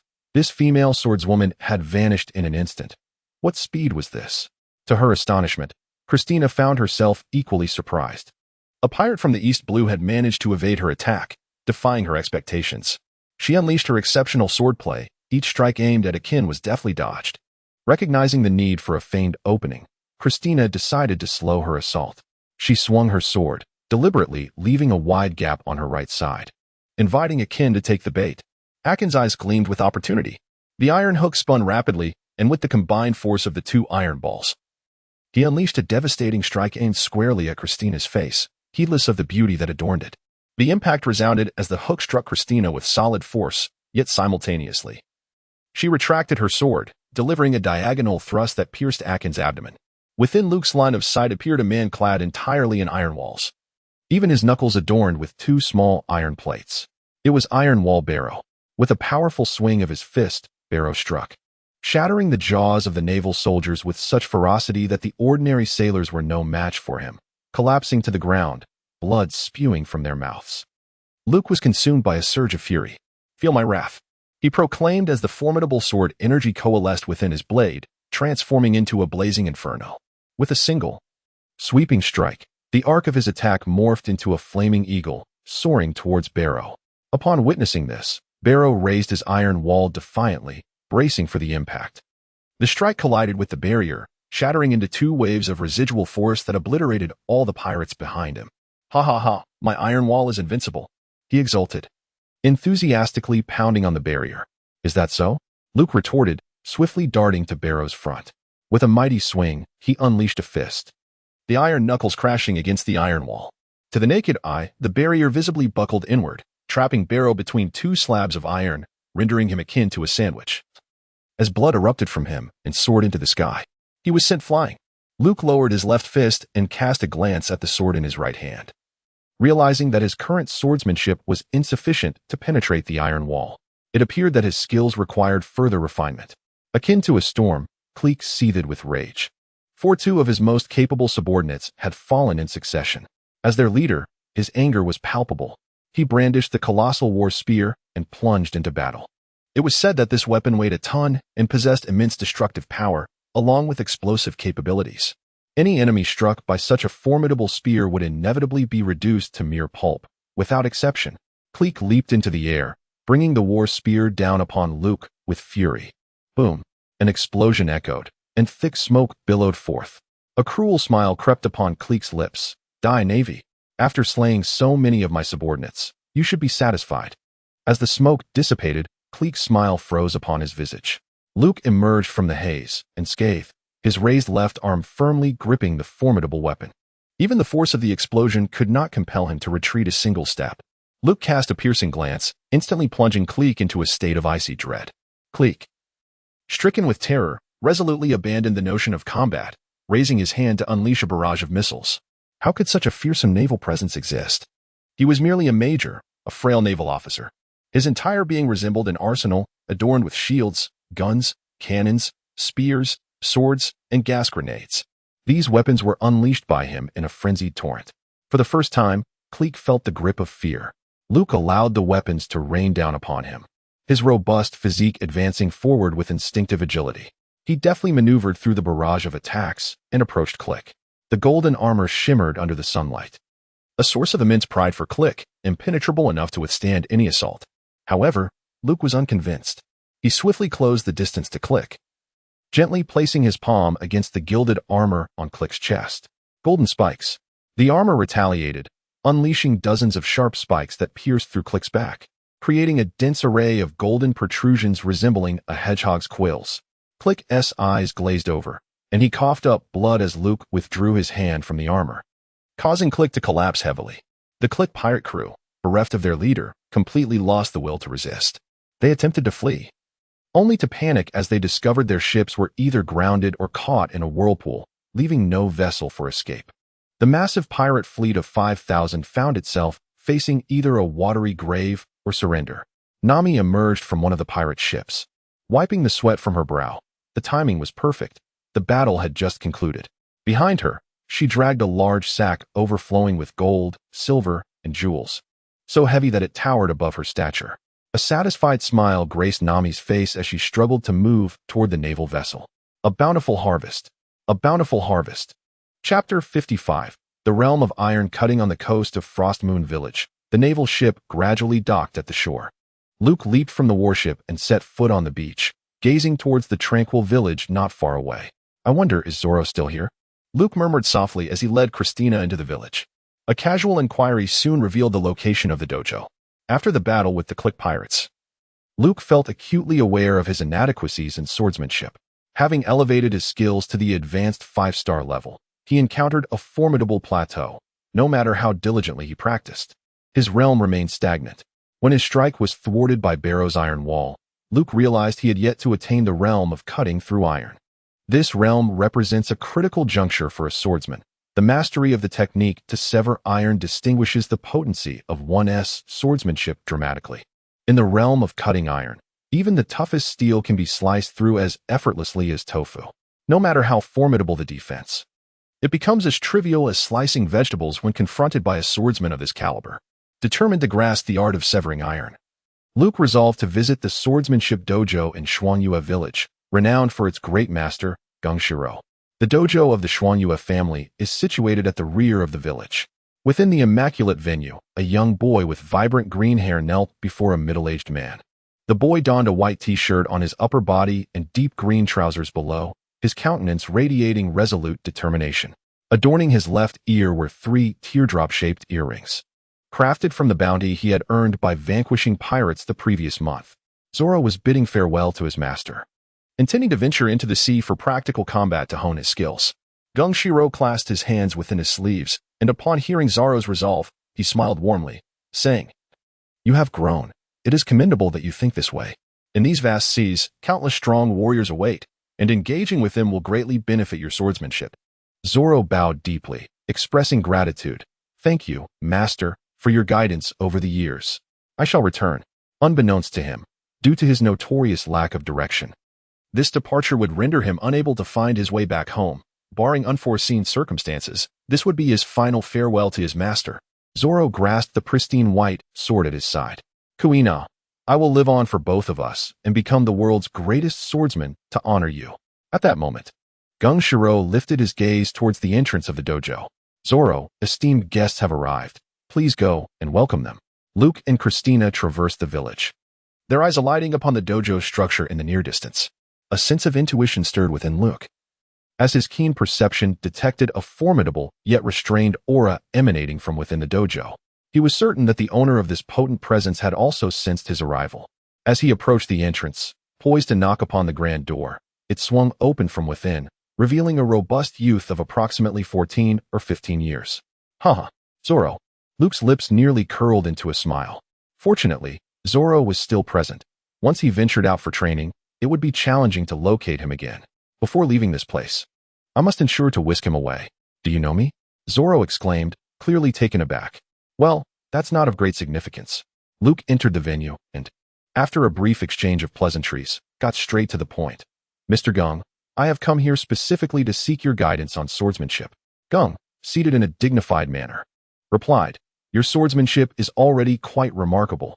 My humble dojo may not be able to meet your expectations. As the visitor hailed from the Navy, Gung, despite his origins from the land of Wa, was reluctant to engage in any conflict with them. You are far too modest, Mr. Gung, Luke continued. I seek to learn the art of iron-cutting techniques. I would be most grateful for your instruction. Luke bowed his head respectfully, embodying the essence of a humble learner. He would not allow his current accomplishments to breed arrogance. Zoro, serving in the capacity of a disciple, was taken aback upon hearing that Luke wished to master the art of iron cutting. He had once been instructed in this technique by his mentor, yet he had yet to grasp its profound intricacies. As it turned out, he was a swordsman. Zoro mused, casting a glance at the long sword strapped to Christina's back, realizing there were two swordsmen in their midst. Should the opportunity arise, he yearned to engage them in a duel. Kung Shiro, with his gentle disposition, perpetually wore a cheerful smile. Since you have expressed such sentiments, I shall humbly offer my immature insights for your consideration. Luke resided in the Frostmoon family's dojo for an entire month. Luke sat beneath the tree, his eyes gently closed, maintaining a steady breath. Everything in the world possesses a breath of its own. The trees have their own breath, the stones have theirs, and the earth breathes in its own rhythm. Feel the breath of all things, and follow that breath as you descend. Beside Luke, small stones danced and bounced playfully, with a few mischievous ones leaping onto his shoulder. Even the long sword he held gripped tightly in his hand seemed to awaken, its blade shimmering with life, yearning to escape his grasp and frolic about. Feel the breath. Feel the breath. This is truly animated. Of course, there is breath. How infuriating. His overwhelming power has imbued the surrounding objects with vitality. The cross that sprang from Luke's head ignited his fury, prompting him to leap up, his hands sweeping over these tiny creatures one by one, nullifying the power of the mouse charms that clung to them. No, once more. Luke settled back down. For someone like him, who could inadvertently bring things to life, feeling the breath of all things proved to be an arduous task. Witnessing this scene, Zoro stood in stunned silence, dropping the biscuit he held. Has he always been like this? Zoro inquired of Christina. Sitting opposite each other, Christina cradled her teacup. Major Luke's abilities have always been profoundly enigmatic. In order to confront Luke and to observe his comprehension of the art of swordsmanship, Zoro postponed his plans to set sail. Throughout this month, he engaged in swordplay with Christina, resulting in both victories and defeats. Such outcomes left Christina astounded. This youth, for years her junior, exhibited a swordsmanship that matched her own. What a remarkable talent for the art of the sword.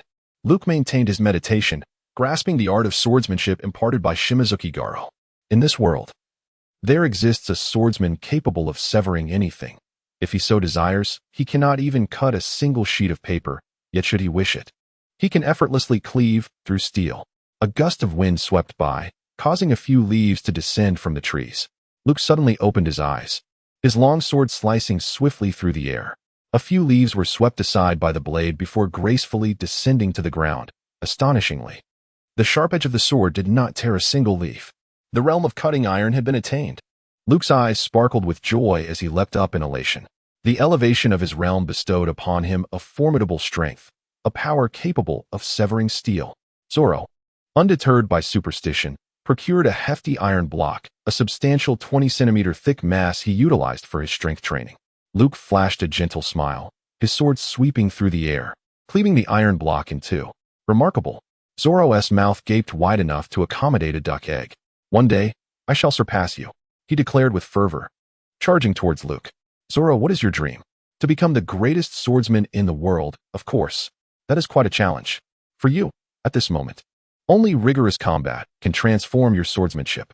Zoro wiped his nose with pride and proclaimed, "Thus, I plan to set sail in search of formidable opponents." Luke, with a gentle yet persuasive demeanor, remarked, "I see.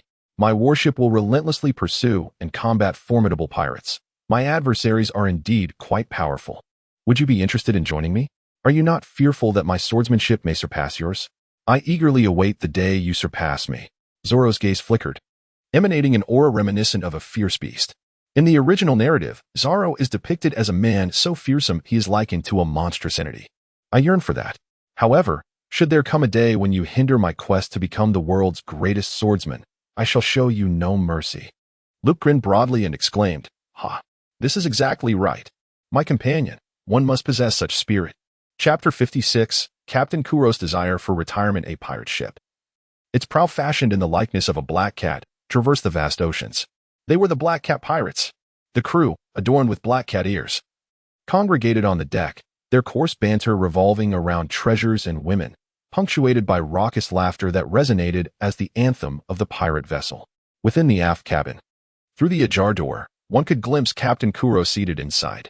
With his slick-back hair, round spectacles, and impeccably tailored suit, he presented himself as a gentleman rather than a ruthless pirate. However, those familiar with his notorious reputation, be they civilians or naval officers, would speak of him with trepidation. Known for his cunning and unscrupulous methods to achieve his goals, he was dubbed the Cunning Kuro. At this moment, Captain Kuro's demeanor starkly contrasted with the raucous crew outside. Observing the boisterous sailors, he scoffed disdainfully, his expression betraying a sense of disgust. The uncouth and ill-mannered crew, the boundless sea. The never-ending life of piracy, Kuro had grown weary of it all. He was tired of drifting aimlessly upon the waves. And then there were the relentless naval forces. Upon sighting him, they pursued him with an insatiable zeal, akin to a coy widow encountering a dashing young man, driven to capture him at any cost. Oh! The bounty on his head. Zango, do you comprehend my frustrations? Captain, to be honest, I do not understand. Isn't life splendid now? Under your esteemed leadership. The Black Cat pirates have been living freely and well in the East Sea. Zango, wearing heart-shaped glasses, stood before Kuro, sensing an immense pressure emanating from his captain. Despite being Kuro's first mate for many years, he could never quite fathom his captain's thoughts. Kuro's icy gaze fixed upon Zango as he uttered a chilling proposition. Zango, I shall bequeath the position of captain to you. Captain, are you jesting? Cold sweat trickled down Zango's cheeks, a shiver coursed down his spine. As an overwhelming sense of dread enveloped him, akin to standing on the precipice of an abyss. Zango, I have devised a plan. If successful, I shall rid myself of the pirate's life. I require your unwavering cooperation. Here is the plan upon departing from Frostmoon Village. Luke can be regarded as having returned with an abundance of achievements. Not only has he mastered the art of cutting through iron, but he has also successfully lured Zoro aboard his ship. Oh, Zoro, the second strongest member of the Straw Hat crew, the embodiment of masculinity and responsibility. Why abandon the noble pursuit of a bounty hunter to become a pirate? If one can be a bounty hunter, it would be far wiser to serve as a naval officer. Luke returned to the ship, his smile unwavering. As the warship set sail, Frostmoon Village receded beyond the jurisdiction of the 16th Division. A month's stay here had reached its limit. On the journey back, Luke summoned Christina to assign her a significant task. Christina, reach out to the division and utilize the Navy's intelligence capabilities to disseminate a message. Inform them that I possess the treasure map of Captain John. Christina furrowed her brow. Luke, I fail to see the reasoning behind this. A treasure map. Perhaps a few ambitious pirates might take the bait. What do you think? The Major is truly resourceful. I shall make arrangements immediately. Christina turned and entered the cabin, contacting the division via the transponder snail. Captain John, once a member of the Rocks Pirates, was a notorious figure, leaving behind a grand treasure upon his demise. For Buggy, who was fervently obsessed with treasure hunting, this map presented an irresistible allure. Among the 4 pirate crews mentioned in the system task, only the Black Cat pirates and Buggy's crew remained. It was hoped that this fabricated information would lure Buggy out. After assigning the task to Christina, Luke approached Zoro. This young man, upon boarding the ship, showed no signs of shyness and even harbored a desire to duel with the naval soldiers. However, after a few skirmishes, he found the experience rather lackluster, as he realized that aside from Luke and Christina's swordsmanship, the skills of the other soldiers were quite unimpressive. Bored, Zoro was sent up the mast by Luke to keep watch. In Luke's words, if you wish to fight, you must find pirates quickly. Go for it. With that, Zoro was filled with zeal, his beast-like eyes scanning fervently for prey. Luke, there's a ship to the left rear. Zoro's voice was filled with exhilaration. Fantastic. We've found pirates so swiftly. Luke was somewhat astonished. Having set sail for merely half a day, they had already encountered pirates. What remarkable luck. Those despicable pirates. Encountering me is indeed their misfortune, Zoro declared, gripping the white longsword, Watakamanji, a blade that embodied his promise to Kuina. Our esteemed navigator, Nami.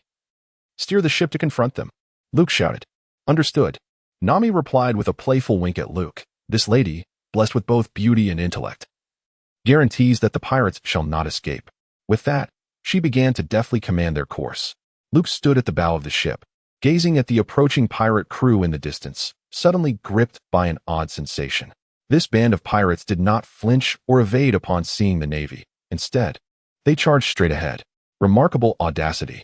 It is exceedingly rare for pirates in the East Sea to confront the Navy without fear. As Luke discerned the emblem on the pirate ship's flag, he felt a chill run down his spine. Could it be mere coincidence? The Black Cat pirates. Surely, I am not mistaken. A pirate ship charging towards us, courting death? Might there be some sinister plot afoot? Captain Kuro, notorious for his cunning.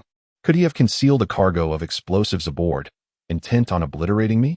As the two ships closed within a kilometer, entering Luke's observation range, he realized he had been overly cautious. Captain Kuro was indeed charging forth, seemingly to meet his demise. However, two black cats were lurking beneath the water's surface, swiftly approaching the Navy vessel. Were they preparing for a surprise attack? Zoro had already leapt down from the mast, rushing to the bow. One foot planted on the ship's railing, his hand gripping the hilt of his sword, brimming with eagerness to engage. His expression was one of excitement, almost yearning to leap into battle. Zoro, there are two fellows sneaking beneath the Navy ship. They will launch a surprise attack from the rear. You must guard against them. Are they formidable? If they are merely small fry, I have no interest. Well, this should provide you with ample amusement. Upon hearing Luke's words, Zoro dashed toward the stern without hesitation. As long as he could fight, it mattered little against whom. The two ships collided, and the members of the Black Cat pirates shouted as they surged onto the Navy vessel. Their exuberant demeanor indicated that this was not their first encounter with the Navy, and with an invincible captain and hypnotist among them, they were undefeated in battle.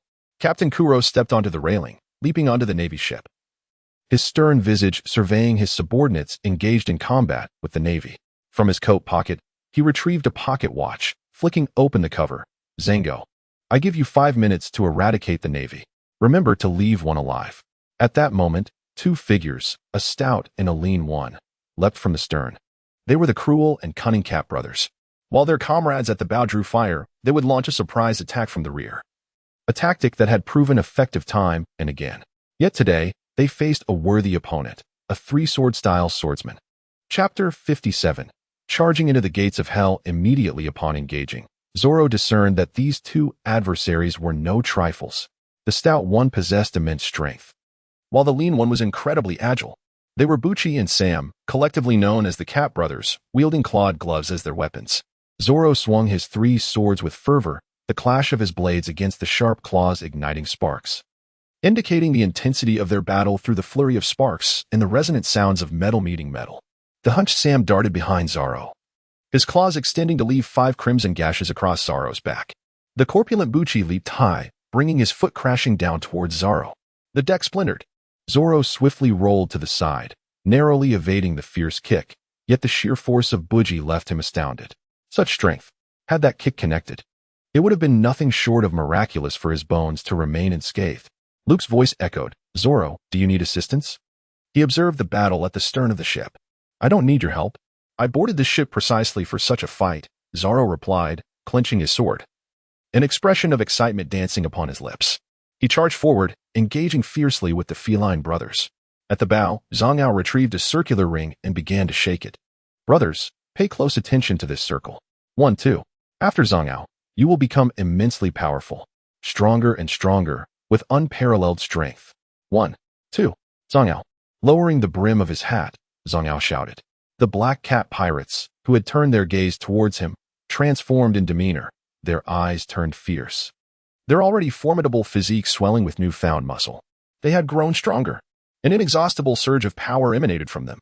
The feline brothers became even more potent, their speed accelerated. And Zoro found himself in a grueling struggle. Zhang Yao's hypnotic spell possessed the ability to awaken the latent potential within the human body. Christina unsheathed her sword from her back and swung it towards Zhang Yao, having recognized him as the vice-captain of the Black Cat Pirates. She could not allow him to run rampant. The blade struck Zhang Yao's circular ring, the force of the blow radiating outward, leaving a deep gash upon the deck. Nami sprinted desperately, a pirate hot on her heels, terror nearly bringing her to tears. "Why are you chasing me? If you seek a fight, go after those monsters." "I am not a fighter." From beneath her short skirt, she produced 3 short sticks, swiftly assembling them into a long staff, which she whipped back to knock the pursuing pirate to the ground. Yet, the hypnotized pirate felt no pain. He immediately rose, brandishing his long knife, resuming his relentless pursuit of Nami. It was not until she sought refuge behind Luke that he delivered a powerful punch to the pirate's face, driving his head into the deck. The situation was dire. The hypnotized pirates were generally stronger than the naval soldiers, and many lay in pools of blood, grievously wounded. Luke raised his palm, and a glimmer of white light manifested within it.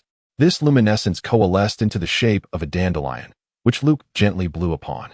The healing dandelion. The fluffy seeds floated away, landing upon the Navy soldiers, and in an instant, their wounds began to mend themselves. The severely injured soldier blinked in astonishment, touched his wound, and found that the bleeding had ceased and the injury had healed. He grasped his sword and leapt back into the fray. "You possess the art of hypnosis. I wield the power of healing."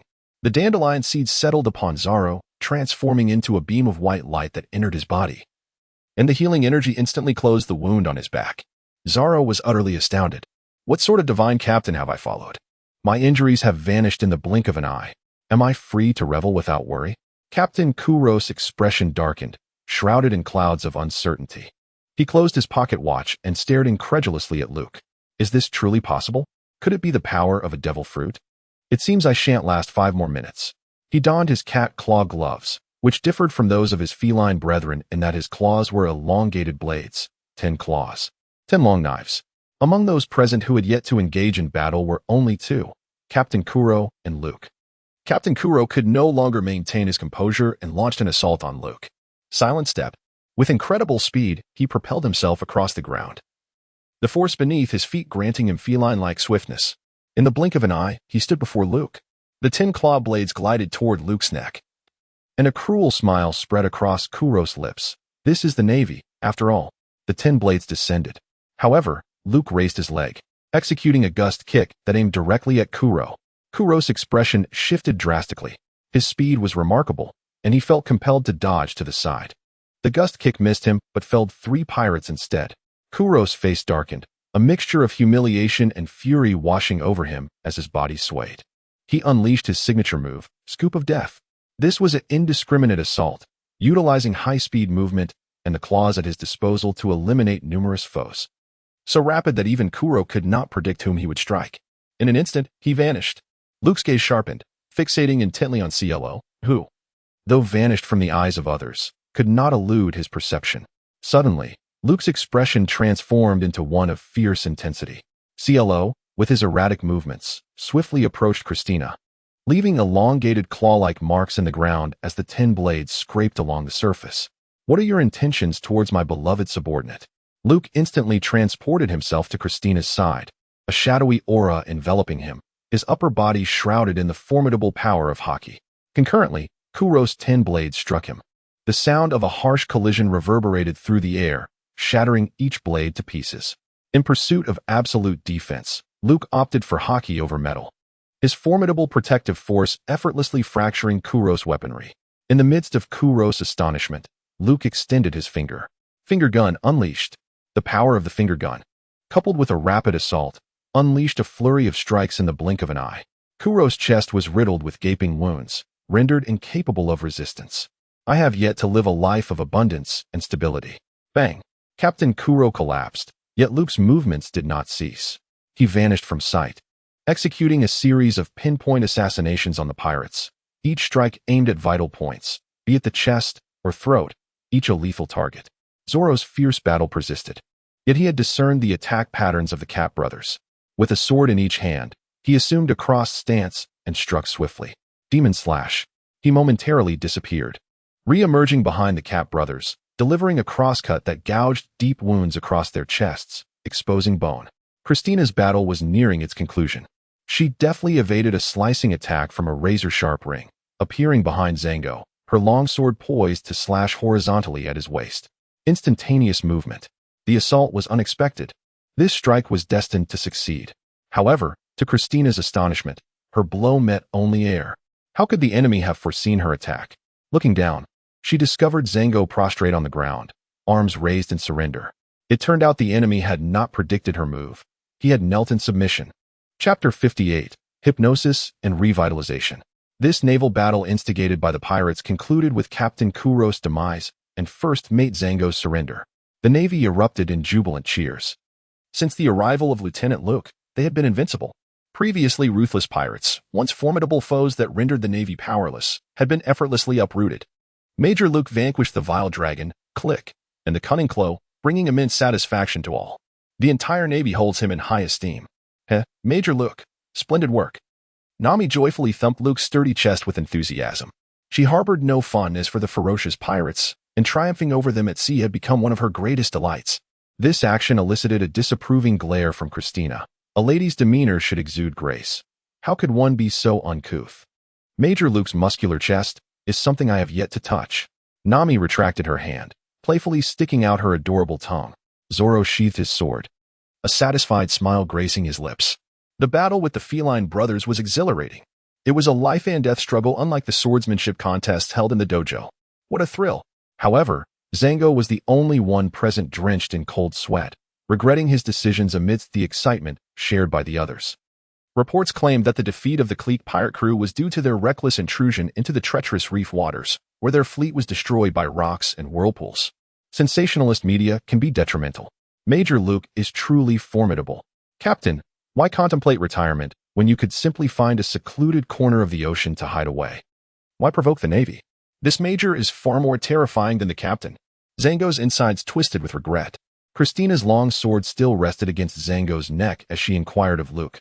Major, has this pirate been killed? The question sent shivers down Zango's spine. No, I surrender. Luke approached Zango, casting a glance at his pharaoh-like beard, and his gaze sent Zango's heart racing with unease. You are a pirate.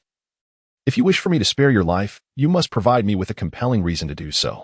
Zango pondered deeply, stammering, I am a hypnotist, and my skills in hypnosis are quite effective. Is that a valid justification? Zango himself was uncertain, yet he could conjure no other rationale.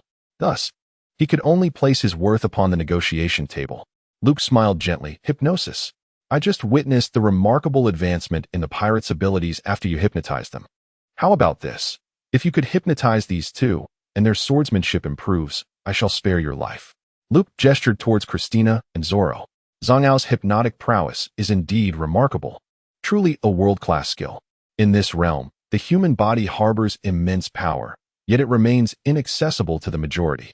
Engaging in life-and-death battles serves as one means to awaken this latent potential, though few are capable of achieving such feats, after all. Not everyone emerges unscathed from such perilous encounters.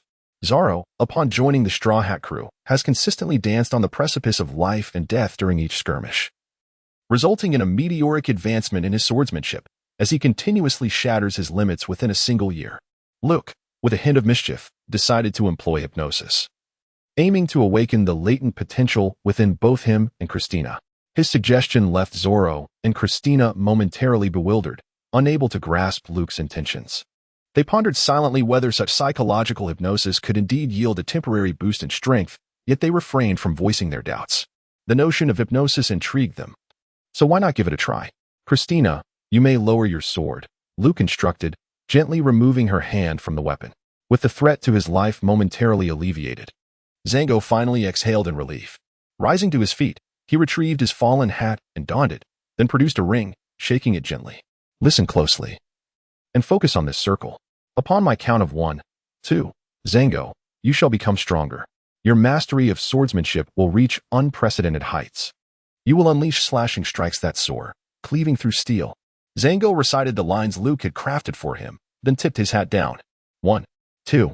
Zango.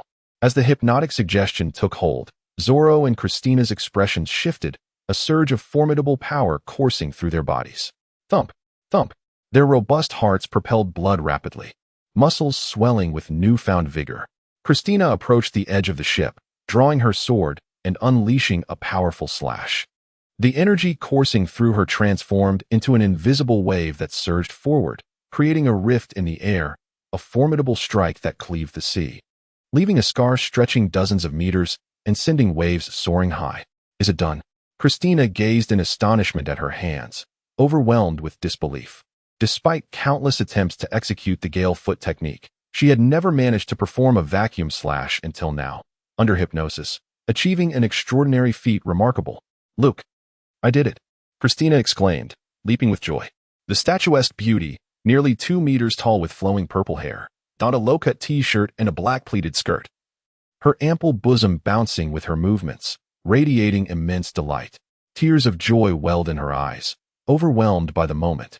For someone like her, who relied solely on relentless training to hone her swordsmanship and martial skills, achieving such a leap in prowess typically required 4 to 5 years. And that was with a stroke of fortune. Otherwise, one could remain stagnant for a lifetime. Zoro approached a cannon, slowly drawing his sword, Wado Ikamanji. In that instant, he felt the breath of the cannon. Everything in existence seemed to pulse with life.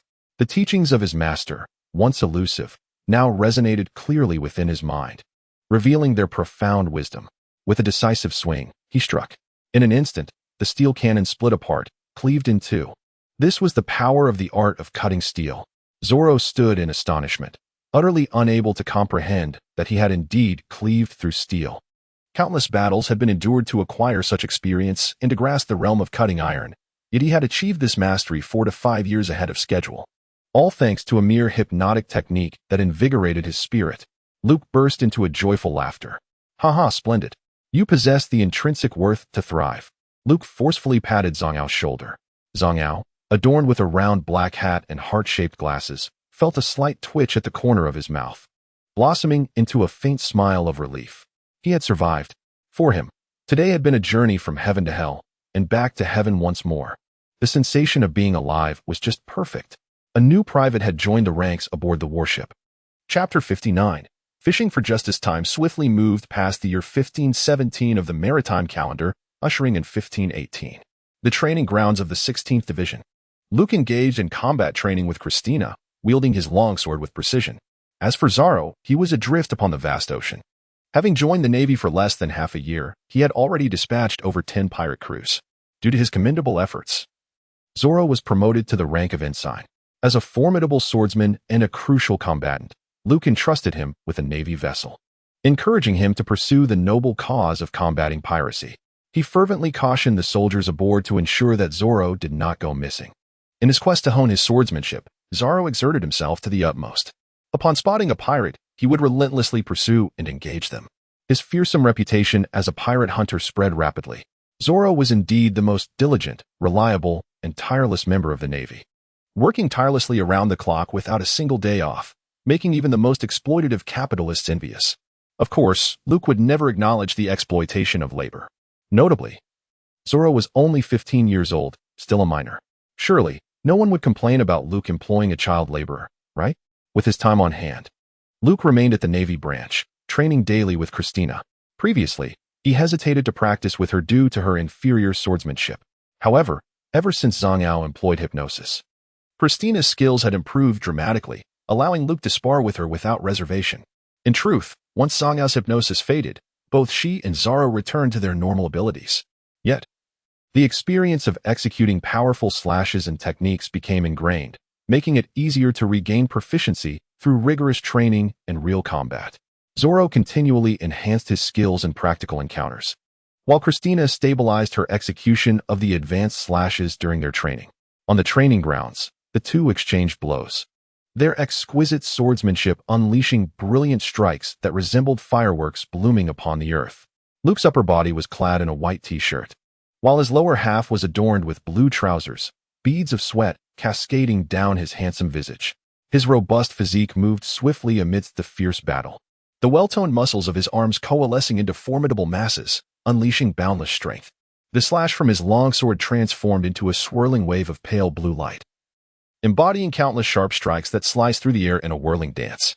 The ground appeared as though it had been plowed countless times. Surrounding leaves were swept up, fluttering in a chaotic tempest, only to be annihilated into dust by the relentless strikes. This was Luke's latest training technique, the returning dragon slash. Following this maneuver, Christina found herself vanquished. The two approached the bench beside the training field, where a white towel lay, to wipe the sweat from their brows. Suddenly, Luke sensed something amiss. He lifted his gaze towards the branch building and, through his heightened perception, discerned the sound of an additional presence, an insidious voice lurking in the shadows. A smile curled at the corner of Luke's mouth. The branch has been infiltrated. The bait has been set for so long, and at last, the fish has taken the hook. Christina appeared somewhat perplexed. Luke, what do you mean by thieves and fish? After the fierce battle, her skin glowed with a healthy flush, and her complexion was radiant and dewy. Luke winked at her. Christina, do you recall the fabricated rumor I once had you disseminate? Ah, yes. The treasure map of Captain John. Her crystalline eyes widened in astonishment. Are you suggesting that pirates have indeed infiltrated and stolen something? It was no wonder she was so taken aback.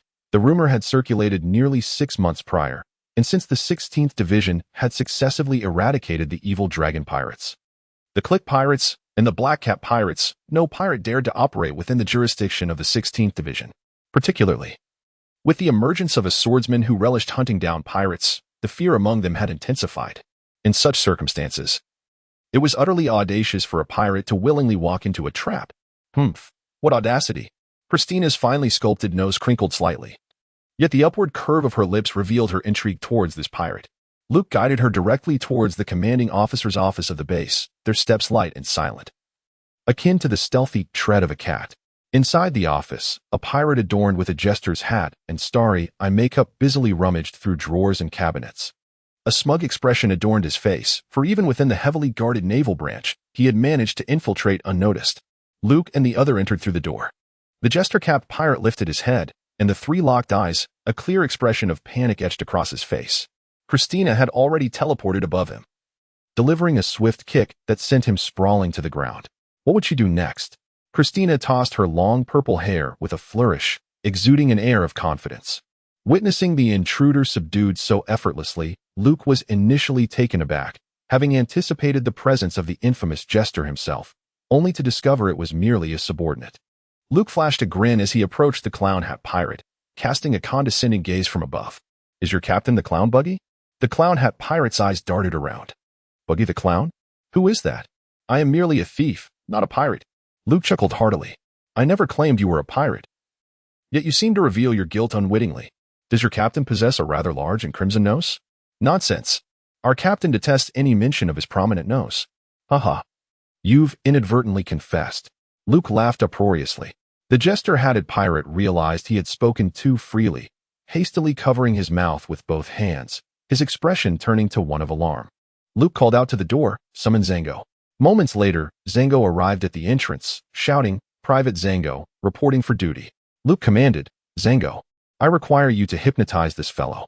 Convince him that he has pilfered the treasure map and compel him to return to the Buggy Pirates without hesitation." Zango glanced at the cunning Luke, then at the pirate being subdued by Christina, silently mourning for him for 3 seconds before commencing his hypnotic incantation. As the branch doors swung open, a pirate adorned with a jester's hat excitedly clutched a chest, his gaze fixed ahead, oblivious to the surrounding navy, exclaiming, "The captain's task is complete. I must hasten to return the treasure map." He trotted towards the port, boarded a small sailboat, and set sail. Simultaneously, Luke summoned Zorro, while a military ship pursued the sailboat. An uncanny occurrence unfolded. The pirate disregarded the naval vessel trailing behind, leading it directly to the current base of the Buggy Pirates in Orange Town. The jester-hatted pirate leaped from the boat, dashed ashore, and raced back to the pirate base, presenting the treasure map to Captain Buggy. Inside the circus tent, Buggy held the chest, erupting into laughter. "Captain John's treasure map. Ha! All the treasure belongs solely to me. Buggy the clown. Ah, who dares to call me big-nosed? Well, today I am in a good mood, so I shall spare you this time." In high spirits, Buggy brandished a dagger, smashing the brass lock on the chest. He lifted the lid to reveal a rolled-up parchment. However, upon discovering the paper was blank, pristine and devoid of any markings, his expression darkened ominously. Chapter 60. The Buggy Pirates. Buggy maintained a stiff smile as he gazed at his returning subordinate. You claim this is the treasure map? Indeed, Captain. Are you certain this is the treasure map? Absolutely. The jester-hatted pirate, confronted with a blank sheet, stubbornly upheld his belief. To him, this blank paper was the most precious treasure map in existence. My eyes cannot deceive me. This will earn me great merit. Perhaps even a reward from the captain, a substantial share of the treasure. He grinned foolishly and naively. Within the tent, the other pirates dressed as circus performers gradually retreated towards the entrance. They had already sensed the impending tempest from the captain's grim and terrifying demeanor. How dare you mock me? Shattered clown's daggers. Buggy raised his arm, and with a sudden thrust, the dagger pierced the chest of his subordinate. He reveled in the torment of the weak, showing no mercy to his crew. The only ones he considered true companions were Kabaji and Moji. As for the others, their lives were expendable. Buggy never hesitated to deliver fatal blows to those who dared to mock him or ridicule his nose. Captain, we are in trouble. A subordinate rushed into the tent in a state of panic. With a sullen expression, Buggy glared at him, his tone icy. What did you say? Are you implying that my nose is unattractive? The subordinate, now even more flustered, beads of cold sweat trickling down his forehead, stammered. No, it's the port. The Navy has arrived. He pointed frantically towards the harbor. Buggy, rallying his crew, emerged to behold a warship slowly docking at the shoreline. Bring forth the Buggy cannon. Buggy's demeanor shifted to one of fervent excitement. My mood was already foul, but to have the Navy deliver themselves to me is a stroke of fortune. If I do not obliterate you all, it would be a disservice to the illustrious name of Buggy the Clown. A particularly robust cannon was wheeled in, and a pirate ignited the fuse. A cruel smile spread across the faces of the crew. They may have been weak, but their captain was formidable, and their specially crafted Buggy cannonballs were truly of hellish origin. As the Navy anchored at the coast, a sharp, piercing sound filled the air, the unmistakable shriek of a cannonball slicing through the atmosphere. The enemy had fired. Zorro stepped onto the ship's railing, poised to leap and slice the projectile midair. Yet, Luke was swifter. The pressure of the wind emanated from his sword, a whirlwind of ferocious slashes enveloping a vast area before the warship. The spiraling cuts ascended skyward, colliding with a massive cannonball, which was then lifted into the air and shattered into countless fragments. Nevertheless, an explosive detonation erupted above the heads of the Navy. The fierce flames of the explosion caused the soldiers to pale in shock. Zorro's eyes widened in disbelief. This cannot be real. How can such a powerful explosion exist? If the cannonball were to strike the warship directly, the entire vessel would be reduced to splinters. In truth, it would not merely splinter. It would be transformed into mere flotsam. Zorro's heart raced, and amidst his trepidation, he realized that had he leaped forward to intercept the cannonball, he too would have been caught in the blast, reduced to ashes. Look, he had foreseen this outcome, hence his preemptive action. With this thought, Zorro's admiration for Luke soared to new heights. Upon witnessing the astonished expressions of those around him, Luke inquired, "Are you all right? What kind of shell is this? I have never encountered such formidable artillery fire before." Christina, having spent time at the naval headquarters, noted that the shells there were not nearly as potent. Her complexion grew somewhat pallid. Luke exclaimed, "It's Buggy's cannonball. That scoundrel Buggy must be intending to blast us into the sea. Be cautious, for he is a user of a devil fruit and possesses great cunning. Buggy's strength and level of deceit are far beyond what his current bounty reflects." Luke recalls the original narrative, wherein Bucky, with his silver tongue and remarkable acting skills, could actually bring the fearsome pirates confined and impelled down to their knees. Subsequently, under the auspices of the Seven Warlords, he established a global-scale courier service. Relying solely on his cunning and charisma, this pirate haven in the East Blue remains remarkably discreet, to the extent that the Navy remains oblivious to his former affiliation as a crew member of the Pirate King, Roger. Luke's 4 mission objectives have dwindled down to just one: the Buggy Pirates. Once he successfully deals with the Buggy Pirates, all of his abilities will ascend to the next level.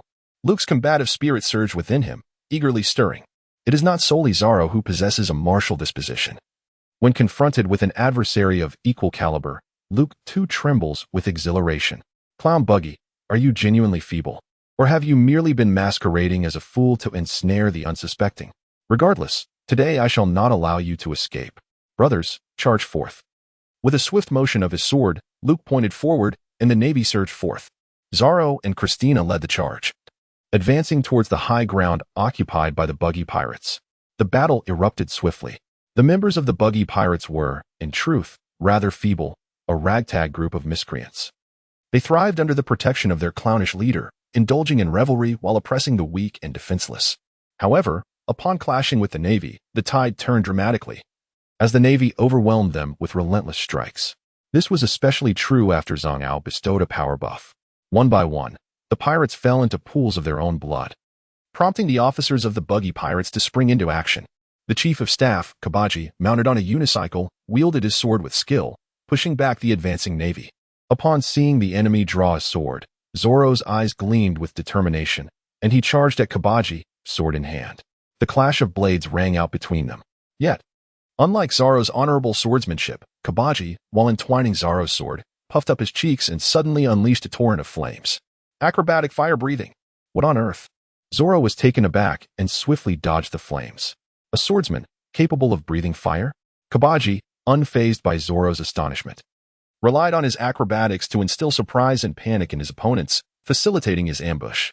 Following the flames, his attack came swiftly, concealing his strike within the firelight. He lunged forward just as Zoro evaded. Despicable. Is this what you call a swordsman? Zoro clutched the wound on his right side, rage igniting in his eyes. Hee. Kabaji chuckled wickedly. I am Kabaji, known for my acrobatics. My swordsmanship is but a performance. Acrobatics deem murder. He swiftly spun his sword, conjuring a cloud of dust that enveloped Zoro, for his tricks were meant to achieve his goals by any means necessary. Chapter 61. Capturing Buggy. Zoro had already engaged in fierce combat with Kabaji. Luke cast a glance at their battle, and it appeared manageable. Kabaji, the strategist of the buggy pirates, employed acrobatics to distract Zoro, gaining the upper hand. However, such tricks were ultimately mere illusions, and Zoro's victory was merely a matter of time. There was no cause for concern regarding this confrontation. Indeed, after several rounds of combat, Zoro executed a one-sword style draw and cleaved Kabaji, sword and body, into two. The severed blade soared into the air, and Kabaji's chest erupted with a torrent of blood as his uncontrollable unicycle rolled a few circles before coming to a stop. Zoro, with a cold expression, regarded Kabaji and declared, a swordsman should possess the dignity befitting his title. Individuals like you ought not to call themselves swordsmen. With a roar akin to a lion's, Luke witnessed a massive lion leap into the fray. The beast tamer, Machi, also made his entrance. However, the Navy's strength was not solely reliant on Zoro. Christina, her hand gripping the long sword at her back, charged toward the lion. This officer was not only strikingly beautiful but also remarkably capable, never lagging behind in battle. During this period, her swordsmanship had improved, making it an opportune moment to practice against the beast tamer Machi. As Christina approached the lion, a slash was already unleashed from her hand before she could close the distance. This lion, Machi's pet named Ricky, was imposing, standing over 2 meters tall and exuding ferocity. Ordinary soldiers faced with it would be swept aside with a mere swipe of its paw. Yet, it was Christina, the lieutenant of the 16th Division and Luke's deputy, who stood before it. The gleam of her sword flashed by, and Ricky erupted in a spray of blood, its forelegs faltering as it collapsed to the ground. Machi, seated atop Ricky, was significantly weaker in combat. His abilities lay in taming beasts, his strength derived from his pet, and with a single strike, his companion was dispatched, leaving him vulnerable. As Machi stood up, furious, his vision was engulfed by a myriad of dazzling sword lights. Today, he comprehended why flowers bloom in such vibrant hues.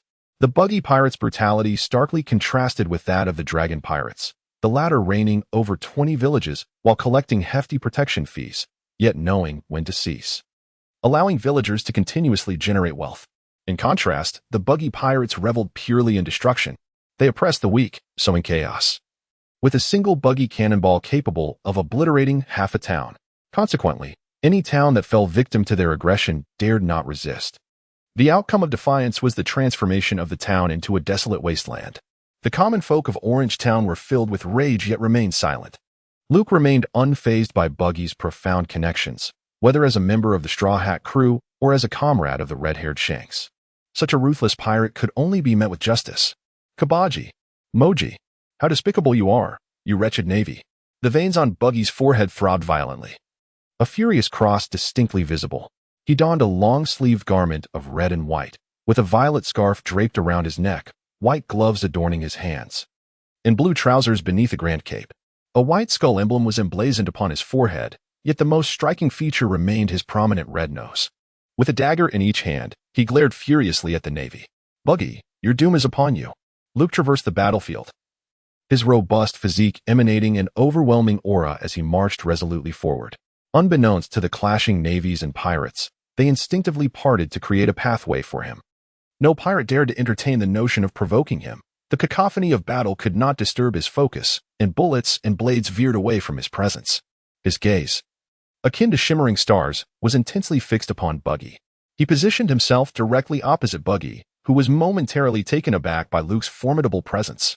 Though his anger was tempered by reason, an ominous grin soon appeared on his face. "What a boastful Navy brat," he sneered. "To this day, every Navy man who has uttered such words to me has met a watery grave. Who do you think you are to dare offend me?" Luke remarked. "Surely you haven't forgotten who I am? The Fishman Evil Dragon, Admiral Click, the Cunning Crow, all perished at my hands." Upon hearing this, Buggy's expression shifted slightly. "You are the major who has commanded the Navy's 16th Division over the past year, Luke?" "Indeed, that is I," Luke affirmed. Buggy remained unfazed. "No wonder my two capable subordinates have fallen. You truly possess considerable skill. But what of it? Do you know why I'm called the Clown? Because I am a master of killing in the shadows." Having sailed under Captain Roger, Buggy had witnessed grand spectacles. He had even boldly boasted of taking Whitebeard's head. Thus, Luke's extraordinary demeanor did not intimidate him. Instead, a glint of cunning flickered in his eyes as he leisurely exchanged pleasantries with Luke, casting a furtive glance behind him. There, a hand was stealthily maneuvering, swiftly approaching Luke's back with silent intent. "Hiki, young Navy, allow me to demonstrate my prowess." Buggy leaned back, laughing boastfully. Luke's lips curled upwards in a sly smile. He lifted his leg and, in a sudden display of agility, executed a backflip, landing with a resounding thud against the unforgiving stone pavement, which shattered beneath his weight. "Ah!" but cried out in pain, tears nearly spilling from his eyes. The ambusher's hand was firmly pinned beneath Luke's foot, which he ground down with deliberate force. With his surprise attack thwarted, Buck brandished his left hand. 3 daggers nestled between his fingers and raised his arm, aiming directly at Luke. "Shatter!" he shouted as his wrist shot towards Luke with astonishing speed. Luke drew his sword from his waist, swiftly striking several blows, reducing the fragmented cannon to a heap of shattered fingers. With a cold, piercing gaze directed at Buggy, Luke vanished from sight, only to reappear behind him. With a sweeping arc of his longsword, the blade's brilliance illuminated the surroundings, causing a nearby structure to tilt and collapse, its severed edge smooth. In the wake of the strike, Buggy found his waist cleaved as well. "Hee. Useless. I am the man of fragmentation. Your slashes inflict not a trace of pain upon me. You, green-haired swordsman, and that woman, both of you are swordsmen. I am your natural nemesis," Buggy proclaimed, brimming with pride. His ability to shatter was his greatest source of confidence in confronting swordsmen. His body, now in segments, twisted and turned in midair, his legs, torso, neck, and arms moving about playfully, like a flock of sparrows in chaotic flight. Luke gazed at Buggy and remarked, "You claim to be my nemesis?" A soft chuckle escaped his lips as he slowly raised his longsword, the color of armament hockey creeping up his arm and enveloping the blade. The ordinary standard sword gleamed with a dark radiance as he casually made a swift slash. Unfazed by the strike, crimson droplets erupted forth. Buggy let out a pained scream, his eyes widening in shock. Gazing at the black blade formed by the hockey, Buggy trembled uncontrollably. Armament hockey. How could there possibly be a formidable user of hockey in the East Blue? It was inconceivable. The Navy must have learned of my identity and sent someone to capture me. In a panic, Buggy swiftly retreated to the side of a cannon, cursing the Navy. "Take this, Buggy bomb." He ignited the fuse, aiming the cannon at Luke, as well as at the pirates and Navy engaged in battle behind him. This scene sent shivers of terror through the members of Buggy's pirate crew. Luke gazed at the ominous cannon's mouth, where an exceptionally brilliant radiance began to take shape, heralding an imminent eruption of scorching heat. Feel the power that cleaves through iron, an unwavering strike, forged from a formidable will, surged forth in a dark arc of slicing fury, etching an unfathomable scar into the ground, extending straight toward the cannon, darting past in the blink of an eye. The cannon's mouth split apart. Instead of a fiery explosion, a cataclysmic detonation erupted at its core. Buggy was obliterated, scattered to the winds. As long as the green hills remain, one need not fear the absence of firewood. Fragmented and in desperate flight, Buggy was fleeing. Amidst the lair of the buggy pirates, a nimble and petite figure darted skillfully about. Nami was perusing Buggy's treasures. Suddenly, a dismembered limb flew past her, startling her, only to be followed by a fleeting, mischievous smirk. She brandished her staff and struck at one of the severed parts. It was none other than Buggy's nether regions. A shattering blow. An agonizing jolt coursed through his body, causing tears to stream down Buggy's face as he fled, his fragmented limbs falling to the ground, convulsing. Chapter 62. Golden Oranges. By the time Luke arrived, Nami had successfully bound Buggy in a most secure manner, his limbs tied together like kindling. Buggy's face bore the traces of his recent torment. "What have you done to him?" Luke inquired, observing the expression of immense suffering etched upon Buggy's features. "I merely gave him a light tap." "Who knew he was so fragile?" Nami pointed her staff at Buggy's vulnerable area. Luke clenched his legs tightly. "This particular area is not something that can withstand any blows. Nami, you can do it." Luke gave her a thumbs up. Nami, elated by Luke's praise, lifted her chin in delight. The remnants of the Buggy pirate crew were swiftly eradicated, and with the captain captured, the pirate crew was declared vanquished. The four formidable pirate crews dominating the East Sea, the Don Quixote pirates, the Krieg pirates, the Black Cat pirates, and the Buggy pirates, were all systematically eliminated by Luke. At that moment, the system task was also declared accomplished. The system's upgrade notification resonated in Luke's mind. "Congratulations, host, for annihilating the four great pirate crews of the East Sea. The task is complete. All abilities have been enhanced by 1 star." Luke couldn't help but let a radiant smile spread across his lips as he chuckled to himself. A warm current surged within him, fortifying his bones and flesh, increasing their density. The vitality of his blood surged with fervor, significantly enhancing his strength. This was a comprehensive elevation. His speed intensified, his power magnified, and the fusion of the rat and monkey talismans reached perfection. As Luke shifted slightly, a series of crackling sounds emanated from his spine and arms, as if a cascade of popping beans had been unleashed, with strength surging through his limbs. Luke accessed his personal panel. Name: Luke. Age: 19. Height: 214 centimeters. Physical fitness: perfect swordsmanship, perfect zodiac talismans. Currently able to activate 3 talismans.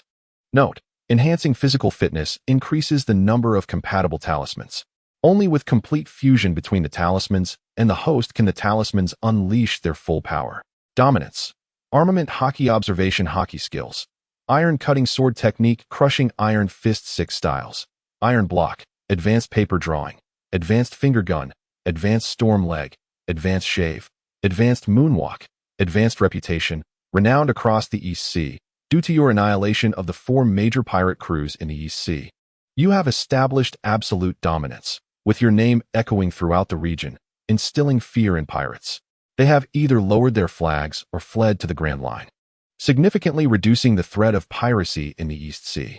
Dao power value: 4500. Berserker's combat trait: if the host challenges an opponent of equal or higher rank and emerges victorious, the fusion degree between the talismans and the host will increase. Conversely, if defeated, the host will gain insights from the opponent's training. Physical combatants will enhance their physical prowess, while swordsmanship experts will deepen their understanding of sword techniques. The only prerequisite is to avoid death. Luke's face radiated with a profound smile as he deactivated the panel. His physical prowess had reached perfection, an inexhaustible reservoir of strength coursing through him. A gentle twist of his neck elicited a series of satisfying cracks. Each of the 6 styles had experienced significant advancement, positioning him among the most formidable practitioners of these techniques. The fusion of the mouse and monkey talismans had rendered him adept in their application. The runes had seamlessly integrated into his being, becoming an instinctual part of him.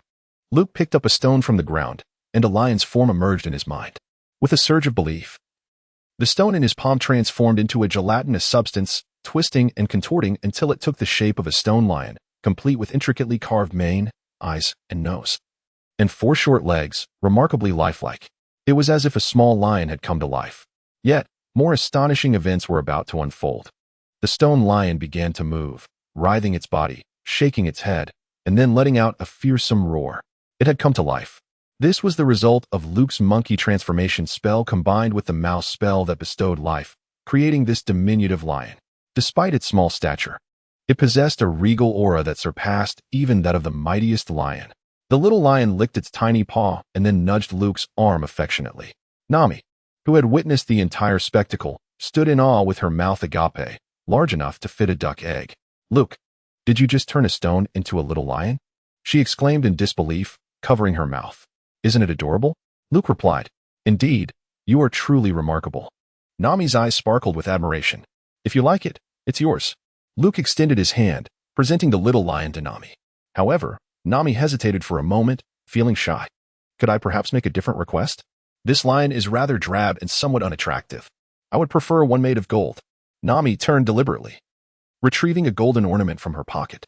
A smile illuminated her face as she offered the ornament to Luke, her intentions unmistakably clear, hoping he would create something new from the gold.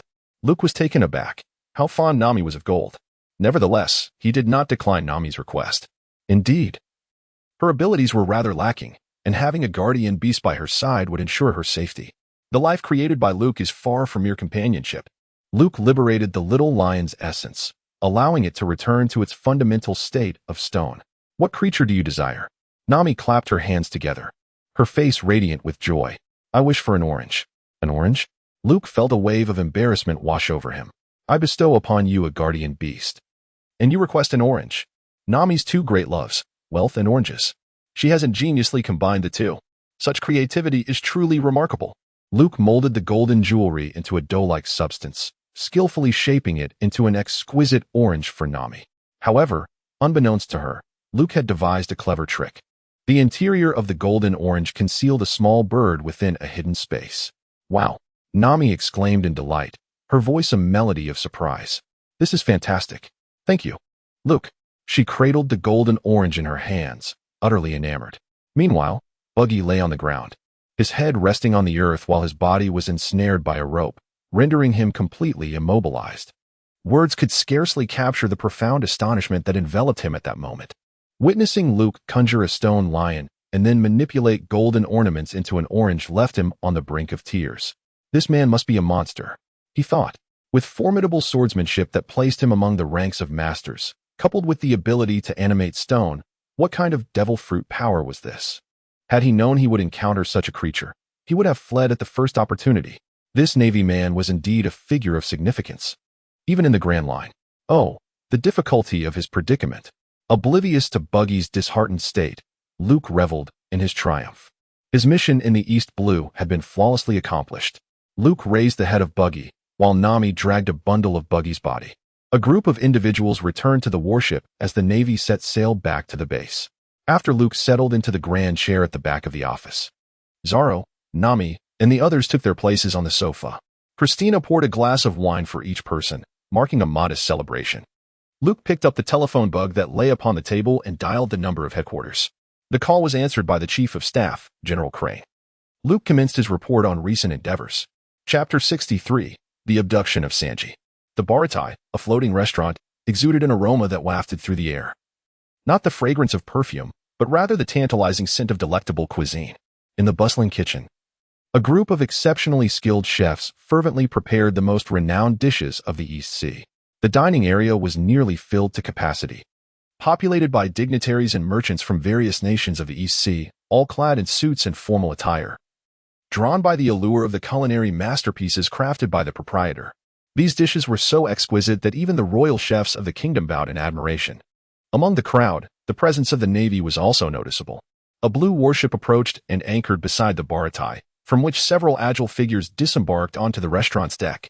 After Luke reported his work that day, he received orders from headquarters to escort the clown buggy to impel down. It seems that the staff of the Pirate King is held in high regard by the headquarters. The warship is en route to the Grand Line, however. Luke took a turn down the road, deliberately making his way to the seaside restaurant. What a joke, at this hour, to send him back to the Navy headquarters. The Straw Hat crew has yet to retrieve another formidable ally. In 4 years, would Sanji truly follow Luffy into piracy? Absolutely not. He must swiftly gather Sanji and depart. However, it appeared that Luke's arrival was not met with enthusiasm. A group of chefs burst forth from the kitchen, blocking the entrance, some wielding knives, while others brandished frying pans. Luke beheld Zep, famously known as Redfoot Zep, as well as the youthful Sanji. wiping his hands on the apron tied around his waist. Sanji's piercing gaze revealed that he was also poised for battle. Amidst the chaos, Luke caught wind of the notorious naval lieutenant who had recently instilled fear throughout the East Blue, dispatched to apprehend Redfoot Zepp. Zepp boldly pushed aside the chef standing in his way and stood confidently before Luke, inquiring, "Have you come to capture me?" Luke raised his hands and exclaimed, "Ha ha. I believe this is a misunderstanding. I simply came here to dine out of admiration. Is it possible that I am unwelcome here?" Jipu revealed a hint of a smile. Responding, "How could that be? The seaside restaurant welcomes all. Please come in." Luke snapped his fingers. Truly, the red-footed Jipu is remarkable.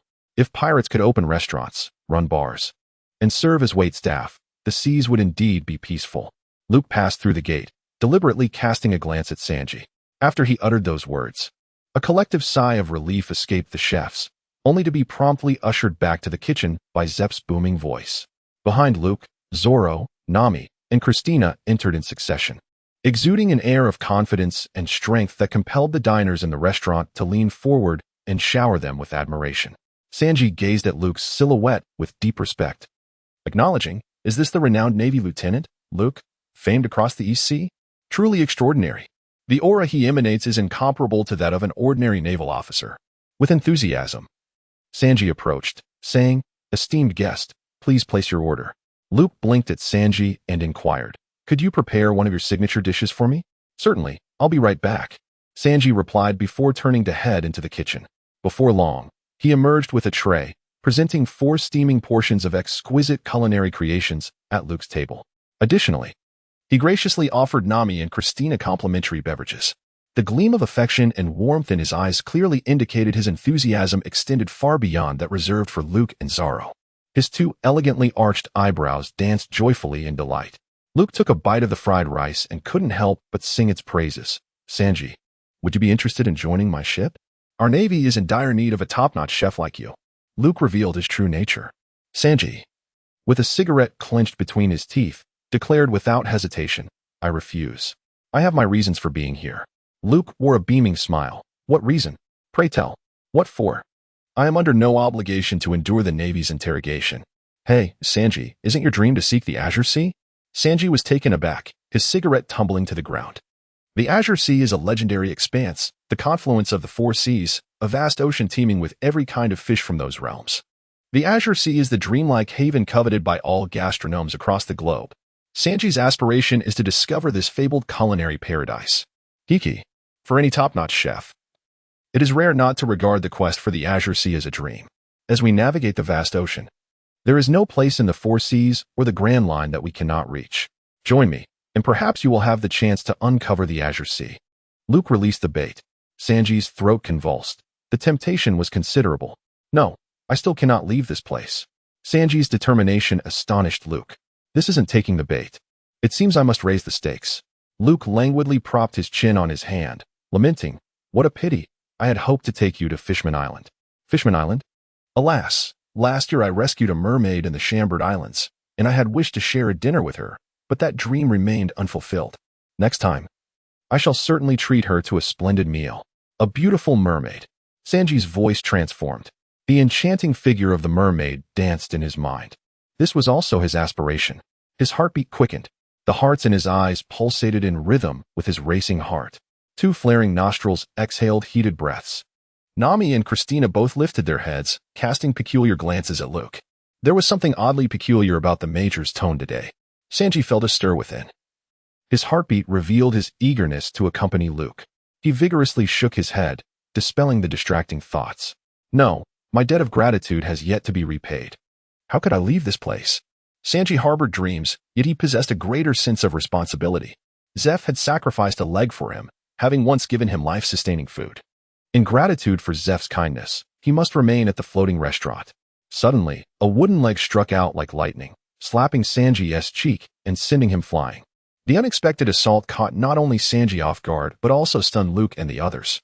Bang! The wooden leg landed powerfully on the ground. "Pathetic fellow. I've had enough of you." Zeph stormed over, his temper ablaze. "A child like you, clinging to me without end. A true man should venture forth upon the sea in pursuit of his dreams." "Damn old man." Sanji growled through clenched teeth, rising from the ground. his eyes ablaze with fury. Sanji, you must seek out the Azure Seas. Zeph raised a thumb in encouragement, his anger dissipating into a warm benevolence. The bond between them transcended that of mentor and disciple. It resembled that of father and son. After so many years together, it was time to let him soar alone. The old man wiped away a warm tear that slipped down Sanji's cheek. This feeling was akin to a warm flame filling his chest, overflowing with gratitude. I will certainly find the Azure Seas. Luke quietly observed the scene before him, then turned back to the table, savoring the delectable cuisine. Sanji had boarded the ship, steadying himself. Chapter 64. Logetown. The sky was clear, with seagulls playfully chasing one another. Viewed from above, the boundless sea was graced by a warship cutting through the waves, its stern leaving behind a long trail of ripples. On the ship's port side, Luke sat on the railing, yawning in boredom, a fishing rod in hand as he attempted to catch fish. Not far behind him, Zoro lifted a barbell in vigorous training, his muscular physique glistening with sweat that coursed along the contours of his muscles. Nami stood at the bow, peering through a monocular to observe the conditions of the sea and sky. Meanwhile, Christina reclined in the shade beneath the sails, a book in hand, enjoying the sea breeze. Suddenly, the cabin door burst open with a loud bang as a man in a black suit emerged, balancing a tray in his right hand and darting out like a whirlwind. Nami-chan. Christina-chan. Sanji's eyes sparkled with hearts as he placed the freshly prepared drinks beside the two ladies. Having been away from the seaside restaurant for merely a few days, he had seamlessly integrated into the life aboard the warship. Particularly, with two beauties on board, one voluptuous and alluring, the other petite and charming, Sanji's heart soared. One of life's greatest pleasures for him was providing the most attentive service to women. Huh, pufferfish, Zoro muttered disdainfully. Yet, his words did not escape Sanji's ears. What did you say, mosshead? Sanji retorted angrily. Before long, the two had engaged in a friendly spar, as they invariably did across any time or space. Their fates were intertwined in an eternal rivalry. Well, Sanji, you have drinks, Luke exclaimed, leaping to his feet, suddenly losing interest in fishing. Amidst their playful banter, Nami's voice rang out. Look, we're almost at Logetown. She pointed towards the small town that had come into view, the sea breeze lifting her hair, revealing a sweet smile. Logetown. As the warship approached the harbor, Luke strode confidently down the gangway of the warship, followed closely by Christina and several dozen sailors, their uniforms creating a striking tableau against the backdrop of the port. A contingent of about a dozen naval personnel awaited them at the harbor, who then escorted Luke and his companions to the naval base. The port of Roger Town is adorned with a triangular archway, inscribed with the name of the town, and behind it lies a bustling commercial street, flanked on either side by a myriad of shops. As Luke traversed the streets, he was enveloped by the vibrancy of Rogue Town, truly deserving of its title as the town of beginnings and endings. This quaint locale serves as the gateway to the Grand Line from the East Sea. It is not only a passage for pirates but also a thriving center of commerce, bustling with a dense population. Naturally, the underworld culture and piracy are distinctive features of this place. As he made his way through, Luke witnessed several altercations and a building engulfed in smoke, where pirates and the Navy clashed in fierce combat. Alas, the law enforcement here leaves much to be desired. Luke encountered Smog at the naval station adjacent to the town hall. The old smoker sat behind a large table, exhaling clouds of smoke, with a floor-to-ceiling window behind him that offered a view of the spacious square. Luke, a member of the 16th Division, had indeed met Colonel Smog before. Luke saluted Smoker, who grinned and said, "Come on, Luke, do we really need these formalities?" Indeed, it has been nearly 3 years since we last met. The two exchanged fist bumps and erupted into laughter. Speaking of which, Smoker, your situation here seems rather dire. Upon my arrival, I witnessed several violent incidents and a noticeable presence of pirates. Don't tell me you've been slacking off. Smoker slacking off? He hails from Logetown, a native of this place, and harbors a deep-seated animosity towards pirates. His fierce disdain for evil and rebellious spirit define his character. Any pirate who crosses his path inevitably faces the wrath of his smoke fruit abilities. His fearsome reputation, embodied in his monikers White Hunter and Smoky Devil, speaks volumes of the terror he instills in the hearts of pirates. Chastised by Luke, Smoker's forehead creased with indignation, and he clenched his fist, exclaiming, "Luke, do you know who is responsible for this situation?" "It's you." Luke was displeased. "Hey, Smoker, why is it such a mess here? What does it have to do with me? You are the commander of Logetown, not I." Smoker clenched his cigar, exhaling smoke through the gap between his lips. Humph. It has everything to do with you. Your activities have left the pirates with no refuge in the East Blue, forcing them to flock to the Grand Line, which inevitably converges on Logue Town. Ah, I see now. I was mistaken about you, Luke admitted, scratching his head sheepishly. Smoker observed his carefree laughter, infuriated yet somewhat amused. After Luke's efforts to restore order in the East Blue, the primary pirate crews were all vanquished by his hand. However, the remaining pirates, fearing Luke's infamous reputation, sought refuge in the Grand Line. Every day, pirate crews landed in Logue Town, leaving the local navy in sheer chaos. Despite the troubles that seemed to find him, Smoker held a deep respect for Luke. The annihilation of the 4 major pirate crews in the East Blue and the subsequent forcing of the remaining pirates into hiding earned Smoker's admiration, prompting him to give a thumbs up and commend, remarkable. After their casual banter, Smoker finally turned his attention to Luke's mission. Luke was well aware of the task of escorting the clown buggy, and he had come to witness the infamous buggy being transported. To his astonishment, Zango approached, carrying a severed head. Smoker's lips twitched in disbelief. What a peculiar taste for carrying a human head. Unfortunately, lacking C-prism stone handcuffs, Luke found himself unable to confine Buggy, whose fragmented fruit powers permitted him to escape with ease. Conventional cell blocks would prove futile. Buggy's head was kept in solitary confinement, while his body was ensconced within a large chest. This chest was brought into the office, emitting thumping noises akin to that of a caged beast. Buggy was disheartened. Despite his threats, pleas for mercy, and even his cunning offer to lead Luke to Gold, Roger's treasure, none of it bore fruit. The thought of the endless purgatory awaiting him in Impel Down drove him to despair. Before long, a female Navy officer entered to report, Colonel Smoker. The pirates causing a ruckus in the backstreet have been apprehended.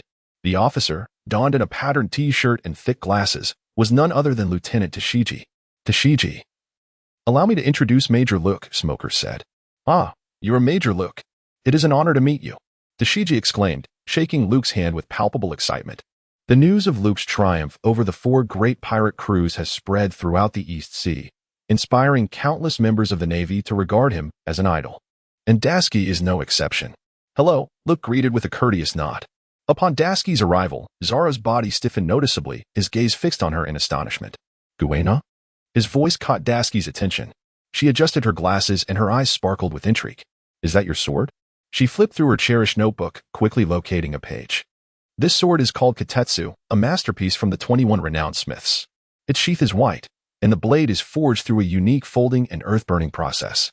Zoro felt a flush of embarrassment, as Dasky stood too close to admire his sword. Unable to help himself, he took a step back. He had never retreated before an enemy, yet this woman left him flustered.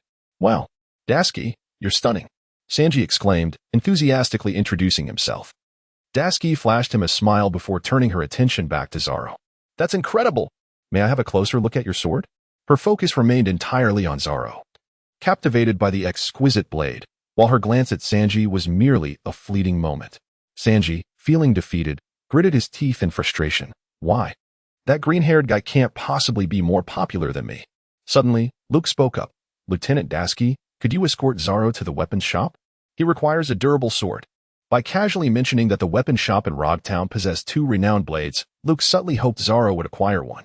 Dasky returned the no Ikamanji to Zoro, readily agreeing. The two conversed cheerfully, prompting Sanji, who was fervently tending the fire, to insist on accompanying them. After the trio departed, Nami took Christina and followed suit. The 2 women certainly had a shopping spree in this bustling town. Chapter 65. The Deer Hunting Festival. Rogtown, heading towards the Red Earth continent. Fluffy clouds adorn the skies. At an altitude nearly level with the clouds, a shadow resembling an aircraft soared swiftly. Yet, this was no mere plane. It was a man. Buffalo, endowed with the powers of the spin fruit, spun rapidly, utilizing his peculiar propeller-like hairstyle to generate thrust akin to that of an airplane. Clad in a heavy coat and entwined in chains, his grin revealed teeth decorated with the emblem of the Don Quixote family. Perched upon Buffalo's back was Baby 5, a striking woman clad in a maid's outfit, her expression brimming with fury. Doflamingo, once I complete this mission, I shall surely avenge my fiancé. Buffalo raised an eyebrow in surprise. Baby 5, what madness are you spouting now? With righteous indignation, Baby 5 retorted, Doflamingo murdered my fiancé yesterday. Shouldn't I seek vengeance? You must have been too soft-hearted to refuse someone's proposal, Buffalo bluntly revealed the truth. Oh, it was because that person looked so pitiable. I couldn't resist his pleading gaze. Well then, Baby 5, lend me some money. I'm in need. Baby 5's heart fluttered. She covered her cheeks with her hands, feeling a surge of unexpected delight. How much? Not much. Just 300,000 berries. Since you've asked, I shall return and borrow from a loan shark. Buffalo's gaze shifted, a broad smile gracing his lips. What a conveniently malleable woman she was. Regardless of others' requests, she would never refuse, wholeheartedly assisting in their fulfillment. Truly, she was rather foolish. Rogtown was drawing near. Baby 5 stood, fiddling with a wild weapon, a cigarette dangling from her mouth, the high-altitude breeze tousling her long black hair, exuding an aura of valor and wildness. She was both maid and assassin of the Don Quixote family. According to intelligence, our target was set to arrive in Rogtown today. Buffalo chuckled, heh. That naval officer named Luke is rather unfortunate. As the coastline of Rogtown appeared below, Buffalo and Baby 5 descended from the skies, entering the town. Luke remained oblivious to the fact that the assassin sent for him was already en route. At this moment, he found himself seated in a bar in the town of Glow, facing Smog. As brandy was poured slowly into a crystal glass, Luke grasped the goblet. Savoring the fiery yet sweet elixir as it cascaded onto his palate, igniting a delightful explosion of flavors before it slid down his throat, setting ablaze a warmth within. Smog, with a cigar perpetually in hand, indulged in its smoke for an extended duration, his expression one of sheer enjoyment, reminiscent of a celestial being in bliss. The two men thus engaged in a delightful exchange, relishing both their drinks and the camaraderie, as they reveled in spirited conversation. Luke reminisced about the amusing incident from his time at the Navy headquarters, where he challenged Smoker. However, Smoker vehemently denied it, asserting that he had only retreated to Logtown out of frustration caused by Luke. Listen closely, Luke. My return to my homeland is to protect its very essence. Can that be considered escapism? Smoker said with utmost sincerity. Ha. Protecting the essence of your homeland? Luke chuckled, remarking, with that cigar in hand. You are undoubtedly a purveyor of air pollution. Luke scoffed at his feeble excuses. Humph. I smoke to enhance my abilities. It seems imperative that before you depart, I enlighten you on the fact that my 3 years in Rogtown have not been in vain. As Smoker slammed his hand onto the table, his mounting fury suggested an imminent clash with Luke. The bar owner, in exasperation, hurriedly intervened, offering fruits to pacify the irate Smoker. A confrontation within the confines of the bar would undoubtedly result in its destruction. Smoker relented, saying, for the sake of the proprietor, I shall let you escape this time. Luke chuckled softly, took a sip of his drink, and chose to see without revealing his insights. Sensing something amiss, he turned his gaze out the window. A woman clad in a maid's outfit, wielding a formidable weapon, walked past alongside a tall, stout man dressed in a heavy coat despite the warm weather. Through the lens of his observation, he perceived that these two individuals exuded remarkable strength, rare in the East Sea. However, the world is vast and teeming with formidable beings. And Luke dismissed the thought, continuing his banter with Smoker about the amusing anecdotes of the East Sea. The lively atmosphere of the bar persisted, filled with merchants from various islands and towns, along with residents of Rogtown exchanging snippets of gossip gleaned from who knows where. One particular mention of a deer hunting event piqued Luke's interest. Rogtown, thriving in the seafood industry due to its proximity to the Grand Line, often attracted rare fish, making seafood the predominant source of meat consumption here, with inland animals being a rarity. To his astonishment, the merchants were so audacious as to host an event for the hunting of a deer. Yet, Luke's composure soon unraveled as he listened further. The deer hunting event was not about hunting animals at all. It was about hunting a person. As the conversation unfolded, Luke's scalp prickled with realization. The target of this event was none other than himself. Luke suddenly sprang to his feet, his abrupt movement causing the wine glass on the table to topple, spilling the crystal-clear liquid across the surface and cascading over the edge. Luke strode towards a man in the corner of the bar who was animatedly conversing. My friend, could you elucidate the details of the deer hunting event you mentioned? Luke's towering figure cast a daunting shadow. A smile adorned Luke's face, yet it brought no warmth to the table. Brother Navy, we are merely relaying hearsay. In truth, we are unaware of the actual circumstances. Only that it was instigated by pirates, stammered one trembling respondent. The underground casino had now opened its doors, wagering on whether this Captain Luke could survive and depart from Logtown. Unbeknownst to them, the Navy before them was none other than the Captain Luke they spoke of. Luke assessed from his expression and the flow of his blood that he was not deceiving him. Damn it. I have only just arrived in Rogue Town on my first day. I have neither provoked nor offended anyone, yet a pirate seeks to take my life. Is there no justice left? Is there no law to uphold? Luke's face bore a hint of darkness. Ha ha ha, S'more chuckled heartily, his right hand rhythmically tapping the table in sheer delight. Who would have thought you could be so utterly detestable? Luke curled his lips in disdain, remarking that they lacked the courage to duel with him, being nothing more than a band of inconsequential pirates. Luke, having lost his cheerful disposition for drinking, stepped out of the bar alongside Smock, gazing at the bright sunlight illuminating the street and the throngs of passers-by. He found himself captivated by a new pursuit, unearthing the identity of the reckless pirate behind the deer hunting tournament. Perhaps it would prove to be an entertaining endeavor. Which pirate, after all, bore a grudge against him? Luke was eager to find out. Meanwhile, on another street, Zoro selected the most formidable sword, the cursed blade Sandai Kitetsu, from a seemingly innocuous collection of long swords. Under the persuasion of the weapon shop owner, Zoro, undeterred, tossed the cursed blade into the air and extended his arm. The spinning sword, its edge gleaming with an unusual brilliance, gracefully avoided Zoro's arm as it descended. This cursed blade had chosen him. A weapon selects its wielder as much as a wielder selects a weapon. After recovering from his astonishment, the shop owner presented Zoro with the prize sword, Snowwalk. Zoro had traded his birdshot for cannon fire, acquiring 3 renowned swords. Sanji's perception of Zoro shifted. He realized Zoro was not merely a mindless brute obsessed with training, but one who dared to test the blade with such audacity. However, soon after, Dashiki clung to Zoro, requesting to observe the famed sword. Her affectionate gestures inciting envy and resentment in Sanji. Even Zoro found himself flustered by Dashiki's exuberance, awkwardly asking her to maintain her distance. Yet, her teasing response was, "Haha, you're blushing. Don't be shy." Dashiki playfully patted Zoro's shoulder. Behind them, a group of burly men discussed the deer hunting tournament. A current of intrigue surged through Rogue Town. Chapter 66. Guardian Beast Little Orange Nami and Christina emerged from a clothing store, their faces bright with joy, each carrying several shopping bags. As members of the Navy, they often drifted across the seas, yet as young women, they relished the vibrancy of this grand town. The wind tousled Nami's hair, and she held it back, allowing her delicate skin to feel the air's temperature and humidity. It seemed rain was imminent this afternoon, despite the radiant sunlight and a cloudless sky. Nami had an instinctual sense of impending rain. "Christina, shall we find a CAF and enjoy a drink?" Nami proposed. "Yes, I too find myself a bit parched," Christina replied, linking arms with Nami, resembling 2 blooming sisters. Their beauty captivated the attention of passers-by. Not far behind, lurking around a street corner, a few sinister figures observed them with ill intentions. "Did you see that, right?" one asked. "There's no mistake, boss. That petite girl with the orange hair is the navigator, and the tall, voluptuous beauty is a lieutenant in the Navy. They are both subordinates of Luke. We can't take on Luke directly. Let's capture his 2 charming subordinates as hostages. He won't dare to refuse our demands."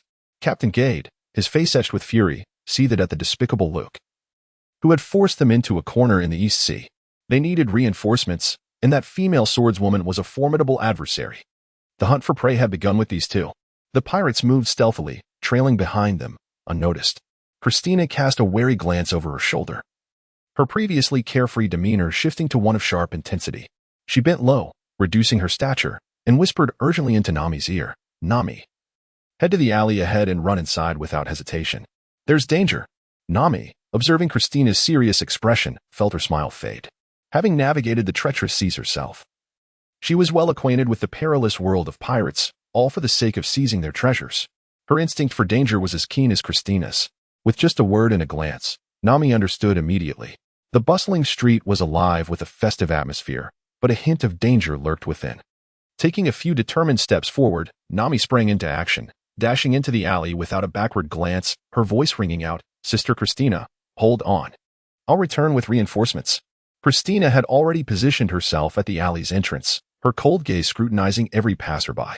Her long sword was firmly in hand, and with the bewildered stares of tourists upon her, she assumed a combat stance. Damn it, one got away. Quickly surround them. In an instant, the once tranquil street erupted into chaos. Cloaked pirates revealed their glinting, menacing blades. A glance revealed that there were no fewer than 100 sword-wielding rogues. More rushed in from the distance, and shadows moved atop the buildings flanking the street. Not good. Nami. Christina's heart sank, and she turned to shout. There are pirates on the rooftops too. Danger lurks on the other side of the street. A flash of cold steel raced towards her as the pirates launched their assault in her moment of distraction. Where are you looking, beauty? A pirate taunted, his voice dripping with malice. Christina deftly spun her wrist, her longsword slicing through the air to repel the incoming attack. Her exquisite features darkened with determination. Cursed pirates!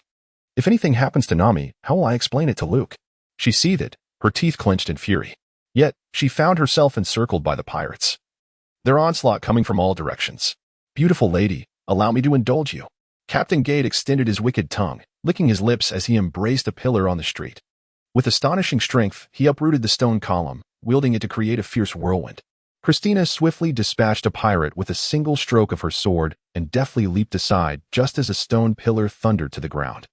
The tremendous tremor indicative of its overwhelming power.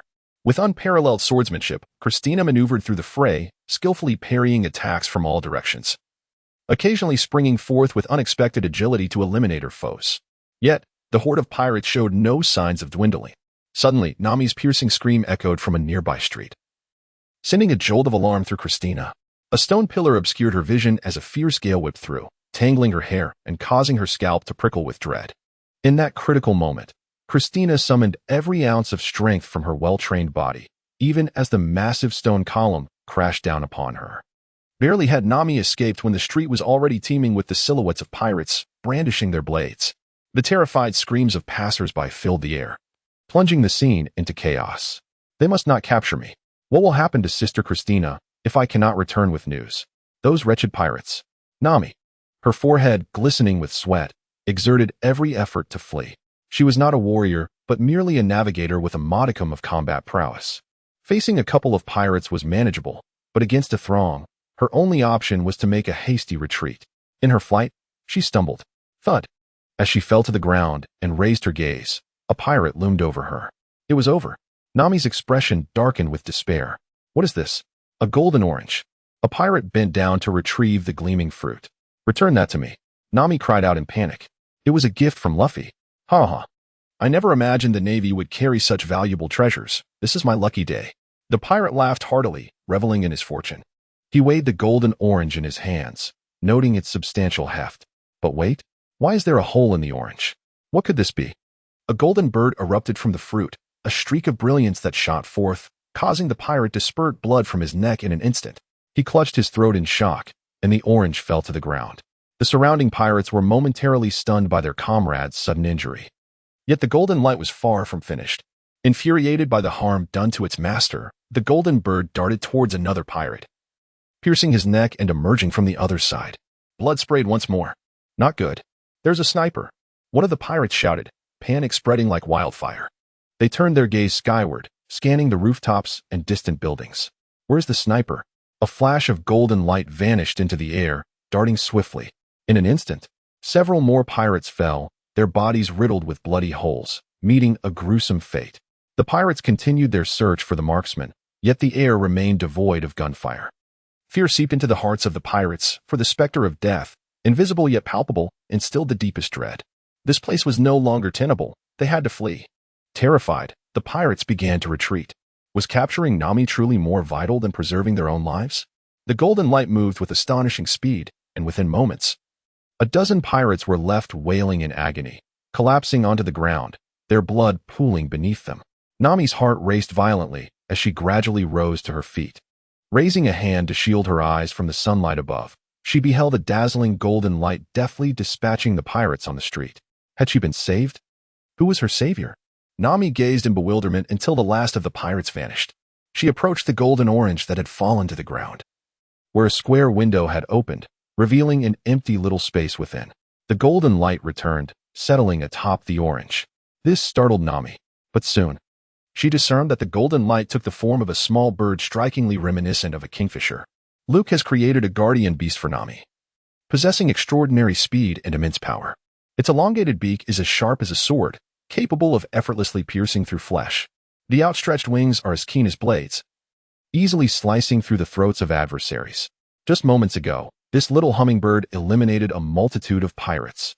The timid little bird hopped into an orange, revealing only one eye as it gazed at Nami. Did you save me? Nami was filled with joy. The little bird nodded in affirmation. Thank you. Nami beamed with a radiant smile. A profound elation coursed through her veins, as the joy of having survived this ordeal made her eyes shimmer with brilliance. The twists and turns of fate, the shadows and light of the journey, could hardly encapsulate Nami's current happiness. This is a gift from Luke. Luke has protected me. How remarkable. Even in his absence, he manages to stir such deep emotions. From now on, you shall be called Little Orange. The little hummingbird chirped in delight. We must return now to assist Christina. I am counting on you. Chapter 67. The clown must achieve merit. Christina. Nami's voice echoed through the alley. Christina was locked in fierce combat with pirates, sustaining minor injuries, while the ground was littered with a dozen corpses. Upon hearing that voice, this resolute woman could not help but shudder. Nami must have been captured. What should I do? Is this the end? A wave of sorrow flooded Christina's heart. If Nami were taken hostage, her hands would be tied. Cursed pirates. Christina unleashed a furious strike. A powerful slash transformed into a cold beam of sword light, sending 4 or 5 pirates flying, one of whom was gravely wounded. Christina, are you all right? Nami rushed over. The girl, with her playful short hair, donned a white top adorned with blue stripes and an orange skirt, her lively figure fluttering like a joyful butterfly. When she appeared before Christina, the latter was momentarily stunned, rendered speechless. Nami, you weren't captured? What nonsense are you speaking? A charming girl like me would be so easily caught? Nami playfully stuck out her tongue at her. Then why have you come back? Hurry and escape. I'm here to help you. Nami brandished a long staff, confronting a loathsome pirate. She swung the staff fiercely, but the pirate effortlessly blocked it with a knife, mocking her with unabashed laughter. However, in the next instant, the pirate who had laughed at her suddenly collapsed. His body weakened, a fountain of blood erupting forth as he fell, eyes wide with disbelief. Christina gasped in astonishment. What did I just witness? Did Nami just take down a pirate? It turns out she wasn't speaking idly when she said she came to help. But how on earth did she accomplish that? Christina witnessed Nami brandishing her staff as she charged towards the next pirate, and an equally astonishing event unfolded. Nami's assault was effortlessly parried. Yet her target was once again splattered with blood. This time, Christina's gaze sharpened, as if she perceived a glimmer of golden light piercing through the pirate's form. Nami transformed into the fiercest of warriors, striking with unerring precision. A radiant golden aura finally enveloped her, while the silent yet efficient orange figure harvested the lives of the pirates. Among the weakest trio of the original Straw Hat crew, Nami, who instinctively sought refuge at the onset of battle, now stood resolute. Curse it! Which scoundrel claimed these two would find each other easy to handle? I shall return and deal with him. Run now? Captain Gade is retreating, and facing one formidable Christina was already a challenge. Now, there was an unknown method of killing from Nami as well. Is the Navy this powerful nowadays? Hee. Is it too late to flee now? Above, a tall youth cast a terrifying shadow, his mouth stretched into a wide grin that sent chills down the spines of the pirates. Luke has arrived, the renowned naval lieutenant, feared by all pirates across the Eastern Sea. He stands atop the rooftop, akin to an invincible deity of war. His smile resembles that of the Grim Reaper. The pirates on the street begin to tremble in fear. Christina and Nami shared delighted smiles together. Luke leapt from the rooftop, and as he soared through the air, he suddenly transformed into a gust of wind, leaving behind a tumultuous shockwave. His speed was unparalleled as he plunged into the throng of pirates, raising his sword to conjure a colossal tornado that reached for the heavens. The pirates ensnared by the whirlwind found themselves helplessly lifted into the sky, their bodies marred by countless sword wounds amidst the chaotic slashes. When they finally descended to the ground, none were left standing. Look, how did you arrive here? Christina exclaimed, a mixture of delight and confusion in her voice. Oh, I was investigating some ridiculous deer hunting tournament, wandering about, he replied. Then I heard the sounds of a skirmish from this direction, so I came to take a look. To my surprise, I witnessed Nami fighting valiantly. Well done, Nami. Luke gave Nami a thumbs up. Hee. It's not entirely your credit. Nami playfully nudged Luke, feeling a bit shy. Who would have thought such an extraordinary creature was hidden within the orange? You should have told me sooner. The little orange creature landed on Nami's shoulder, its tiny form no larger than a palm, yet possessing remarkable strength. It was then that Christina realized that the true hero who had rescued Nami and was wreaking havoc was this golden bird, reminiscent of a kingfisher. Moreover, from Nami's words, it seemed that this delightful little bird was a gift from Luke. At that moment, Christina felt a twinge of envy. Such an adorable pet, she wished to have one for herself.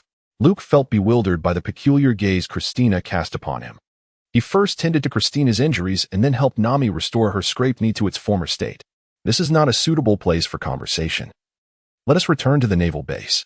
Luke hurriedly returned to the outpost adjacent to the central square of Rog Town, accompanied by the two women. Smog had already arrived at the location. The formidable guardian of Rog Town inquired with a smile about the results of Luke's investigation. However, despite searching through more than a dozen streets, Luke could not uncover the mastermind behind the deer-killing festival. Zoran, having already replaced his sword twice at his waist, took delight in polishing the blade. Isn't the deer-killing festival merely a culinary competition centered around deer preparation? I was contemplating where it would be held, eager to savor a taste. Sanji had ignited with fury. Those wretched pirates. How dare they assault Christina and Nami? Just wait until I find you. Luke inquired. The question remains, who is the host of this assembly? Where are they concealed? Smoker, as the commander here, do you possess no inkling? Smoker exhaled a thick plume of smoke. The influx of pirates into Rogue Town has been overwhelming. There are more than 10 notorious pirate crews. I truly have no leads. Smoker raised his hands in a gesture of helplessness, and the others were equally at a loss. Suddenly, a devious chuckle interjected their conversation. Why not ask me? The head of Buggy rested on the table, abruptly speaking up. You? All eyes turned towards him in astonishment. I have been a pirate in the East Blue for over a decade. I am acquainted with every notable pirate leader, great and small. If anyone here holds a deeper understanding of pirates, it is undoubtedly me. As Luke suddenly realized, excitement coursed through him as his hands came together in a fervent clap. That makes sense. Buggy. Do you know who is behind this? Buggy shook his head with a mischievous grin. Higgy, I have no idea. However, I can gather information for you. This town, although under the jurisdiction of your navy, harbors numerous nefarious enterprises, realms unknown to you, the righteous navy. Only a pirate like me can thrive here. I implore you, esteemed gentlemen, grant me a chance to atone for my misdeeds. Buggy's smile was humble, yet it concealed a cunning intent. Once liberated from the Navy's grasp, he would soar to freedom, indifferent to the fate of others. Chapter 68. The moment of performance. Buggy successfully departed from the Navy's stronghold. Contrary to his expectations, Luke restored his hands and feet, yet withheld the return of his body. Buggy now found himself in the form of a diminutive figure with a minuscule physique, short limbs, and a disproportionately large head, crowned by a notably bright red nose. Luke. Can you truly trust Buggy?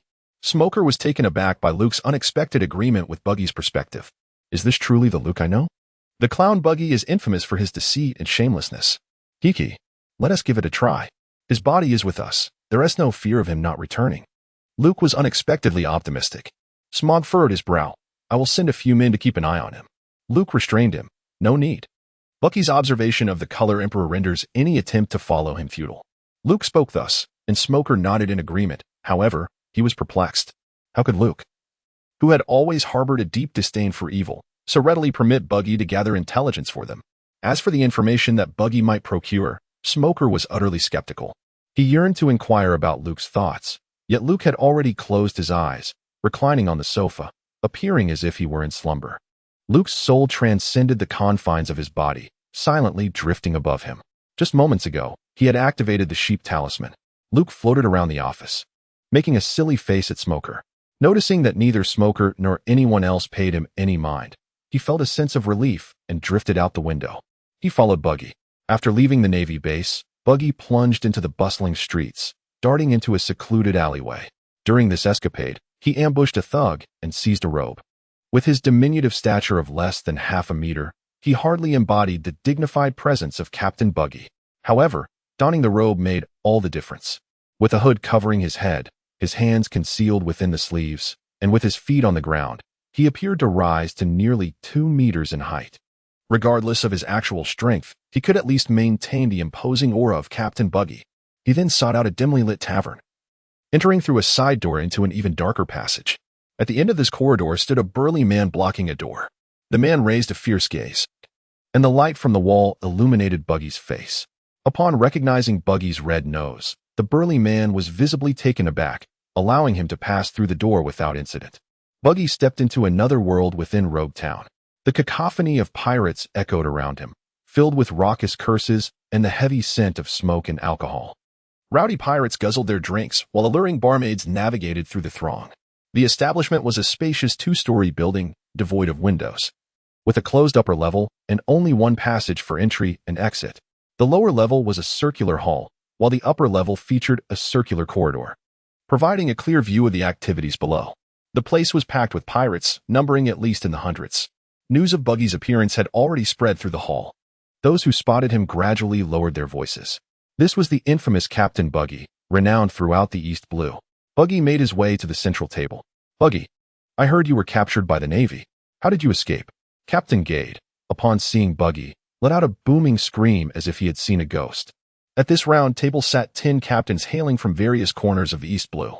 Each exuded a distinct presence. Some were brutal, others cunning, but they all shared one common trait: immense power. There was Gade, towering and robust, with formidable strength; Jim, resembling a rock star, wielding explosive abilities; and Yerlita, the so-called most beautiful woman of the sea, who was, in reality, quite plump and unattractive. They may not rival the 4 great pirate crews of the East Blue in strength, yet they were notorious and formidable pirates in their own right. Observing the astonished expressions on their faces, Buggy smirked darkly. He, am I so easily captured? I am immortal." Buggy spread his arms wide, brimming with pride. "Clown Buggy, how splendid it is to meet you here. Go to hell." One of the bearded captains harbored an intense hatred towards Buggy. Drawing a pistol, he fired several shots at Buggy, yet the latter remained unscathed. "I have proclaimed it before. I am invincible." Buggy's dark gaze fixated on him, radiating immense intimidation. The bearded captain, filled with rage and resentment, found himself utterly powerless.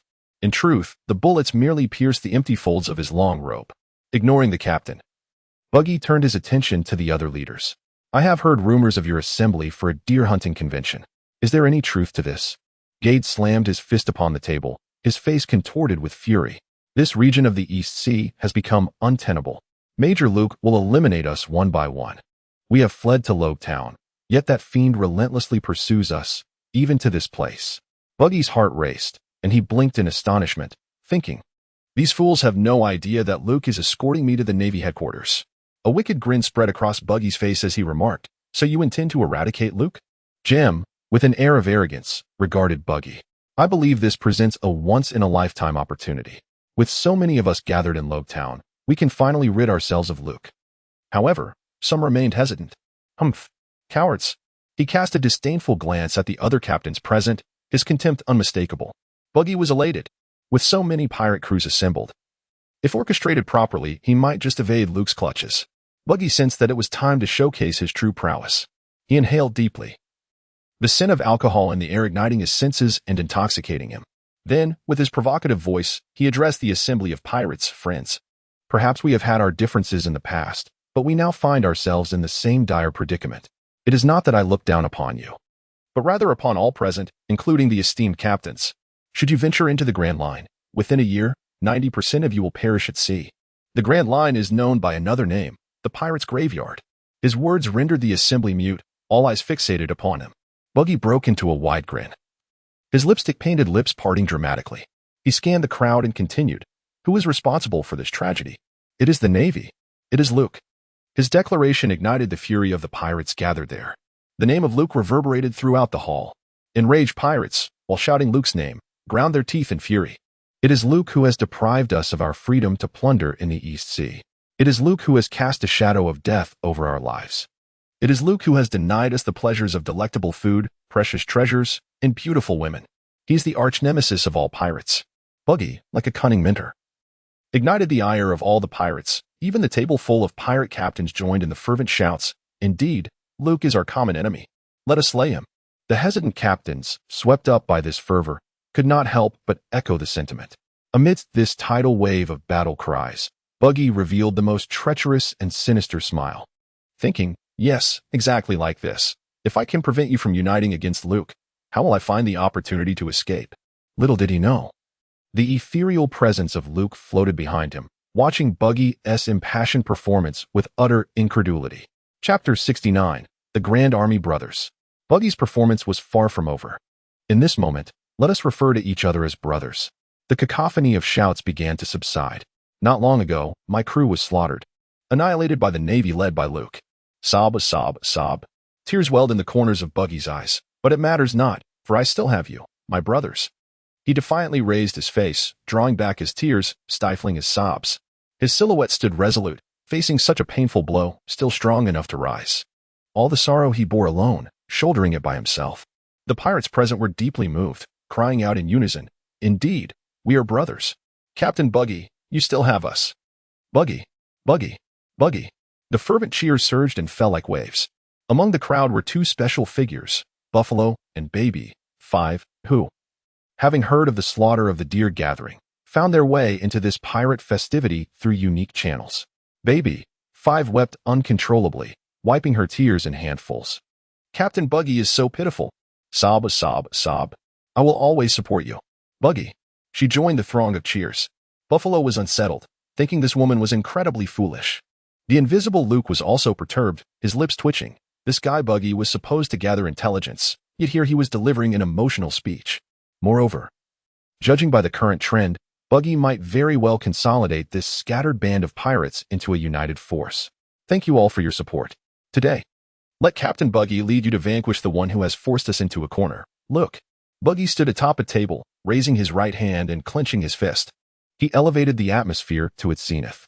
At this juncture, Buggy paused and inquired of the captains present about their collective strength. Jeet replied, "I have 500 men. Jem, I command 1,000 men and 20 mortars. Yalida, 300 men. The remaining captains number in the hundreds. In total, we have as many as 5,000. Buggy was taken aback, a stream of snot escaping his nostrils. Damn. With so many, we might just flatten the navy of Rogue Town. Buggy trembled with excitement. Eliminate Luke. Slay Smoker. Dominate the East Blue. No, Luke and Smoker are both formidable foes. I want to engage in a foolhardy endeavor." Buggy shook his head. The great Captain Buggy. Ever the pragmatist. How splendid. With this force, great things can be accomplished. Gade and the others were equally exhilarated. The greater the numbers, the higher the probability of success. A smirk crept across Jem's lips. After the deer hunting festival, he would seamlessly absorb this band of pirates. He would become the sovereign of the East Blue. Perhaps even venture into the Grand Line. Jem, a wielder of the explosion fruit, would soon join the Baroque works as the assassin Mr. 5. The illustrious Captain Buggy began to orchestrate tasks. First, create chaos in the town. Luke has several powerful subordinates. We must create diversions to draw them away. Then, concentrate our firepower on Luke alone. Buggy's expression darkened as he grinned wickedly. How else could I reclaim my body without using you to lure away Luke's subordinates? Your lives are of no concern to me. The great Captain Buggy was adept at betraying his allies. Death to friends, but not to myself. Buggy continued. I have crossed swords with Luke. His swordsmanship is exceedingly refined. To vanquish him, we require overwhelming firepower. Jem's eyes lit up as he slammed his hand on the table. I am the master of the explosion fruit. No one can withstand my blasts. Leave the firepower to me. Buggy rejoiced, wonderful. The critical task of eliminating Luke will be entrusted to you. His unspoken implication, the task of courting death, is yours. Additionally, the idea of rallying the underworld was proposed. The underworld leader of Rogue Town, Bartholomew, controls as many as 150 territories. For the sum of 100 million berries, he could mobilize 5,000 thugs. Calculating thus, their forces would swell to an astonishing 10,000. The others fervently contributed their ideas. Dismantle the ship's cannons, mount them on wheels, and bombard the naval base. Burn the warships in the harbor. Poison. Assassination. Suddenly, someone suggested, we could also employ the art of seduction. Upon hearing this, Yalida posed alluringly, her face flushed. The art of seduction? I am the most beautiful woman on this sea. None are more suited than I. One pirate could not contain his laughter. What greeted him was a hefty club, swiftly bringing him to a bloody end. Luke could no longer bear the sight, covering his eyes with his hands. Goodness, where does this overweight woman find her confidence? I must leave this place. If I stay any longer, I shall be sick. Having gathered sufficient information, Luke drifted away from the scene. A final glance at Alida nearly made him regurgitate his last meal. The most beautiful woman of the sea, truly. She was not to be trifled with. Luke returned to the naval base, his spirit restored, and his body gradually awakened. His companions remained in the room, with Smog seated behind the desk, savoring a cigar. A smirk of satisfaction graced Luke's lips as he recalled the commendable deeds of Bucky, shaking his head in amusement. Who would have thought that by merely assigning Bucky the task of gathering intelligence, he would nearly ascend to the role of the leader of the deer hunting convention? The ability to articulate oneself is indeed a remarkable talent. After Luke had laughed, he found himself confronted with a formidable dilemma. If the 10 pirate crews indeed executed Buggy's plan, the potential for devastation would be exceedingly great, allowing pirates to wreak havoc throughout Town. Inciting chaos and diverting the Navy's forces was a particularly underhanded tactic. As for Jim and the other elite pirates focusing their firepower on him, Luke was not overly concerned. To take his life would not be a simple endeavor. However, if the addition of the gang brought their numbers to 10,000, the Navy in Town would likely be in peril. It must be said that Buggy had posed a significant challenge to him. Not long after Luke's return, Buggy made his entrance as well. He returned bearing news, filled with ambition and meticulously crafting his plans. He awaited the moment when the pirates and the Navy would engage in battle, seizing the opportunity to reclaim his own body and make a swift escape. The illustrious Captain Buggy, without a hint of hesitation, was ready to betray his comrades. Luke gazed at Buggy and chuckled softly. So, Buggy, I tasked you with gathering intelligence. Yet you incite chaos among the pirates. What is your intention? Buggy momentarily froze, a foreboding sensation creeping over him, but he vehemently denied. I do not comprehend what you are insinuating. I risked my life to acquire exclusive intelligence for you esteemed gentlemen. Anger surged within him, feeling that his sincerity had been met with suspicion. However, Luke's subsequent remarks shattered Buggy's composure. 10 captains. Quite the grand scheme to create turmoil within the city and divert the Navy's attention. Burning the naval ships at the harbor. How terrified are you to advance into the city? Have you gathered enough funds, 100 million berries, to enlist the underworld's assistance? And what of your seduction strategy? Have you chosen the right candidate? If she lacks allure and beauty, do not expect me to be deceived. Luke wore a radiant smile upon his face, confidently seated with an imposing presence.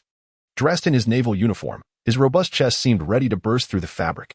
His words were like daggers, incisively peeling away the clown's fade, leaving him without a semblance of defense. Baki was left in stunned silence, a stream of mucus trickling from his nostrils. Terrified, his heart felt as though it might cease to beat. How did you know? Luke beckoned to Christina. Lock him up. Luke, you have truly brought me immense trouble. Smoker remarked with a grim expression. The pirate forces number as many as 10,000. Just the thought of such a formidable army wreaking havoc in Town made Smoker's stomach churn. Chapter 70. Good brothers, loyalty first.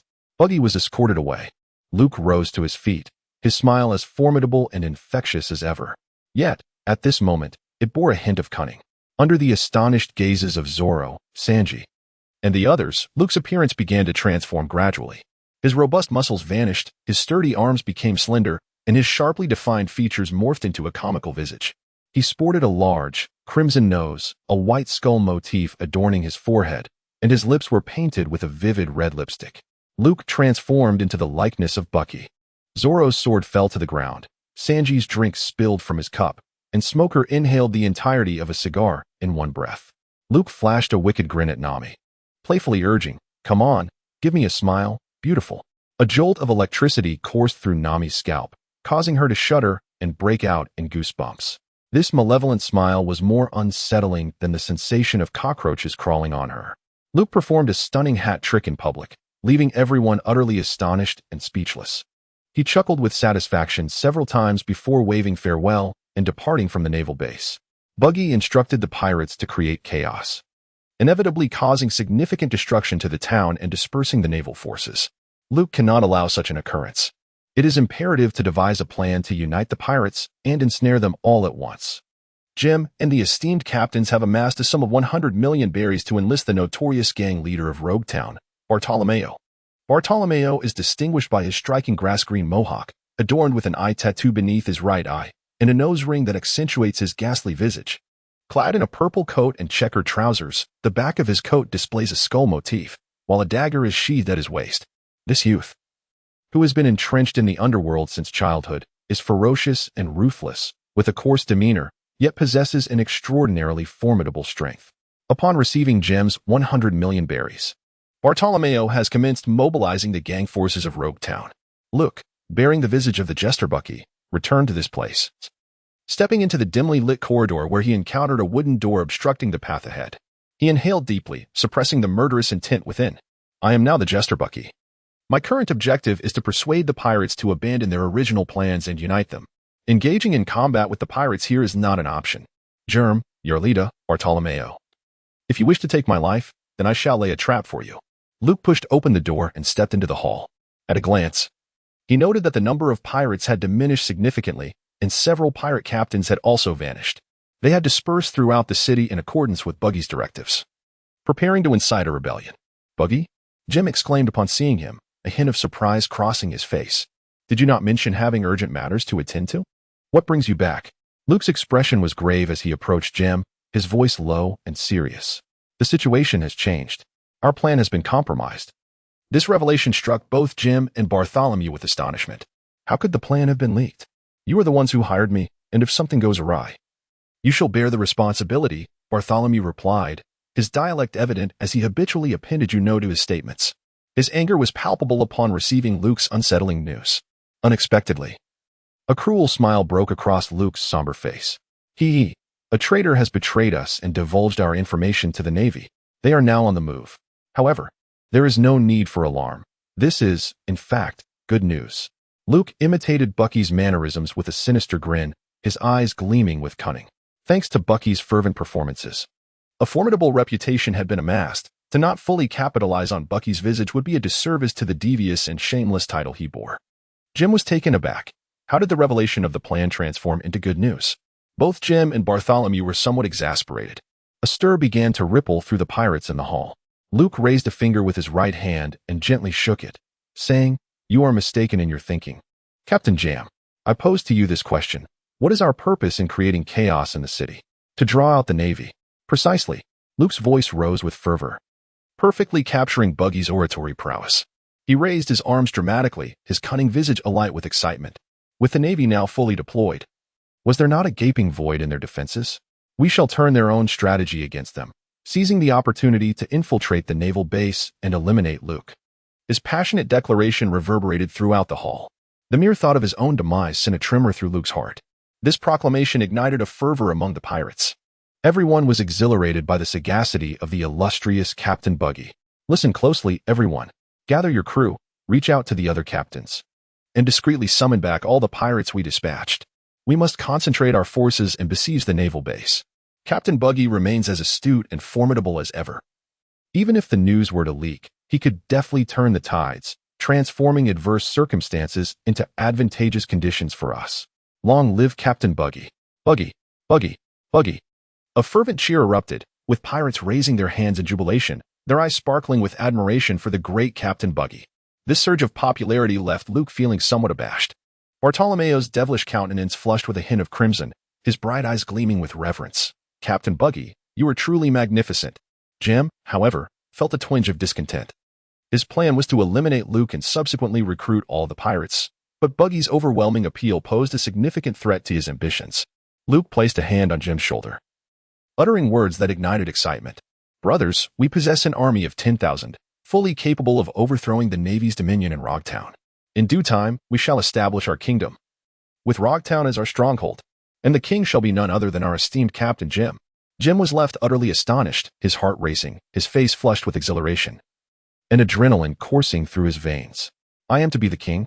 Jim could scarcely believe his ears. Indeed, among us, your abilities are unparalleled for such a momentous role, Luke emphasized earnestly. Jim, brimming with enthusiasm, exclaimed, "My dear brother, if I am to be king, you shall certainly be my chief advisor. And what of me?" The rooster-headed one chimed in, equally thrilled. "Luke, you are the Minister of Defense. Since we all share such a common sentiment, why don't we vow to become brothers? Good brothers, loyal and steadfast." Luke revealed a sincere smile. "Captain Bucky, I have found 2 brothers for you. I hope you don't mind." Chapter 71, The Naval Ambush. Luke and his companions agreed to launch an assault on the naval base at precisely 1 o'clock in the afternoon. It was a decisive moment, where victors would emerge and vanquished would fall. However, he subsequently concocted an excuse to slip away. The central square before the naval base would become the principal battleground. This square, situated in the heart of Rogue Town, boasts 6 entrances that connect to a bustling commercial street, with 6 main thoroughfares radiating outward to various parts of the town, each designated with numbers 1 through 6. Luke returned to the scene, initiating the arrangements for an ambush. The enemy boasted a force of 10,000, while the naval base housed merely over 1,000 personnel. The disparity in strength was staggering. Thus, this ambush must strike with a thunderous might, leaving the pirates dazed, battered and terrified, ultimately shattering their resolve. Zaro and Sanji each commanded 100 sailors. Lying in wait amidst the buildings flanking streets 5 and 6, positioning cannons aimed squarely at the square. The other lieutenants received similar assignments. Orders were disseminated one by one, and the Navy sprang into action with remarkable speed.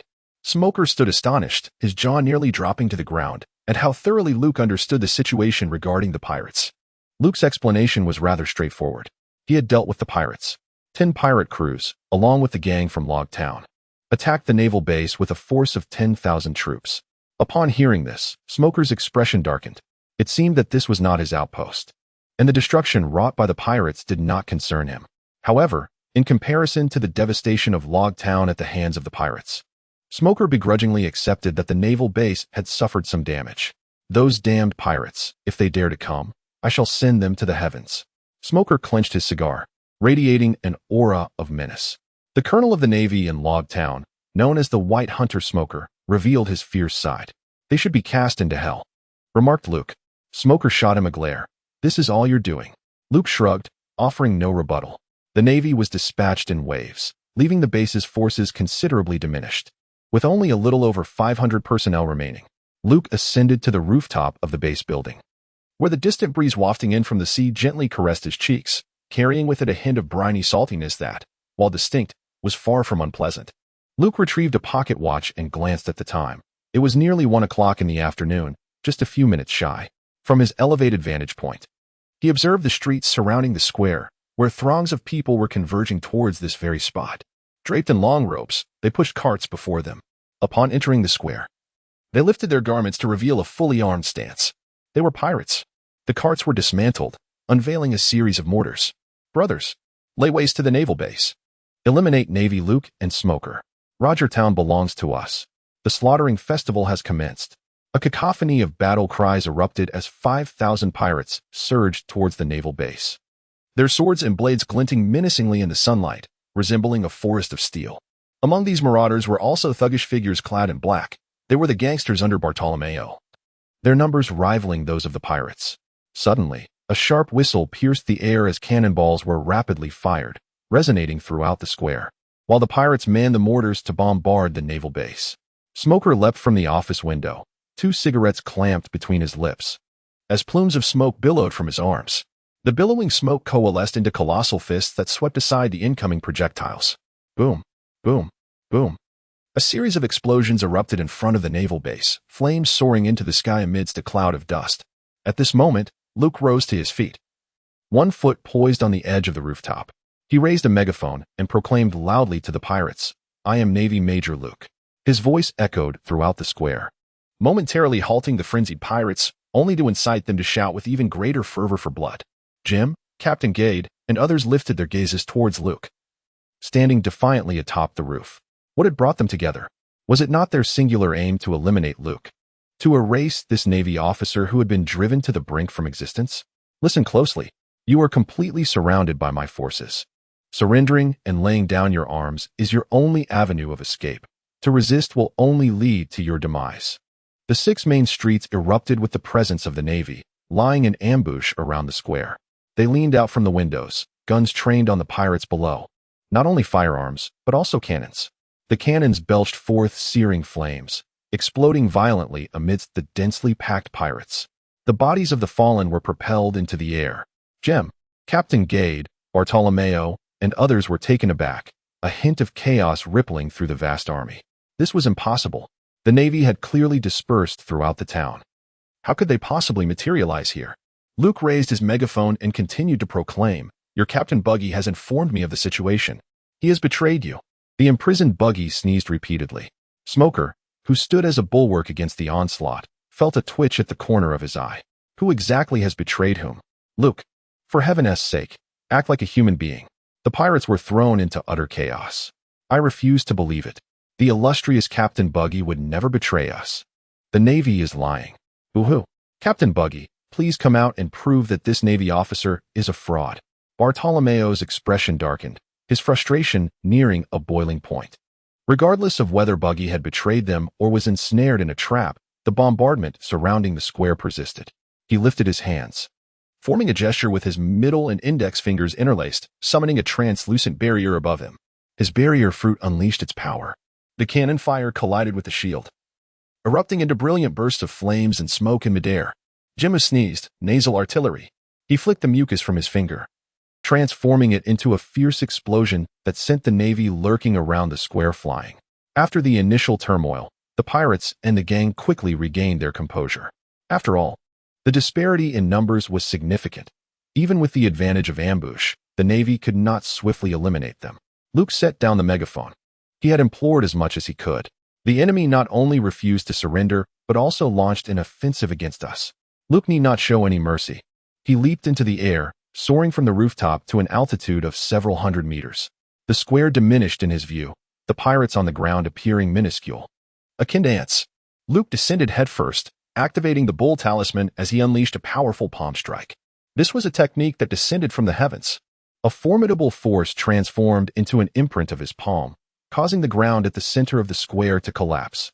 The shockwaves radiated outward, splitting the earth and sending soil and stones flying. The pirates were astonished to find the ground beneath them quaking incessantly. The shockwaves surged through their ranks, propelling their bodies into the sky, blood gushing forth in torrents. With a single strike, Luke annihilated dozens, while hundreds more were grievously injured, crashing to the ground under the force of his blow. The square was filled with lamentations. This strike nearly reverberated throughout the entire plaza. Remarkably, Luke, mindful of the potential devastation to Rogue Town, had exerted merely double his strength. The enemy immediately suffered a loss of 30% in combat capability. With the remainder severely wounded, Jim, blood streaming down his face, rose unsteadily from the ground, trembling all over. He beheld Luke emerging from a cloud of dust. A fierce determination etched on his face, and exhaled sharply towards him. This breath stirred the dust, transforming the very air into bombs, enveloping Luke in a cataclysmic explosion.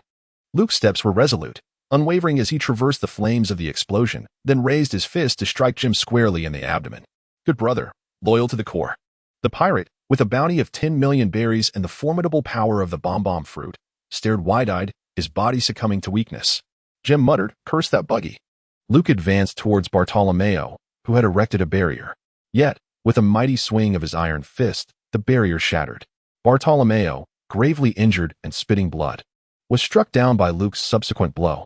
Tears streamed down Bartolomeo's face as he cried out, "Captain Buggy, I despise you." Luke shook his head. A true brotherhood entails sharing both blessings and hardships. Buggy has already been confined by me. Shall you not go and keep him company? Chapter 72. The assassins of the Don Quixote family. The chaos raged on, with frenzied pirates and the Navy engaging in a fierce combat. They gritted their teeth, tears streaming down their faces. Deceived by Buggy. This was a ruse, a conspiracy orchestrated by the Navy in collusion with Buggy. They began to assault the Navy's defenses. The great deer hunt had utterly failed, with the two mightiest warriors, Jim and Bartolomeo, having fallen. They did not wish to remain here. Fear consumed them, and they sought to break free from the ambush. Their sorrow transformed into strength as the battle unfolded throughout the square. The Navy stationed at every street corner faced immense pressure. Each corner held but 100 Navy soldiers, while the pirates seemed to be endless. Zorro fought valiantly, his unparalleled swordsmanship unleashing ferocious strikes as groups of pirates fell beneath his blade, yet the horde showed no signs of diminishing. Sanji unleashed a flurry of kicks, obliterating every pirate that charged at him, though his stamina was rapidly waning. Usopp employed his hypnotic techniques, turning foes into allies, bending them to his will. As the former vice-captain of the Black Cat Pirates, he possessed a unique talent for dealing with pirates. Luke was swiftly vanquishing pirates, akin to a bulldozer, crashing through all in his path, leaving the pirates and gang thugs screaming as they were sent soaring into the air. It was astonishingly effortless. Dispatching these remnants of defeated foes encountered little resistance. Baby, Five and Buffalo concealed themselves amidst the throng of pirates, appearing rather inconspicuous in this square teeming with thousands. Baby, Five was calibrating her weapon, a wild contraption with a cannon barrel the width of a man's arm, a manifestation of her unique abilities. She was in the process of changing the type of ammunition. It was terrifying. That man was utterly fearsome. Baby, Five, with a cigarette clenched between her lips, wore a serious expression. Indeed, Such an overwhelming force could likely only be wielded by Lord Doflamingo. We must ensure a fatal strike. Buffalo. Hee. Let him witness the might of the Don Quixote family. Buffalo bared his teeth, showcasing the pirate insignia etched upon them. Having witnessed Luke's descending palm strike and his swift defeat of Jamie and Bartolomeo, she and Buffalo reached a consensus. Upon their attack, they must secure a one-hit kill. Otherwise, should Luke endure the damage, he would become an exceedingly formidable adversary. Thus, the unexpected unfolded. Luke was fiercely charging at his enemies, the pirates' assaults negligible in his eyes. In fact, upon sighting him, the pirates lost all will to resist, falling easily before his might. Just then, a shadowy figure, moving with an extraordinary speed far surpassing that of ordinary pirates, blinked into his proximity, a massive cannon aimed squarely at Luke's visage.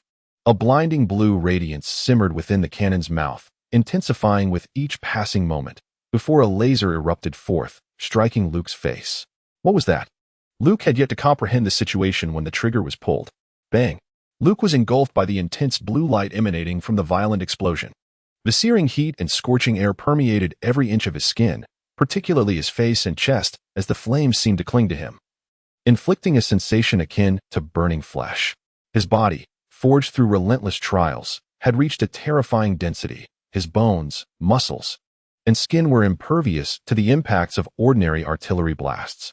Yet, the laser cannon pressed against his face elicited a long-forgotten pain, as if a multitude of insects were gnawing at his very bones, compelling him to wish to tear away his searing skin. But that was not the end of his torment. Buffalo soared through the air, his hands whirling with incredible speed, channeling the power of the spin fruit, capable of transforming any part of his body into a propeller. Clutching a formidable weapon, he released it after a whirlwind of rotation, sending it hurtling toward Luke. The speed translated into immense force, as the supersonic projectile bore down upon him with the crushing weight of several tons. Luke felt the weight of a mountain crash upon his chest, and in an instant, he was thrust into the ground. Buffalo landed beside Baby 5. A triumphant smile spreading across his face. The mission was accomplished. Dust swirled around them, igniting in the searing air. The ground where Luke stood was deeply entrenched in a pit. Smoker, having sent a dozen pirates flying with a single punch, was suddenly taken aback by the sight.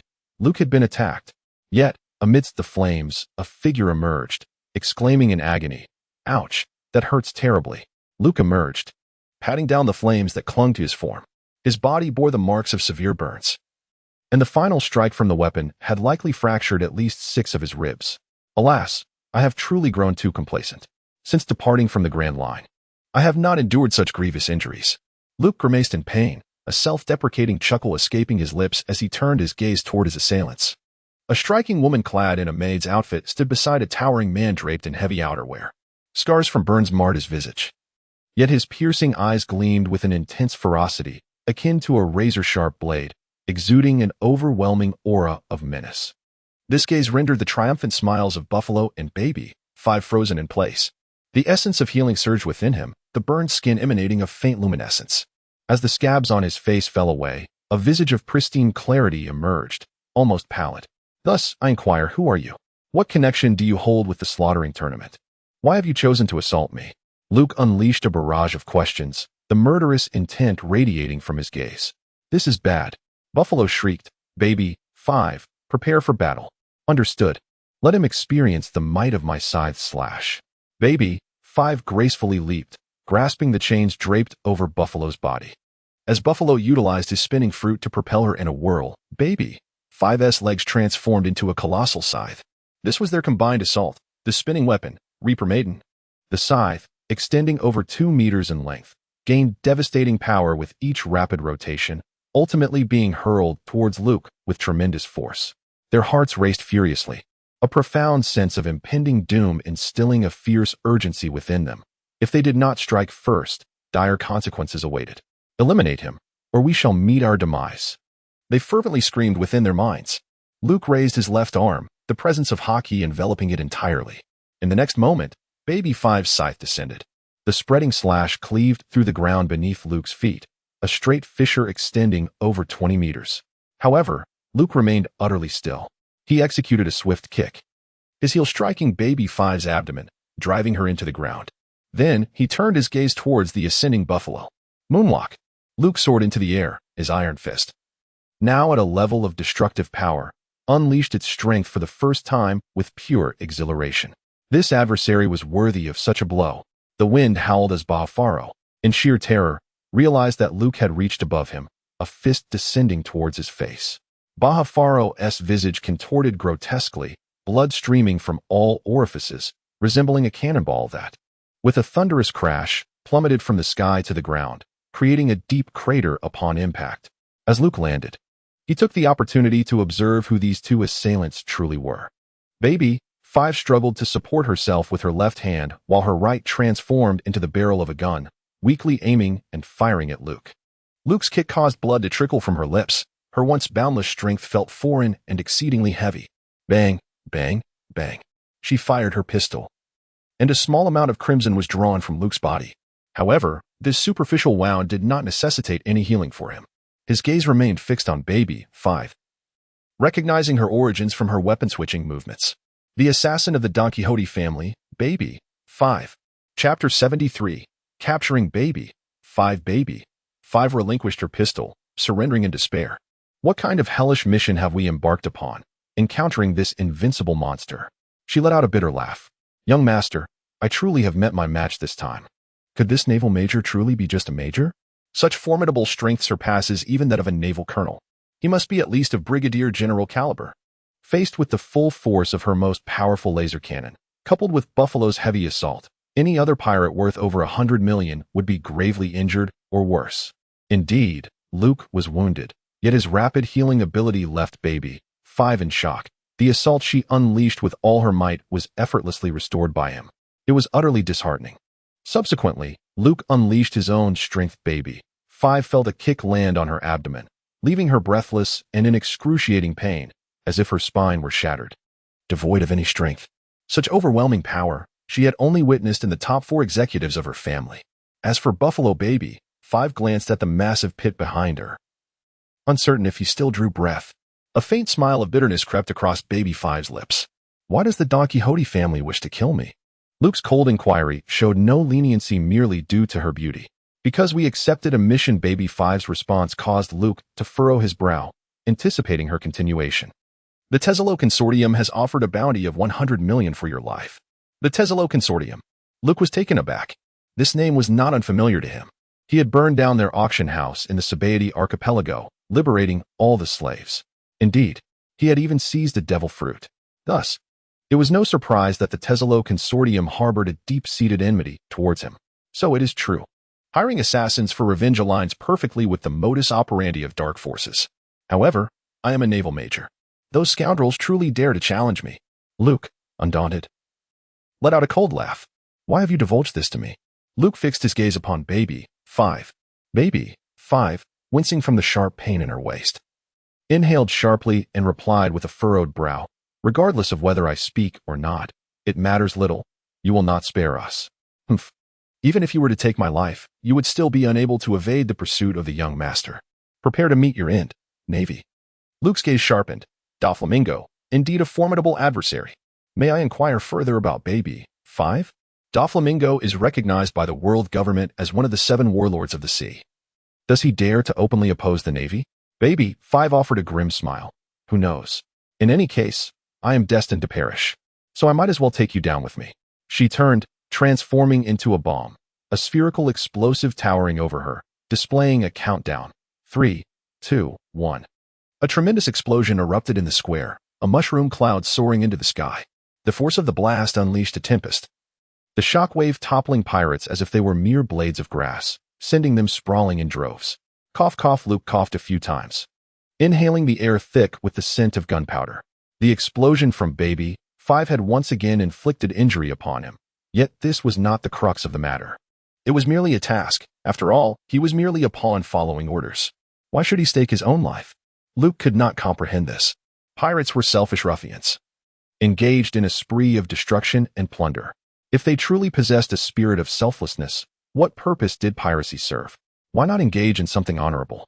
Following this wave of explosions, Baby 5's strength had diminished significantly, her stamina nearly depleted. She believed that only by being needed could she find her worth. Baby 5 endured a tragic childhood, born into poverty, She was deemed a waste of resources and ultimately abandoned by her mother. The notion of being deemed useless haunted her. To be needed was to validate her existence. This deeply rooted psychological fear from her childhood molded her into a woman incapable of refusing requests. She longed to be indispensable. Regardless of how absurd the reasons for such need might be, she would readily acquiesce. Consequently, she often fell victim to deceit, accruing massive debts, subscribing to numerous newspapers, and even entertaining proposals from unscrupulous suitors. Luke could no longer contain his frustration. Are you truly foolish? For such a ridiculous reason. Luke possesses a certain understanding of the character Baby 5, a woman who, when others desire her demise, is capable of taking her own life with a gun. Should one describe her as innocent or perhaps foolish?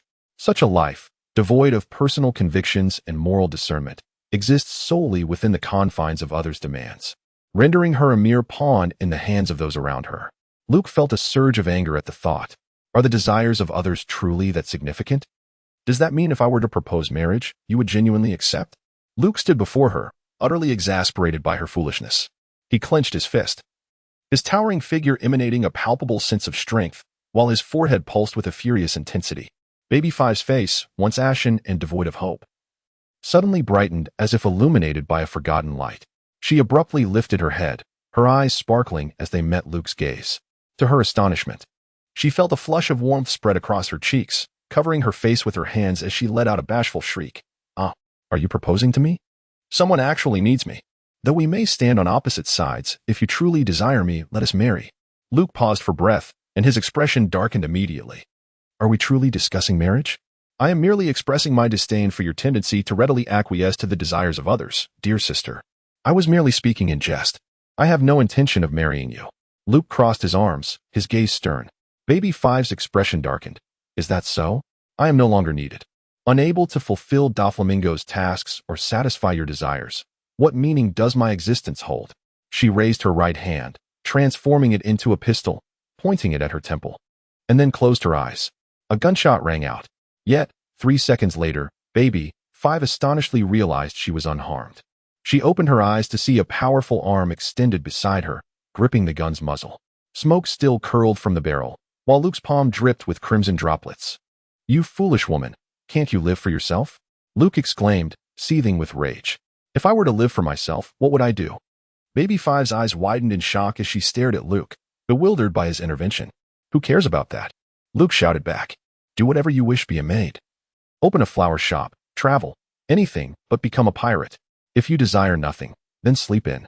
Life should be governed by your own will. Do not simply acquiesce to the dictates of others. Luke shouted passionately, leaving Baby 5 utterly astonished. Is it permissible to indulge in slumber? Behind him lay a battlefield rife with chaos, smoke billowing as the cries of combatants gradually faded. Zorro skillfully wielded his 3 swords, advancing with lethal precision.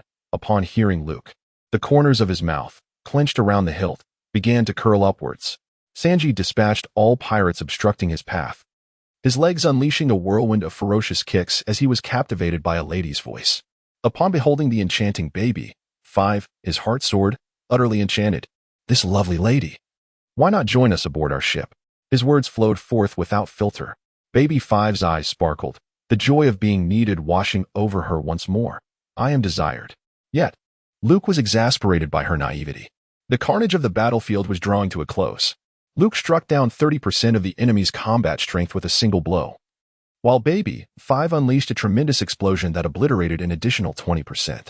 Surrounding the square, relentless artillery fire continued to rain down, as formidable warriors such as Smoker, Zorro, and Sanji decimated countless adversaries. Luke assisted Baby 5 in healing her wounds. This woman, as a pirate, possesses both despicable traits and pitiable qualities. On the whole, she is not a person of cruel disposition. Luke is willing to offer her a chance for redemption, much like Zhang Ao.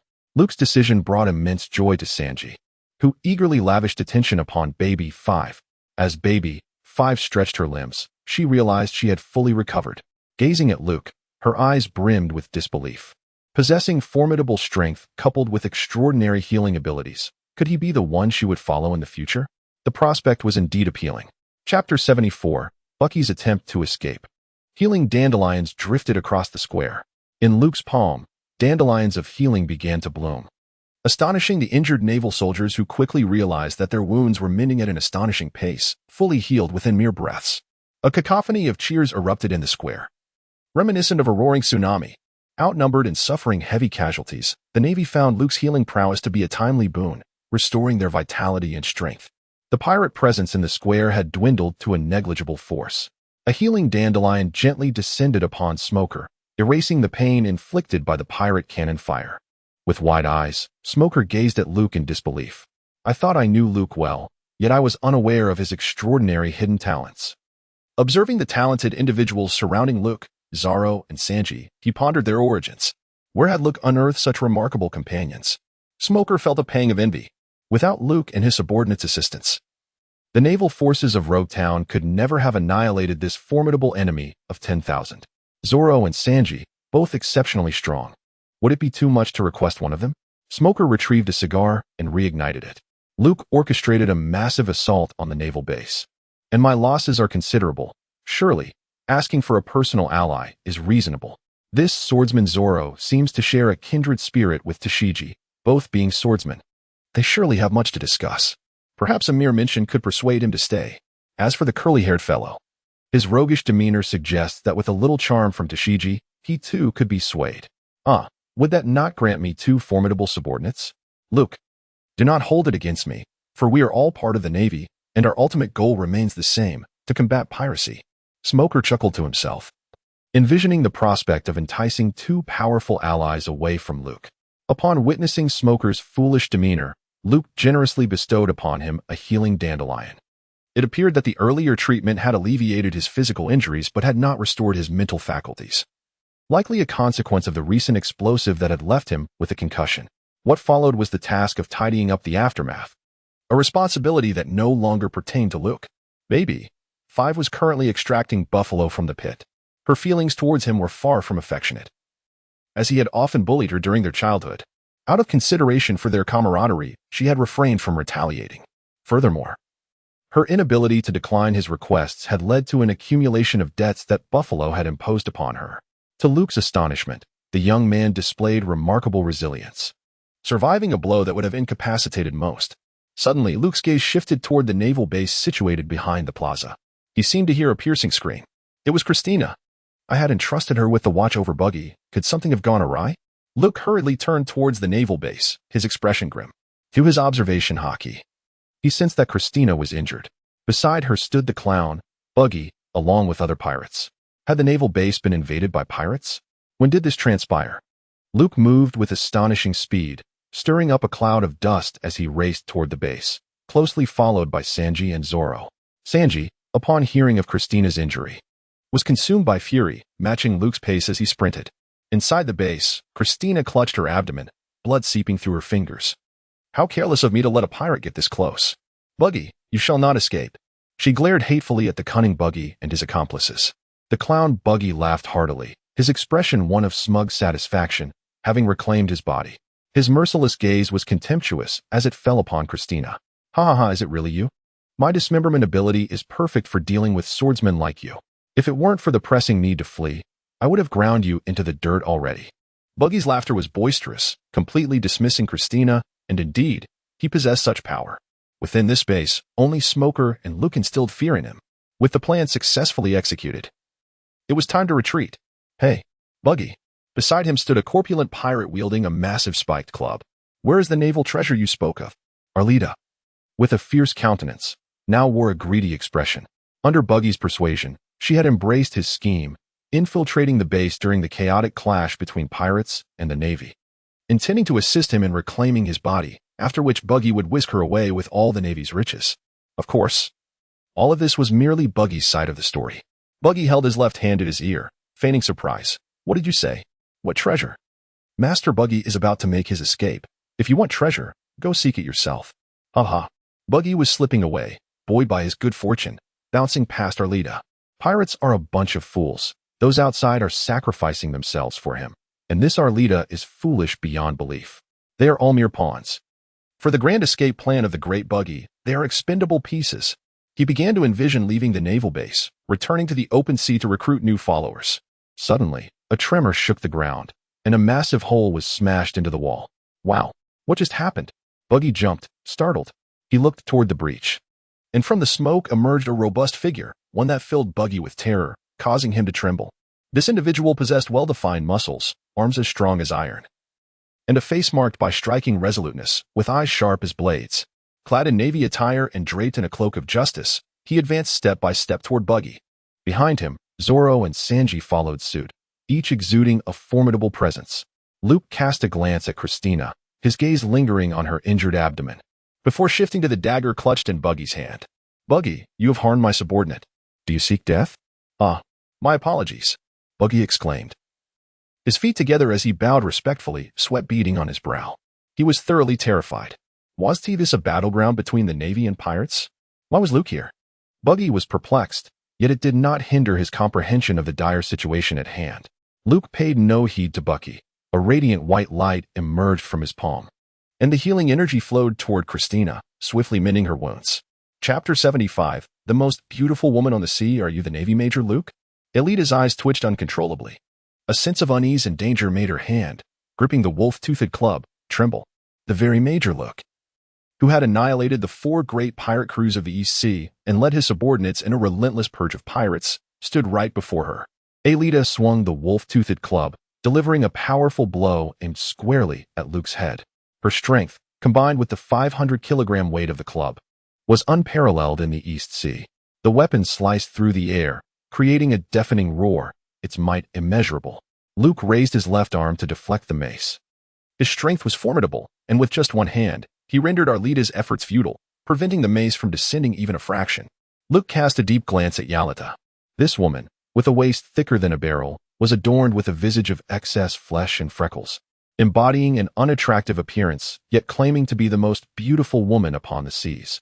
Yalita, with a bounty of 5 million berries, was indeed a sight difficult to behold. With such a countenance, could she truly transform into a great beauty after consuming the slippery fruit? Luke expressed profound skepticism. Should we give it a try? Perhaps she should undergo cosmetic surgery.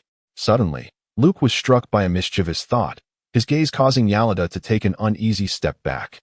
Was it still too late to surrender? Luke offered her no chance to surrender. He drew his sword and plunged it into Yalita's body. Surprisingly, blood did not spurt forth. Instead, the blade emanated a healing energy. Just as Yalita believed she was on the brink of death, Luke's exquisite swordsmanship danced across her form. Each inch of her skin was sliced by the blade, yet no blood flowed, and the wounds were instantaneously mended.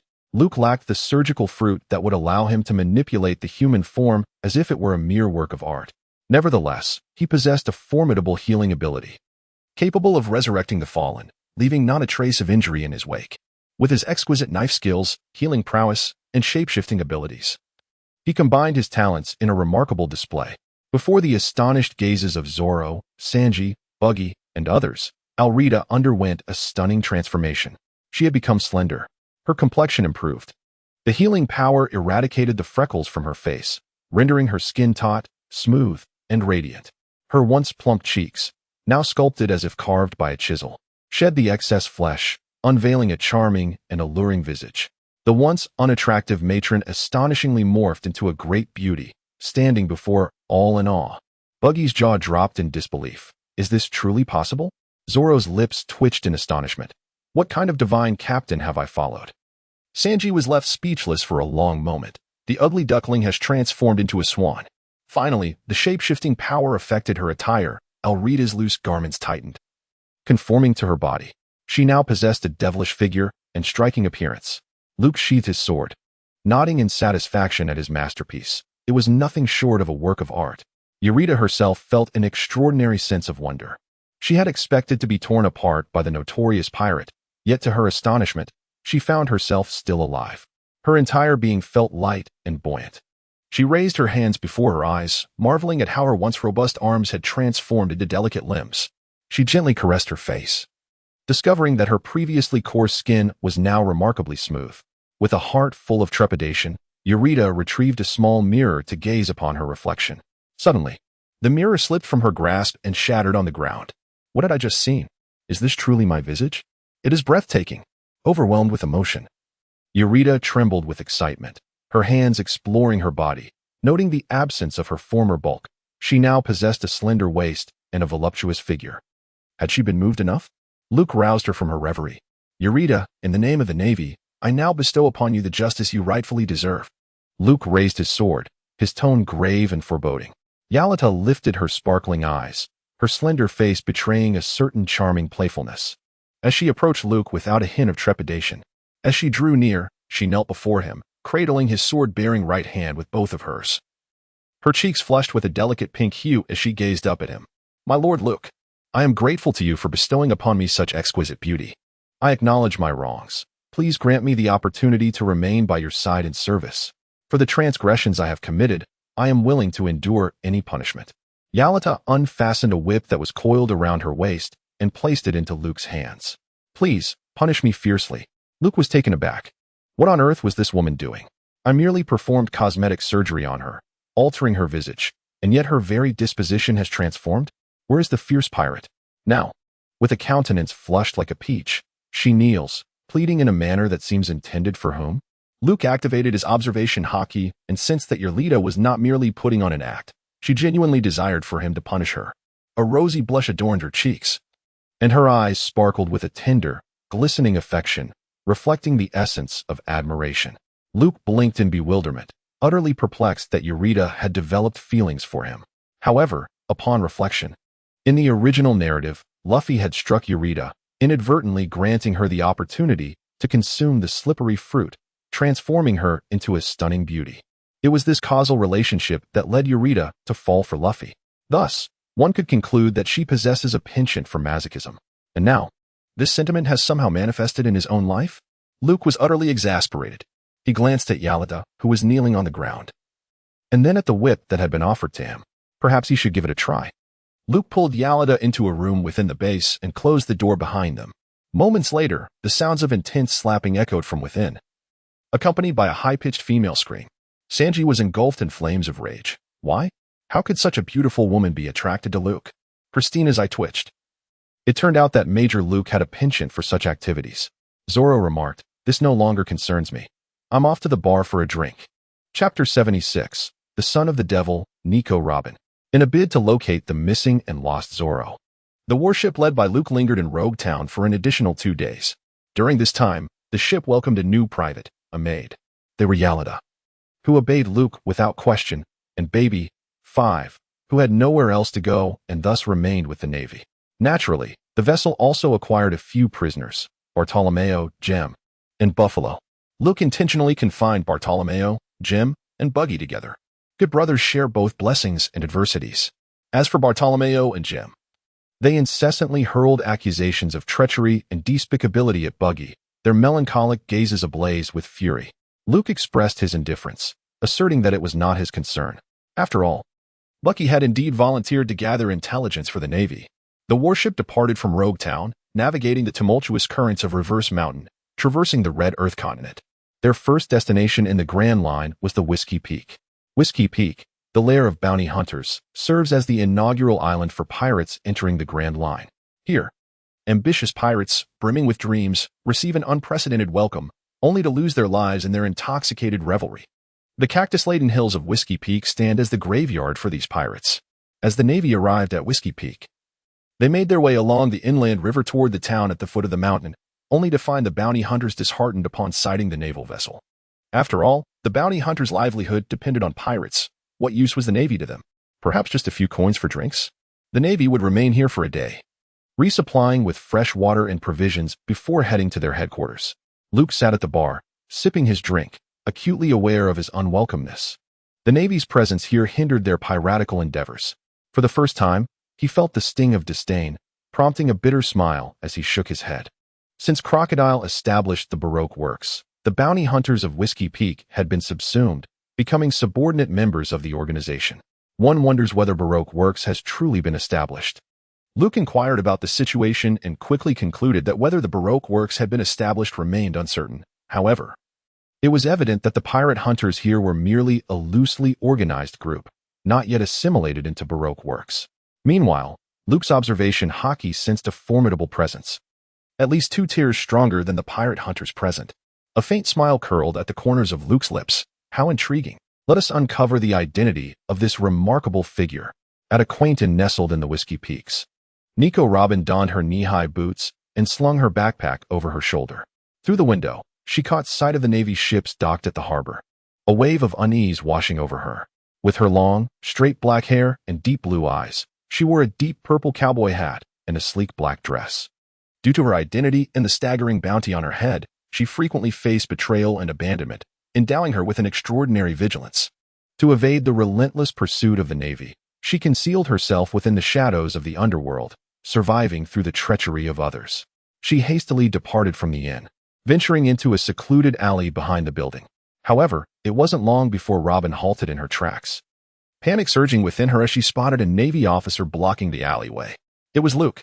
He had tracked her scent, his mastery of observation hockey granting him insight into her every move. Curse Navy!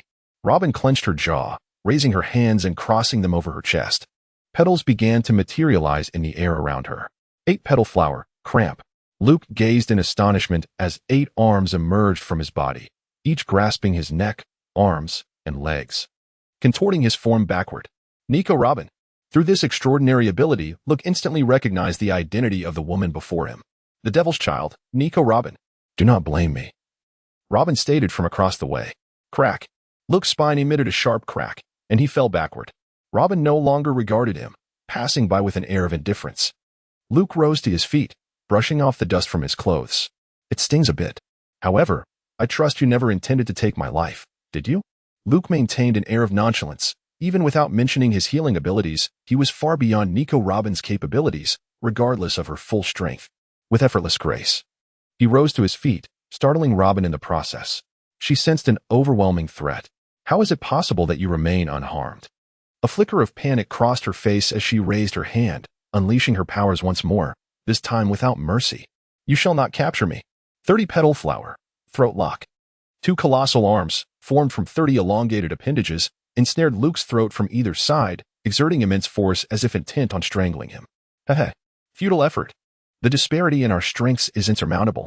Luke chuckled softly, extending his robust arm to effortlessly snap the 2 colossal limbs, which then transformed into delicate petals that drifted down. As the wielder of this formidable power, Robin was consequently gravely injured, emitting a cry of anguish.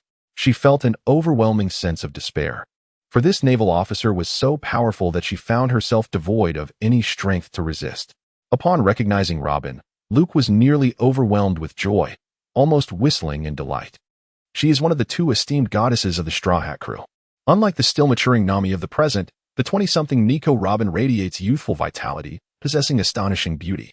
Thus, the pressing question arises, should he capture her and deliver her to the world government, or should he allow her to roam freely in the shadows? As a reviled child of darkness, Luke is troubled. He feels a deep sympathy for Nico Robin's life experiences.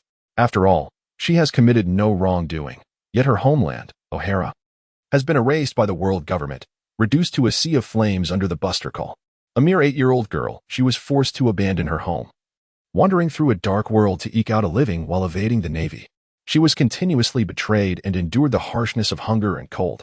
Despite growing up in such darkness, Nico Robin has not succumbed to a profoundly sinister disposition. She retains her kindness and only wishes to study history, to uncover the truth of the past.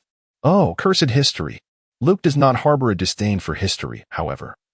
The resurrection of ancient weaponry in the pursuit of historical study is indeed a grave transgression. What do you intend to do? Robin questioned Luke, her arms wrapped tightly around herself, an air of vigilance surrounding her. Nico Robin, cease your inquiries into history, Luke admonished as he towered over her, his imposing frame casting a shadow upon the seemingly fragile woman. Why? Is the exploration of history truly a sin? She retorted, recollecting the reasons behind the destruction of her homeland, her voice rising in a fervent denunciation of the world's injustices. Luke shook his head, saying, I trust that your study of history is not merely for the purpose of unearthing ancient weaponry. However, the pursuit of historical truth should not be predicated upon creating threats to the world. Your knowledge may be employed in the search for ancient arms. Those with ulterior motives will soon track you down. It is likely that before long, Crocodile will approach Robin to establish the Baroque works together and delve into the historical texts of Alabasta. Luke would not permit such occurrences. Robin inquired, who harbors ill intentions? Soon enough, you shall find out. Luke retrieved a phone bug from his pocket and handed it to her. Collaborate with me. Contact me whenever necessary. Why? Robin was utterly perplexed. Wasn't this Navy officer intent on capturing her? What purpose did the contact number serve? What did collaboration entail? As Robin contemplated the unwritten rules of her years spent in the shadows, she was suddenly bewildered. Was there truly a Navy officer who would not seek her capture? You have no right to refuse. Luke handed her the telephone bug, then gently stroked her head. Akiji chose to spare her life, and Luke opted to place his trust in her this once. From now on, you shall be my informant. Only in this manner will I have a reason to safeguard you.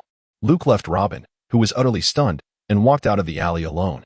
Robin undoubtedly harbored distrust towards the Navy and a deep-seated animosity towards the world government. Reclaiming her would not be an easy endeavor. However, Luke remained unhurried, as he intended to gradually help her realize that there still existed a glimmer of hope in this world. Zoro and the others were likely still reveling in their drinks. He would seek them out for the second half of the evening. Chapter 77, Crocodile, as one of the 7 warlords, suffered a devastating defeat at the hands of Whitebeard over 20 years ago. Following his loss, he maintained a low profile for an extended period. Yet, Crocodile did not remain idle. He extended his malevolent influence towards Alabasta. Ostensibly, he fought against pirates, positioning himself as a hero to the people of Alabasta, while covertly establishing Baroque works with the intent to usurp the government of Alabasta. This nefarious scheme was thwarted by the emergence of the Straw Hat crew. Nevertheless, it was the year 1518 of the Sea Circle calendar, for years still remaining until Crocodile would be vanquished by Luffy. Luke is certainly not magnanimous enough to allow Crocodile to thrive unchallenged for 4 years. A pirate remains a pirate, regardless of whether he holds the title of warlord or masquerades as a hero. The instinct to plunder treasures that do not rightfully belong to one is an inherent trait deeply embedded in the very essence of piracy. Crocodile, I shall not permit you to succeed. Your grand scheme for dominion, largely orchestrated through the Baroque works, would become exceedingly intriguing if the vice president of that very organization were to be one of my own. Luke made his way back to the tavern, resolutely determined to keep a watchful eye on Crocodile and thwart his plans. However, to his astonishment, that very night he encountered the legendary figure. An overwhelming aura surged forth from the outskirts of the island, engulfing everything in its path. Luke sprang from his bed, leaped through the window onto the rooftop, and raced towards the source of this formidable presence. The night breeze was slightly chilly. Luke and Crocodile stood atop a cactus-laden peak, exchanging glances across a gravestone. What brings you here? Luke inquired coldly. The appearance of Crocodile was indeed startling. Faced with the formidable warlord of the sea, Luke felt a shiver run down his spine. Crocodile chuckled heartily, "Gwahaha. So it's the Navy. If I'm not mistaken, you are the infamous Navy major causing quite the stir in the East Blue. Luke, aren't you?" Crocodile, with a cigar dangling from his lips, gestured towards Luke. "You recognize me?" Luke replied, "Gwahaha. The East Blue is in utter chaos because of you. Pirates are quaking in fear. In Logue Town, there were 10 pirate crews that banded together to take your life, only to be utterly defeated. Such news has made the headlines." Crocodile's voice boomed, unabashedly acknowledging the Navy. "So, you're not in the East Blue, yet you block my path. What do you intend to do?" Luke pondered his own intentions, uncertain of his purpose. He had merely sensed the presence of a formidable opponent and felt compelled to investigate. The warlord of the sea wielded extraordinary powers granted by the world government, possessing the legal right to plunder, without a weighty and justifiable accusation. Luke knew he had no authority to apprehend him. As for his own capability to defeat Crocodile, he felt no assurance. After all, before Crocodile became a warlord, his bounty was set at 81 million berries, but following the abolition of the warlord system, his bounty skyrocketed to a staggering 965 billion berries, showcasing his immense strength. However, departing without uttering a word was not in Luke's nature. Why not test his mettle? An opportunity to engage with a warlord of the sea was indeed a rare chance. "Crocodile, prepare yourself." Luke offered him no chance to refuse, unleashing a powerful strike that targeted Crocodile. With a single punch, he reduced him to mere fragments. Half of Crocodile's face was obliterated, yet his demeanor remained unfazed. "Hey, you little brat, are you courting death?" Luke's lips curled into a smirk. That last punch was merely a greeting. Now I shall get serious. A formidable aura radiated from him as the dense armament hockey enveloped his arm, wielding the power to inflict damage upon those with natural abilities, causing Crocodile's expression to shift.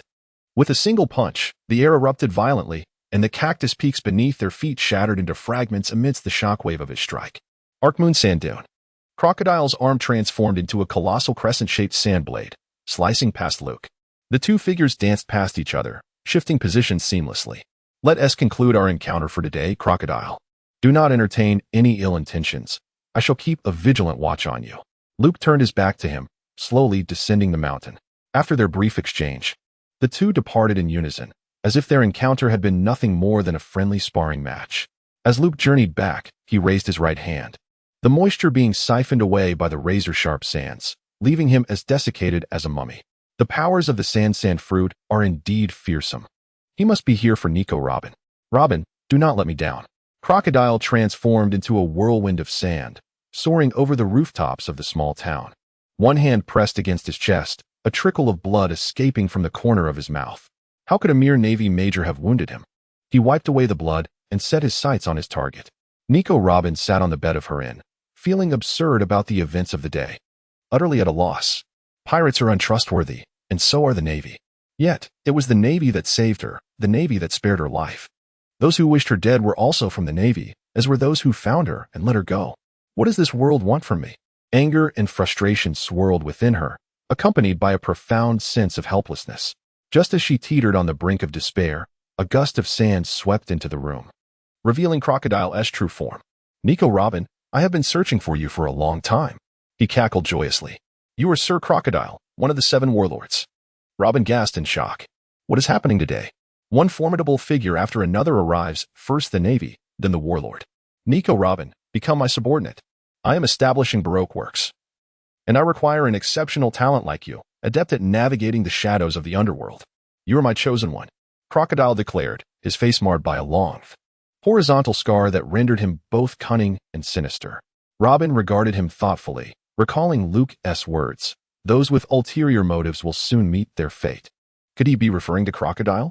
Why me? She tightened her grip on the transponder snail, discreetly concealing it behind her back. Crocodile's lips curled into a sinister grin, his gaze fixating on her like a predator observing a bewildered prey. Because you are an enemy of the world government. My plan requires someone of your caliber to bring it to fruition. Robin furrowed her brow. What plan? She had endured too much betrayal to place her trust in this man, fearing he might sell her to the government. My plan is called the Utopian Dream. I intend to create a realm where we can move freely. He urged. Join me, Nico Robin. Crocodile extended his hand toward her. Robin gazed at the outstretched palm, a flicker of hesitation crossing her features. Her heart raced. She was an astute woman, having become an archaeologist at the tender age of 8. The events of the day made it abundantly clear to her that Crocodile's scheme had likely been uncovered by Luke long ago, for he would not have prompted her to act as an informant otherwise. She tightened her grip on the phone bug once more. Given that the demands from both sides aligned, what reason did she have to refuse? Moreover, she possessed no authority to decline. With a faint smile, Robin extended her hand. Chapter 78. The onslaught of Doflamingo beneath the azure sky and the pristine clouds. The atmosphere was clear and bright. Luke reclined on a chaise lounge, sipping the chilled fruit juice brought to him by Yerlita. Perhaps it was the joy that her beautiful appearance inspired, but the formerly cruel Yerlita had undergone a remarkable transformation. She now radiated happiness and exuded a captivating charm. My lord Luke, do you find my attire appealing? Yerlita twirled before him. She possessed long, cascading curls, adorned in a bikini on her upper body, complemented by a trench coat draped over her, revealing her alluring midriff that showcased her fair skin and slender waist. In the past, her fuller figure had compelled her to wear heavily concealing garments, resulting in pent-up emotions that ultimately led to a dramatic rebound. Now, she relished the opportunity to flaunt her enticing waistline, as if to proclaim, "Look, isn't it slender?" Of course, what she cherished most was Luke's praise of her beauty. Luke gave her a thumbs up. "Bravo! You are the most beautiful." "Really? I'm so happy."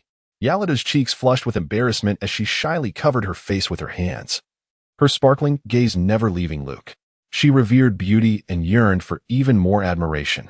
Indeed, the blessings of beauty are often overwhelming. Luke felt a twinge of embarrassment. He had not anticipated that performing a cosmetic procedure for Yalada would yield such an astonishing result. "Yalada, it's time for you to take your watch," Christina commanded with a stern expression. Ever since Yalata boarded the ship, Christina had been dismayed to discover that she was no longer the sole admirer of Luke's well-defined physique.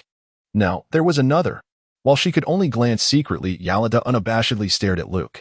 What are you trying to do in that bikini? Tempt Major Luke? How outrageous. Yes, Lieutenant Christina. Yalita cheerfully went to the bow to keep watch.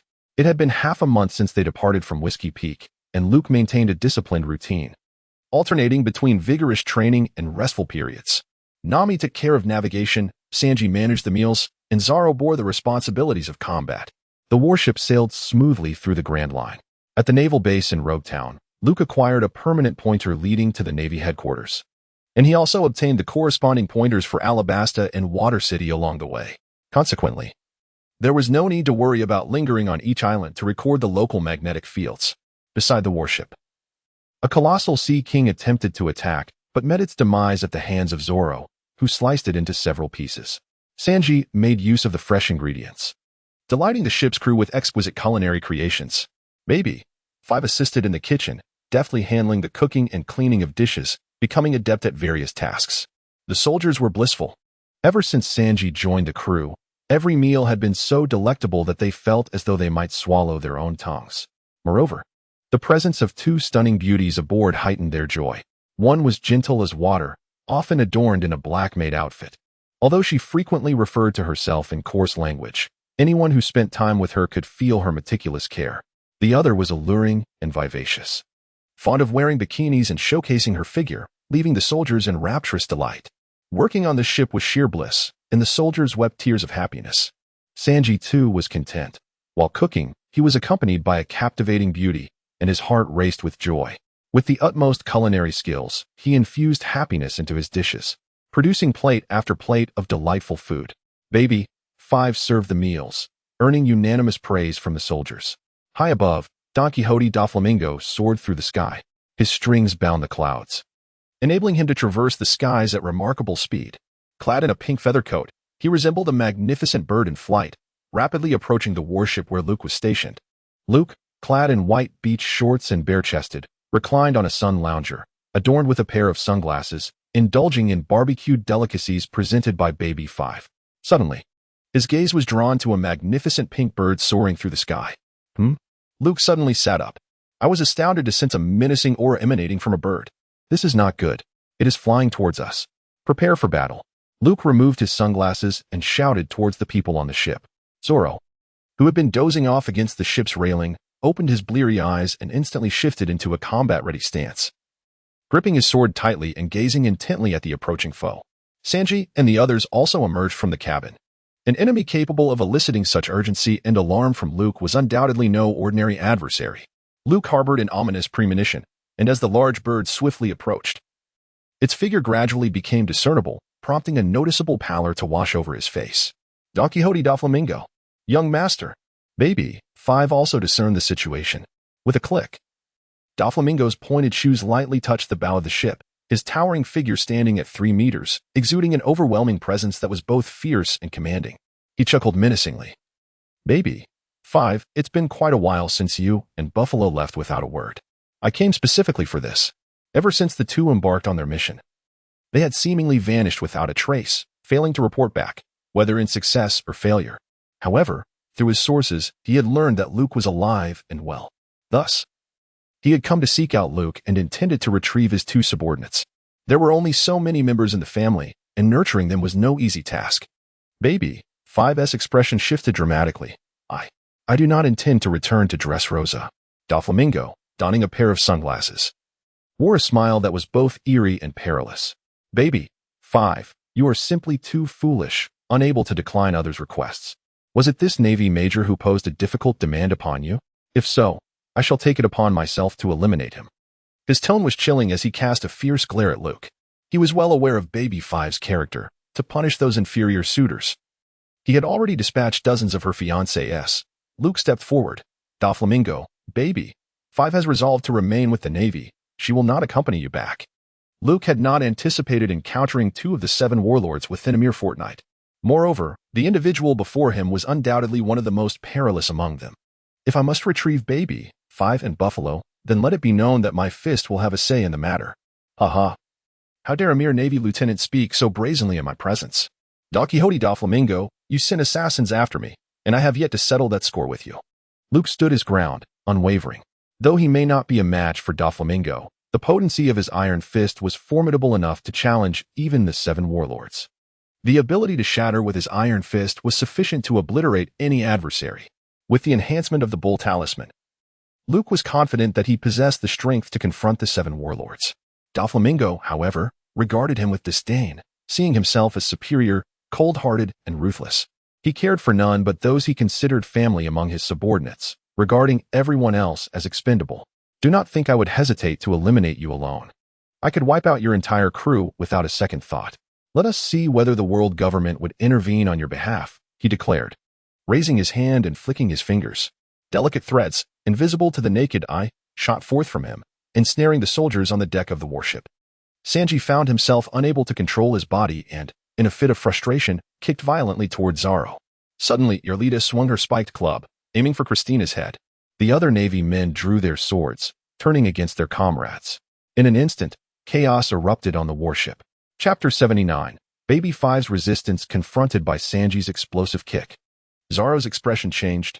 You foolish cook, is this really the time for infighting?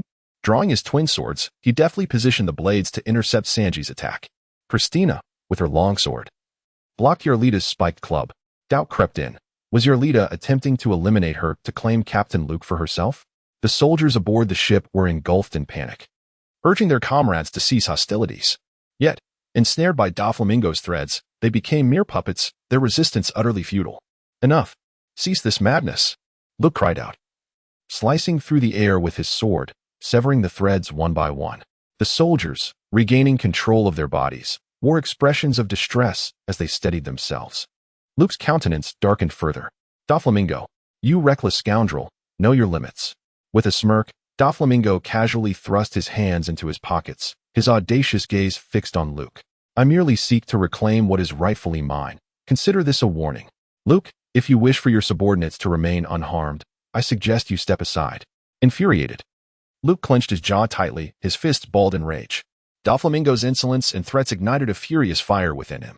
Before he could make a decision, Zoro and Sanji stepped forward, visibly displeased. Hey, who do you think you are to dictate my actions? Sanji seethed with anger. Luke, may I take this guy down? Zoro had already untied his green bandana from his left arm and secured it on his head, his teeth clenching the sword Wado Ikamanji. Poised for battle with 3 swords in hand. A faint flame flickered around him. Major, quickly, stop those 2. They are courting death. Our opponent is one of the 7 warlords. Christina shouted anxiously. Only those who had lived in this grand line could truly comprehend the weight of the title, 7 warlords. Christina, let them proceed. If we intervene now, they may evade harm, but they would forfeit the invaluable opportunity to understand the pinnacle of power in this world. Luke's previously furious expression gradually softened, his tense body relaxing as he stood tall, his gaze fervently fixed upon Zoro and Sanji. The path of a strong individual is seldom smooth. They must come to comprehend the vast chasm that separates them from the elite of this world. Luke, you understand me. Zoro, undeterred, was instead filled with enthusiasm. Santoryu, Itoryu, 108-pound Phoenix. Zoro unleashed his 3 swords, emitting a brilliant blue sword light, which coalesced into a grand, phoenix-like strike that surged towards Don Quixote Doflamingo. Sanji discarded his cigarette and stepped forward with determination. Diable jam. Sanji's kick. He executed several backflips, closing in on Doflamingo. His feet suspended in the air, delivering a flurry of kicks aimed at Doflamingo's face. How foolish. Doflamingo remarked nonchalantly. He raised his right hand, curling his fingers into a claw, and with a forceful sweep, unleashed 5 nearly transparent threads that sliced through the air like razor blades, culminating in 5 sharp strikes. In an instant, Zoro's phoenix slash was obliterated. The 5 colored threads coiled with ferocity, inflicting deep, long gashes upon Zoro and Sanji. The 2 were grievously wounded and mercilessly sent crashing to the ground from midair. They had failed. The disparity in levels was insurmountable. Mr. Zoro. Mr. Sanji. Baby, 5 cried out in desperation, her eyes wide with horror as she beheld their injuries. I'm so sorry, it's all because of me. If it weren't for me, you wouldn't have suffered at the hands of the young master. Major. Christina anxiously turned to Luke, imploring him to use his healing abilities. For only he could swiftly mend their grievous wounds. A faint smile graced the corners of Luke's mouth. There's no need to rush. Let them remember the pain of today's crushing defeat. It will serve them well. Baby, 5, return with me. I require your assistance. Doflamingo extended his hand towards Baby 5, wearing a smug smile, for he knew that any request made of the Na'vi girl would be met with compliance. I am needed. Baby 5's heart raced, an impulse to acquiesce surging within her. No. Major Luke had taught her the importance of refusal. She shook her head vigorously, striving to regain her clarity. Though she yearned to decline, she was equally unwilling to see the others aboard the ship come to harm. Baby 5 found herself in a quandary. Luke placed a reassuring hand on her shoulder and said, "You need only voice your true feelings. I shall take care of the rest. Do not worry about us. Place your trust in us." Baby 5 gazed at Luke's confident demeanor, and she was moved by his poise. This gentle girl nodded in agreement. Turning to Doflamingo, who extended his hand towards her, she declared, "Master, I yearn for a life of my own. I shall not return." Upon uttering these words, Baby 5 felt an overwhelming sense of liberation, as if the world had suddenly brightened. She had finally summoned the courage to express sentiments she had long kept hidden. No longer the insecure girl plagued by the fear of abandonment, Baby 5 realized she no longer needed to rely on others or live in accordance with their expectations. She had undergone a profound transformation. Haha, well said, Baby 5. Luke crossed his arms with a joyful smile, feeling reassured by her words, indicating that she had finally severed ties with her past. Did you hear that, Doflamingo? You can no longer exploit Baby 5 to do your bidding. Doflamingo's expression visibly darkened, his fury igniting. Baby 5, do you comprehend the gravity of your words? This is treachery. I shall not spare you. Doflamingo unleashed a swift strike, delicate threads shooting towards Baby 5, their speed and force surpassing that of bullets. A robust figure stepped forward, shielding Baby 5 as the threads struck Luke. Yet, against his ironclad physique, they merely left superficial wounds. Luke casually patted his chest, seemingly unscathed. Don Quixote Doflamingo erupted in fury. Very well. It appears that none aboard this vessel shall live. Let them meet their demise beneath the waves. He extended his 10 fingers, unleashing a multitude of razor-sharp threads that shot forth. His palms curled into grasping claws, and the suspended threads suddenly tensed, carving deep gashes into the battleship.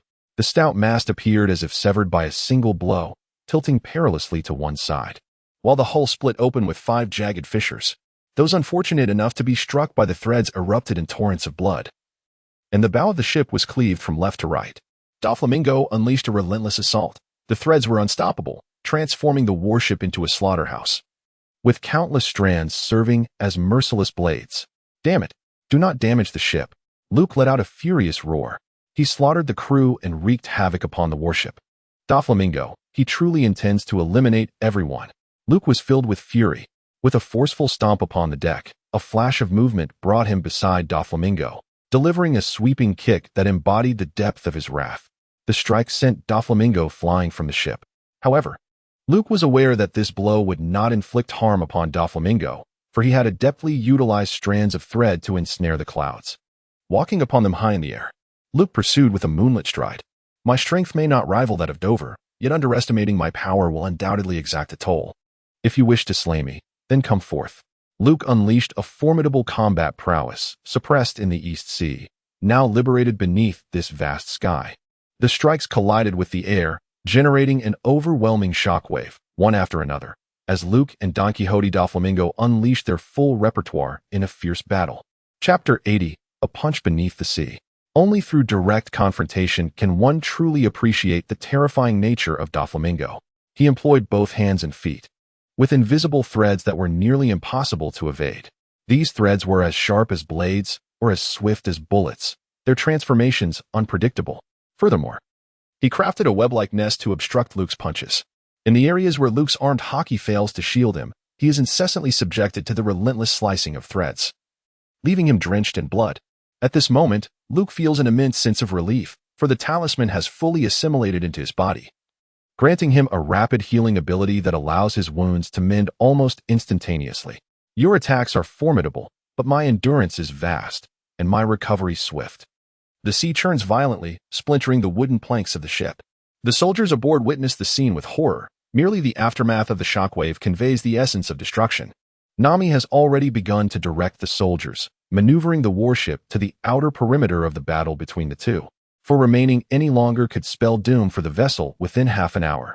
Luke summoned every ounce of strength within him, his arms enveloped in a shroud of haki. His right fist drew close to his side, swelling and morphing with such force that within merely 2 breaths, it transformed into a colossal hand. Akin to that of a giant, this singular fist was as vast as a warship. The might of the giant hand pistol unleashed waves of power, resonating through the heavens and the earth, as if to topple the very skies. With this massive fist, he executed the shattering Iron Fist, showcasing a strength he had never wielded before. Yet, this was merely the beginning. Luke activated the Bull Talisman. Shattering Iron Fist, tenfold divine strength, giant hand pistol. Embraced the force of annihilation.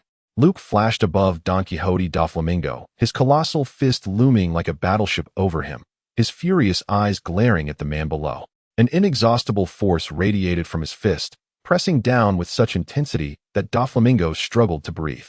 With a thunderous roar, more ferocious than cannon fire, an explosion erupted from Luke's fist, the air around him detonating in a violent release of power.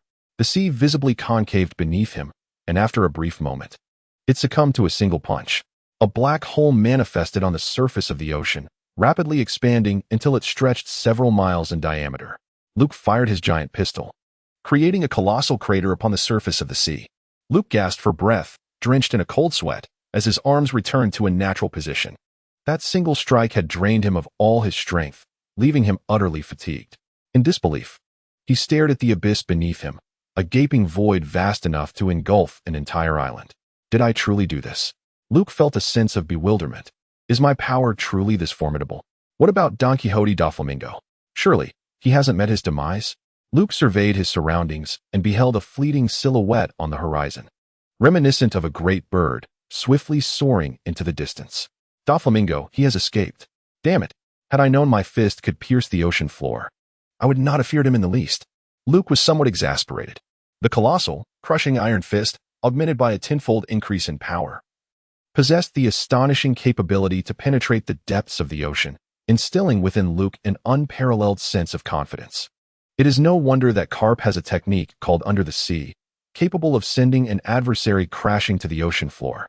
It appears that his claims were not mere bravado, but rather grounded in reality. The black hole beneath him was mended by the encroaching seawater, sending forth a towering column of spray.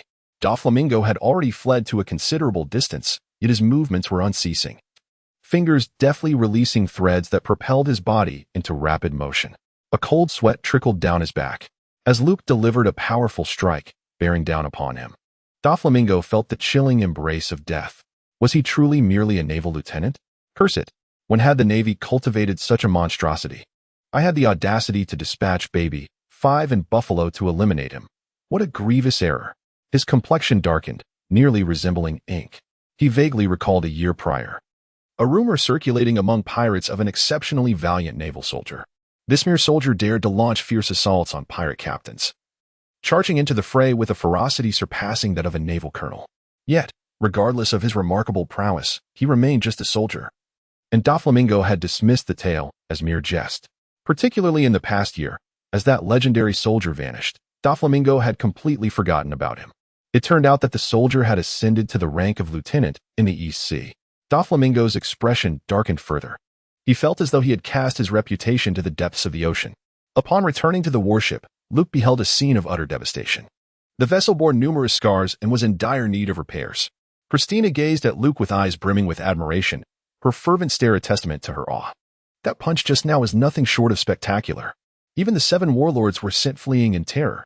That was none other than Don Quixote da Flamingo, the king of Dressrosa, renowned by the epithet Heavenly Demon. When she returns to the Navy headquarters, she will certainly regale her sisters with tales that will evoke their envy. Lord Luke, are you unharmed? Yarlita is quite concerned for your well-being. As Luke had just landed on the deck, Yarlita rushed towards him, wrapping her arms tightly around his waist. This alluring beauty, with a look of concern etched upon her face, had tears glistening at the corners of her eyes. The scars on Luke's body had healed, yet traces of blood remained, evoking a sense of both tenderness and fear in Yarlita. She embraced her waist in public, pressing against him, her voluptuous form barely concealed by her bikini. Luke inexplicably felt a flush creep to his cheeks, his heart racing. Yarlita, I appreciate your concern, but could you possibly step back? This is rather awkward. Yarlita, the Major requires rest and a bath. Please make way. Christina interjected, visibly perturbed. "Allow me to attend to the Lord's bathing and changing." Yalita, brimming with excitement, licked her sensuous lips in anticipation. "You, get off me!" Christina exclaimed furiously, forcefully pulling Yalita away from Luke and ushering him into the ship's cabin. "A private, you are becoming increasingly unruly. After bathing Luke, I must enforce discipline upon her." A mischievous smile played upon Christina's lips. Zorro's hand hovered in midair. He contemplated suggesting, "How about you treat my injuries first before heading to the bath?" This warship lacked a ship's doctor, for Luke was deemed the most skilled healer. Yet, he lowered his hand, gingerly touching the numerous lacerations on his body. After all, these injuries were self-inflicted, and he could hardly blame others. Perhaps a good night's sleep would suffice for healing.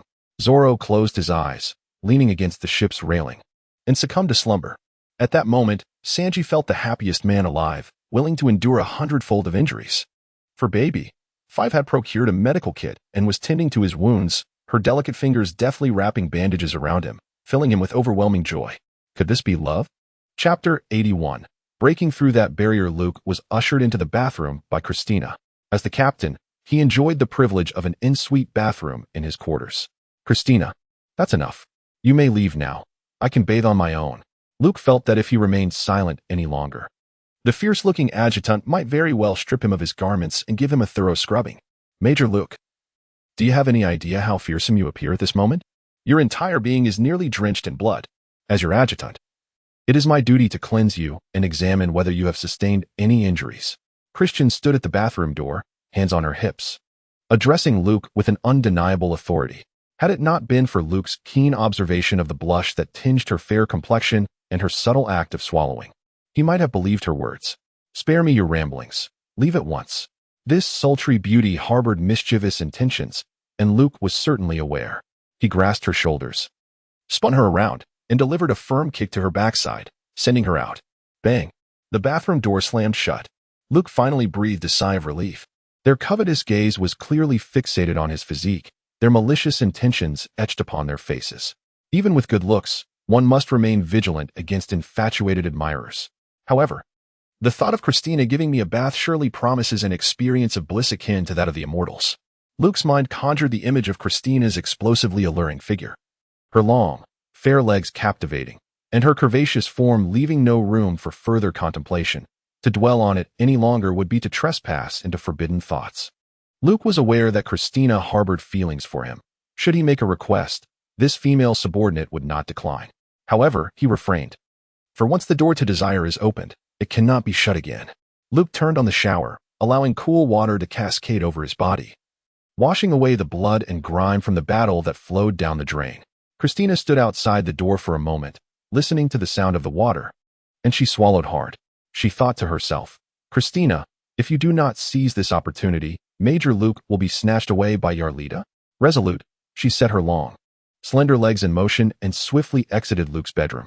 Luke rubbed the bloodstains on his chest, reflecting on the tumultuous experiences of recent times. Crocodile had plotted to usurp power in Alabasta, initiating the Utopia scheme, and I cannot allow him to succeed. Even if Doflamingo does not seek me out today, I am certain that one day I shall unmask his Fade. Having liberated the slaves of the Tizolo Consortium, I have become a thorn in their side, repeatedly targeted by assassination attempts. It dawns upon me that I have amassed so many adversaries, each of them on par with the warlords of the sea. Although Tizolo is not one of the warlords, his awakened abilities and formidable strength, coupled with his vast influence, are by no means inferior to them. Luke shook his head with a wry smile. He was nearly done with his washing. Luke possesses an impressive appearance, standing tall and robust. His muscular physique, characterized by well-defined pectorals and abdominal muscles, exudes both sensuality and strength. His legs and arms are strong and sturdy, complemented by a healthy, sun-kissed complexion. Coupled with his handsome visage, he once captivated a throng of female cadets during his time at the military academy. Suddenly, the bathroom door burst open. Luke was startled and turned to look. Christina? Luke was taken aback. Had he not instructed this individual to leave? How had she returned? Moreover, what was the meaning of her being wrapped in a towel? Christina, summoning her courage, approached Luke, her cheeks flushed. Perhaps it was by some stroke of fate that she had returned to her room, swiftly changed her attire, and wrapped herself in a clean towel before dashing back. "Major, may I assist you with your back?" Christina's voice trembled. At that moment, Luke realized he was bathing, utterly unclothed. Goodness! She has seen him in his entirety. This is quite inappropriate. You should leave at once. Luke turned around in a fluster, inexplicably feeling his face flush and his heart race. Even in battles against the 7 warlords, he had never been this flustered by a towering man over 2 meters tall. Christina wrinkled her nose, disregarding his verbal rejection, and approached him from behind. She picked up a cloth and vigorously rubbed it against Luke's back. The cool water from the shower sprayed onto Luke, also drenching Christina. This nearly 2-meter-tall beauty had long purple hair cascading down her back. The towel wrapped around her from her chest to her thighs enveloped a stunning figure. And with just a gentle tug, it could easily fall away. Luke's mind buzzed with anxiety, fervently praying that the bath towel would not slip. Even without casting a glance her way, he could distinctly hear Christina's heart racing. What was she planning? Despite their amicable rapport, it was inappropriate for a man and a woman to be alone together in a bathroom. What can Luke do? Christina is actually even more anxious than Luke. The Major's crimson lips parted gently. Do you have a penchant for spirited women like Yalida? Upon uttering this question, Christina's heart raced faster. Her soothing gestures paused as her palms caressed Luke's bare back. This tender act sent a shiver through Luke, nearly causing him to lose his composure. Indeed, this person harbors feelings for me. Otherwise, she wouldn't be so concerned. Yet, must you tempt me in such a manner, Christina? Why do you say such things? Yalida is indeed delightful. Having a passionate woman by one's side can certainly infuse life with joy. I do not dismiss such women, but Yalida is merely my subordinate. Not as complicated as you might think. Is that so? Christina laughed joyfully. Christina, is this enough? I truly do not require your ministrations. Luke felt completely stiff, paralyzed with fear. Continuing this way could lead to dire consequences. This fellow must be doing it on purpose. Once I put on my clothes, I shall certainly teach you a lesson to uphold the principles of propriety. Luke, hearing you say that brings me great joy. The towel slipped from Christina's body. Her cheeks flushed with a rosy hue as she leaned against Luke's back, their bodies pressed closely together. The water cascaded over them, flowing from head to toe. Luke could distinctly feel the smoothness of the woman's skin behind him, along with the astonishing elasticity of her ample bosom pressing against his back. Luke swallowed hard. A pair of fair-skinned arms encircled him from behind, wrapping snugly around his sturdy waist. Luke's breath quickened, his heart raced, and a rush of warmth surged through his mind, pushing him to the brink of his endurance. Luke, do you know, I have cherished feelings for you. Ever since our time at the military academy, I have harbored this affection. However, there are numerous girls who adore you, and I have always feared that I am unworthy of your love. I am incredibly grateful to Teacher Zifa and the others for granting me this extraordinary opportunity to serve as your aide-de-camp, allowing me to see you every day. A soft imprint of lips pressed against Luke's sturdy back, the mark gliding up his skin until it reached his shoulder, where she opened her mouth and bit down firmly. But you fool, are utterly oblivious. Christina exclaimed, her frustration evident as she drew blood from his shoulder, only to tenderly lick the wound afterward. Luke could no longer endure it. The exquisite beauty's lips ignited a fervent passion within young Luke. Luke pondered whether he harbored feelings for Christina. Indeed, he found her quite appealing.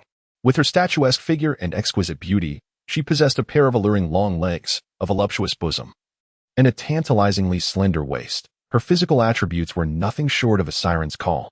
Her striking purple locks cascaded down, complemented by her enchanting eyes and dazzling smile, while a pair of gold-rimmed spectacles added a touch of intellectual allure.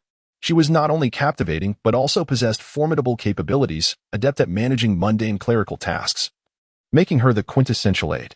How could Luke not be drawn to such a woman? Previously, out of respect for their hierarchical roles, he had focused solely on vanquishing pirates, avoiding any entanglement in office romance. But now, if he felt an attraction, why not pursue it? He resolved to cast aside thoughts of pirates, disregard any schemes of the 7 warlords, and not fret over the uncertainties of tomorrow. Come what may, he would seize the moment. Luke let out a cry, turned to face Christina, and lowered his head to fiercely bite her lip. He then lifted her smooth, wet body and exited the bathroom, tossing her onto the bed. Christina, this is of your own making. Do not blame me for my actions, the Major proclaimed. Major, Christina is worthy. She gazed up with her glistening eyes, exuding an air of pitiful innocence, akin to a lamb awaiting its fate. What followed was an unforgettable entanglement of passion. Chapter 82. A report to the boss. The storm had subsided. The two embraced tightly, Christian lay atop Luke, entwining herself like an octopus, her cheek pressed against his chest, playfully toying with a lock of hair on his torso. She giggled softly, her face illuminated by a blissful smile. Luke found it hard to believe that he had truly consumed Christina, this stunning beauty, whose remarkable figure he had always admired, revealed an astonishingly seductive physique only when they were in bed together, leaving him utterly captivated. Luke traced circles on her back with his right hand, as they exchanged sweet nothings. Luke had never pursued a woman before, yet with just a single compliment or a word of praise, he could make Christina's heart blossom with joy, her laughter ringing like a melody. Christina's desires were simple, as long as she could be by Luke's side. She felt utterly content.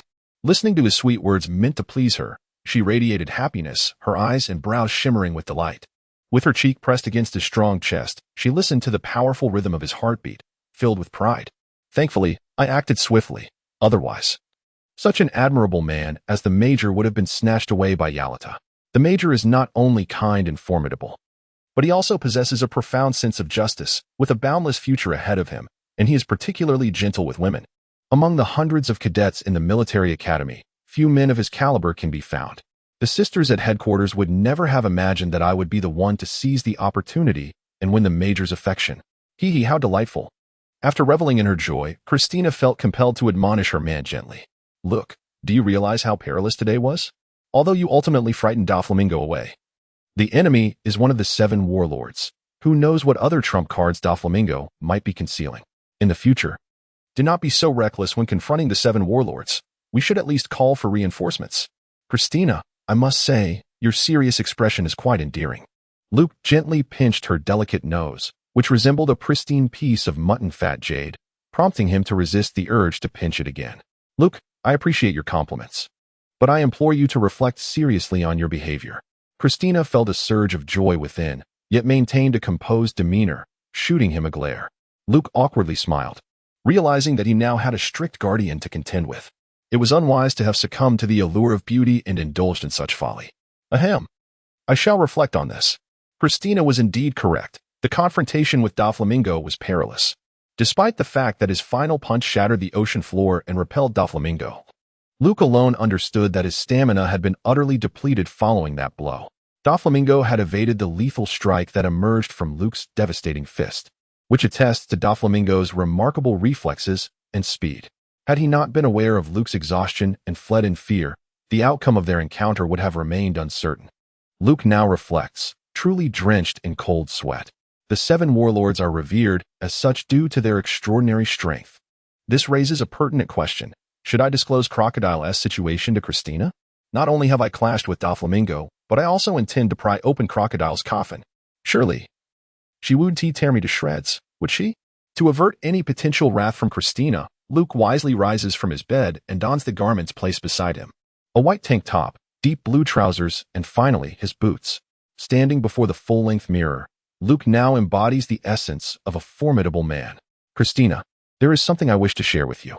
Through the full-length mirror, Luke gazed at the woman embracing him from behind, Christina, who peered out to scrutinize her reflection with a feigned seriousness. He recounted the events that transpired on Whiskey Peak, where he fortuitously encountered Crocodile. Upon hearing his tale, Christina was left utterly astonished, her mouth agape. The stunning beauty widened her eyes and exclaimed, Luke, while I am aware of your previous penchant for trouble, I never imagined your capacity for mischief had ascended to such audacious heights. Cough. Christina interjected, you ought to consider it this way. I am thwarting a grand conspiracy, preventing the 7 warlords from toppling a nation's regime. Do you not suddenly perceive your man as quite magnificent? Luke declared with a sense of pride as he lifted his chin. Christina shot him a disapproving glance and asked, should we report this to headquarters? Not necessary. Just ensure you inform headquarters about Doflamingo's attack on the warship. As for Crocodile, I prefer to avoid alarming the enemy, he replied. Very well, I shall assist you. Christina nodded in agreement, wrapping herself in a towel before stealthily peeking out the door, and then discreetly making her way back to her room. Luke stepped out of the room and traversed the short corridor of the chamber, emerging onto the deck. He took a deep breath, feeling invigorated. Sanji was still basking in the attentive care of Baby 5, his eyes sparkling with joy as he exclaimed that this was true love. He even declined Luke's kind offer of treatment. Luke shook his head, stating that he had just finished a fierce battle with Christina. while someone else was here indulging in romance. At the naval headquarters, the imposing and solemn building stood tall. Admiral Crane hung up the phone, his expression a mix of emotions upon receiving the report from Christina. What had transpired? In the marshal's office, Sengoku, noticing Crane's grave demeanor, inquired about the troubling matter that weighed heavily on him, which surely could not be good news. I have some unfortunate news to share. The ship led by Luke has been attacked by Doflamingo. Crane rested his chin on his hands, his face devoid of expression. What? Sengoku nearly smashed the desk with his palm, his furious roar shaking the very building. Doflamingo, that scoundrel. If anything happens to Luke, I will personally annihilate you. I also have some good news, Crane interjected. Luke managed to scare Doflamingo away. Sengoku's furious countenance froze in place, his anger still simmering, suddenly blocked from venting, leaving him looking quite constipated. Crane, are you jesting with me? What on earth is going on? Ha ha ha. According to the information relayed by Christina, Luke punched through the seabed, affecting an area of several miles, which caused Doflamingo to flee in panic. I believe Luke must have inherited the true teachings of Garp. Such a formidable technique could only be executed by him. Ha ha ha. Sengoku could no longer contain himself, hands on his hips as he burst into laughter, tears of joy streaming down his face. Doflamingo's attempt to attack Luke had backfired spectacularly, resulting in his retreat. This was, without a doubt, the most delightful news Sengoku had received this year. It was remarkable. These young lads had grown up and were now capable of standing on their own. Luke was even able to threaten a warlord of the sea. With such rapid development, the future of the Navy seemed promising. With a heart full of joy, Sengoku decided to celebrate with Garp over this news. He ordered that Luke return swiftly. It has been a year since we last met. I greatly miss him. Crane chuckled lightly. His ship has sustained damage, so I instructed them to head to Water City for repairs first. The Navy faced immense challenges in the New World, with the territories of the four emperors becoming increasingly fortified. They urgently needed talented young individuals to join, especially capable fighters like Luke. Over the past year, more than 10 naval vessels had been destroyed in conflicts with the four emperors, resulting in significant losses of exceptional soldiers. In the forthcoming turbulent era, having a powerful successor like Luke was indeed a blessing for the Navy. 3 days later, the warships could finally see Water City, the most advanced shipbuilding city in the world, also serving as the Navy's designated shipyard. Luke will undertake repairs on the warship here. The City of Water is a stunning aquatic metropolis. Unique currents propel seawater to the pinnacle of the city, which then flows gracefully through the intricate network of waterways, cascading from the heart of the city in all directions. The last time Luke visited the City of Water, he was accompanied by Ein. Standing at the bow of the boat, he gazed at the magnificent and vibrant city from a distance. The City of Water had transformed remarkably since then. Wow, what a beautiful city, exclaimed Nami at the prow, her vibrant orange hair tousled by the sea breeze, revealing a face radiant with joy. Luke flashed a bright smile, revealing a set of gleaming white teeth as he exclaimed, "Isn't it beautiful? We shall linger here for a few days, and you are free to explore at your leisure." This city is not only renowned for its flourishing shipbuilding industry, but also boasts exceptional tourism and culinary delights. Amidst the eager gazes of the crew, the warship gracefully entered the harbor, navigating through specialized waterways and ascending via a lift to the shipyard of the Water City, finally docking at Dry Dock Number 1. This premier shipyard, celebrated for its masterful craftsmen and exquisite shipbuilding techniques, is the birthplace of some of the finest vessels in the world. The visionary behind this marvel is none other than the mayor of Water City, Iceberg. Luke could not help but marvel at the capabilities of Iceberg. In just a few short years, Iceberg consolidated the 7 shipyards of Water City, establishing the Carrera Shipbuilding Company, and constructed fortifications to withstand the annual onslaught of tsunamis. Owing to these remarkable achievements, Iceberg became the most beloved mayor of Water City, garnering immense renown. What piqued Luke's interest even further was Iceberg's identity as the direct disciple of the legendary shipwright Tom. He had inherited the blueprints for the ancient weapon, Hades. Such ancient weaponry must never fall into the hands of the world government. Luke clenched his hand into a fist in silence. The intentions of the world government in controlling ancient weapons may have stemmed from a place of goodwill, aiming to prevent these arms from falling into the hands of pirates and those with nefarious ambitions. However, human nature is unpredictable. If scoundrels like Spandam were to gain access to the schematics of such weaponry, who could foresee the potential catastrophe that might ensue? The most prudent course of action would be to obliterate the design blueprints. Luke and Christina stood side by side, observing the dockworkers of Dock No. One as they towed away the warship, while Barry, the foreman from Carrera, approached to address the maintenance matters. "I wish to meet your superior," Luke declared to Barry. "I am Lieutenant Luke. Thank you." Barry was somewhat taken aback by Luke's youth, having already attained the rank of lieutenant. "Lieutenant Luke, the damage to your warship is not severe. We can certainly manage it. This trivial matter does not warrant alarming Mr. Iceberg." "Haha, you are quite right. However, I personally hold great admiration for Mayor Iceberg of Water City," Luke replied with a cheerful smile. In that case, allow me to escort you." Barry was pleased. He held Mayor Iceberg in high regard and felt an immediate affinity for the young naval officer who shared his sentiments. Unbeknownst to him, Luke's meeting with Iceberg had a purpose beyond merely encountering the esteemed mayor. "Barry, Mr. Iceberg is currently occupied with official duties. Is it truly necessary to disturb the mayor?" Khalifa emerged from an office, adjusting her glasses as she addressed Barry. Upon seeing her, Luke's eyes brightened. A deep smile crept across his lips. CP9 has already infiltrated Iceberg's vicinity. However, misinterpreting his excitement, Christina felt a twinge of jealousy and discreetly pinched him at the waist, her warning gaze seemingly conveying, "Lieutenant, behave yourself. Do not appear lecherous in the presence of a beautiful woman." Simultaneously, Luke shot a glare back at her, as if to say, "You should be the one to behave. I will deal with you tonight."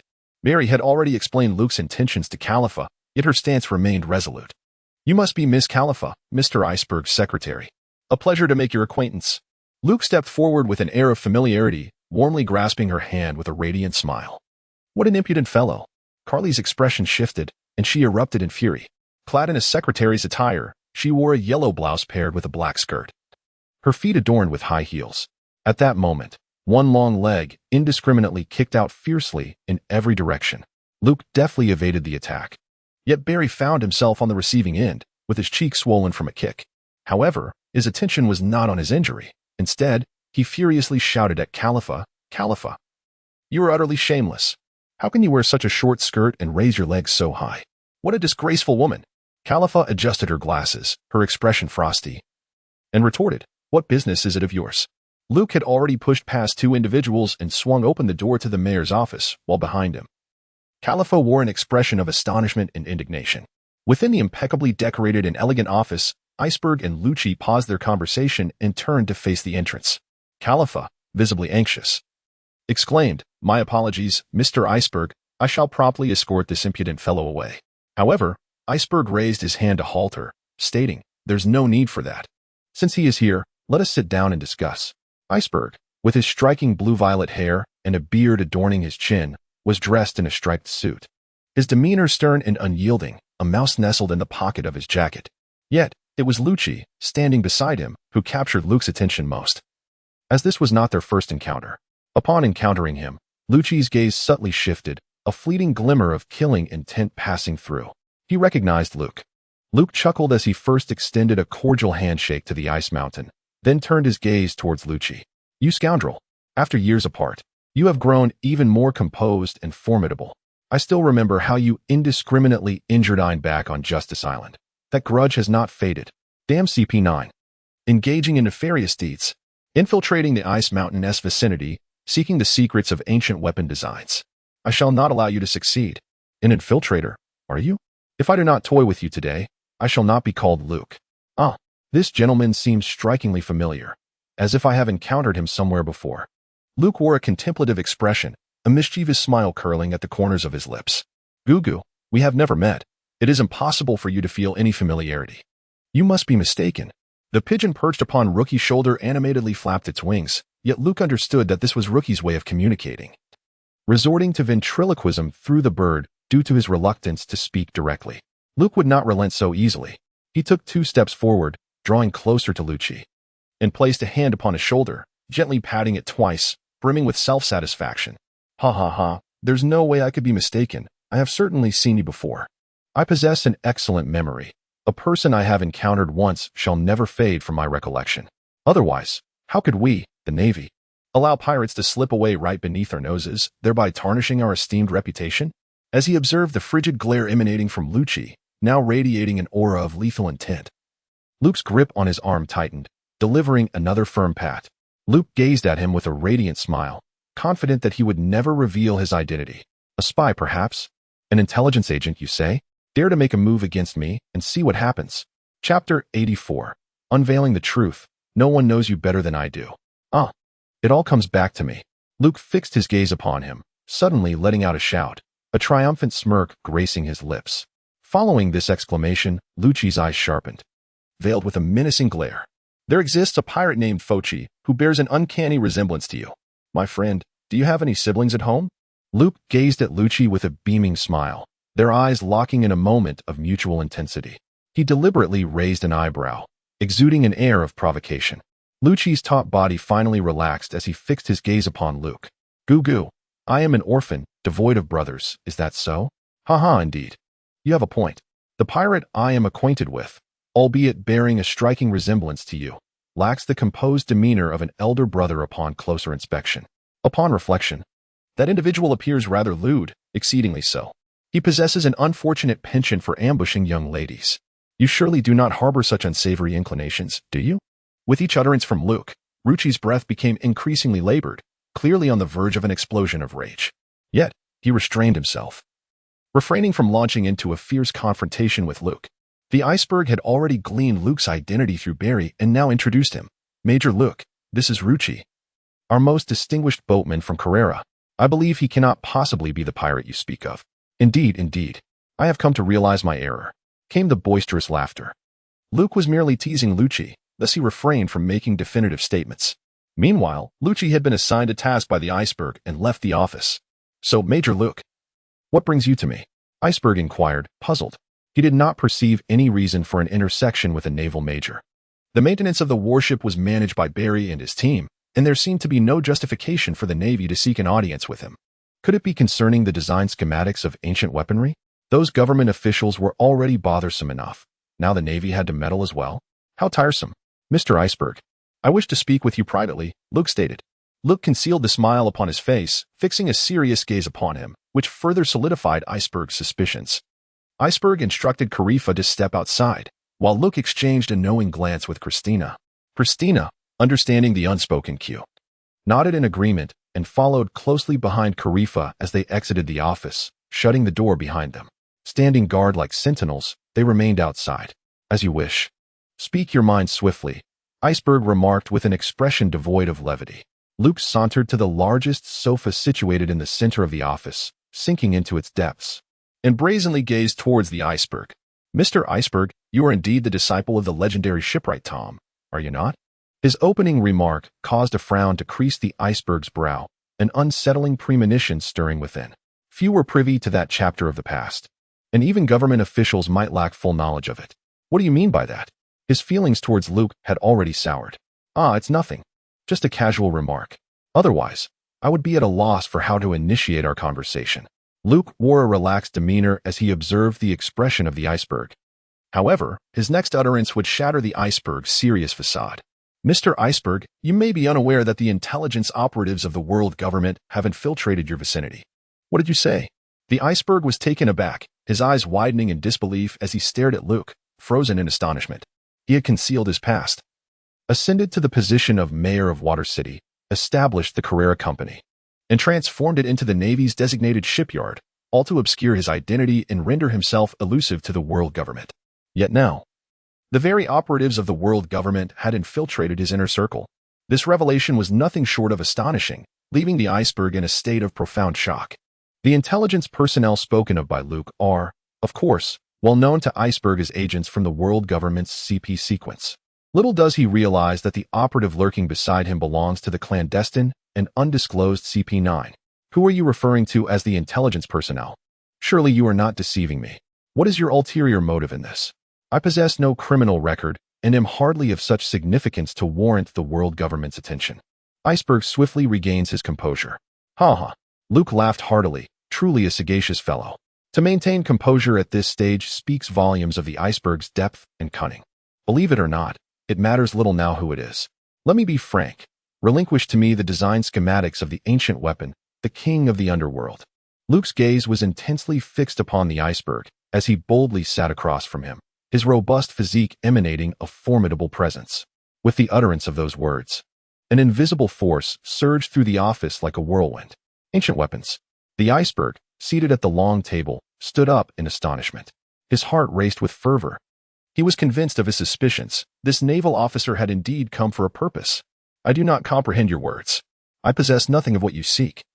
The iceberg firmly retorted, his demeanor turning icy.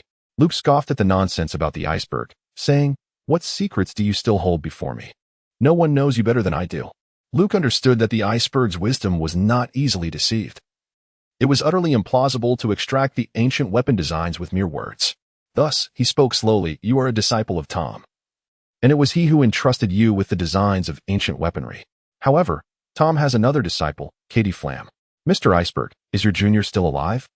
The expression on Iceberg's face visibly darkened. He could not comprehend why this naval officer possessed such profound knowledge about him, surpassing even that of government officials. "Katie Flam is deceased. The news was published at the time. Surely, you must be aware of this." Iceberg uttered these words in a low, foreboding tone. Luke let out a light chuckle. "Huh.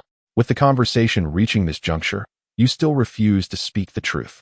Surely, Frankie has sought you out, has he not?" Frankie is an alias for Carty Flam, who, after becoming a cyborg, has concealed the name Carty Flam and assumed the title of the Underground King in the Water City. The expression on Iceberg's face shifted dramatically. Nothing Luke had previously uttered held a greater weight of revelation than this statement. His instincts warned him that Luke was aware of Frankie's true identity. Observing Iceberg's ominous countenance and the rapid beating of his heart, Luke discerned the answer. It appeared the blueprints had indeed been transferred. "Haha, Mr. Iceberg, I appreciate you wasting so much time with a dullard like me. I believe it is time for me to take my leave." Having acquired the information he sought, Luke no longer lingered. He stood up, dusted off his clothes, and donned a radiant smile that stood in stark contrast to Iceberg's ashen visage. "Where are you headed?" Luke turned and made his way toward the door. When the icy voice of Bing Shan echoed behind him, "Need I say more?" "Of course, he is off to find Frankie." Upon hearing this, Bing Shan drew a handgun, aiming it squarely at Luke, who was now in a state of utter disarray. This man was terrifying. The schematics must not fall into the hands of the government. If he intends to shoot, then let him. It would be far safer to incinerate the designs for the ancient weaponry. Luke strode purposefully towards the door without a backward glance, opening it to leave alongside Christina. Behind them, the astonished scream of Carlifa echoed, accompanied by the anxious inquiries about the sudden upheaval. However, such matters were of no concern to Luke. His focus had shifted entirely to Frankie. Chapter 85, The Fiery Destruction of Ancient Weapon Designs. "Christina, have you ever ridden a roller coaster?" "No, I haven't. I recall that you have yet to master the moonwalk as well. I wish to offer you the exhilarating experience of soaring through the skies. The thrill of free fall from great heights. Would you be interested?" Luke and Christina exited the mayor's residence, arriving at the edge of the dock. He gazed intently into Christina's lively, sparkling eyes and said with a smile. A blush of rosy pink crept across Christina's cheeks as she playfully punched Luke in the arm. "Feeling shy? What are you thinking about in broad daylight?" she exclaimed. In public, she and Luke maintained a facade of restraint, but in private, they were quite spirited. She had even entertained the notion that Luke might want to devour her. Luke glanced around, noticing the absence of familiar faces. Zoro, Sanji, Nami, and the others had already assigned him the task of seeking out a lodging in the city. He squatted down and gestured to Christina to climb onto his back. Once she draped her fragrant arms around his neck, Luke lifted her thighs with both hands, hoisting her up. With a determined step forward, he set off from the dock towards the city. Outside the perimeter of Dock 1, a steep wall loomed, and even within the city, there were significant elevations between the buildings. A fierce wind whipped through Christina's long hair, and it was at that moment she comprehended Luke's words. They were indeed in freefall. "Ah!" A euphoric scream erupted from the depths of Christina's throat. Luke's toes landed steadily on a red-tiled rooftop, and he gracefully leapt from one rooftop to another, descending with each bound. At the dock, he had already inquired with the shipwright about the location of Frankie's residence. It was beyond belief that a man, who was supposed to have perished 4 years ago, his body shattered by the sea train Tom, had somehow survived. Not only did he evade death, but he also repurposed discarded materials from pirate ships, transforming himself into a cyborg, with most of his components forged from steel. He returned with a new visage, discarding his former identity, and reinvented himself as the notorious underworld leader, Frankie. After encountering the iceberg, it was Frankie who received the ancient weapon blueprints. The iceberg was acutely aware that it was merely a matter of time before the government turned its gaze upon him. Only Frankie, the underworld kingpin, would remain beyond suspicion. Who could have anticipated that the loathsome Frankie was not only the iceberg's apprentice, but also a disciple of the legendary shipwright, Tom? However, what others were oblivious to, Luke was not. The dismantling house of Frankie's domain was a gathering place for the most formidable gang of violent thugs in Water City. They engaged in deceit and malevolence, profiting from bounties on pirates and dismantling their ships to sell the timber to the Carrera Company. Today, they had struck gold once more, and the sounds of revelry echoed throughout the dismantling house. Christina, uncertain of Luke's intentions, quietly followed him. Luke approached the entrance of the dismantling house, pushing open the door with one hand. The raucous crowd inside turned their heads in unison to gaze at him. Who is this person? What business does the Navy have with us? Kiki, the Navy that doesn't pursue pirates, care for a drink? In the boisterous Frankie house, no one paid Luke any heed. Where is your boss? Luke inquired. Navy guy, are you looking for me? Behind the scenes at the Frankie family, a tall man with a fiercely defiant demeanor sat, flanked by two slender young ladies. Luke's lips curled into a smile. He had finally found the true mastermind. Frankie had concealed himself remarkably well. Who would have thought that the blueprints of the ancient weapon were hidden within him? Frankie, surrender the designs of the ancient weapon. Luke strode into the banquet hall, his gaze fixed intently upon Frankie, articulating his intent with unambiguous clarity. He detested convoluted tactics. He preferred a straightforward approach. After all, Frankie would undoubtedly refuse to relinquish the design blueprints, and it would inevitably culminate in conflict. Frankie trembled, rendered speechless by Luke's words, shock evident on his face. The underlings at Frankie's side remained blissfully oblivious, chuckling away, unaware of the weight of Luke's statement, which suggested he could procure weaponry from a weapons store. Christina, trailing behind Luke, gasped in astonishment. Ancient weaponry? Could it be that? Damn it. Frankie's face contorted with fury as he rose. Clad only in his undergarments and a patterned shirt, his formidable arms prominently displayed. What have you done to the iceberg? He demanded, his fists clenched, eyes ablaze with wrath. The matter of the blueprints was a secret known only to him and the iceberg. If a third party were aware, it would certainly indicate that something had befallen the iceberg. Luke raised his hands in a gesture of surrender, asserting that he meant no harm to him. Although he spoke the truth, how could Frankie possibly believe him? As the boss seethed with rage, the underlings brandished their weapons, knives, swords, and guns, an arsenal complete. The banquet swiftly transformed into a battlefield, as the trio of Zambai, Gecko Moria, and the formidable force took turns attacking. Luke single-handedly sent them flying with mere punches. Frankie, now beyond furious, watched as his beloved subordinates were struck, crashing into walls, and even embedding themselves into the ceiling. His patience had worn thin. How dare this wretched man reduce my cherished crew to such a state?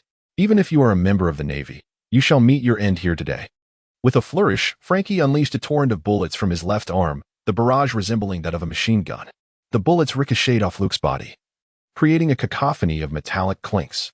To Frankie's astonishment, Luke emerged unscathed. With fierce determination, Frankie leapt into the air, shedding the casing from his fist to reveal a formidable steel gauntlet. With immense power, he struck Luke squarely in the cheek. Luke! Christina cried out in desperation from behind him. Luke's cheek contorted from the force of the blow, a trickle of blood seeping from the corner of his mouth. In the presence of genuine, solid steel, the iron block seemed somewhat feeble. Why do you not strike back?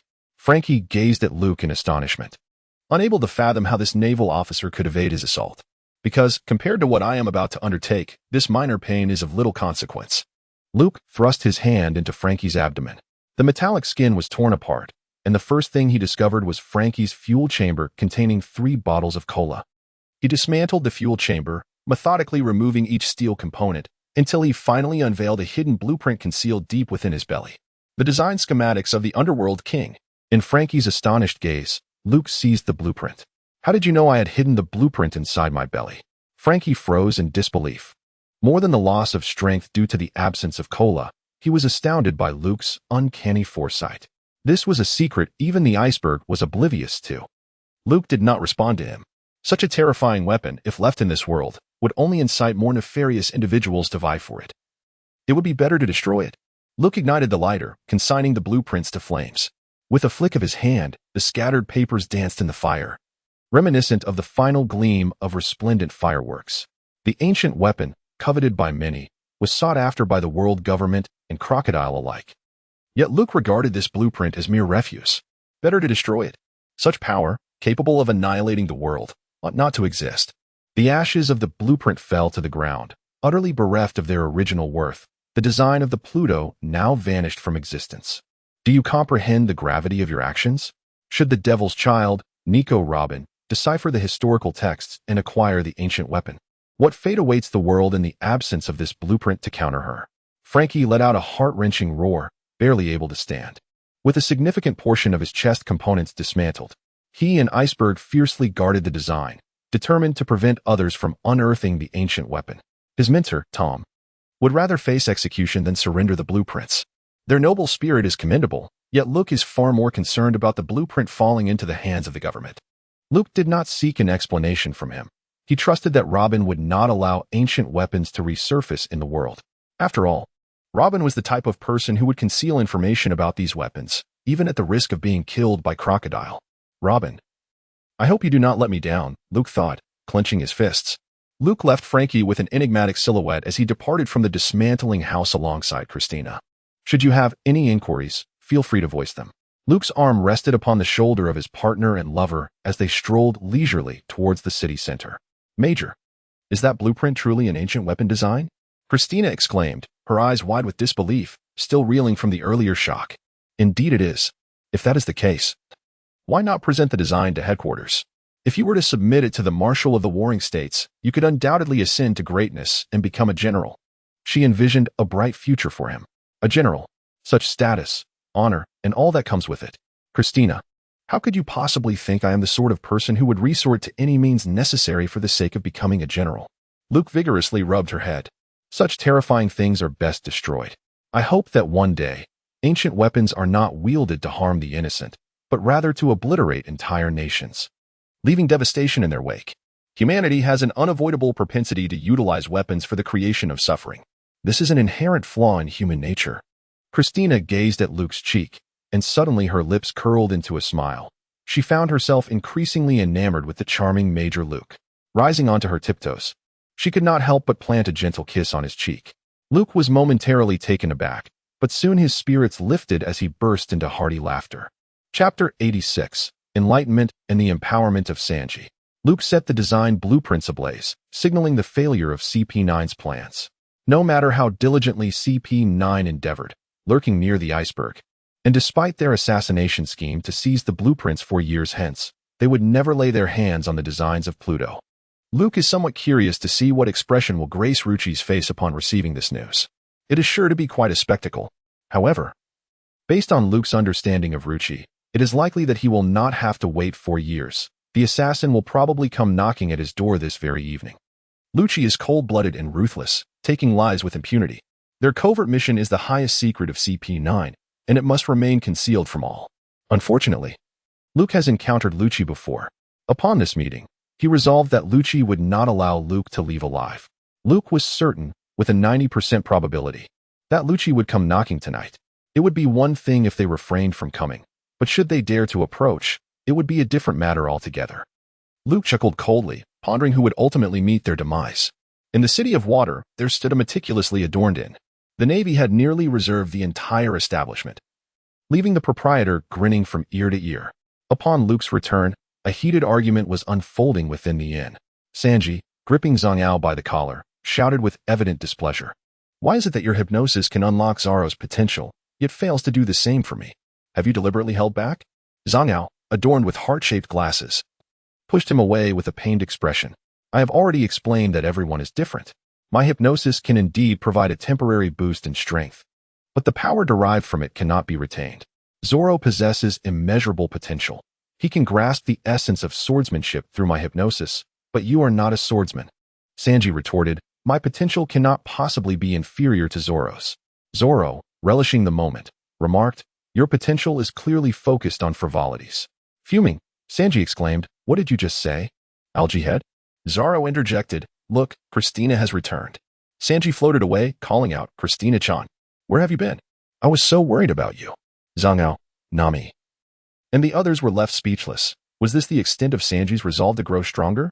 Both Sanji and Zoro had engaged in a brief skirmish with Dakihote Doflamingo, resulting in their swift defeat.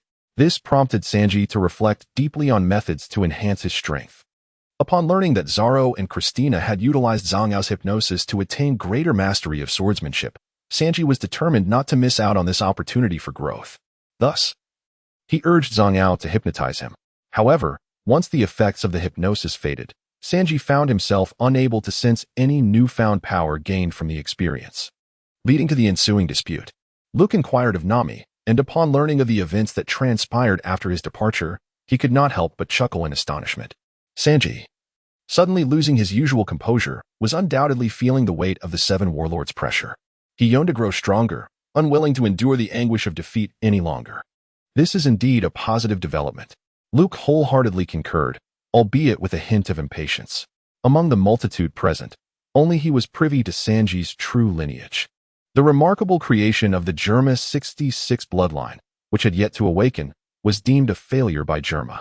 The bloodline factor, an enigmatic realm of biological science, potentially held the key to transcending into the divine, akin to uncovering the blueprint of life itself. Consequently, it has been classified by the world government as a forbidden area of research. Luke pondered deeply, resting his chin in thought. Since it was a conundrum pertaining to biology, perhaps the mouse charm could prove useful. Sanji glanced at him. I have an unrefined hypothesis that might be of assistance to you. Would you care to give it a try? Sanji was busy lavishing attention on Christina, blissfully unaware that Luke had secretly indulged in her company, perceiving her beauty to be ever more enchanting. Upon hearing Luke's words, the flamboyant expression on Sanji's face vanished as he swiftly approached Luke, excitement gleaming in his eyes. Luke, what is your method? Do not rush me. I shall experiment. Perhaps I am overthinking this. Luke rested his right hand upon Sanji's shoulder, urging him to calm down. The life force of the mouse talisman was activated, and a peculiar energy coursed into Sanji's body. This infusion persisted for several minutes.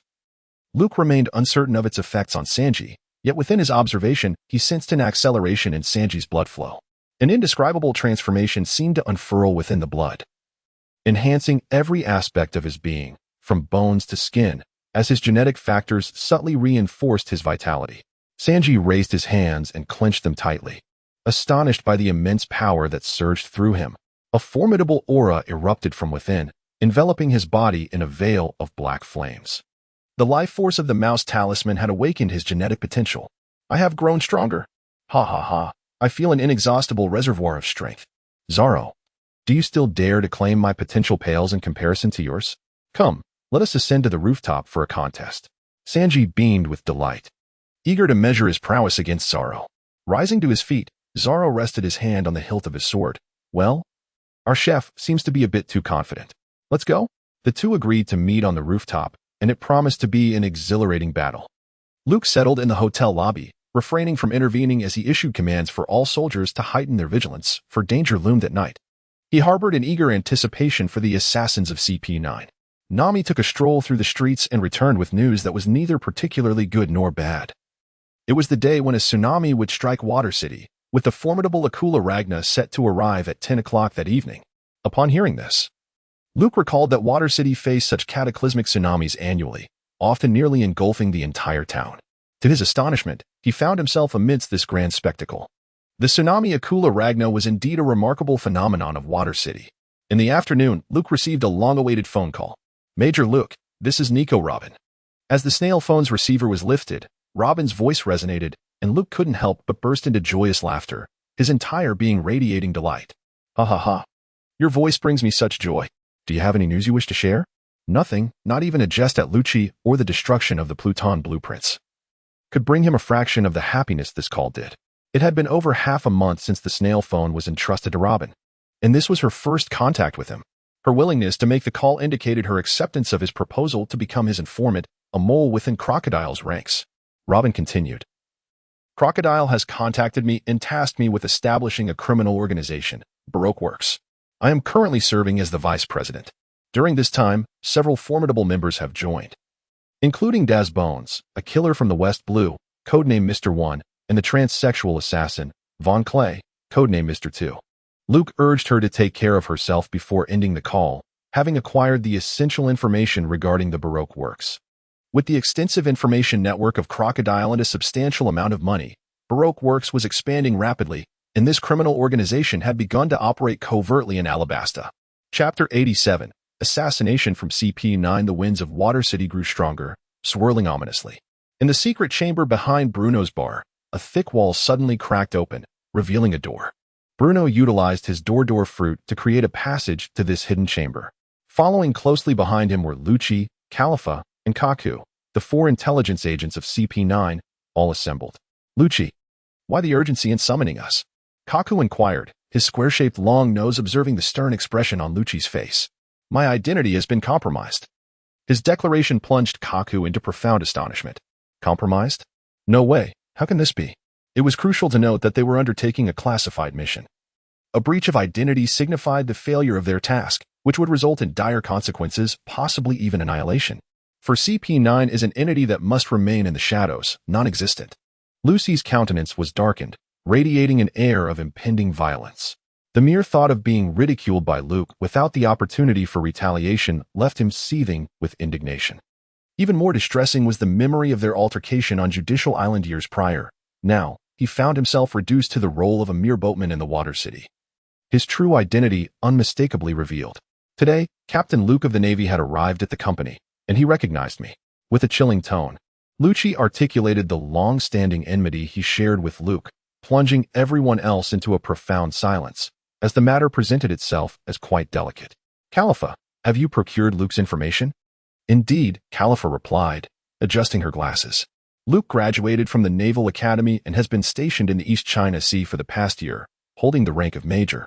During this year, he has captured and defeated countless pirates, notably eradicating the 4 most notorious pirate crews of the East China Sea, consequently garnering immense prestige. Currently, he is escorting notorious pirate offenders back to the naval headquarters.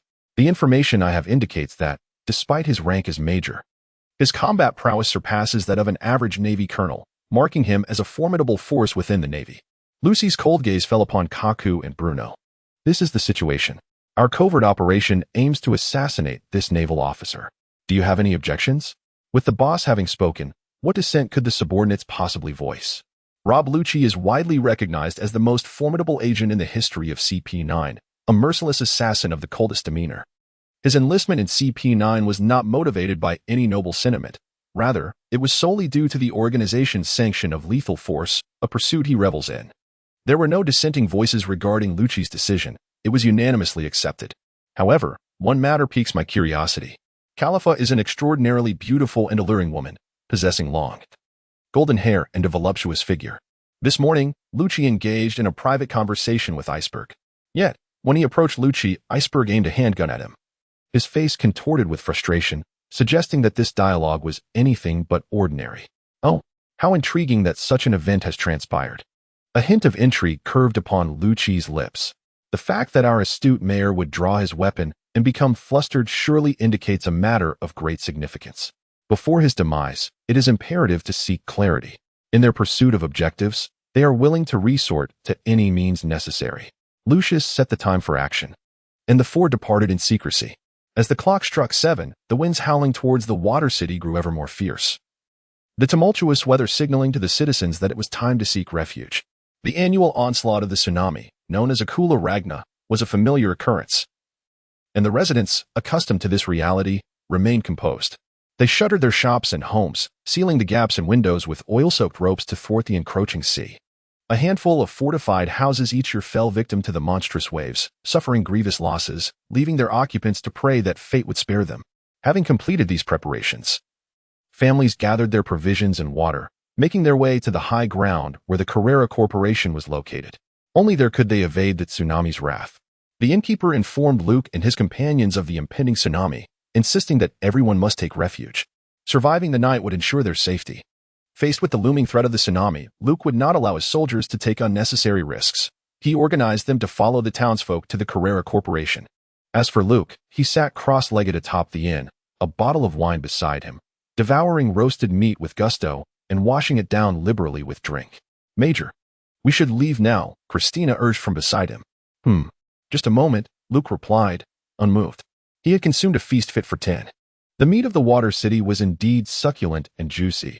Each bite revealed a tender sweetness, smooth and elastic, vastly superior to what one found elsewhere. Sanji stood nearby, leisurely smoking a cigarette, his face turned to the sea breeze.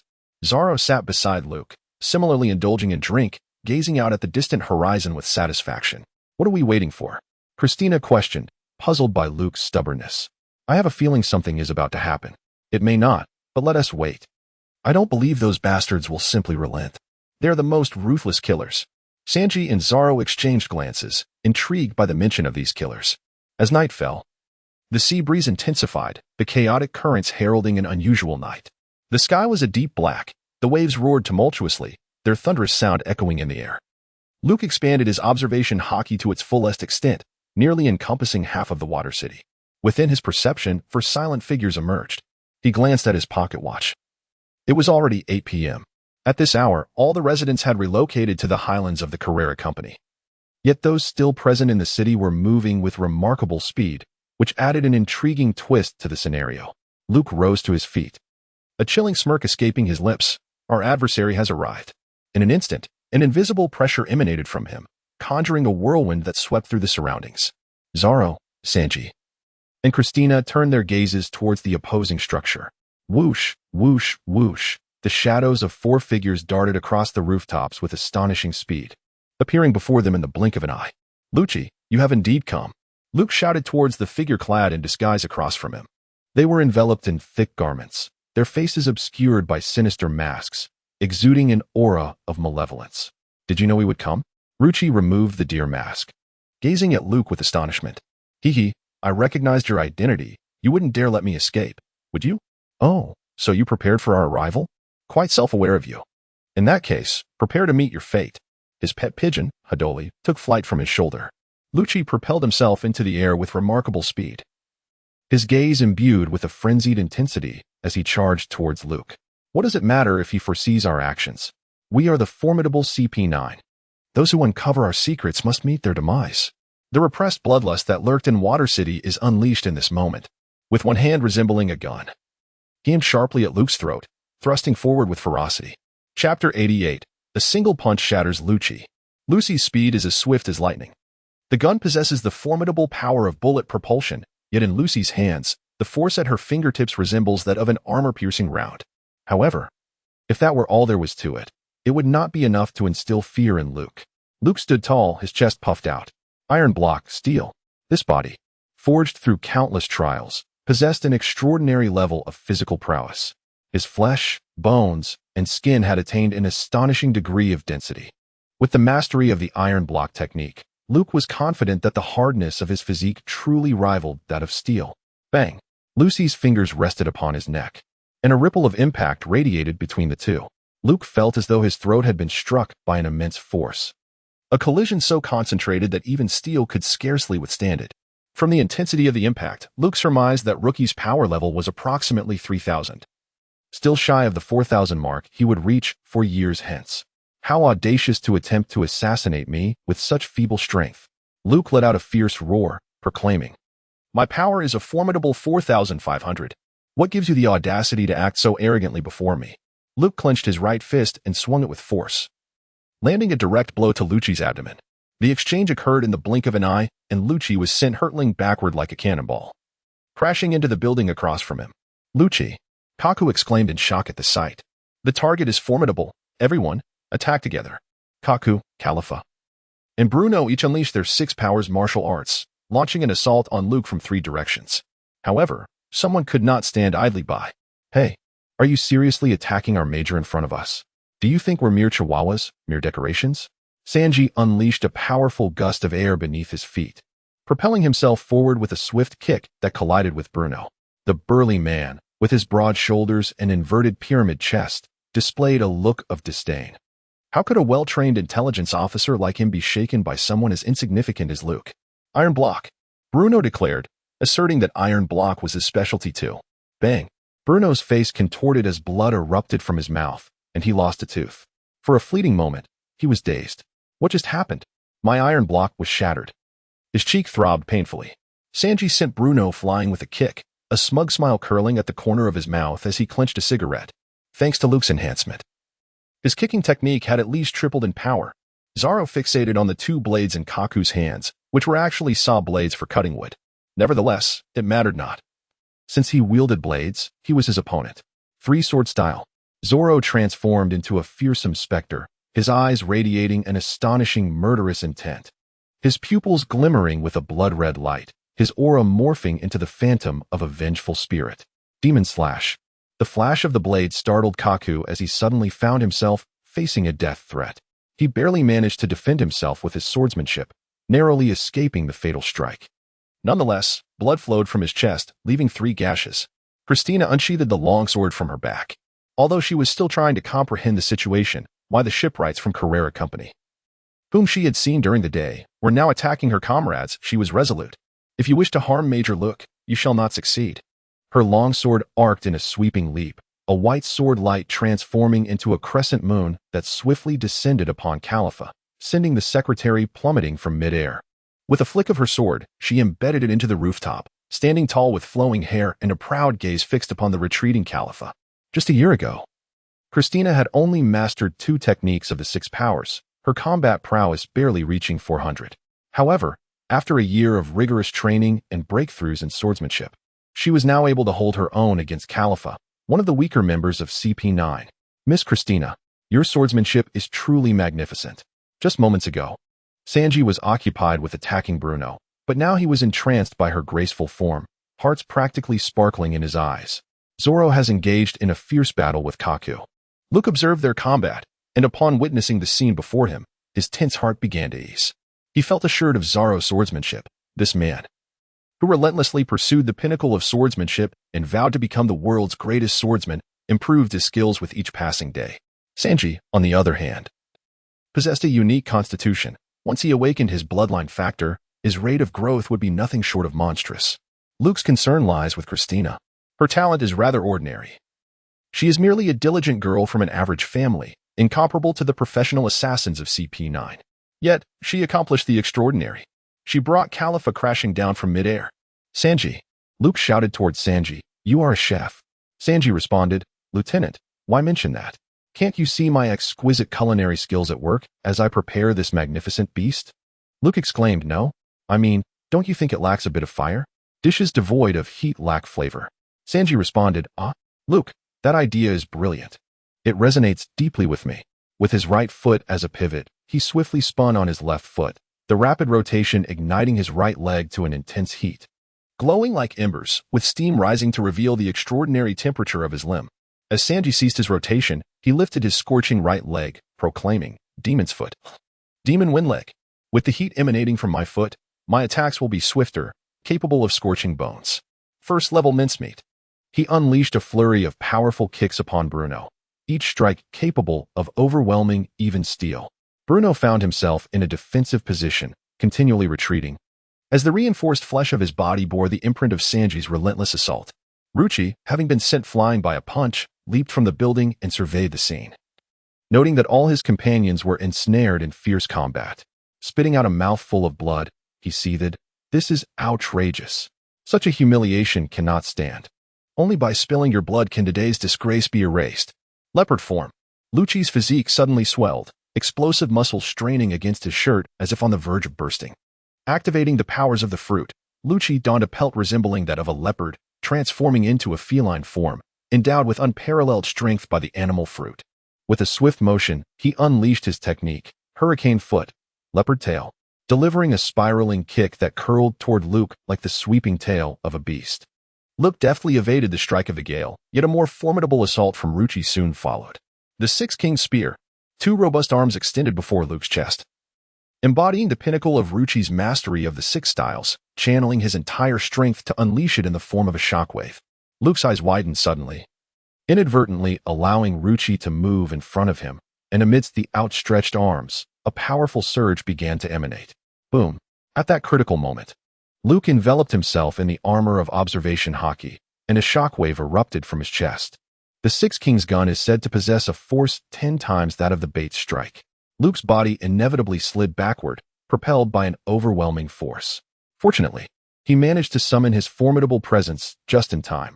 Otherwise, he would have sustained severe injuries. Luke took a deep breath and, amidst Ruchi's astonished gaze, stood upright with unwavering composure. "How could you possibly withstand the might of the Six King's Spear? What manner of creature are you?" Lucci's formidable inner strength wavered. He had always believed himself to be the strongest. even though Luke was a master of the six styles. He thought that as long as he unleashed the Six Kings spear, victory was virtually assured. Yet, Luke delivered him a resounding slap to the face. Lucci suddenly recalled the time 4 years ago when he was struck with great force by Luke, an impact comparable to that of a monstrous entity. Luke shouted at him, "I am a Navy commander. Remember my name. Look." With that, he unleashed a powerful punch towards Lucci. The technique, known as the shattering iron fist, harnessed the full might of his body into his fist, akin to an advanced version of the finger gun. Indeed, his fist concentrated this formidable force. The blow pierced through Lucci's chest. The most formidable assassin in CP9's history spat out a mouthful of blood, incredulously witnessing a gaping wound in his chest. Chapter 89. The Demon Slayer's Order. When two tigers contend, one must inevitably perish. It was destined that only one would survive the clash between Luke and Lucci. Lucci clutched his chest, struggling to remain upright, his gaze toward Luke brimming with animosity. Do you comprehend the gravity of your actions? By assassinating an intelligence officer of the world government, you cannot evade the inevitable retribution that awaits you. Only death lies in your future. A pet dove alighted upon his shoulder, cooing mournfully. Luke scoffed, "You have already attempted to take my life. Should I simply surrender and allow you to slay me? Humph. From the moment you uncovered my identity, your fate was sealed. It is not I who seeks your demise, but the world government. For you possess knowledge that ought to remain hidden. In the name of justice and world peace, your greatest worth lies solely in your death." Lucifer let out a chilling laugh, his body drenched in blood, the tenacity of the Zoan fruit's life force preventing his immediate demise. However, his words ignited a furious blaze within Luke. "You scoundrel! A merciless executioner who has claimed countless lives, how dare you speak to me of justice?" Luke drew his sword, and with a flash of steel, a massive head soared into the sky. "Damn CP9! The cold-blooded Lucci! The world has been tarnished by your senseless slaughter of the innocent in the name of justice, tarnishing the reputation of the Navy." Lucci, Kaku, Bruno, and Khalifa all turned pale. The invincible Lucci had fallen, slain by the very target they sought to eliminate. Did this young Navy officer not comprehend the magnitude of his transgression? Yet, their days of fortune were numbered. Zoro unleashed a flurry of swordsmanship, severing the blade from Kaku's grasp and consequently, his life. Sanchi executed a demonic wind kick that left Bruno questioning his existence. As he struck with such force that Bruno's chest caved in, Khalifa employed her moonwalk technique, attempting to flee as she retrieved a snail phone to call for assistance. However, exposing her back to the enemy proved to be her gravest error. Christina seized the opportunity and delivered a precise strike to her rear. Khalifa crumpled onto the street, the snail phone slipping from her grasp, its line crackling with the urgent inquiries of the CP9 commander, but she was beyond the capacity to respond. "Luke, they are government agents. Will our actions invoke retribution from the government?" Christina approached Luke, her face etched with concern. Luke sheathed his sword and, with a swift kick, sent Ruchi's lifeless body tumbling into the water. "Christina, what are you saying? I cannot comprehend. When did we ever murder a government intelligence officer? I have never even encountered them." With a determined kick, he dispatched all 4 bodies into the river. These cold-hearted, merciless individuals, who took lives with unrestrained ease, were not worthy of lament. Rather than allow them to conspire for an assassination 4 years hence, potentially causing widespread devastation, it was far preferable to render them invisible. After all, the impending tsunami would wash away any trace of their misdeeds. I, Luke, shall unwaveringly uphold the banner of righteousness. I could never resort to the assassination of government operatives. Christina, observing his actions, gasped in astonishment. Could it truly be done this way? Luke gazed up at the sky, where a lone bird lingered. Luke leaped into the air, launching himself towards the pigeon that was attempting to flee, seizing it from Sanji's hands. "Sanji, tonight I desire roasted squab," he declared. Sanji stroked his chin thoughtfully, remarking, "This pigeon is perfectly plump, full of vitality, its flesh must surely be exquisite. Accompanied by a medley of fruits and a fine red wine. This would make for a delightful midnight snack." Hadoli fainted at the thought. On Judicial Island, within the Tower of Justice, Spandam was furiously shouting into the din mushy, "Khalifa, speak up. Have you lost your voice? If you have nothing to say, do not bother calling me. You know the consequences of toying with an officer, do you not? Hello, speak." Spandam's ire was palpable. He felt disregarded by his subordinates. Despite their formidable strength, akin to that of superhumans, he was still their superior. In a fit of rage, he hung up the phone and dialed Lucci's number. Yet, After several exasperating seconds, the din-din mushy remained unanswered. What on earth is happening? These individuals are utterly insufferable. Spandam then attempted to contact Bruno. But the outcome was the same, igniting a foreboding sense within him. Such a situation had never arisen before. Bruno, a bar owner in Water 7, acted as a liaison, ensuring smooth communication. No matter the hour, he was always reachable. The current predicament could only suggest one thing: CP9's operations in Water 7 had gone awry. Can anyone inform me of Bruno and the others' recent operational plans? He inquired. Anxiety etched across his face as he glanced at his subordinates clad in dark suits within the office. Sir, Bruno sent a fax at noon. It's right on your desk, Gabra promptly reminded him from the sofa. Gabra was equally exasperated, for Spandam's incompetence was glaring. He had ascended to a position of power, largely due to his father's connections and status, yet his professional acumen was sorely lacking, to the point of neglecting the reports on his own desk. Ah, is that so? Spandam exclaimed, startled as he was reminded of the report lying before him. He hastily opened it and skimmed through the contents, his countenance darkening instantly. The report indicated that Lucci's identity had been compromised. Enraged, Spandam erupted, cursing vehemently. The utmost priority of a spy was to safeguard their identity. Lucci is the most exceptional spy, yet he has committed the grave blunder of exposing his identity. After Spandam's furious tirade, he discovered the subsequent plan. Lucci and his trio intended to assassinate the Navy Major, Luke, who had uncovered Lucci's true identity. Lucci, what on earth are you doing? Exposing yourself is one thing, but plotting to murder a Navy Major is quite another. However, he mused, it is merely a major. Killing him is no monumental feat yet. The silence that followed their actions was troubling. Could it be that their mission had failed? As Spandam continued to lambaste Lucci, Gabra and the others found amusement in the situation, but their laughter was soon extinguished as Spandam speculated on the failure of Lucci's team. Gabra, taken aback, asked, are they dead? The CP9 operations had never known failure. Failure meant annihilation. How could such formidable agents as Lucci and Kaku falter? Their opponent was merely a Navy Major.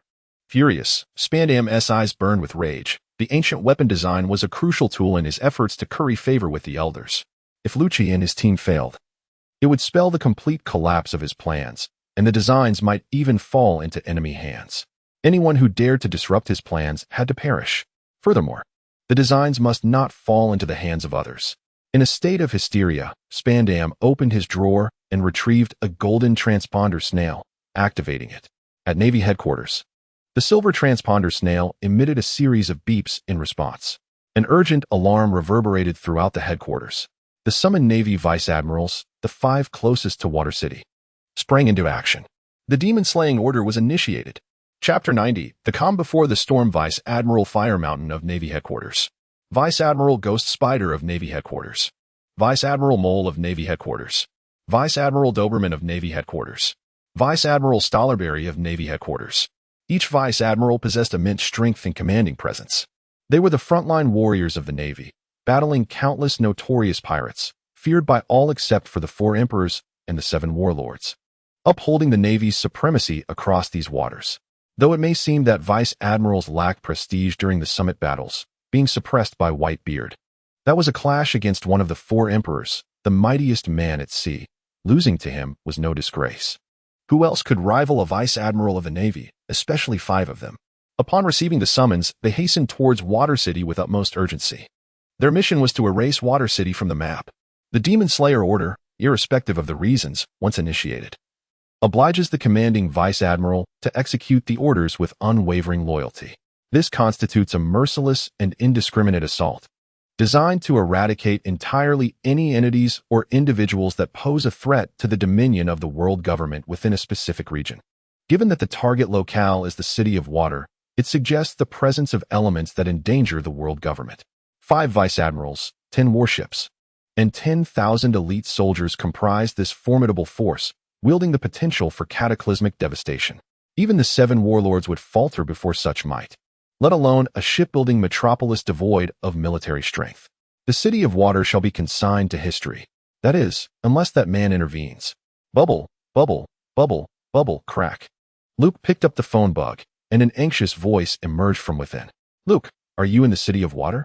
The voice of General Crane was filled with urgency. Yes, is there something wrong? Luke felt a pang of anxiety. Not long ago, he had unceremoniously cast 4 intelligence agents of CP9 into the sewers, and he had no idea where the currents had carried them. Surely, this incident could not have been exposed so soon, could it?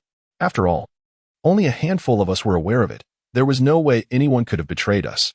Luke's mind was in turmoil on the other end of the line. General Crane's voice was anything but calm. Luke, gather your men and depart immediately. It wasn't an insult directed at me. In that case, I shall not falter. Luke straightened his back, his voice resonating with authority. Admiral Crane, under your directive, our vessel is presently undergoing repairs at the Carrera Company in the City of Water. The warship remains in the dry dock and is unable to undertake any naval operations. I am unable to comply with your orders. Might I inquire as to the reason for our departure? Unbeknownst to him, a cross-shaped furrow appeared on Admiral Crane's aged forehead as she bellowed into the communicator. Even the device, mimicking the Admiral's wrath, bore an expression of indignation, with its 2 eyebrows raised in fury. At this juncture, you still choose to engage in formalities.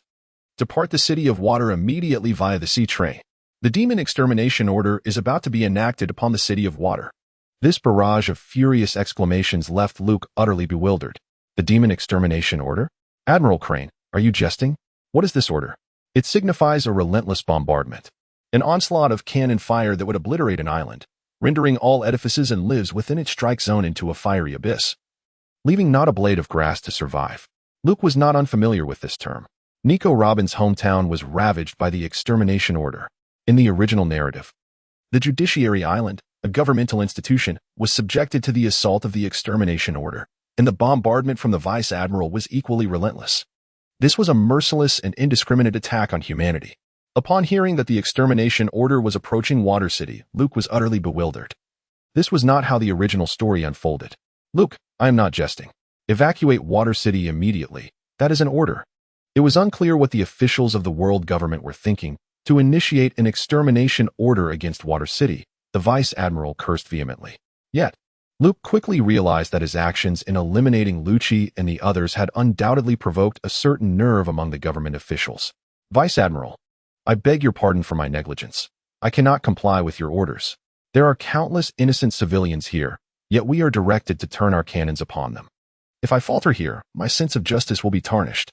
What do you intend to do? The Vice Admiral inquired. Luke, I must put an end to the demon extermination order. Heron, you are out of your mind. The demon extermination order is irrevocable. It serves as a deterrent from the world government, a relentless and formidable strike against all malevolent forces. Remaining on the island will lead you to certain doom. Look, General Crane, I am grateful for your concern. However, my sense of justice is to safeguard the innocent. Should I betray this principle, my strength shall forever remain stagnant. Permit me the opportunity to prove myself. Luke hung up the phone without hesitation. There was a thought he refrained from voicing, if this turmoil stemmed from him. If he had indeed caused the demise of the CP9 intelligence agent that incited the onslaught of the demon-slaying order, well, what would his act of fleeing signify? Guilt would haunt him for a lifetime. He glanced at the 3 companions seated beside him. Sanji was preparing a late-night feast, setting up a small table, while the 4 of them reveled in the sea breeze, indulging in laughter and drinks. The content of Luke's conversation was heard clearly, word for word. Upon hearing the demon-slaying decree, Christina trembled all over, her face etched with fear. In contrast, Sanji and Zoro remained oblivious, displaying a fearless ignorance. Luke, are you afraid of death? Zoro, gripping the hilt of his sword, scoffed. If we feared death, we wouldn't venture out to sea with you. Sanji, puffing on a cigarette, inquired, is the demon slayer order truly formidable? Christina's eyes brimmed with tears, nearly petrified by fear. How could these 3 remain so composed? As for the Major, Christina believed that even with the demon slayer order, he possessed the capability to escape. However, the other 2. She hastily endeavored to enlighten her oblivious companions about the perils of this ocean and the terror embodied by the demon slayer order. At the Navy headquarters, Vice Admiral Tsuru was so incensed she nearly overturned her desk, listening to the static emanating from the transponder snail. She realized that Luke had already terminated the call on the other end. Furiously, she slammed the receiver against the back of the transponder snail. Luke, at such a crucial moment, how could you act so recklessly? She seethed, feeling the weight of her exasperation. It dawned on her that the child had grown up and had become increasingly disobedient. Tsuru stormed into the marshal's office, where Sengoku and Garp stared in astonishment. Unable to grasp the reason behind her fury, simultaneously reflecting on any recent actions that may have offended her. Thus, Luke, that child, was still in Water City. Our warship is en route to eliminate him. A room full of individuals, including Ein and Zephyr, were taken aback by this revelation. Sengoku leapt up in shock. Are you serious? Tsuru affirmed, absolutely. Sengoku, enraged, puffed his cheeks and exclaimed, damn it. He promptly seized the transponder snail and, once connected, bellowed into it, Burning Mountain. Listen closely. Luke is in Water City. You must bring him back alive. Chapter 91. The bombardment begins. The sea breeze intensified. Almost all the citizens gathered on the heights where the Carrera Company was located, gazing solemnly at the tumultuous waves. Akiji stood at the edge of the elevation. Facing a flood prevention embankment, his expression grave. Ever since meeting Luke today, unease had settled within him. Particularly upon learning that Luke had revealed his disciple was Frankie and that he was still alive. Have Barry and Khalifa found anyone? Akiji asked as Barry approached. Barry shook his head. I dispatched the company's crew to search, but they reported no success. Akiji inquired, what about the Navy? Barry replied, this morning. Major Luke arrived at the company, but several Navy personnel are also unaccounted for. Their whereabouts are unknown. Akiji fell silent, his wise eyes gazing out at the distant sea. Amidst the crowded heights, a hulking, unruly figure clad only in underwear approached.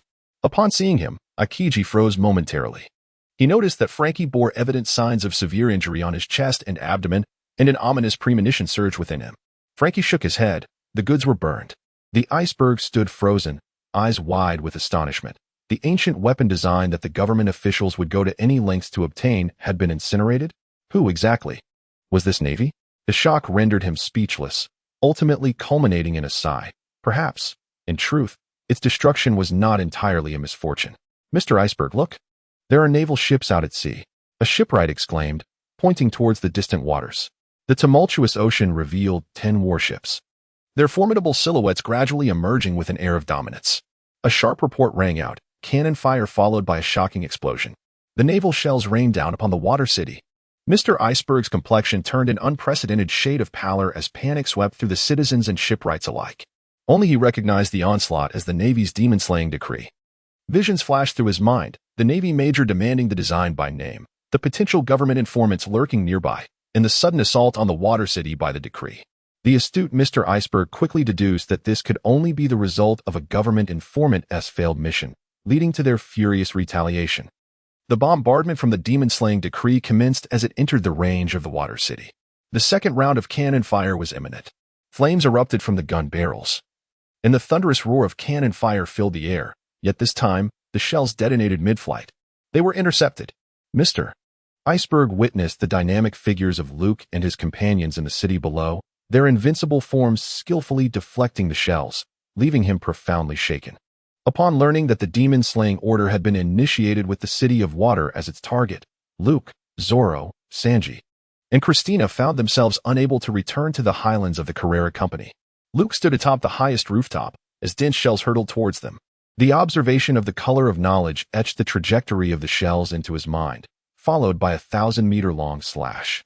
This sweeping strike, spanning the heavens and the earth, severed dozens of shells, causing them to detonate. A few that escaped were met with the defense of Zoro and his 2 companions. After several rounds of bombardment, only the initial few shells struck the Water City, resulting in minimal destruction. The warships had now drawn alarmingly close. Luke's observation haki allowed him to perceive the ironclad, ruthless aura emanating from the 10 warships, as well as the formidable presence of the 5 vice admirals aboard. These individuals were not unfamiliar to him. In fact, he had even trained aboard the vessels of several of these vice admirals. Luke, you must flee Water City. The echoes of Fire Mountain's voice reverberated from afar. In this moment, even the gentle Navy revealed its imposing nature, shaking the very heavens and the earth. Vice Admiral Fire Mountain, cease your assault. Luke let out a furious roar towards the warship. The demon-slaying order was irrevocable. Despite this knowledge, he still yearned to avert the impending calamity. Fiery Mountain bellowed. You insolent brat, you have no comprehension of the gravity of the situation. Luke scoffed. How could I be unaware of what transpired? I was the architect of this situation. No one understands what occurred better than I do. Luke shouted, Mr. Fire Mountain, does your sense of justice permit such actions? Please cease your assault. The inhabitants of this island are innocent. Fire Mountain replied, you simply do not comprehend. There are matters that should not have been disclosed to you. Yet the urgency of the situation compels me to make an exception. An intelligence officer from CP9 has encountered an unfortunate fate in Water City. The missing individual is one of CP9's most formidable agents. This island harbors a malevolent force that threatens the world government, and we must eradicate all evil at its inception, eliminating the enemy with relentless bombardment. Fire Mountain spoke with a heavy heart, driven by the need to fulfill Sengoku's mission and to safeguard this young naval officer. Luke silently berated himself. The one who eliminated Lucy was I. The malevolent force you speak of, does it not refer to me? Luke once again rejected the order to evacuate Fire Mountain and simultaneously urged him to cease the bombardment. In the span of just a few sentences, 2 more rounds of artillery were launched, with the total number of shells fired exceeding 100, each warship unleashing over 30 cannons in succession. The skies above the Water City resembled a grand display of fireworks. Fire Mountain seethed with anger, gritting his teeth. The marshal had commanded him to bring back Luke. Yet Luke was obstructing his mission. Fire Mountain lamented, I am in a difficult position. The temper of the Phantom Spider was even more volatile than that of Fire Mountain. Once the warships draw near, I shall go ashore and capture Luke. Then, I will teach him a lesson. The Phantom Spider began to crack his knuckles in anticipation. The other 3 vice admirals unanimously expressed their agreement. They held great optimism for Luke's potential and future. However, a mere major, defying 5 vice admirals in front of 10,000 sailors, was a rebel that must be subdued. The demon extermination order could not be revoked. The Water City must vanish today. Though they felt regret, the order must retain its deterrent power across the globe. Bombardment! Bombardment! Major, what shall we do? Christina inquired, her voice tinged with panic. Luke cleaved through countless shells with a single sword strike, his expression icy and resolute. As they drew nearer, I charged towards the warship, seeking a way to incapacitate them. If only the 5 commanding generals were to be rendered unconscious, the chaos among their ranks might grant us a fleeting chance of survival. Luke uttered words that made Christina feel faint. Knock out 5 generals? Luke, are you truly so obstinate? Do you not fear a military tribunal? Christina felt a surge of tears, yet her actions were unwavering as she actively intercepted the aerial bombardment. Sanji, can I join in knocking out the vice admiral? Zaro, Luke, leave the swordsman above to me. Here, we have 2 overly ambitious youths. The 4 of them stood resolutely against an overwhelming force, managing to maintain an equilibrium amidst the chaos. The air was thick with smoke, and explosions erupted overhead. The cacophony of artillery fire was deafening. Iceberg, positioned on the high ground, was rendered speechless by the intensity of the bombardment. Then he beheld the sea where the Navy was stationed. The waters were receding violently. The tsunami, Akula Lagna, was approaching. Chapter 92, The Tsunami Approaches Report. Vice Admiral Fire Mountain. There is an anomaly in the current. The navigator aboard the ship rushed anxiously to Fire Mountain's side. Fire Mountain, what anomaly? Navigator, the current is reversing. The water is rapidly retreating behind us. Fire Mountain, what? Navigator, Vice Admiral, this phenomenon can only indicate one thing. The annual tsunami of Water City is imminent, and our warships will be stranded after this retreat. The navigator's face was pale with terror as he uttered words that filled Fire Mountain with rage. Fire Mountain recalled that Water City was indeed prone to such catastrophic anomalies. Our forces are on a mission, and our ships running aground. How can this be acceptable? And what measures can we take against the tsunami that follows? It is a colossal wave. Damn it. The CP9 commander failed to inform us that today marks the arrival of the tsunami. Fire Mountain, furious, struck the ship's hull with a mighty blow. A similar conversation unfolded on other warships. Ghost Spider, cursing, directed his crew to turn the ship's bow to evade the impending tsunami. Luke gazed at the scene from a distance, observing the evident chaos among the 10 naval vessels. What had transpired? Why had the bombardment ceased? Zaro remarked, I have yet to strike enough. Look, Christina exclaimed, pointing towards the surface of the sea. Her alertness drew Luke's attention to the rapidly receding tide near the Water City, where the ocean had nearly dried up, unveiling the land beneath. An extraordinary force had siphoned away the entirety of the seawater. An expansive terrain emerged before their eyes, as countless fish and shrimp floundered helplessly on the ground. Deprived of their aquatic habitat, the naval ships could not retreat swiftly enough to escape the retreating waters. Amidst the cacophony of terrified cries, the 10 warships ran aground. This spectacle left not only the citizens of Water City in stunned silence, but also Luke, who had not anticipated such a dramatic turn of events. The colossal tsunamis that had once ravaged Water City, The very scourge that had invoked their ire had, in a remarkable twist of fate, salvaged them today. The receding tide had caused the vessels to collide with the underwater rocks, violently jolting the soldiers aboard. Luke stared in astonishment at the chaotic scene before him, swallowing hard. It seemed that the demon-slaying order was no longer feasible. Indeed, humanity's strength pales in comparison to the might of nature. The desolate landscape stretched endlessly, perhaps aptly describing the sight at hand. The sea had receded to the horizon. As fierce as the tide was, so too was the impending tsunami. Terrified soldiers leaped from their vessels and began to sprint towards the water city. The major general shouted commands, urging the troops to seek refuge. The tsunami, an overwhelming force of despair, was sweeping in from the distant horizon. They could no longer concern themselves with the demon-slaying order. Survival took precedence over all else. Luke's toes lightly touched the rooftop as he glided through the air, executing a moonwalk towards the direction of the grounded warships. This was not a moment for schadenfreude. 10 warships, manned by 10,000 elite soldiers from headquarters, lay in jeopardy. Should they be obliterated by a tsunami, the naval losses would be incalculably severe. While the rear admiral might find refuge in the city of water, evading death, these soldiers could not escape the swiftness of the impending wave. Is there a way to avert this catastrophe? Luke silently activated the chicken talisman. The chicken talisman, emblematic of the power of levitation, is the sole force capable of safeguarding both the warships and soldiers from the impending disaster of a tsunami. Retreat. Everyone, return to the warships. I possess a means to save you all. Luke let out a roar and swiftly took to the air. Sanji gazed in shock at the enormous tsunami rolling in from the distance, his mouth agape, even his smoke falling from his lips. Observing that Luke was actually heading towards the impending wave, he sprinted after him. Zoro and Christina followed suit. In the original tale, they risked their lives to accompany Luffy in his reckless antics, and now they remained steadfast by Luke's side. They were already comrades bound by life and death. Fireburn Mountain watched Luke approach at a rapid pace, biting his lip in uncertainty over what to say. He felt an urge to reprimand him. But the oncoming tsunami could hardly be blamed on him. It was the world government's officials who, in their negligence, had enacted a demon-slaying decree at such a critical juncture, showing utter disregard for the Navy's fate. Luke, do you truly have a way to withstand the tsunami? Fireburn Mountain questioned.